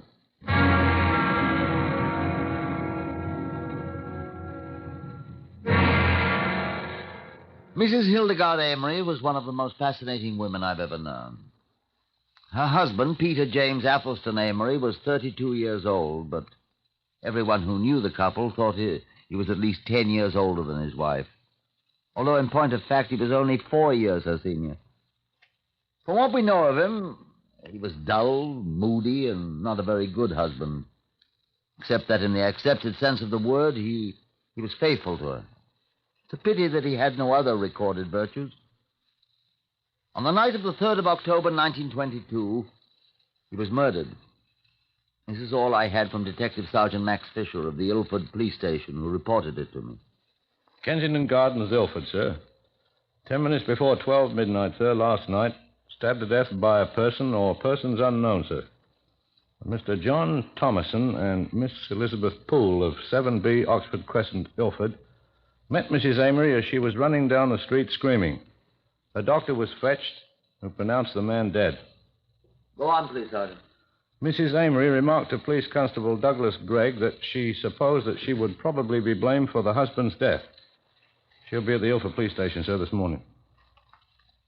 I proceeded first to the mortuary on Horse Ferry Road to view the body.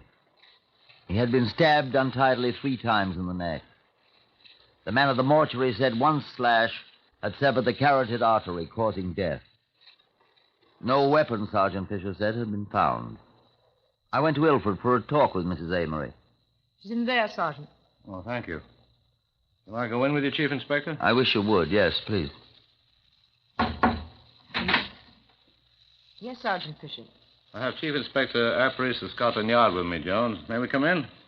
Mrs. Amory? Let them come in. Thank you. We'll be all right, Jones. Yes, Sergeant. Come in, sir. Mrs. Amory, this is Chief Inspector Appris. I don't know what more I can tell you, Chief Inspector.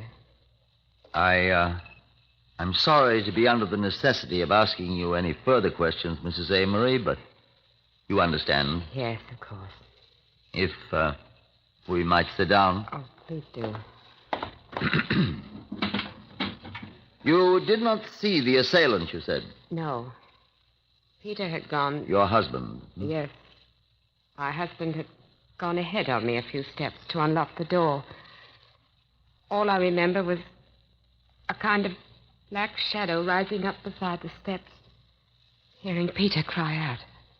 The other man said nothing? Nothing at all. He just turned and ran away down the street. And you? I'm afraid I was so frozen I didn't do anything for a second. Peter was coughing and crying out. And I think I screamed and ran away. Uh-huh. You didn't touch your husband? I put my hand out to him, and the blood... I was so... I don't know. I think I ran for help. I know I was screaming. Those people heard me and called out, and I... You thought your husband was dead? I knew he was hurt badly. You didn't tell us before about seeing the man who attacked your husband, Mrs. Amory. Oh, I thought I did. No, you didn't, Mrs. Amory. Sorry. I'm going to ask you a question, Mrs. Amory, which you need not answer. I'm sure I have nothing to conceal from you, Chief Inspector. Of course. Why did you remark that they will blame me for this, or words to that effect? Did I say that? In Constable Gregg's report, madam. I don't remember saying that. Why should you say such a thing? Why, if I said it... I was very much agitated, you must understand.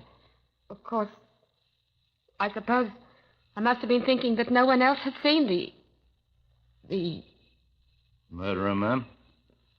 Yes. The... Sergeant Fisher. Yes?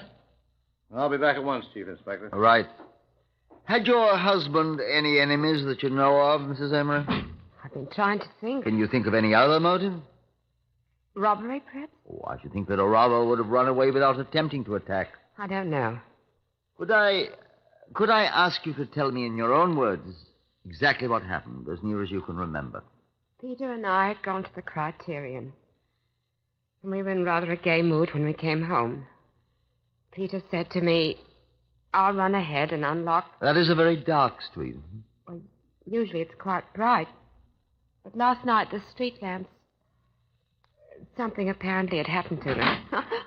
Oh, I'm sorry.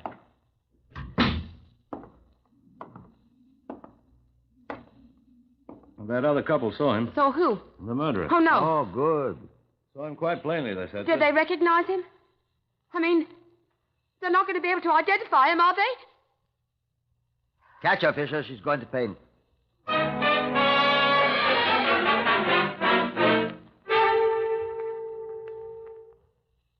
Verbum sat sapienti. If I remember my schoolboy Latin, a word to the wise is sufficient.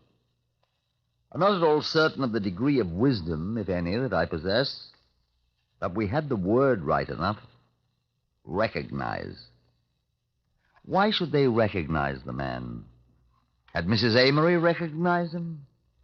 Why should she be so concerned about his being recognized? She returned to her home. Fisher and I quietly began asking questions of the people who knew her. The next-door neighbor answered me. Oh, it's a dreadful thing, sir. The poor woman's fair out of her mind. How long have you known the Amorys, sir? 6 months. Uh-huh. Had she any friends, other than her husband, could you say? Well, sir, the parson, I should say. Mrs. O'Malley, who keeps the pastry shop. And, well, I liked her very much. I'm the dustman, sir. I saw her almost every day on my rounds. What about her husband? I say nothing but good of the dead, sir. Although my private opinion is it served him bloody well right. Why? Well, sir, many's the night I've heard him shouting at the lady something terrible, sir. What about? I never listened to details, sir. I have a great admiration for the poor thing. She's very attractive, sir. Do you know anyone else who is of the same opinion? Everybody, sir, except him. God rest his nasty soul.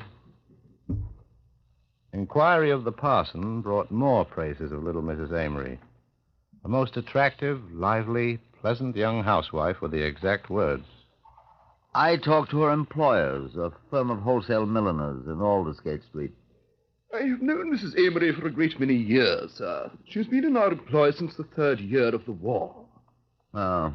Well, what are her duties with you? She is chief bookkeeper and manageress, sir. Do you know anything about her friends? Everybody in this establishment can lay claim to that title, sir. She is universally beloved. We do not make inquiries into the private life of our people, sir. Of course. But do you know any of her friends, apart from her colleagues in this office?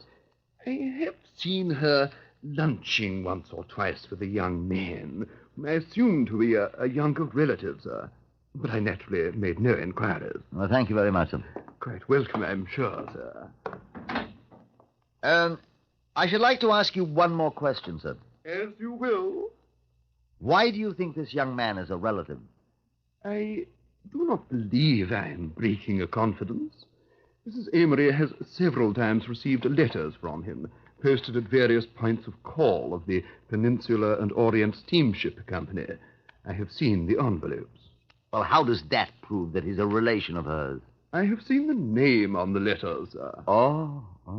You looked at the letters? Inadvertently, sir. And the name was? Westlake. The same as Mrs. Amory's maiden name, sir. I happen to know. Oh, well, thank you very much indeed, sir. Good day. I didn't tell the male milliner that Mrs. Amory's maiden name had been nothing at all like Westlake. As a matter of fact, it was Balderston. I saw that Mrs. O'Malley, the dustman, had spoken of within 2 hours after I learned the results of Chief Inspector Apparis's interview with the milliner. Oh, yes, sir. I know Mrs. Amory very well indeed. And her husband? I knew him. Sad affair. I didn't like him, sir. You know a man named Westlake, Mrs. O'Malley? Of course. You do?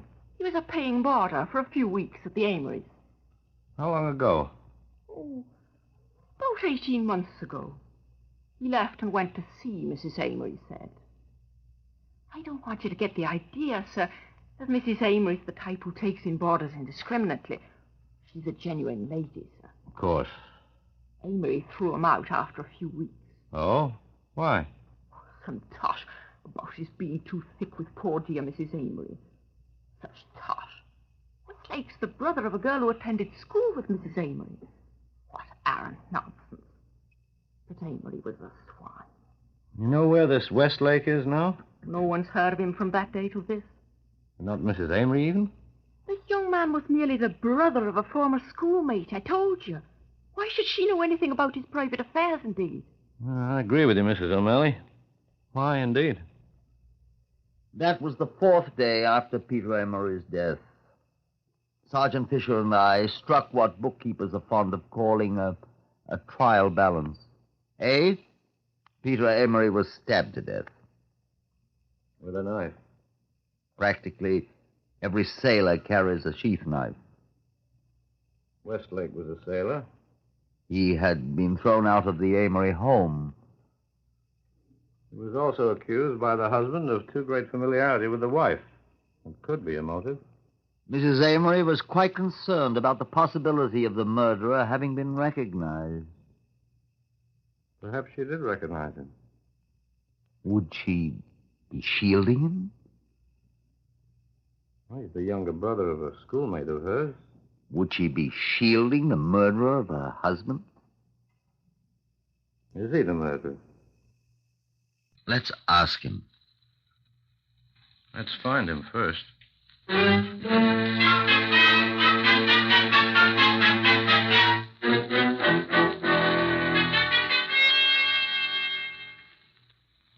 I had very little trouble finding William Westlake. A telephone call to the offices of the P&O Steamship Company found him for me. Yes, they said they had a steward of that name. 20 years old, they said. Had been with the P&O for about 18 months. Well, that corresponded with Mrs. O'Malley's recollection of the date of his departure from the Amory's house. What ship? The SS Murray, they said. Where was the Murray, please? It had docked at Tilbury on the 23rd of September after a voyage to the Mediterranean. Well, at least Westlake had been close at hand when Amory had been murdered 10 days later. The Murray was still at Tilbury. I paid the ship a visit there. A young sailor loitering at the gangway greeted me. Where you going, mate? Is this the Murray? Unless they changed her name this morning. What do you want? Looking for a man named Westlake. What do you want him for? I want to talk to him. What about? I'm afraid it's none of your business, mate. Ain't it? My name's Westlake. Oh, is it? William Westlake? Right, what's yours? My name's Fisher. Never heard of you. Detective Sergeant Fisher of the CID. What do you want? Detective Sergeant Fisher of the CI-D. Did you ever hear of a man named Peter Amory? I didn't do anything to him. I didn't ask you that, Westlake. I might have known him. Well, then you won't mind answering some questions, will you? About him? Why? He's dead. Who killed him? I don't know. What do I know about it? That's what we want to find out, Westlake. Well, ask me. Go ahead. No, you'll have to come to Scotland Yard with me. What if I won't? Better. What'll you do if I won't come? Take you. Come along. There's nobody looking. I could smash you on the head and drop you in the water. See those constables down there on the pier head? Where? I shouldn't try while they're watching us. Oh. Well, I suppose I'll have to come along with you. But you've got nothing on me. Good enough. Get your sheath knife and come on. What? I've got no sheath knife. I haven't had a sheath knife for ever so long, mister. I haven't got a sheath knife. I lost it. I lost it, I said. Well, come along, then. I'll try and find your knife for you.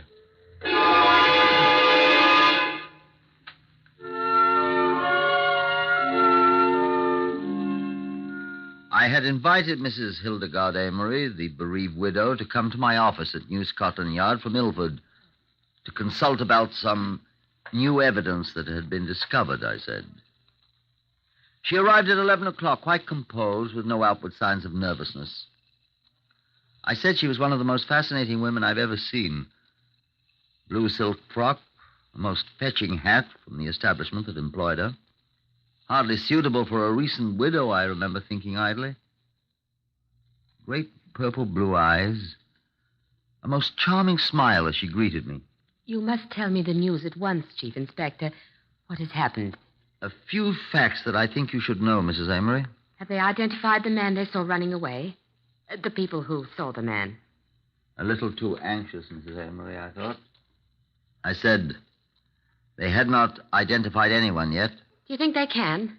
Identify him, I mean. Oh, I'm not at all certain that they can, Mrs. Amory. The street light was out, you know.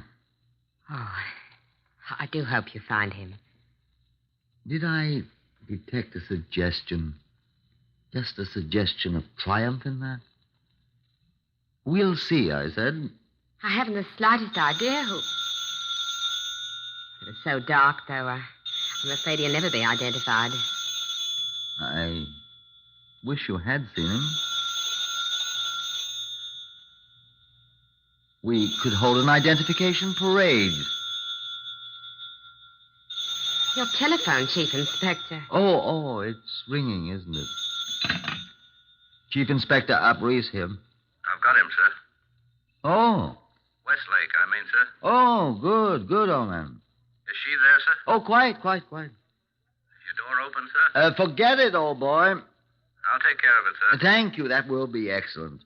I'll bring him. Thanks very much indeed, old boy. Goodbye.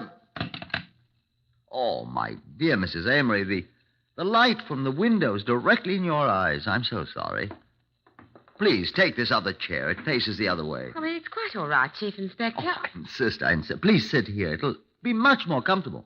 Well, if you must be so thoughtful, Chief Inspector. Please. Thank you very much. There. Now, you see, you're much more comfortable. The light's much better this way. I think there's someone at your door, sir. Oh, really? Who is that? Who is it? The man you wanted to see, sir. Here we go. William, they found you. So you're the one that wanted to see me No. in Scotland Yard. No. You traitor. No. You traitor. You murderer. No. Take him away, Fisher. No, Come on, please. Wesley. I'll kill her, too. Oh, God, what can I do? Come on, Wesley. Why did She you made do me it? I didn't want you to do it. I tell you. Into it. She wrote me the...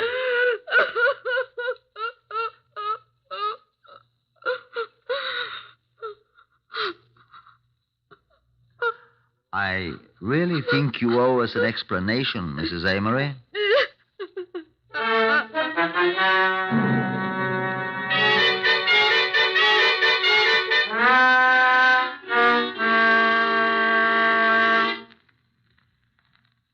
This is what she said. I did not know William Westlake at all. When his sister asked me if he might come and stay with us,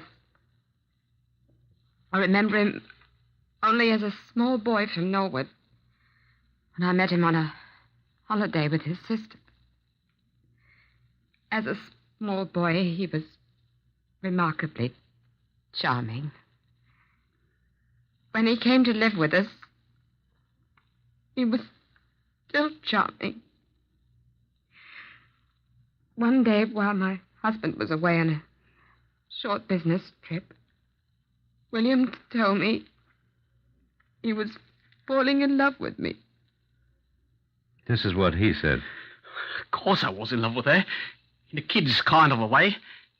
Old Amory caught us one afternoon kissing in the parlor. He kicked me out. It was an awful row. I said I'd get even. Well, he's dead now, and I'm still alive. She said... I had nothing to do with it. It was his own idea to murder Peter Amory. And he said... Ask her about those letters, Detective Sergeant. I'm a detective. My job is to catch criminals, not to make pronouncements about the state of their minds. Neither is it my job to pass judgment upon anyone. Ask her about the letters, Westlake said to Sergeant Fisher. We did ask her. The letters? I thought he destroyed them. Westlake laughed when we told him what she had said. Them letters'll hang her, Mr. Detective. Westlake had been charged with murder and duly warned. The judge's rules in England are almost unbelievably strict regarding what may be said to a prisoner once he had been officially charged. But the boastful ones often say more than they intend to. Neither Fisher nor I made any comment. You can't ever prove that I killed old Amory, gents. You know nobody saw him get killed.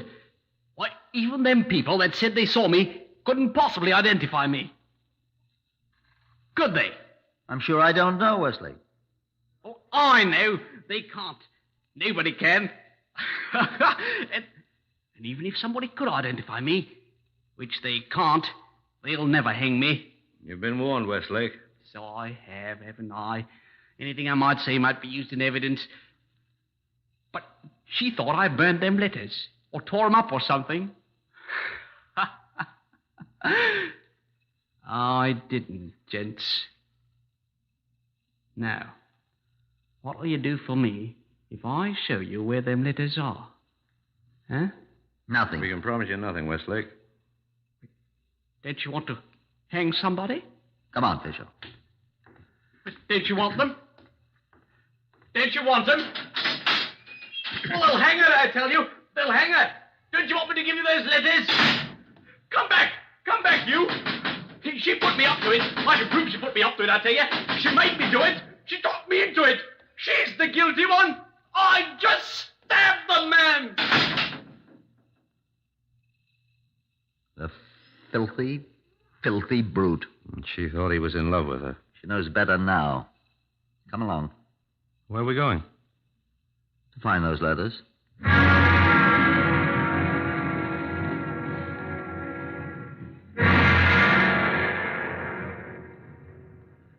We found them in his locker on the Morea, wrapped in an old newspaper under a pile of dirty clothes. 56 of them. And under them a blood-stained sheath knife. The one that you saw in the Black Museum.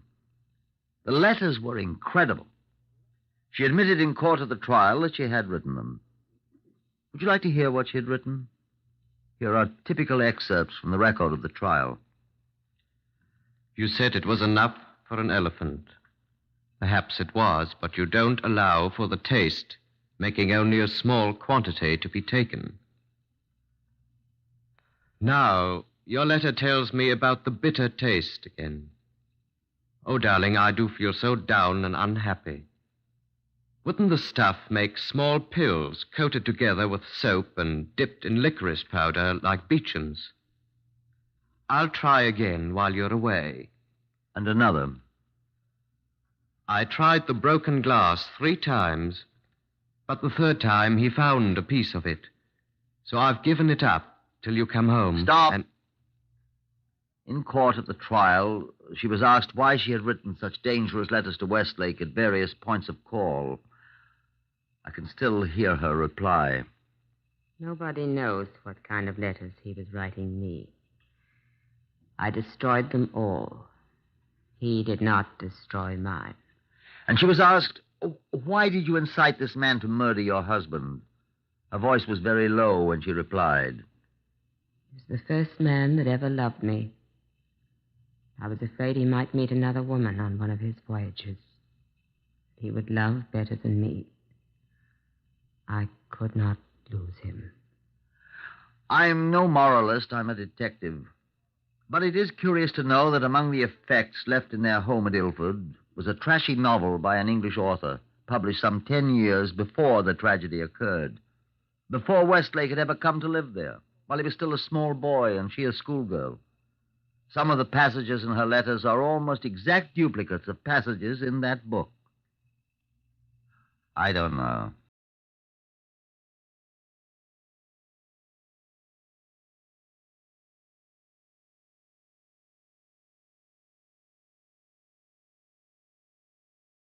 William Westlake were found guilty of willful murder at Old Bailey in June 1923. I don't believe she even heard the verdict. Her mind was failing even then. Westlake went to the gallows bravely. She was carried to the execution shed completely unconscious by warders, and the trap was sprung without her ever regaining consciousness. The hangman is a sinister figure, but even he was sickened. It was the first time in English history that a hangman resigned his job. I don't know.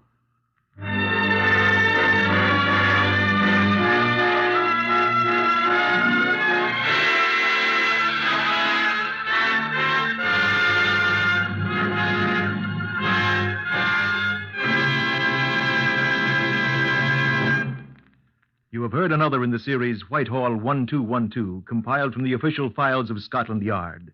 Research is prepared by Percy Hoskins of the London Daily Express. The stories for radio written and directed by Willis Cooper.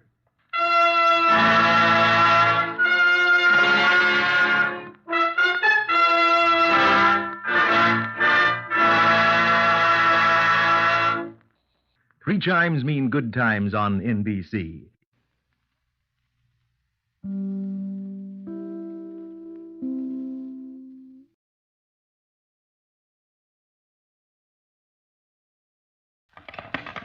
Whitehall 1212.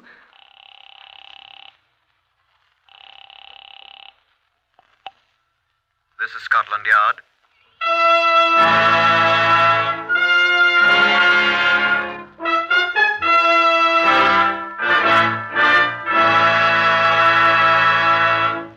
For the the first time in history, Scotland Yard opens its official files to bring you the authentic, true stories of some of its most baffling cases. These are the true stories, the plain, unvarnished facts, just as they occurred, reenacted for you by an all-British cast. Only the names of the participants have, for obvious reasons, been changed. The stories are presented with the full cooperation of Scotland Yard. Research on Whitehall 1212 is from Percy Hoskins, chief crime reporter of the London Daily Express. The stories for radio are written and directed by Willis Cooper. Now you will hear the voice of Chief Superintendent John Davidson, curator of Scotland Yard's famous Black Museum. Chief Superintendent Davidson will brief you on Scotland Yard case number 604 MR 804. Good afternoon. Here in the Black Museum at Scotland Yard, which is neither black nor is it a museum, are kept on file articles of various sorts which have in one way or another been connected with cases of criminal investigation that our people have worked on. Now, we keep these articles not for their morbid interest as weapons that have committed murder, nor because they have been merely involved in various crimes of violence, but as exemplars of methods and means of commission. What has puzzled us on some long-forgotten crime may one day be of assistance to us in solving another. Now, this is a typical example. Though you may not recognize it at once, I can tell you that it's what is left of the handle to a woman's purse, her handbag. It's made of a kind of plastic material similar to that of which artificial teeth are sometimes made. It survived an attempted destruction under most extraordinary conditions and was recognizable as the property of a particular person.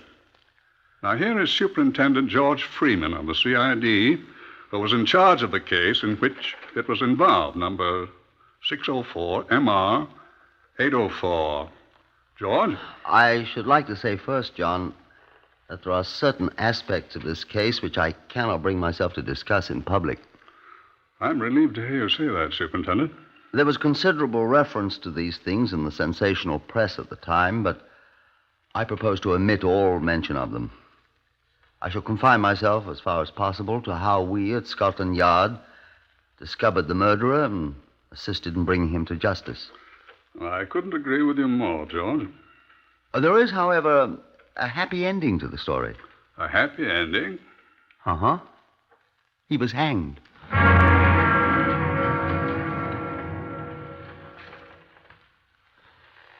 On an afternoon in 1949, Mrs. Minerva Bannerman, a well-to-do 68-year-old widow, walked out of the Kensington hotel in which she lived.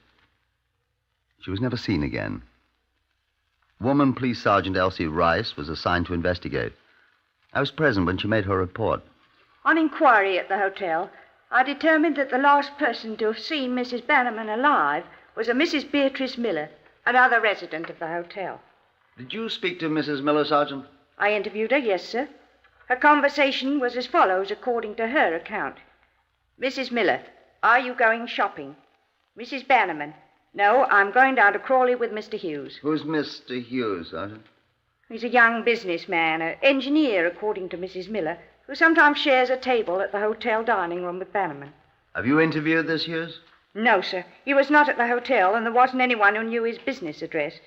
I left a message saying I'd call on him this evening at 8, sir. Very well, Sergeant. Thank you, sir. I turned my attention to other matters of more pressing importance than a report on a missing woman. And Sergeant Rice reported to me the next morning. I interviewed that Mr. Hughes last night, sir. Hughes. Oh, yes, that missing woman. Mrs. Minerva Bannerman, sir. Uh-huh. Sit down, Sergeant. Thank you, sir. He stated that he did not meet Mrs. Bannerman. What's that? He agreed that he did have an engagement with her, sir. He was to drive her to Crawley, where he had a small manufactory. What for, did he say? To look at some fingernails, sir. Some what? Some sort of plastic artificial fingernails he'd invented, sir. By any chance, was she going to invest money in this thing? He said she was, sir. Mm-hmm. But they didn't go there, you said? That's what he said, sir. When was this? 2 days ago, sir, on Wednesday. I don't like that investing business, Sergeant. Artificial fingernails. It's absurd, isn't it? No, sir. Huh? Some women wear them, sir. They come in different colors. Are you serious? Yes, sir. Yes, sir. But she didn't show up. Probably got suspicious. He's a suspicious-looking chap, Sergeant? Artificial fingernails. I didn't like him, sir. Woman's intuition. No, sir. He's a little too smooth to suit me. Greasy. Greasy hair, greasy face, revolting little black moustache. I'm sorry, sir. I suspect the old girl got the same impression you had, Sergeant, and ran out, clutching her investing money to her ample bosom. She was a small, active woman, sir. You got her description? Yes, sir. Wearing a black Persian lamb coat, dark burgundy dress. A what dress? Red, sir. Carrying a small handbag with a large plastic handle. Hair white, complexion ruddy, wore false teeth, both upper and lower plates. Jewelry, a gold bracelet, at least 4 rings, 2 of which were set with large diamonds. An old-fashioned watch with gold breastpin in a fleur-de-lis shape. All right, Sergeant, I'll take your word for it. Yes, sir. I'm much more interested in this investment business. We'll find the old lady with such efficient people as you, Sergeant. Thank you, sir. But this fellow Hughes, where's his factory? Crawley, you said. Crawley, yes, sir. Near Horsham, sir. Between here and Brighton. Yep. Superintendent Freeman here. I want the police station at Horsham. Telephone's a great invention. I keep thinking of that American cinema actor. What's his name? Meech. Hello? Horsham Police Station, Sergeant Hodge. Superintendent Freeman, Scotland Yard, Sergeant. Oh, yes, sir. Look here. You know a chap named Hughes has a factory of some sort at Crawley? Know him by sight, sir. Very dapper chap. Black hair, small black moustache like Hitler's. That's the one. There's a tiny shed. You hardly call it a factory, sir, on Leopold Road in Crawley. Yes, sir. Saw him just the other day, sir. When was that? Wednesday, sir. 2 days ago. You sure of that, Sergeant? Yes, sir. He was with an elderly lady, sir. A lady in a Persian lamb coat, I think it's called, sir. Here, give that description to Sergeant Rice. Here, Sergeant. Yes, sir. Sergeant Rice here. Yes, I'm a sergeant. What? Persian lamb? Yes. Dark red dress? Yes. Red-faced, white hair. Handbag with a big handle. Funny old-fashioned watch. Let's have the phone, Sergeant. Wait a sec. Yes, sir. Where did you see them, Sergeant? Walking down Leopold Road together, sir, toward this factory of his, sir. No mistake, Sergeant. Oh, no, sir. No mistake. Seen him since? No, sir. Send a man over to this factory right now and have him stay there till Hughes shows up. Yes, sir. I want to see that man Hughes at once. Pick him up and let me know when you've got him. Yes, sir. Well, Sergeant, I think you're right in not liking Mr. Hughes. What's up, sir? Well, for one thing, he's a liar. And second, we'll see. CRO, please. Criminal records officer. Yes, I'll wait. How did that sergeant at Horsham know the description of Mrs. Bannerman's clothing, sir? Was she... Hello? Who is it speaking?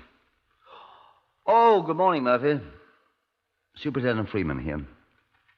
Look, do you have anything on a man named Hughes? What's the rest of his name, Sergeant? John George, sir. Age about 40. John George Hughes, at present of Crawley, about 40. Dark hair and moustache. How tall, Sergeant? About 5'7" or 8, sir. 5'7" or 8. The man said to be an inventor of sorts. Has a factory at Crawley in West Sussex. Could you check quickly for me, please? Good. I'll be here in my office. Thank you. What were you saying, Sergeant Rice? I was asking how that sergeant at Horsham knew about the clothing Mrs. Bannerman was wearing, sir. He said... Oh, excuse me. Superintendent Freeman. Yes, Murphy. Oh? What's that number? 86522. Right. Surrey Assizes.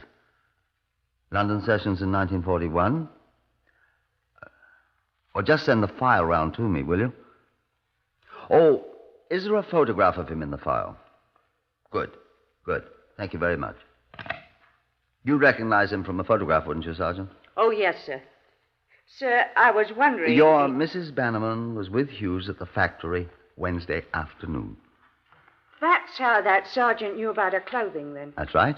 You saw them together. So your Mr. Hughes is a liar. Now, CRO has a file on Hughes.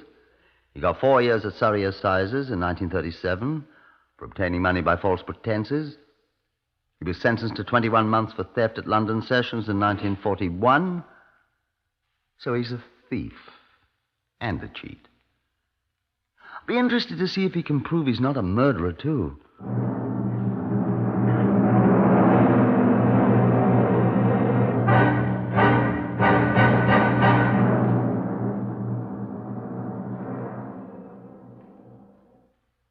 I sent people to the Kensington Hotel where Hughes lived, and which was also the home of the missing Minerva Bannerman.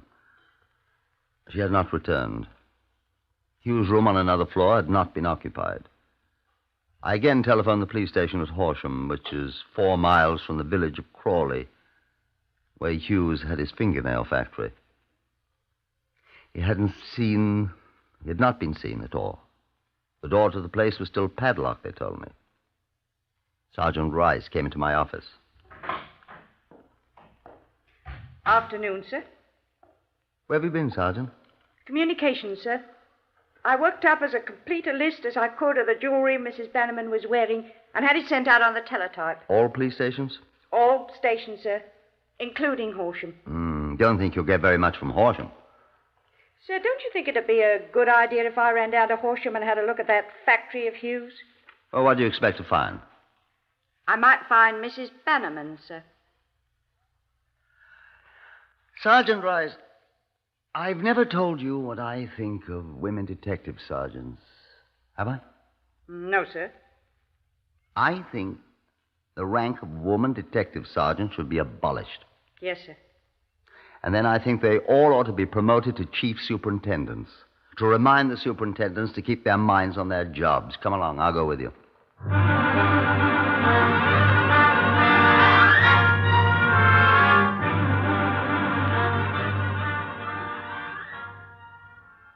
It was late afternoon when we arrived at the dingy little factory in Crawley, 40 miles away. Sergeant Hodge from Horsham was waiting for us. Good evening, sir.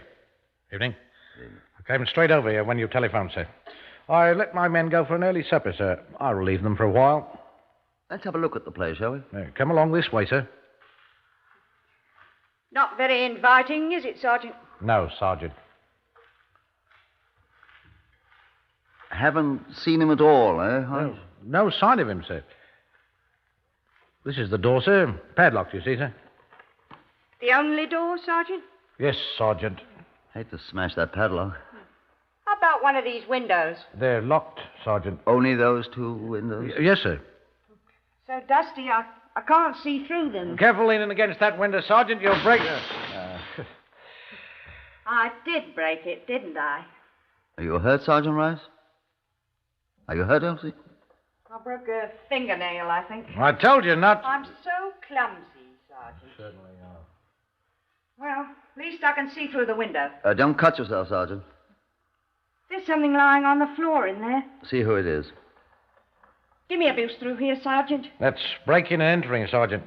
That's going in pursuit of suspected felon, Sergeant. Isn't it, sir? Exactly. Give us a boost, Sergeant.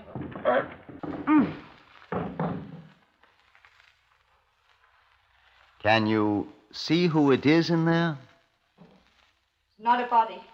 Looked exactly like one, though. What is it? Seems to be some old clothes, suit of rubber things, trousers, coat. Laboratory clothes, I expect. Nobody in here, though. Don't see anybody. Floor's hollow, though. Maybe something under there? I'm coming in. Here, Sergeant Hodge, give me a hand. Right, sir. That's good. Shall I come in, sir? Come on. Right, sir.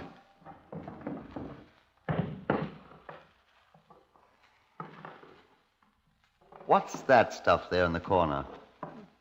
Seems to be some kind of large glass bottle. They're carboys that acid came in, Sergeant.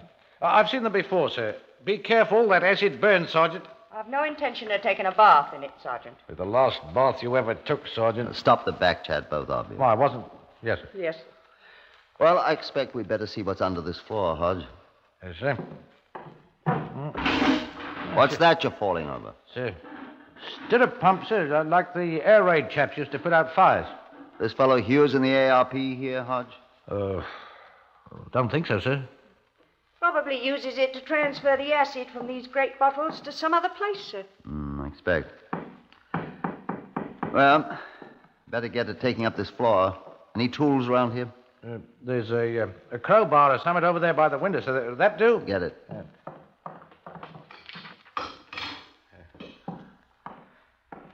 Where will I start, sir?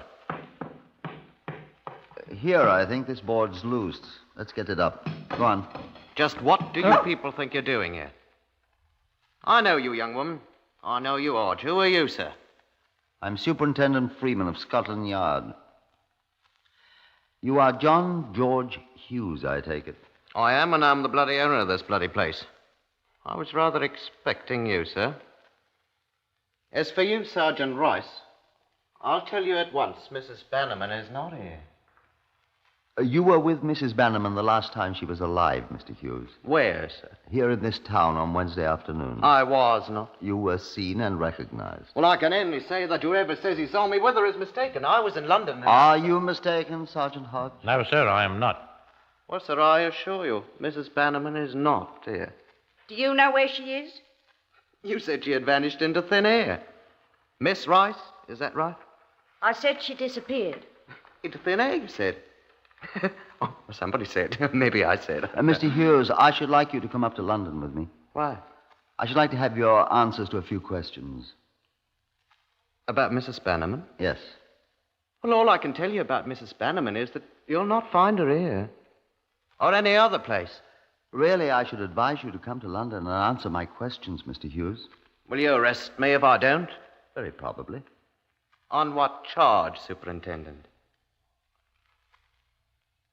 Suspicion of murder? It's possible.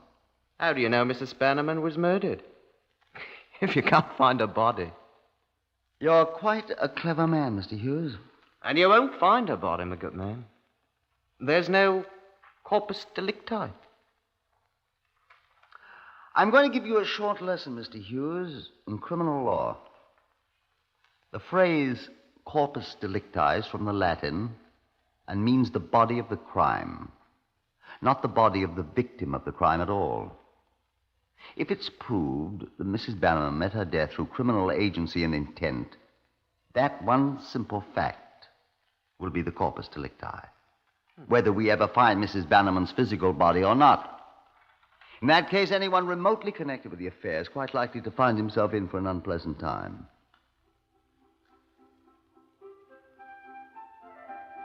I'll go to London with you.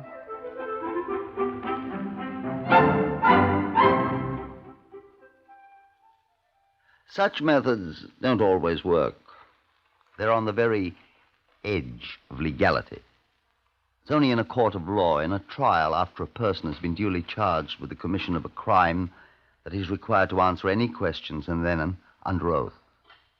But a prudent man welcomes the opportunity to speak out. His refusal to do so is highly suspicious. Mr. John George Hughes chose to answer freely. It was next morning at Scotland Yard I asked him, among other things, how is it that the constables on duty at your factory did not see you enter the place, Mr. Hughes? Because I came there directly after my interview with your Miss Rice, before the constables were assigned to watch my factory. I suspected they'd have the police on me, and I didn't want them mucking about in my factory in my absence. Then you'd been in that place at least 2 days without going out. Longer than that. What were you doing? Oh, various things. Keep them hidden, mostly. You still maintain that Mrs. Bannerman didn't come to your factory? Before this occasion, yes. But she always left, Superintendent.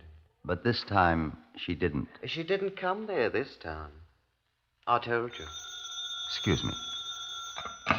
Superintendent Freeman here. I've got the coat, sir. Good, Sergeant. Is it hers? That Mrs. Beatrice Miller, sir, who first told me about Mrs. Bannerman. The last person who saw her at the hotel, remember? I know. She identified it as Mrs. Bannerman's. We'll have to prove it, Sergeant. Mrs. Miller thinks she can do that, sir. Very well, carry on.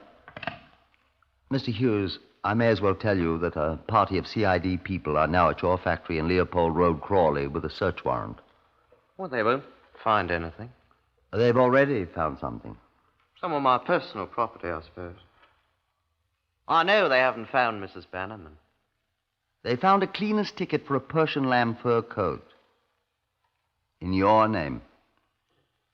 A friend of mine asked me to have it cleaned for her. What is her name? Mrs. Diana Thorpe. Where does she live? I don't know her address. She's gone to Dover to visit her sister. Sergeant Rice took the ticket and called for the coat. Well, she has no business doing that. The coat has been identified as Mrs. Bannerman's coat. That's nonsense. I'm afraid not, Mr. Hughes. What else did they find at my place? What else would they find? More personal belongings? I'm not going to talk to you anymore. You're not required to answer any questions, Mr. Hughes. I've got to rest first. As you like, sir.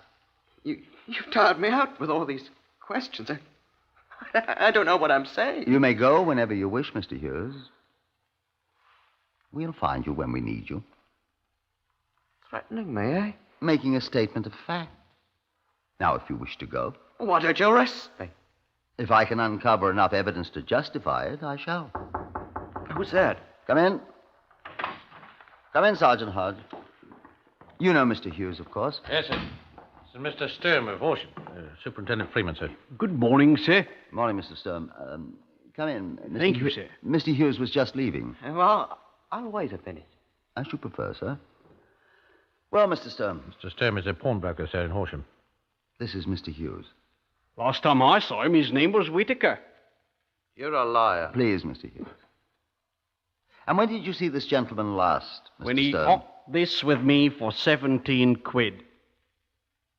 How interesting. An antique breast watch fastened with a fleur-de-lis clip. Exactly the same as the one described in the circular sent out from Scotland Yard here as the property of Mrs. Minerva Bannerman. What have you to say to that, Mr. Hughes? Well, she was wearing it the day she was with him at Crawley. I saw it, sir. Mr. Hughes? I never saw it in my life. You walked it with me, Mr. Bloodywell Whitaker Hughes. Oh, excuse me, sir. For 17 quid of my money. I said you're a liar. Be quiet, Hughes. I'll swear to it, Inspector. Superintendent. I'll swear to it, Super. Jake Sturm, you're a liar. All I want is my money. Is your name Jake, Mr. Sturm? Jacob Aloysius Sturm, yes, sir. You do remember Mr. Sturm, then, Mr. Hughes? He bloody well does, he does. Well, then, Sergeant Hodge, did you find anything else there at the factory? Would you like to go now, Mr. Hughes? What did you find? Well, sir. What'd you find? Tell him, Sergeant. Found this, sir. What is it? Was it? Part of a handle, it looks like. That's what it is. Excuse me, sir. Off a lady's handbag. And it's all kind of melted like. Heat wouldn't do that, sir. Acid would do it, wouldn't it, Mr. Hughes? Then that's what's happened to these two, sir. See? False teeth I found in the same place, sir. Now, I wonder whose they are, Mr. Hughes. I don't know anything about them. I wish Sergeant Rice were here. Why, sir? I'd just like her to take them to Mrs. Bannerman's dentist, whose name she knows, and see if he can identify them. You see, Mr. Hughes, teeth can rarely be destroyed by anything. Fire, acid. Who can that be, do you suppose? Come in. Oh, excuse me, sir. Come in, Sergeant Rice. Oh, thank you, sir. Sergeant Hodge, I saw Dr. Finch in the forensic laboratory as I came in. He asked me to give these things to you. Thank you, Sergeant. What are they? What did the doctor say they are, Sergeant? He said they're fragments of human bone. This one's from a bone of the foot. This one's probably part of a vertebrae. And the others I don't remember. What's happened to them? They look... They were found in that spot behind the place at Crawley, sir, where I found the false teeth and the purse handle. They've all been partly destroyed by acid. Well, Mr. Hughes, it seems we do have a corpus delicti. What are you going to do about it? Sergeant Rice is going to do it, Mr. Hughes. You found him first, Sergeant. Go ahead. John George Hughes, I arrest you on charge of willful murder. I warn you that anything you say will be taken down in writing and may be used in evidence. What do you find amusing, Hughes? I'm just thinking. All the trouble and expense everybody's going to be put to. And when it's all over, I'll be sent to a nice, comfortable loony bin, where I'll spend the rest of my life in comfort. I may venture to disagree with you, Hughes. Nobody in the world would believe a man in his right mind would do what I've done, Superintendent. You've been warned, Hughes. All right. I'll make sure they believe I'm crazy. Old Bannerman wasn't the first one I've dealt with this way. She was the fourth. And I didn't get enough money out of all four to make it murder for profit. I'm crazy, I tell you. Crazy. And let the jury read that from your notes, Sergeant Miss Nasty Rice. I just have the ex-Miss Bannerman on the back of her skull, just like I did the others. A man and his wife and a young boy. And I didn't get 30 quid out of the whole lot. And I'll tell you what I did with them all. You saw all that acid when you were snooping in my factory. But perhaps you can think of what happens to a human body when it's dumped into a 40-gallon vat of it. Soup. That's all. Nasty, yellow soup. And a few pieces of bone and a set of false teeth and this handle that can be identified. And that Persian lamb coat that I sent out to have the bloodstains cleaned off it. And nothing left of them all, except what was left in the acid when I poured it out. Think I won't be sent to Broadmoor instead of the hangman? Oh, let me tell you what else I did. After I'd killed each one, before I shoved them in the acid bath... No, I will not allow you to hear that. If you're morbid enough to want to know what Hughes did with his victims before he placed them in the acid bath to dissolve, you'll have to write me a letter asking about it. I may reply. The jury believed the alienist who testified that John George Hughes was perfectly sane. They also believed his confession of horrible murder. The verdict was guilty. He was sentenced to death. His appeal was denied, and he was hanged at Wandsworth 41 days after he had foully murdered his last victim.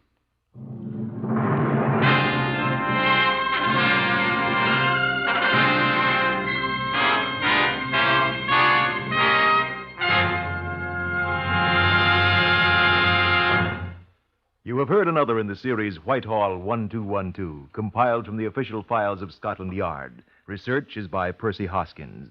Among those heard today were Horace Brame, Harvey Hayes, Joe Huntley Wright, Lester Fletcher, Guy Spall, and Gordon Stern. These stories for radio are written and directed by Willis Cooper.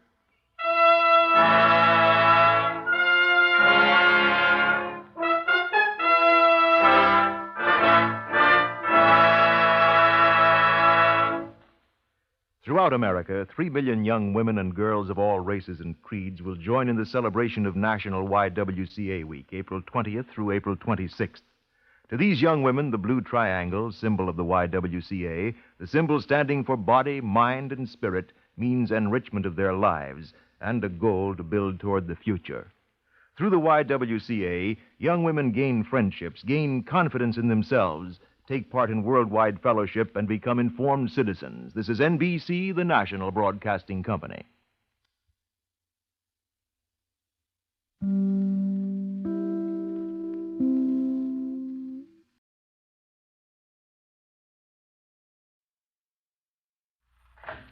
Whitehall 1212.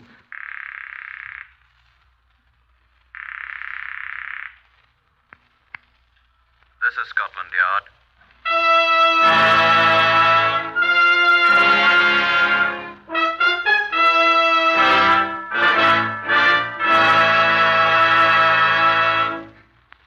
For the first time in history, Scotland Yard opens its official files to bring you the true stories of some of its most baffling cases. These are the true stories. The Plain, unvarnished facts, just as they occurred, reenacted for you by an all-British cast. Only the names of the participants have for obvious reasons been changed. The stories are presented with the full cooperation of Scotland Yard. Research on Whitehall 1212 is compiled through arrangement with Percy Hoskins, chief crime reporter of the London Daily Express. The stories for radio are written and directed by Willis Cooper. Chief Superintendent John Davidson is the curator of the famous Black Museum of Scotland Yard. He will brief you on today's case from the official files of Scotland Yard, number 899MR952. Good afternoon.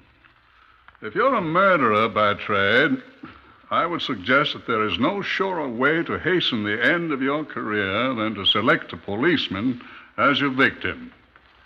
Now, this thing is the running board of a motor car. It was concerned in the brutal death by violence of a police constable. Now, Chief Inspector Quentin Tabsit of Scotland Yard knows more about this case than any other person. I think that's true, John. Although there were two other men who knew more about it than I. But they're not living. No, they're not. Comparatively few men survive hanging.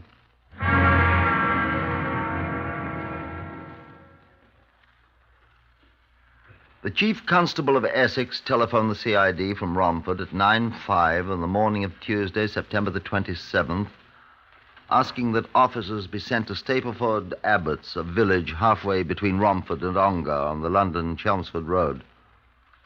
I was first on the Chief Inspector's rota, so I was assigned to the case.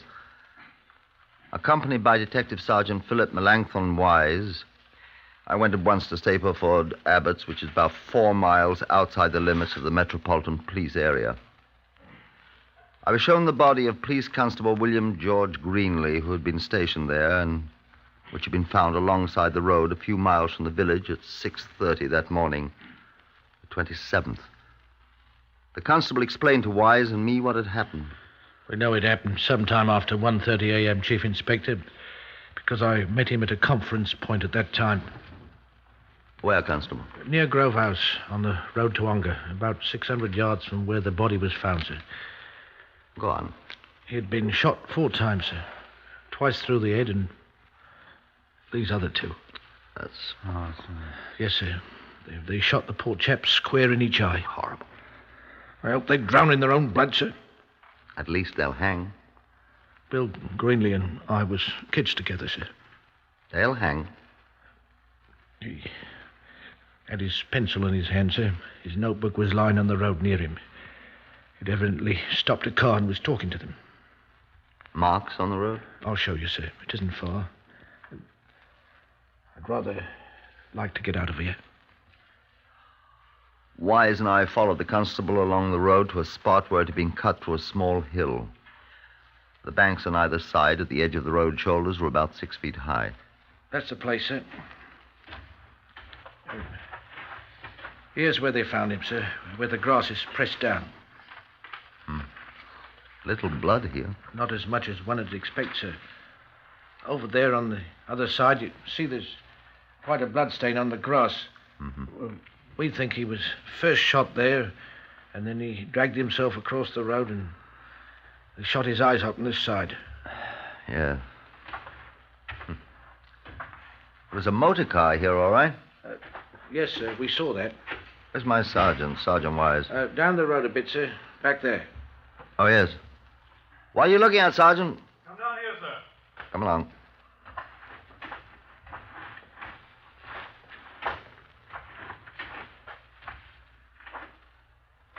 What? That car was going pretty fast. See here. Skidded off the road, didn't it? When he flagged it down, no doubt. See, it skidded through the grass on this side. Tire marks where it stopped. Going toward London, wasn't it? No doubt about that, sir, from the marks. Was there anything written in Constable Greenley's notebook that would give us any idea? Nothing, sir, after the notation about meeting me at Grove House at 1:30. Much traffic through here, Constable? Not much, sir. This chap was certainly going pretty fast.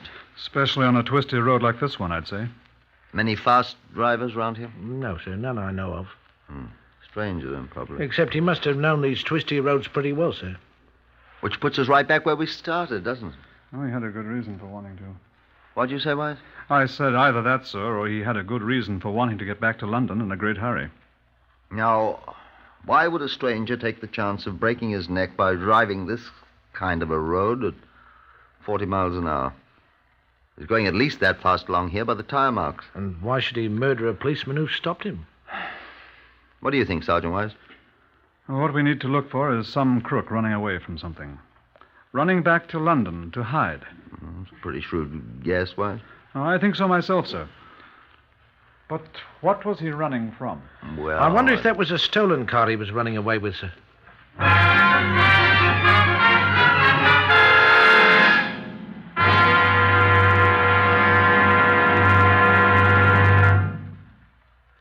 At the tiny police station back in Stapleford Abbots, I asked to have someone remove the bullets from the body of Constable Greenley.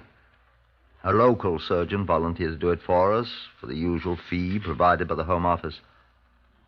After some difficulty, I was put through to Whitehall 1212 in London. I asked for Inspector Bailey. Inspector Bailey speaking. Hello, Pat. Tabsett here. What are you up to, Quentin? Need to know something, old boy. Got any reports of a car stolen last night in this part of the country? What part of the country are you in? Oh, Stapleford Abbots, Essex, I'm sorry. I have to look it up. Where shall I call you? Well, I'm at the police station in Stapleford Abbots. Ring me back as soon as you can, will you, please? Right. 10 minutes. Thank you. Bye. Bye, Quentin. Well, what do you think, Wise? Oh, it isn't a bad guess, sir. We'll see. By the way, I had a look at those powder stains on the face of the dead chap. Oh? Had a smell, too. They're from black powder. Old-fashioned black powder, not modern nitrocellulose. That'll be something else to check on if we do find anybody. If he has a gun that shoots black powder cartridges... Right. Excuse me, sir. There's a telephone call for you, sir. Who is it, Constable? London, sir. You can take it on that same phone you were using, sir. Thanks. Don't go away. Chief Inspector Tabsett here. It's Bailey here, Chief Inspector. You used second sight or something up there. What? Well, the first item on my list of stolen cars for last night is a four-seater Morris Cowley touring car. Painted blue, index marked TW6120. Stolen at about 2:30 a.m. from the garage of Dr. Kelm Haggerty of Billericay. Guess you don't know the name's 12 miles east of where you are. Just a second. Blue Morris Cowley, four-seater. TW6130. No, 6120. Right, TW6120. Dr. Kenelm Haggerty, Billericay, about 2:30 a.m. Thanks, old boy. Do as much for you one day. Bye. Bye. Well, that might be our car, gentlemen. All we have to do now is find it, sir. If it is. We'll find it, Wise. I hope so. Now, look, Wise. This car was taken from Billericay at about 2:30 a.m. What I want you to do is to get around the countryside between here and Billericay and talk to people. Yes, sir? I want you to find out if any of the people around here happen to hear a car driving at high speed sometime between 2:30 when it was stolen and 6:30 when they found the constable's body. Yes, sir. We'll accomplish two things, you see. A, whether that's the car we want, and B, by plotting on a map when and where it was heard, its probable destination. You see? Right you are, sir. You see? Oh, certainly, sir. You said there's not much traffic in these parts, Constable. There isn't, sir. Somebody will be sure to have heard it. Well, let's get cracking then. Yes, sir. Where will you be? I'll be back at the yard. I'm going to check up on known motorcar thieves. I'll be in touch with you. Good luck, boys. Thank you, sir. Come on, Constable. I returned to my office at Scotland Yard. Before setting in motion our machinery for checking the whereabouts of known criminals who were at liberty, I dispatched Emmons Carlson, an expert on motorcar tires, to Stapleford Abbots to see if he could identify the tire prints the motor car had left on the road. He'd hardly left London when I had a telephone call from Sergeant Wise. We've already had some good luck, sir. A farmer 4 miles this side of Billericay heard a car traveling at high speed at 2:40 in the morning, and a widow mile and a half further along, heard it. She thinks at 2:45 or thereabouts. She says it sounded like a Morris Cowley, like her own car, sir. Better and better, I thought. A little later, reports began coming into me on the known criminals who had been checked in London. 14 had already produced alibis. One, a smash-and-grab artist who had dabbled in motor cars, a chap named Whitey Wogan, was having difficulty proving his.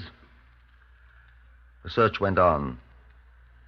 Information on the stolen Morris Cowley, identification number TW6120, was given general circulation. There were no results. 3 reports the next day from Sergeant Wise. One from a retired colonel of the Cherubim, sir. 5 miles east of Ongar. Heard a car at 3:15 a.m. One from an apothecary at Ongar. 5 minutes later. One from 2 men returning from a British Legion meeting at about 3:30.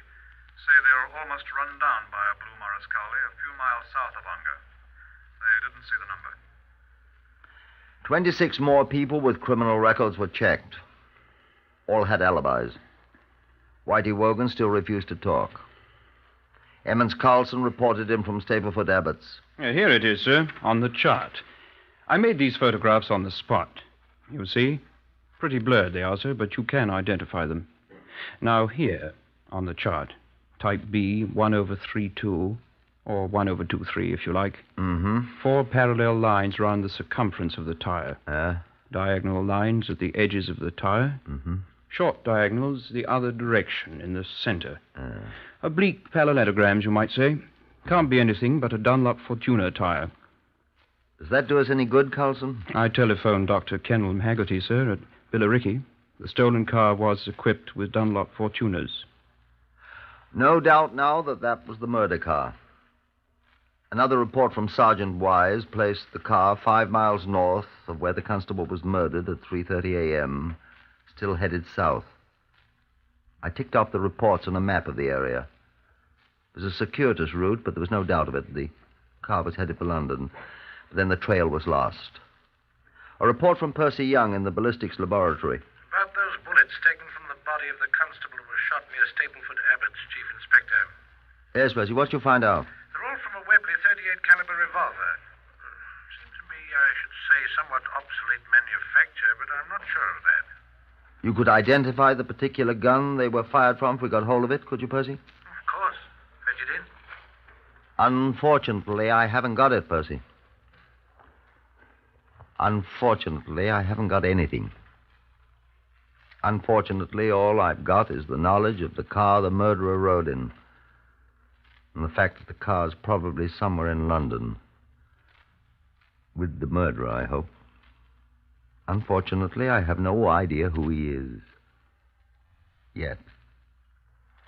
But we'll find out. You can't murder a policeman and get away with it. I'll bring you the gun sooner or later. Sergeant Wise came in. Afternoon, sir. Hello, Wise. Got some news for you. Good. What? They found the car. They have? Why didn't they tell me? Your telephone was busy, sir. Ah. Brixton. Been there all night, apparently, they said. Sure it's the car? Blue Morris Cowley, 4-seater, number TW2160. Mm-hmm. Fingerprint people and all are there now. Looking it over. Brixton, you said? Brixton, yes, sir. That's where Whitey Wogan lives. Who, sir? Car thief. Oh. Won't tell us where he was the night of the murder. Shall I bring him in, sir? Better. I'll go and have a look at the car first, though. Here's his address. See you later there. Right. Could be possible, I thought, as I drove over to Brixton in the police car. We'd see. They were going over the Morris Cowley with a fine-tooth comb as I arrived. They hadn't found much, according to the sergeant in charge. Nothing very much, sir. Let's see that list, Thackeray. Ah. Drops of what appears to be blood on right-hand running board, sir. You collected them? All right, sir. Laboratory's got them already, sir. Bits of grass and daubs of clay on the edge of the same running board. We'll want that to compare with clay from the spot where the constable was murdered, Sergeant. See to it, Thackeray. Oh, yes, and between the cushions of the front seat, this revolver cartridge, sir. What kind is it? Obsolete type, sir, for a Webley 38, but the issue of this kind of black powder cartridge was discontinued in 1913, sir. I'm quite an expert on firearms, sir. Good. That's just the kind we were looking for, Sergeant. I'm very happy, sir. That all? What about fingerprints? Not a sign of one so far, sir. Still looking, sir, but so far clean as a Coldstreamer's boots, sir. And who might you be, miss? My name's Miss Winnie Clapsaddle, mister. And I'm here because I come with a sergeant, so don't give me none of your back chatter or dot you one over the ear roll like I done him. Oh, don't open your fly trap to the cops, Whitey dear. What's going on here? Excuse me, Chief Inspector. Oh, it's you, Sergeant Wise. What? Excuse me, sir. This is Whitey Wogan. Don't say a word, Whitey. And, who are you, please, miss? I'm his sweetheart. I'm the barmaid at the Saracens Head Public House, and I'll thank you for none of your back chat neither, mister. Now, look here. She insisted on coming along, sir, when I picked up Wogan here. And I'll do the talking, too. Perhaps you can tell us, then, young woman, why your sweetheart is in possession of all those newspaper cuttings referring to this murder case. Be still, Whitey Duck. He's in possession of these here blinking newspaper cuttings because he wants to find out what it is you coppers is badgering him for. The poor lamb. And the bloodstained bandages I found in your room, Wogan? Don't blush, Whitey dear. It happens to anyone. What are you talking about? Hold your temper, Whitey love.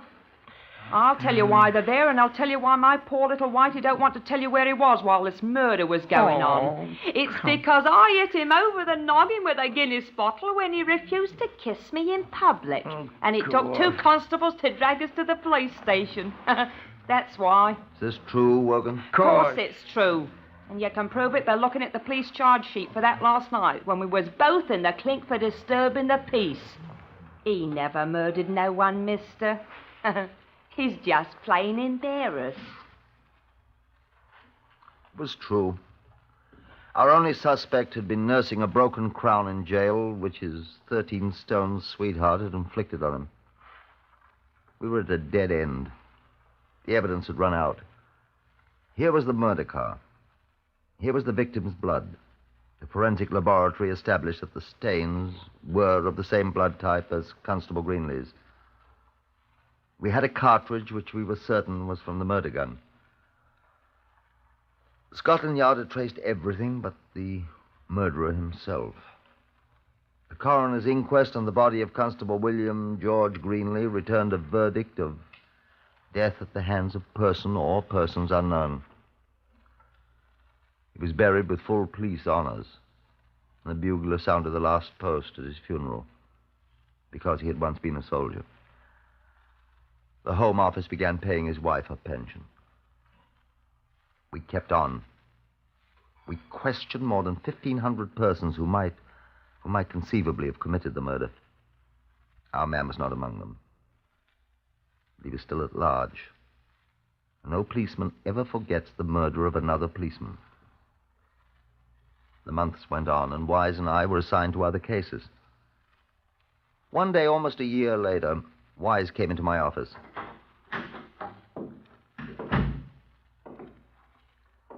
Hello, Wise. Hello, Chief Inspector. What's up? You ever had a hunch? I never had a good one. Yes. You have had, though. I have one now. Forget it. What's it about, Wise? Well, I was reading in the Police Gazette about a case. A very unimportant case in Sheffield the other day. It was quite interesting. Don't be so bloody mysterious, ma'am. What was it? A lorry driver had some trouble with a reckless driver. The driver shot down a side street and disappeared. Yes? I said it was a hunch, sir. Go ahead. I've only got this report to get out. Well, this lorry driver noted down the number of the car. Well, what? It was a stolen car. Thinking about that poor blighter that was murdered, the Essex constable. I haven't forgotten how somebody shot that poor chap's eyes out, Chief Inspector. Neither have I, Philip. Go on. Well, they picked up the driver of the stolen car, and this chap told them who he'd bought the stolen car from. Who? Got it from a garage man in London here named Frederick Guy Sears. Sears. Name means nothing to me. It didn't to me at first. But out of habit, I expect. I looked him up a little. He has a record. He's been sent down twice. Have the Sheffield police picked him up? No, they can't find him. Oh. What's your hunch? Well, he's a car thief. Apparently. He was in the Royal Engineers, and... Well, that's no crime, so was I. Yes, but you didn't steal a .38 Webley revolver, old boy. Did he? So I hear, Chief Inspector. That boy in Essex was shot with a .38 caliber Webley. Will you still have those bullets they took out of his head? Mm-hmm. Then they could tell us if they came from that gun. If we find the gun. Let's go and look for it. Well, I don't know. That doctor's case of instruments that was in the Morris Collie, they were never found either. That's right. They might be at his garage, too. Hasn't anybody been in that garage looking for him? No, I know the sergeant who was there. He didn't look around very carefully. I think I could get a warrant of search. You said the man was missing. I know where he is. Where? Dartmoor. In prison? No. A friend of his is being released after a 3-year term. He went up to welcome him out of prison. He's coming back to London? Today. You seem awfully anxious to find this fellow, Wise. I hate a cop killer, Chief Inspector. Don't you? Get your search warrant.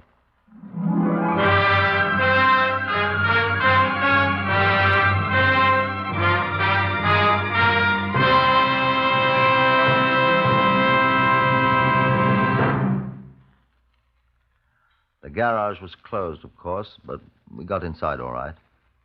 I doubt anyone saw us. It was a relatively empty place. One big, concrete floored room and the desk in one corner behind a wooden railing. A few tool shelves along one wall. Filing cabinet or two alongside the desk. We walked across the floor first.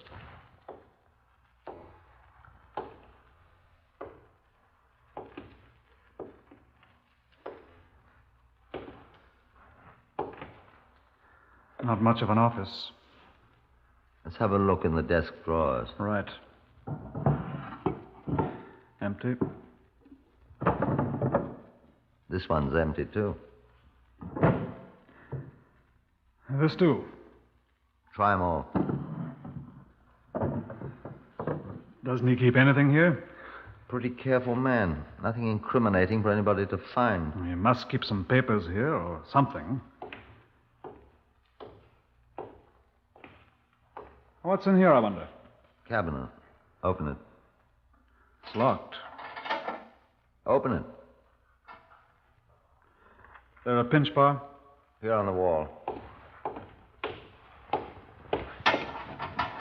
That ought to do.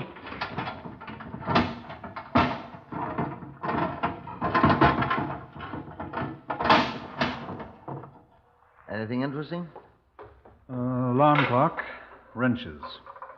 What's he want to hide this stuff for? Because it locks up, I guess. Doesn't trust his friends. Suppose so. Look here. What is it? One of those gadgets a doctor puts in his ears and listens to your heart with. Stethoscope. What else? Oh, I dropped it. What is it? There's 2 or 3 of them. Look like...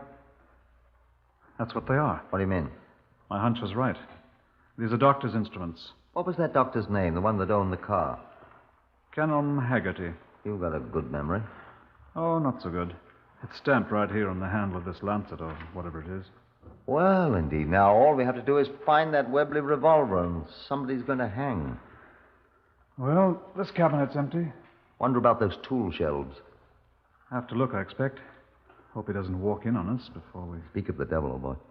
What? Somebody's coming. There's only this one door. Get on that side. I'll take this one. Right, sir. See anybody? Big husky chap coming. Alone? Seems to be.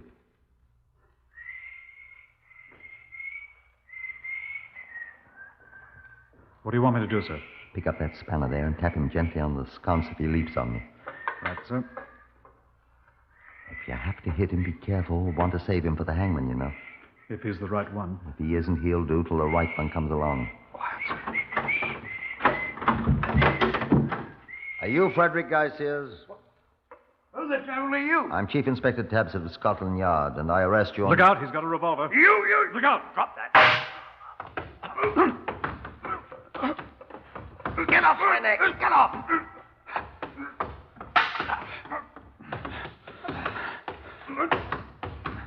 Are you hurt, sir?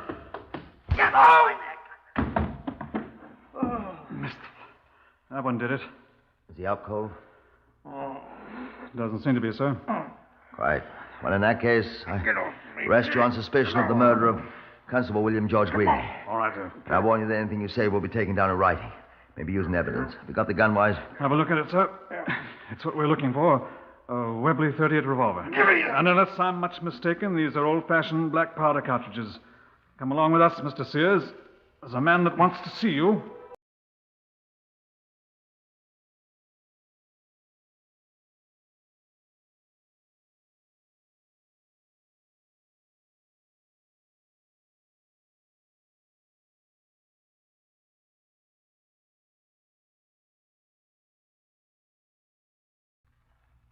He was the man.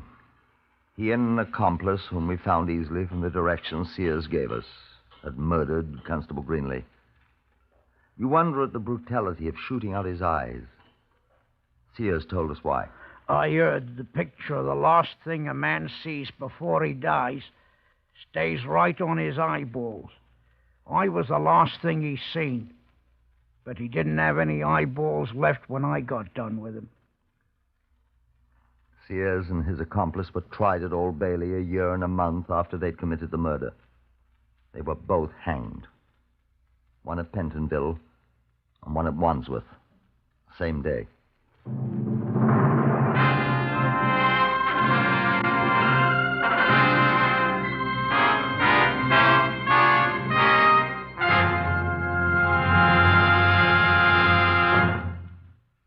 Heard today on Whitehall 1212 were Harvey Hayes, Horace Braham, Lester Fletcher, Guy Spall, Winston Ross, Peter Forrester, Maurice Gosfield, and Beulah Garrick. Whitehall 1212 is written and directed by Willis Cooper.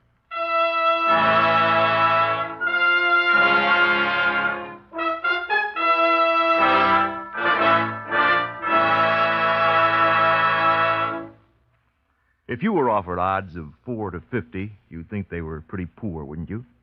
Well, then just imagine how hopeless a person suffering from cerebral palsy must feel. His chances of getting any kind of treatment are exactly that, 4 out of 50. Well, you say to yourself, why? Why is that? Because it takes money to train the needed specialists, to build and equip the necessary treatment centers, to solve the mysteries of this baffling condition. Although many of the 550,000 sufferers from cerebral palsy are virtually helpless, their cause isn't helpless. No, that's where you come in. They can be helped by accurate diagnosis, by accurate treatment and loving care. Make it possible for them to become useful, productive citizens. They have the will. You can help provide the way. Enlist today in this fight. Send your contributions to United Cerebral Palsy in care of your local postmaster. Forget them not. This is NBC, the National Broadcasting Company.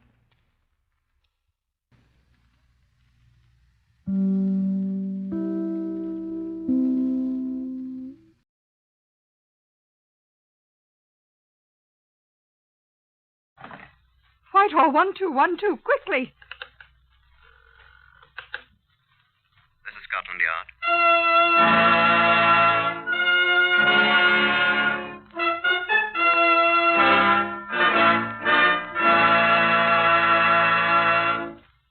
For the first time in history, Scotland Yard opens its secret files to bring you the authentic, true stories of some of its most baffling cases. These are the true stories, the unvarnished facts, just as they occurred, reenacted for you by an all-British cast. Only the names of the participants have, for obvious reasons, been changed. The stories are presented with the full cooperation of Scotland Yard. Research on Whitehall 1212 is prepared by Percy Hoskins, chief crime reporter of the London Daily Express. The stories for radio are written and directed by Willis Cooper.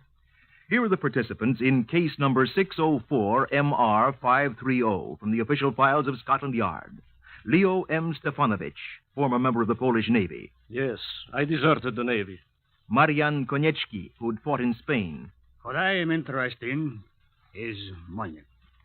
Kazimir Kashuba, who was found dead. Albert Stevens, the copper's narc. It's a living. Superintendent Alistair Watkins of Scotland Yard.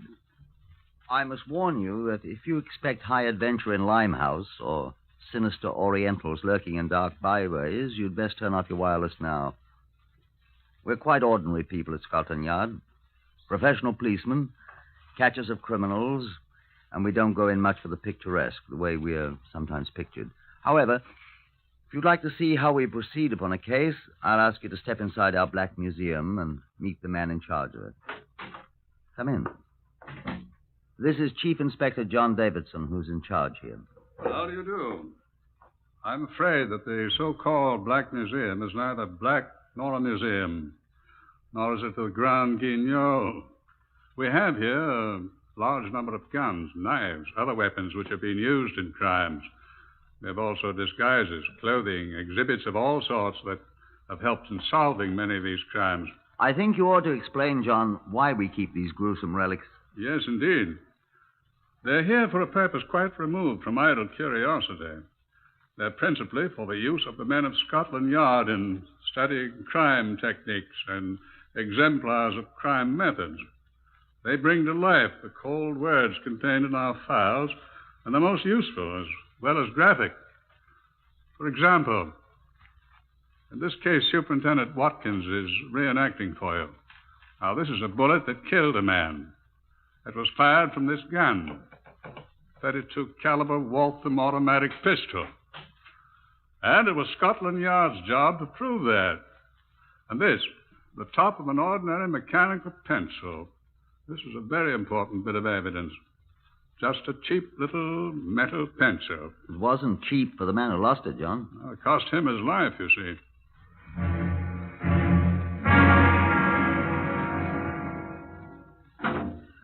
We were standing in the corner of a saloon bar in Whitechapel talking. Albert Stevens, the copper's narc, and me. I expect you don't know what a narc is. N-A-R-K. In America, I think you call him a stool pigeon. Every detective in the world has his pet narc, and Albert Stevens was mine. It was an insignificant place we were in, and Albert Stevens' 2 mild and bitters had set him talking 16 to the dozen.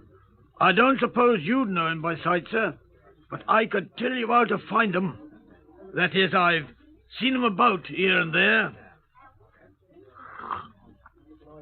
It's American cigarettes they're handing now, but they ain't got many left. And when they're sold out of them, they'll try something else.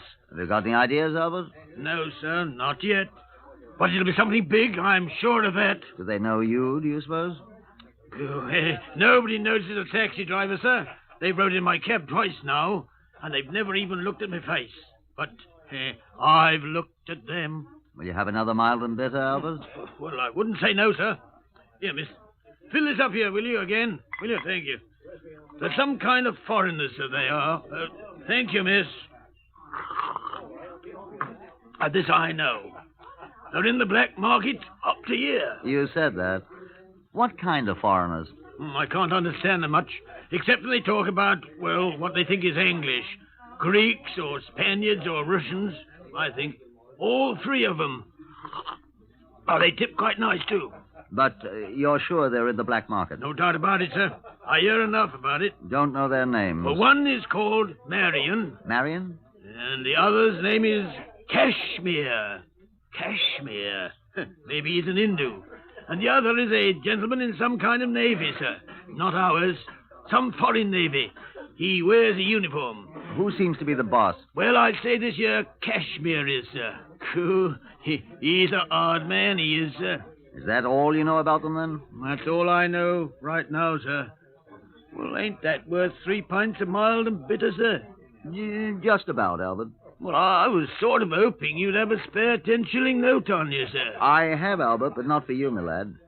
When you've something better than a comic trio of foreigners who gibber about American cigarettes, maybe, but not till then. Would you like to buy a magnificent new solid gold mechanical pencil, sir? Here. A sacrifice for 10 shillings. Where'd you get it? A lady gave it to me, sir. Now, what say 7 and 6 to you, sir? Come now, Albert. You know that's worth all of 9pence. 9pence, then, sir? I need the money. Come off it, Albert. Well, then, sir,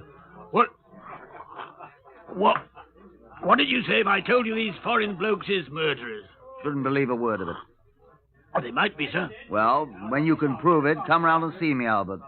Well, don't I get another pint, sir? Here, miss. Another of the same for my friend here. Night, Albert.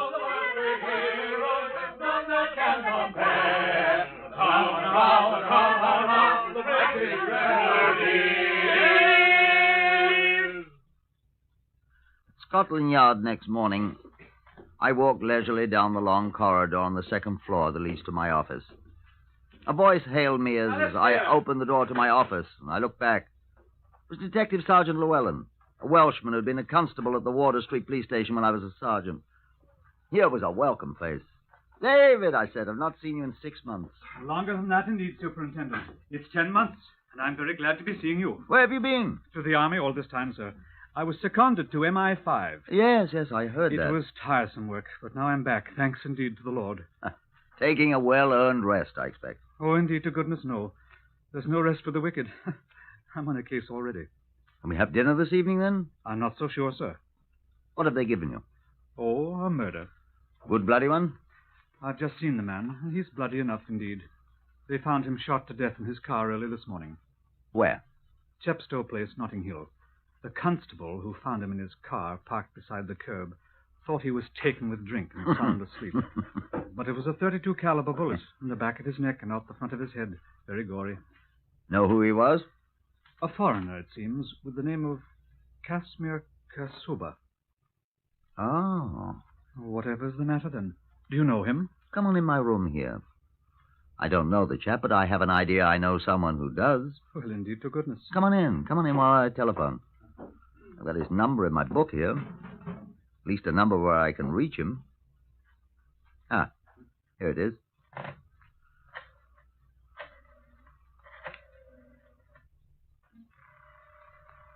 Whoever is he, Superintendent? Chap named Albert Stevens, a narc. Talking to him just last night. Mentioned a chap named Kashmir, he called him.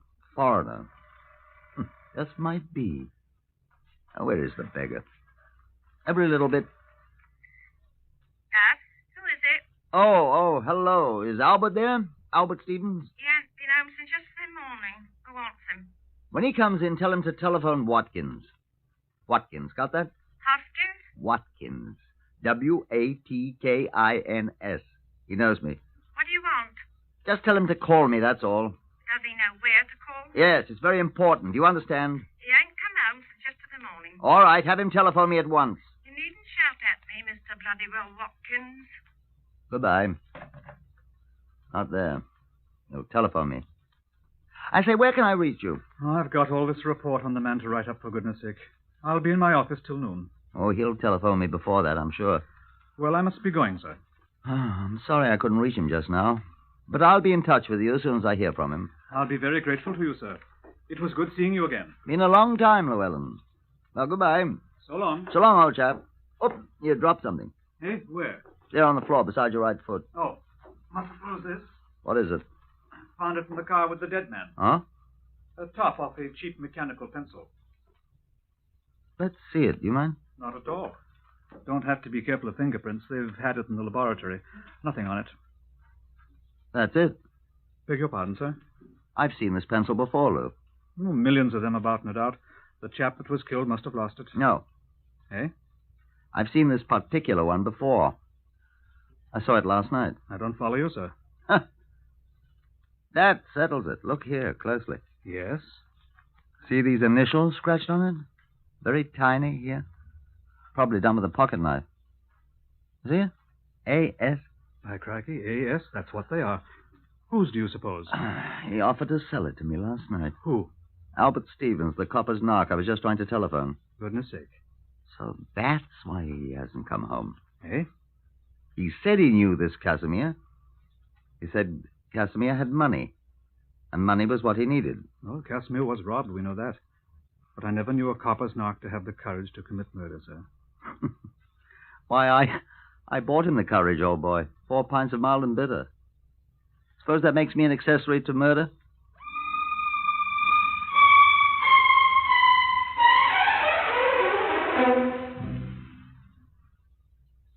The constables who were dispatched to the home of Albert Stevens reported that he was still absent. At 11 the next morning, he had not yet come home. His wife knew nothing of his whereabouts, nor did the garage people where he usually kept his cab. At noon, a teletype signal was sent to all metropolitan police stations giving a description of the man and the number of his cab, GLP 301. The same information was published next day in Metropolitan Informations, which goes to all police officers. There was no immediate response. Neither the man nor the cab could be found. By now, Superintendent Watkins had been officially assigned to the case, and on the morning of the 4th day, we held a strategy meeting in his office. He had some new information for me. They found the gun. Indeed, sir. They've been taking the car to pieces down at Hendon for us, you know. They found a .32 caliber Walther automatic pistol hidden in the lining of the top. Good. Our friend Casimir was killed by a .32 caliber bullet, you know. And ballistics assures me that this is the gun from which it was fired. Good. Fingerprints? What? Fingerprints. None. The ballistics say they're sure that more than one shot was fired from the gun. How could they tell that? There are 2 cartridges missing from the clip. And it seems they found too much powder fouling in the receiver and the barrel for one shot. I don't quite understand, but they're quite positive. They find more than one bullet? Only the one that went through Casimir's head. It was embedded in the dash of the car. Where's this other one, then? Somebody else's body, I expect. That? Whose, I say? Yes. Oh, blast. Superintendent Watkins here. Hi, Watkins. Fletcher here, T Division. Hello, Sailor. Okay, we found your man Albert Stevens. Oh, good. Found him. Oh. Where was he? Sitting in his taxicab. Where? At the bottom of the Thames. What? Near Wapping Old Stairs. One of our boats found him. Is he dead? Twice dead, old chap. Drowned and a bullet through his heart. Well, so that's where the other bullet went.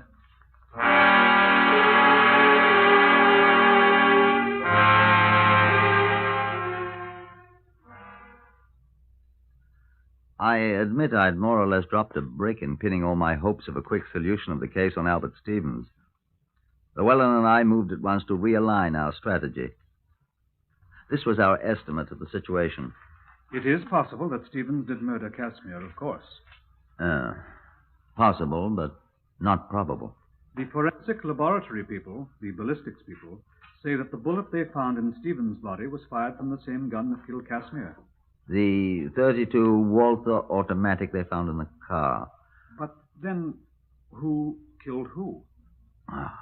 I suspect that since the gun was found in the car with Casimir, he was the last one shot, wouldn't you? Well, then, of course, Stevens couldn't have killed him. Right. Stevens must have been dead and at the bottom of the Thames when Casimir was shot. Then who killed Casimir? Obviously not Stevens. The forensic laboratory can tell us who died first, I hope. We know. How? The gun. It was with Casimir, remember? Unless someone shot him, then took the gun and killed Stevens with it, pushed him into the Thames, and then brought the gun back. Sounds silly. Indeed. Then who shot Casimir? One of Stevens' friends might have if he knew Casimir killed Stevens. Revenge.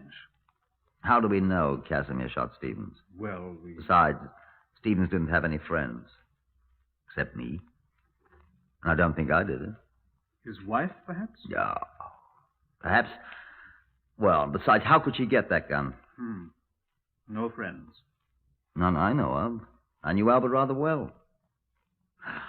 What? Casimir had friends, though. Albert told me about them. Who? A man named, woman's name, Marion. I don't know him. And a man who wears a foreign Navy uniform. Polish? Casimir was Polish, and a deserter. I suspect our man's a deserter, too. They were all mixed up in the black market, Albert said. What sort of black market, sir? Oh, all sorts, it appears. Why should they kill Casimir? Or Albert Stevens? Well, Albert, that's simple. They found out he was an informer, a narc. Why Casimir? Oh, people had been murdered for money before. Perhaps Casimir was cheating them. He was apparently the boss. Well, a crook who cheats a fellow crook is asking for it. Let's get on to Marion and the Navy officer. All we have to do is find them.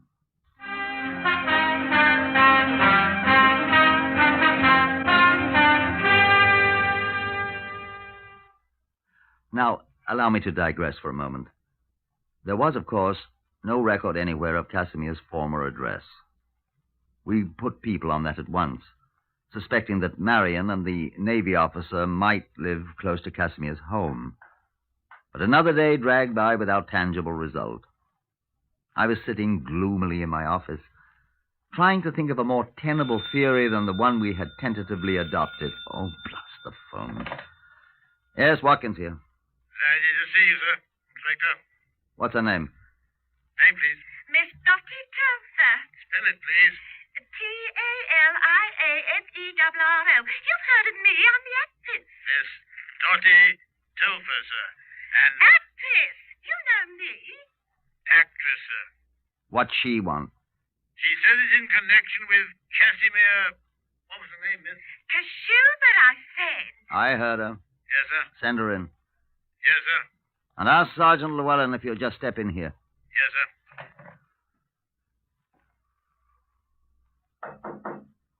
Come in. Good afternoon, madam. Are you Superintendent Watkins? I am. Sit down, madam. I thank you. You said you knew something about Casimir Kashuber. Yeah, I saw in the Express that he's dead. Extremely. And good enough for him, I'd say. You knew him? Yes, he was a crook. I'm afraid you're rather late in telling us that, madam. Well, I mean to say, What sort of dealings did you have with him? I never had any. Well, I mean, he cheated me, and now he's dead. How am I going to get back the £17 I gave him? That's what I want to know. Why did you give him £17? Oh, excuse me, sir. Come on in, Llewellyn. This is Miss Dottie... Telfer. I'm a music hall star at the Shepherd's Bush Empire. How do you do, madam? Sit down, Llewellyn. Seems Miss Telfer has given Casimir £17. Whatever for, miss? Well, I suppose it was rather silly of me, but I couldn't resist it. Resist what? Well, I was having a late supper after the show last Tuesday, and there was a man, Kashmir Kashuber it turned out to be, sitting 2 tables away from me. That the first time you met him? Of course. Do you think that... On the table before him was the most magnificent handbag. Handbag? A woman's handbag, the kind I hadn't seen for simply years.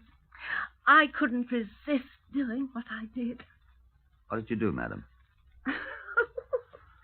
Oh, I know it's breaking the law, but isn't everyone in the black market? Not everyone exactly. Oh, well, I just stepped over to the table and introduced myself, and he gave me his name, and I said, would you mind terribly telling me where you got that adorable bag? I wanted one myself, you know. Black market. So he said he manufactured them and that I could have one if I liked. All I had to do was to give him £17 so that he could buy the special leather it was made of. And in a day or two, I could call at his flat and it'd be ready for me, do you see? And you fell for that old one? You called at his flat? Would you believe it? When I called, he professed never having seen me. He said he was not a manufacturer. He wasn't. And nothing I could say would make him give me back my £17 or the bag. And did you kill him then? I did not. Later, perhaps. I never killed anyone in my life. I'm a law-abiding... Will you give us the address, my dear law-abiding young woman? No, it's in Maida Vale somewhere. I think I have it here, in my shabby old handbag. Thank you very much, Miss... Telfer. An actress, I think you said, yes. Well, that'll be all, Miss Telfer, and thank you very much. Come along, Llewellyn. Yes, but how am I going to get my £17 back? The man's dead You're now. not going to get it back, Miss Telfer. What? You're very fortunate. The black market's cost you only £17. It cost Casimir his life. Ready, Llewellyn? Within 20 minutes, a Scotland Yard car dropped us at the address in Maida Vale Miss Telfer, actress, had supplied us. We interviewed the proprietor of that dismal place, a cross-eyed young man in an unusually dirty waistcoat in the red Mingus tartan. His name, he informed us, was Ian Kalbfleisch, and he had a cold. No, he ain't here. We're quite aware of that, my good man. He's dead. Did you murder him? No. Are you in the black market, too? No. May we see his room? Tain't his anymore. Whose is it, then? Another man. Who? An officer. Navy officer. Oh? RN, RNR, or RNVR? Not one of ours. Polish Navy. When did this Polish naval officer take the room, Mr. Kalbfleisch? Day after the murder. Oh, you know the day of the murder, then? I can read. Was it all the papers? Is this man here now? No. Will he return? He always has. Was this naval officer a friend of Casimir's? I don't know. May we see the room? Got a warrant? Yes. All right. Second door on the left. Come on, Lou. All right. It's unlocked. Come on. No, leave the door open, Lou. Our friend with a runny nose might just warn him that we're here. Right.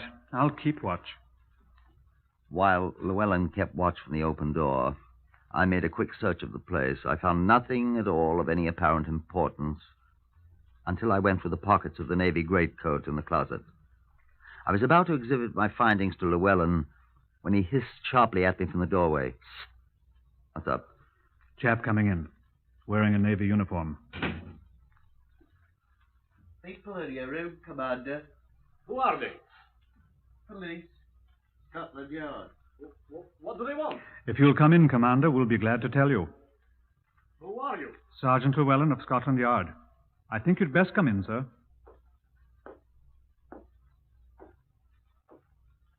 Come in, sir. What is the meaning of this, may I ask? What is your name, please? Leo M. Stefanowitz, Commander, Polish Navy. What do you want? I should like to ask you a question. Well? May I ask you where you got this mechanical pencil, sir? I will tell you. I got it, Well, where did you get it? I didn't kill him. Kill whom, Commander? Why, Casimir Kashuba. This was Albert Stevens' pencil, Commander. I didn't kill Albert. The top of this pencil was found in the car with Casimir Kashuba's body, Commander. I didn't do it. Perhaps you can explain, then. Yes, I... Well? Marion did the killing. Oh, indeed, Marion. Yes, I told him not... It was Marion who did it, not me. Oh, our friend Marion. He did it. Yes, I am telling you the truth. Marion. You know where Marion is? I will take you to him. Yes, I will help you. He did it, and I will help you find him. Please, let me take you to him. Please. Will you please? Casimir was my friend. I'm just wondering something, Inspector. Huh? I am wondering if Albert Stevens was also his friend. Let's go and find your friend Marion, shall we, Commander? It was a quiet little hotel we drove to in the West End. Inspector Watkins and me and the commander all jammed in the police car together. The clerk nodded in a familiar way to Stefanovitz when we entered. Is my friend in? Yes, sir. Oh, don't announce us, please. We will work the lift ourselves. Get in, gentlemen. All right. Now, we shall see justice done. Indeed. The first floor, gentlemen. The door directly opposite.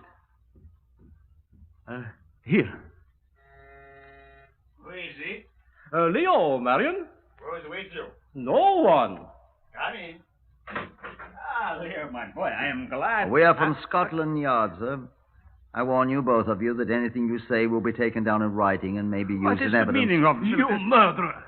What? Yes, these gentlemen have come to arrest you for the murder of Casimir. Sacre, you traitor! You coward! Arrest him, gentlemen. He is the murderer. You look, this man. He's the one who fired shot. Huh? He's the one who did it. I see him do it. You see me? You know you did it. He is the one, gentlemen. I'm not. He should catch me from behind as I sit in front seat. I was in a front seat. He did it. Sacre! Oh, tak, Tafris, you said, you murderer, you thief, you... Gentlemen, Marian Konechny and Leo Stefanovich, I arrest you both on suspicion of having been involved in the murder of Casimir Kashuba and of Albert Stevens. You've both been warned. Have you nothing to say?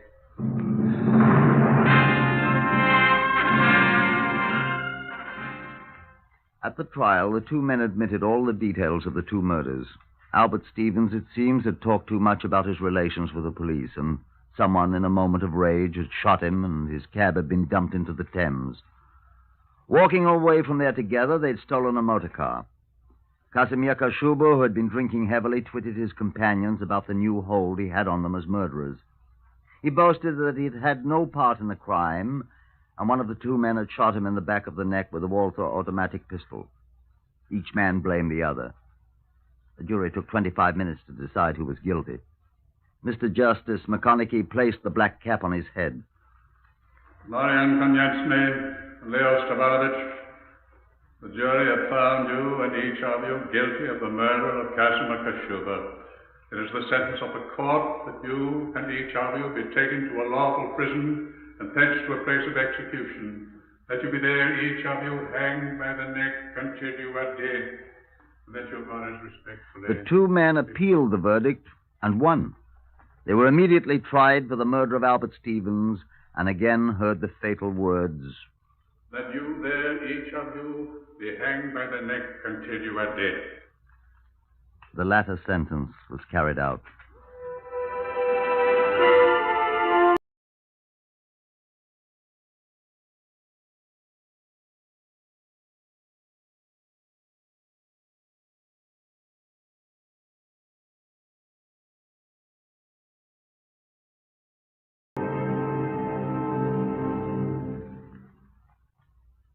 You have heard the eighth in the series Whitehall 1212, compiled by special permission from the official files of Scotland Yard. Only the names have been changed. Otherwise, the story is true. Research for Whitehall 1212 is prepared by Percy Hoskins of the London Daily Express, and the stories for radio are written and directed by Willis Cooper and produced by Jack Goldstein and Collie Small.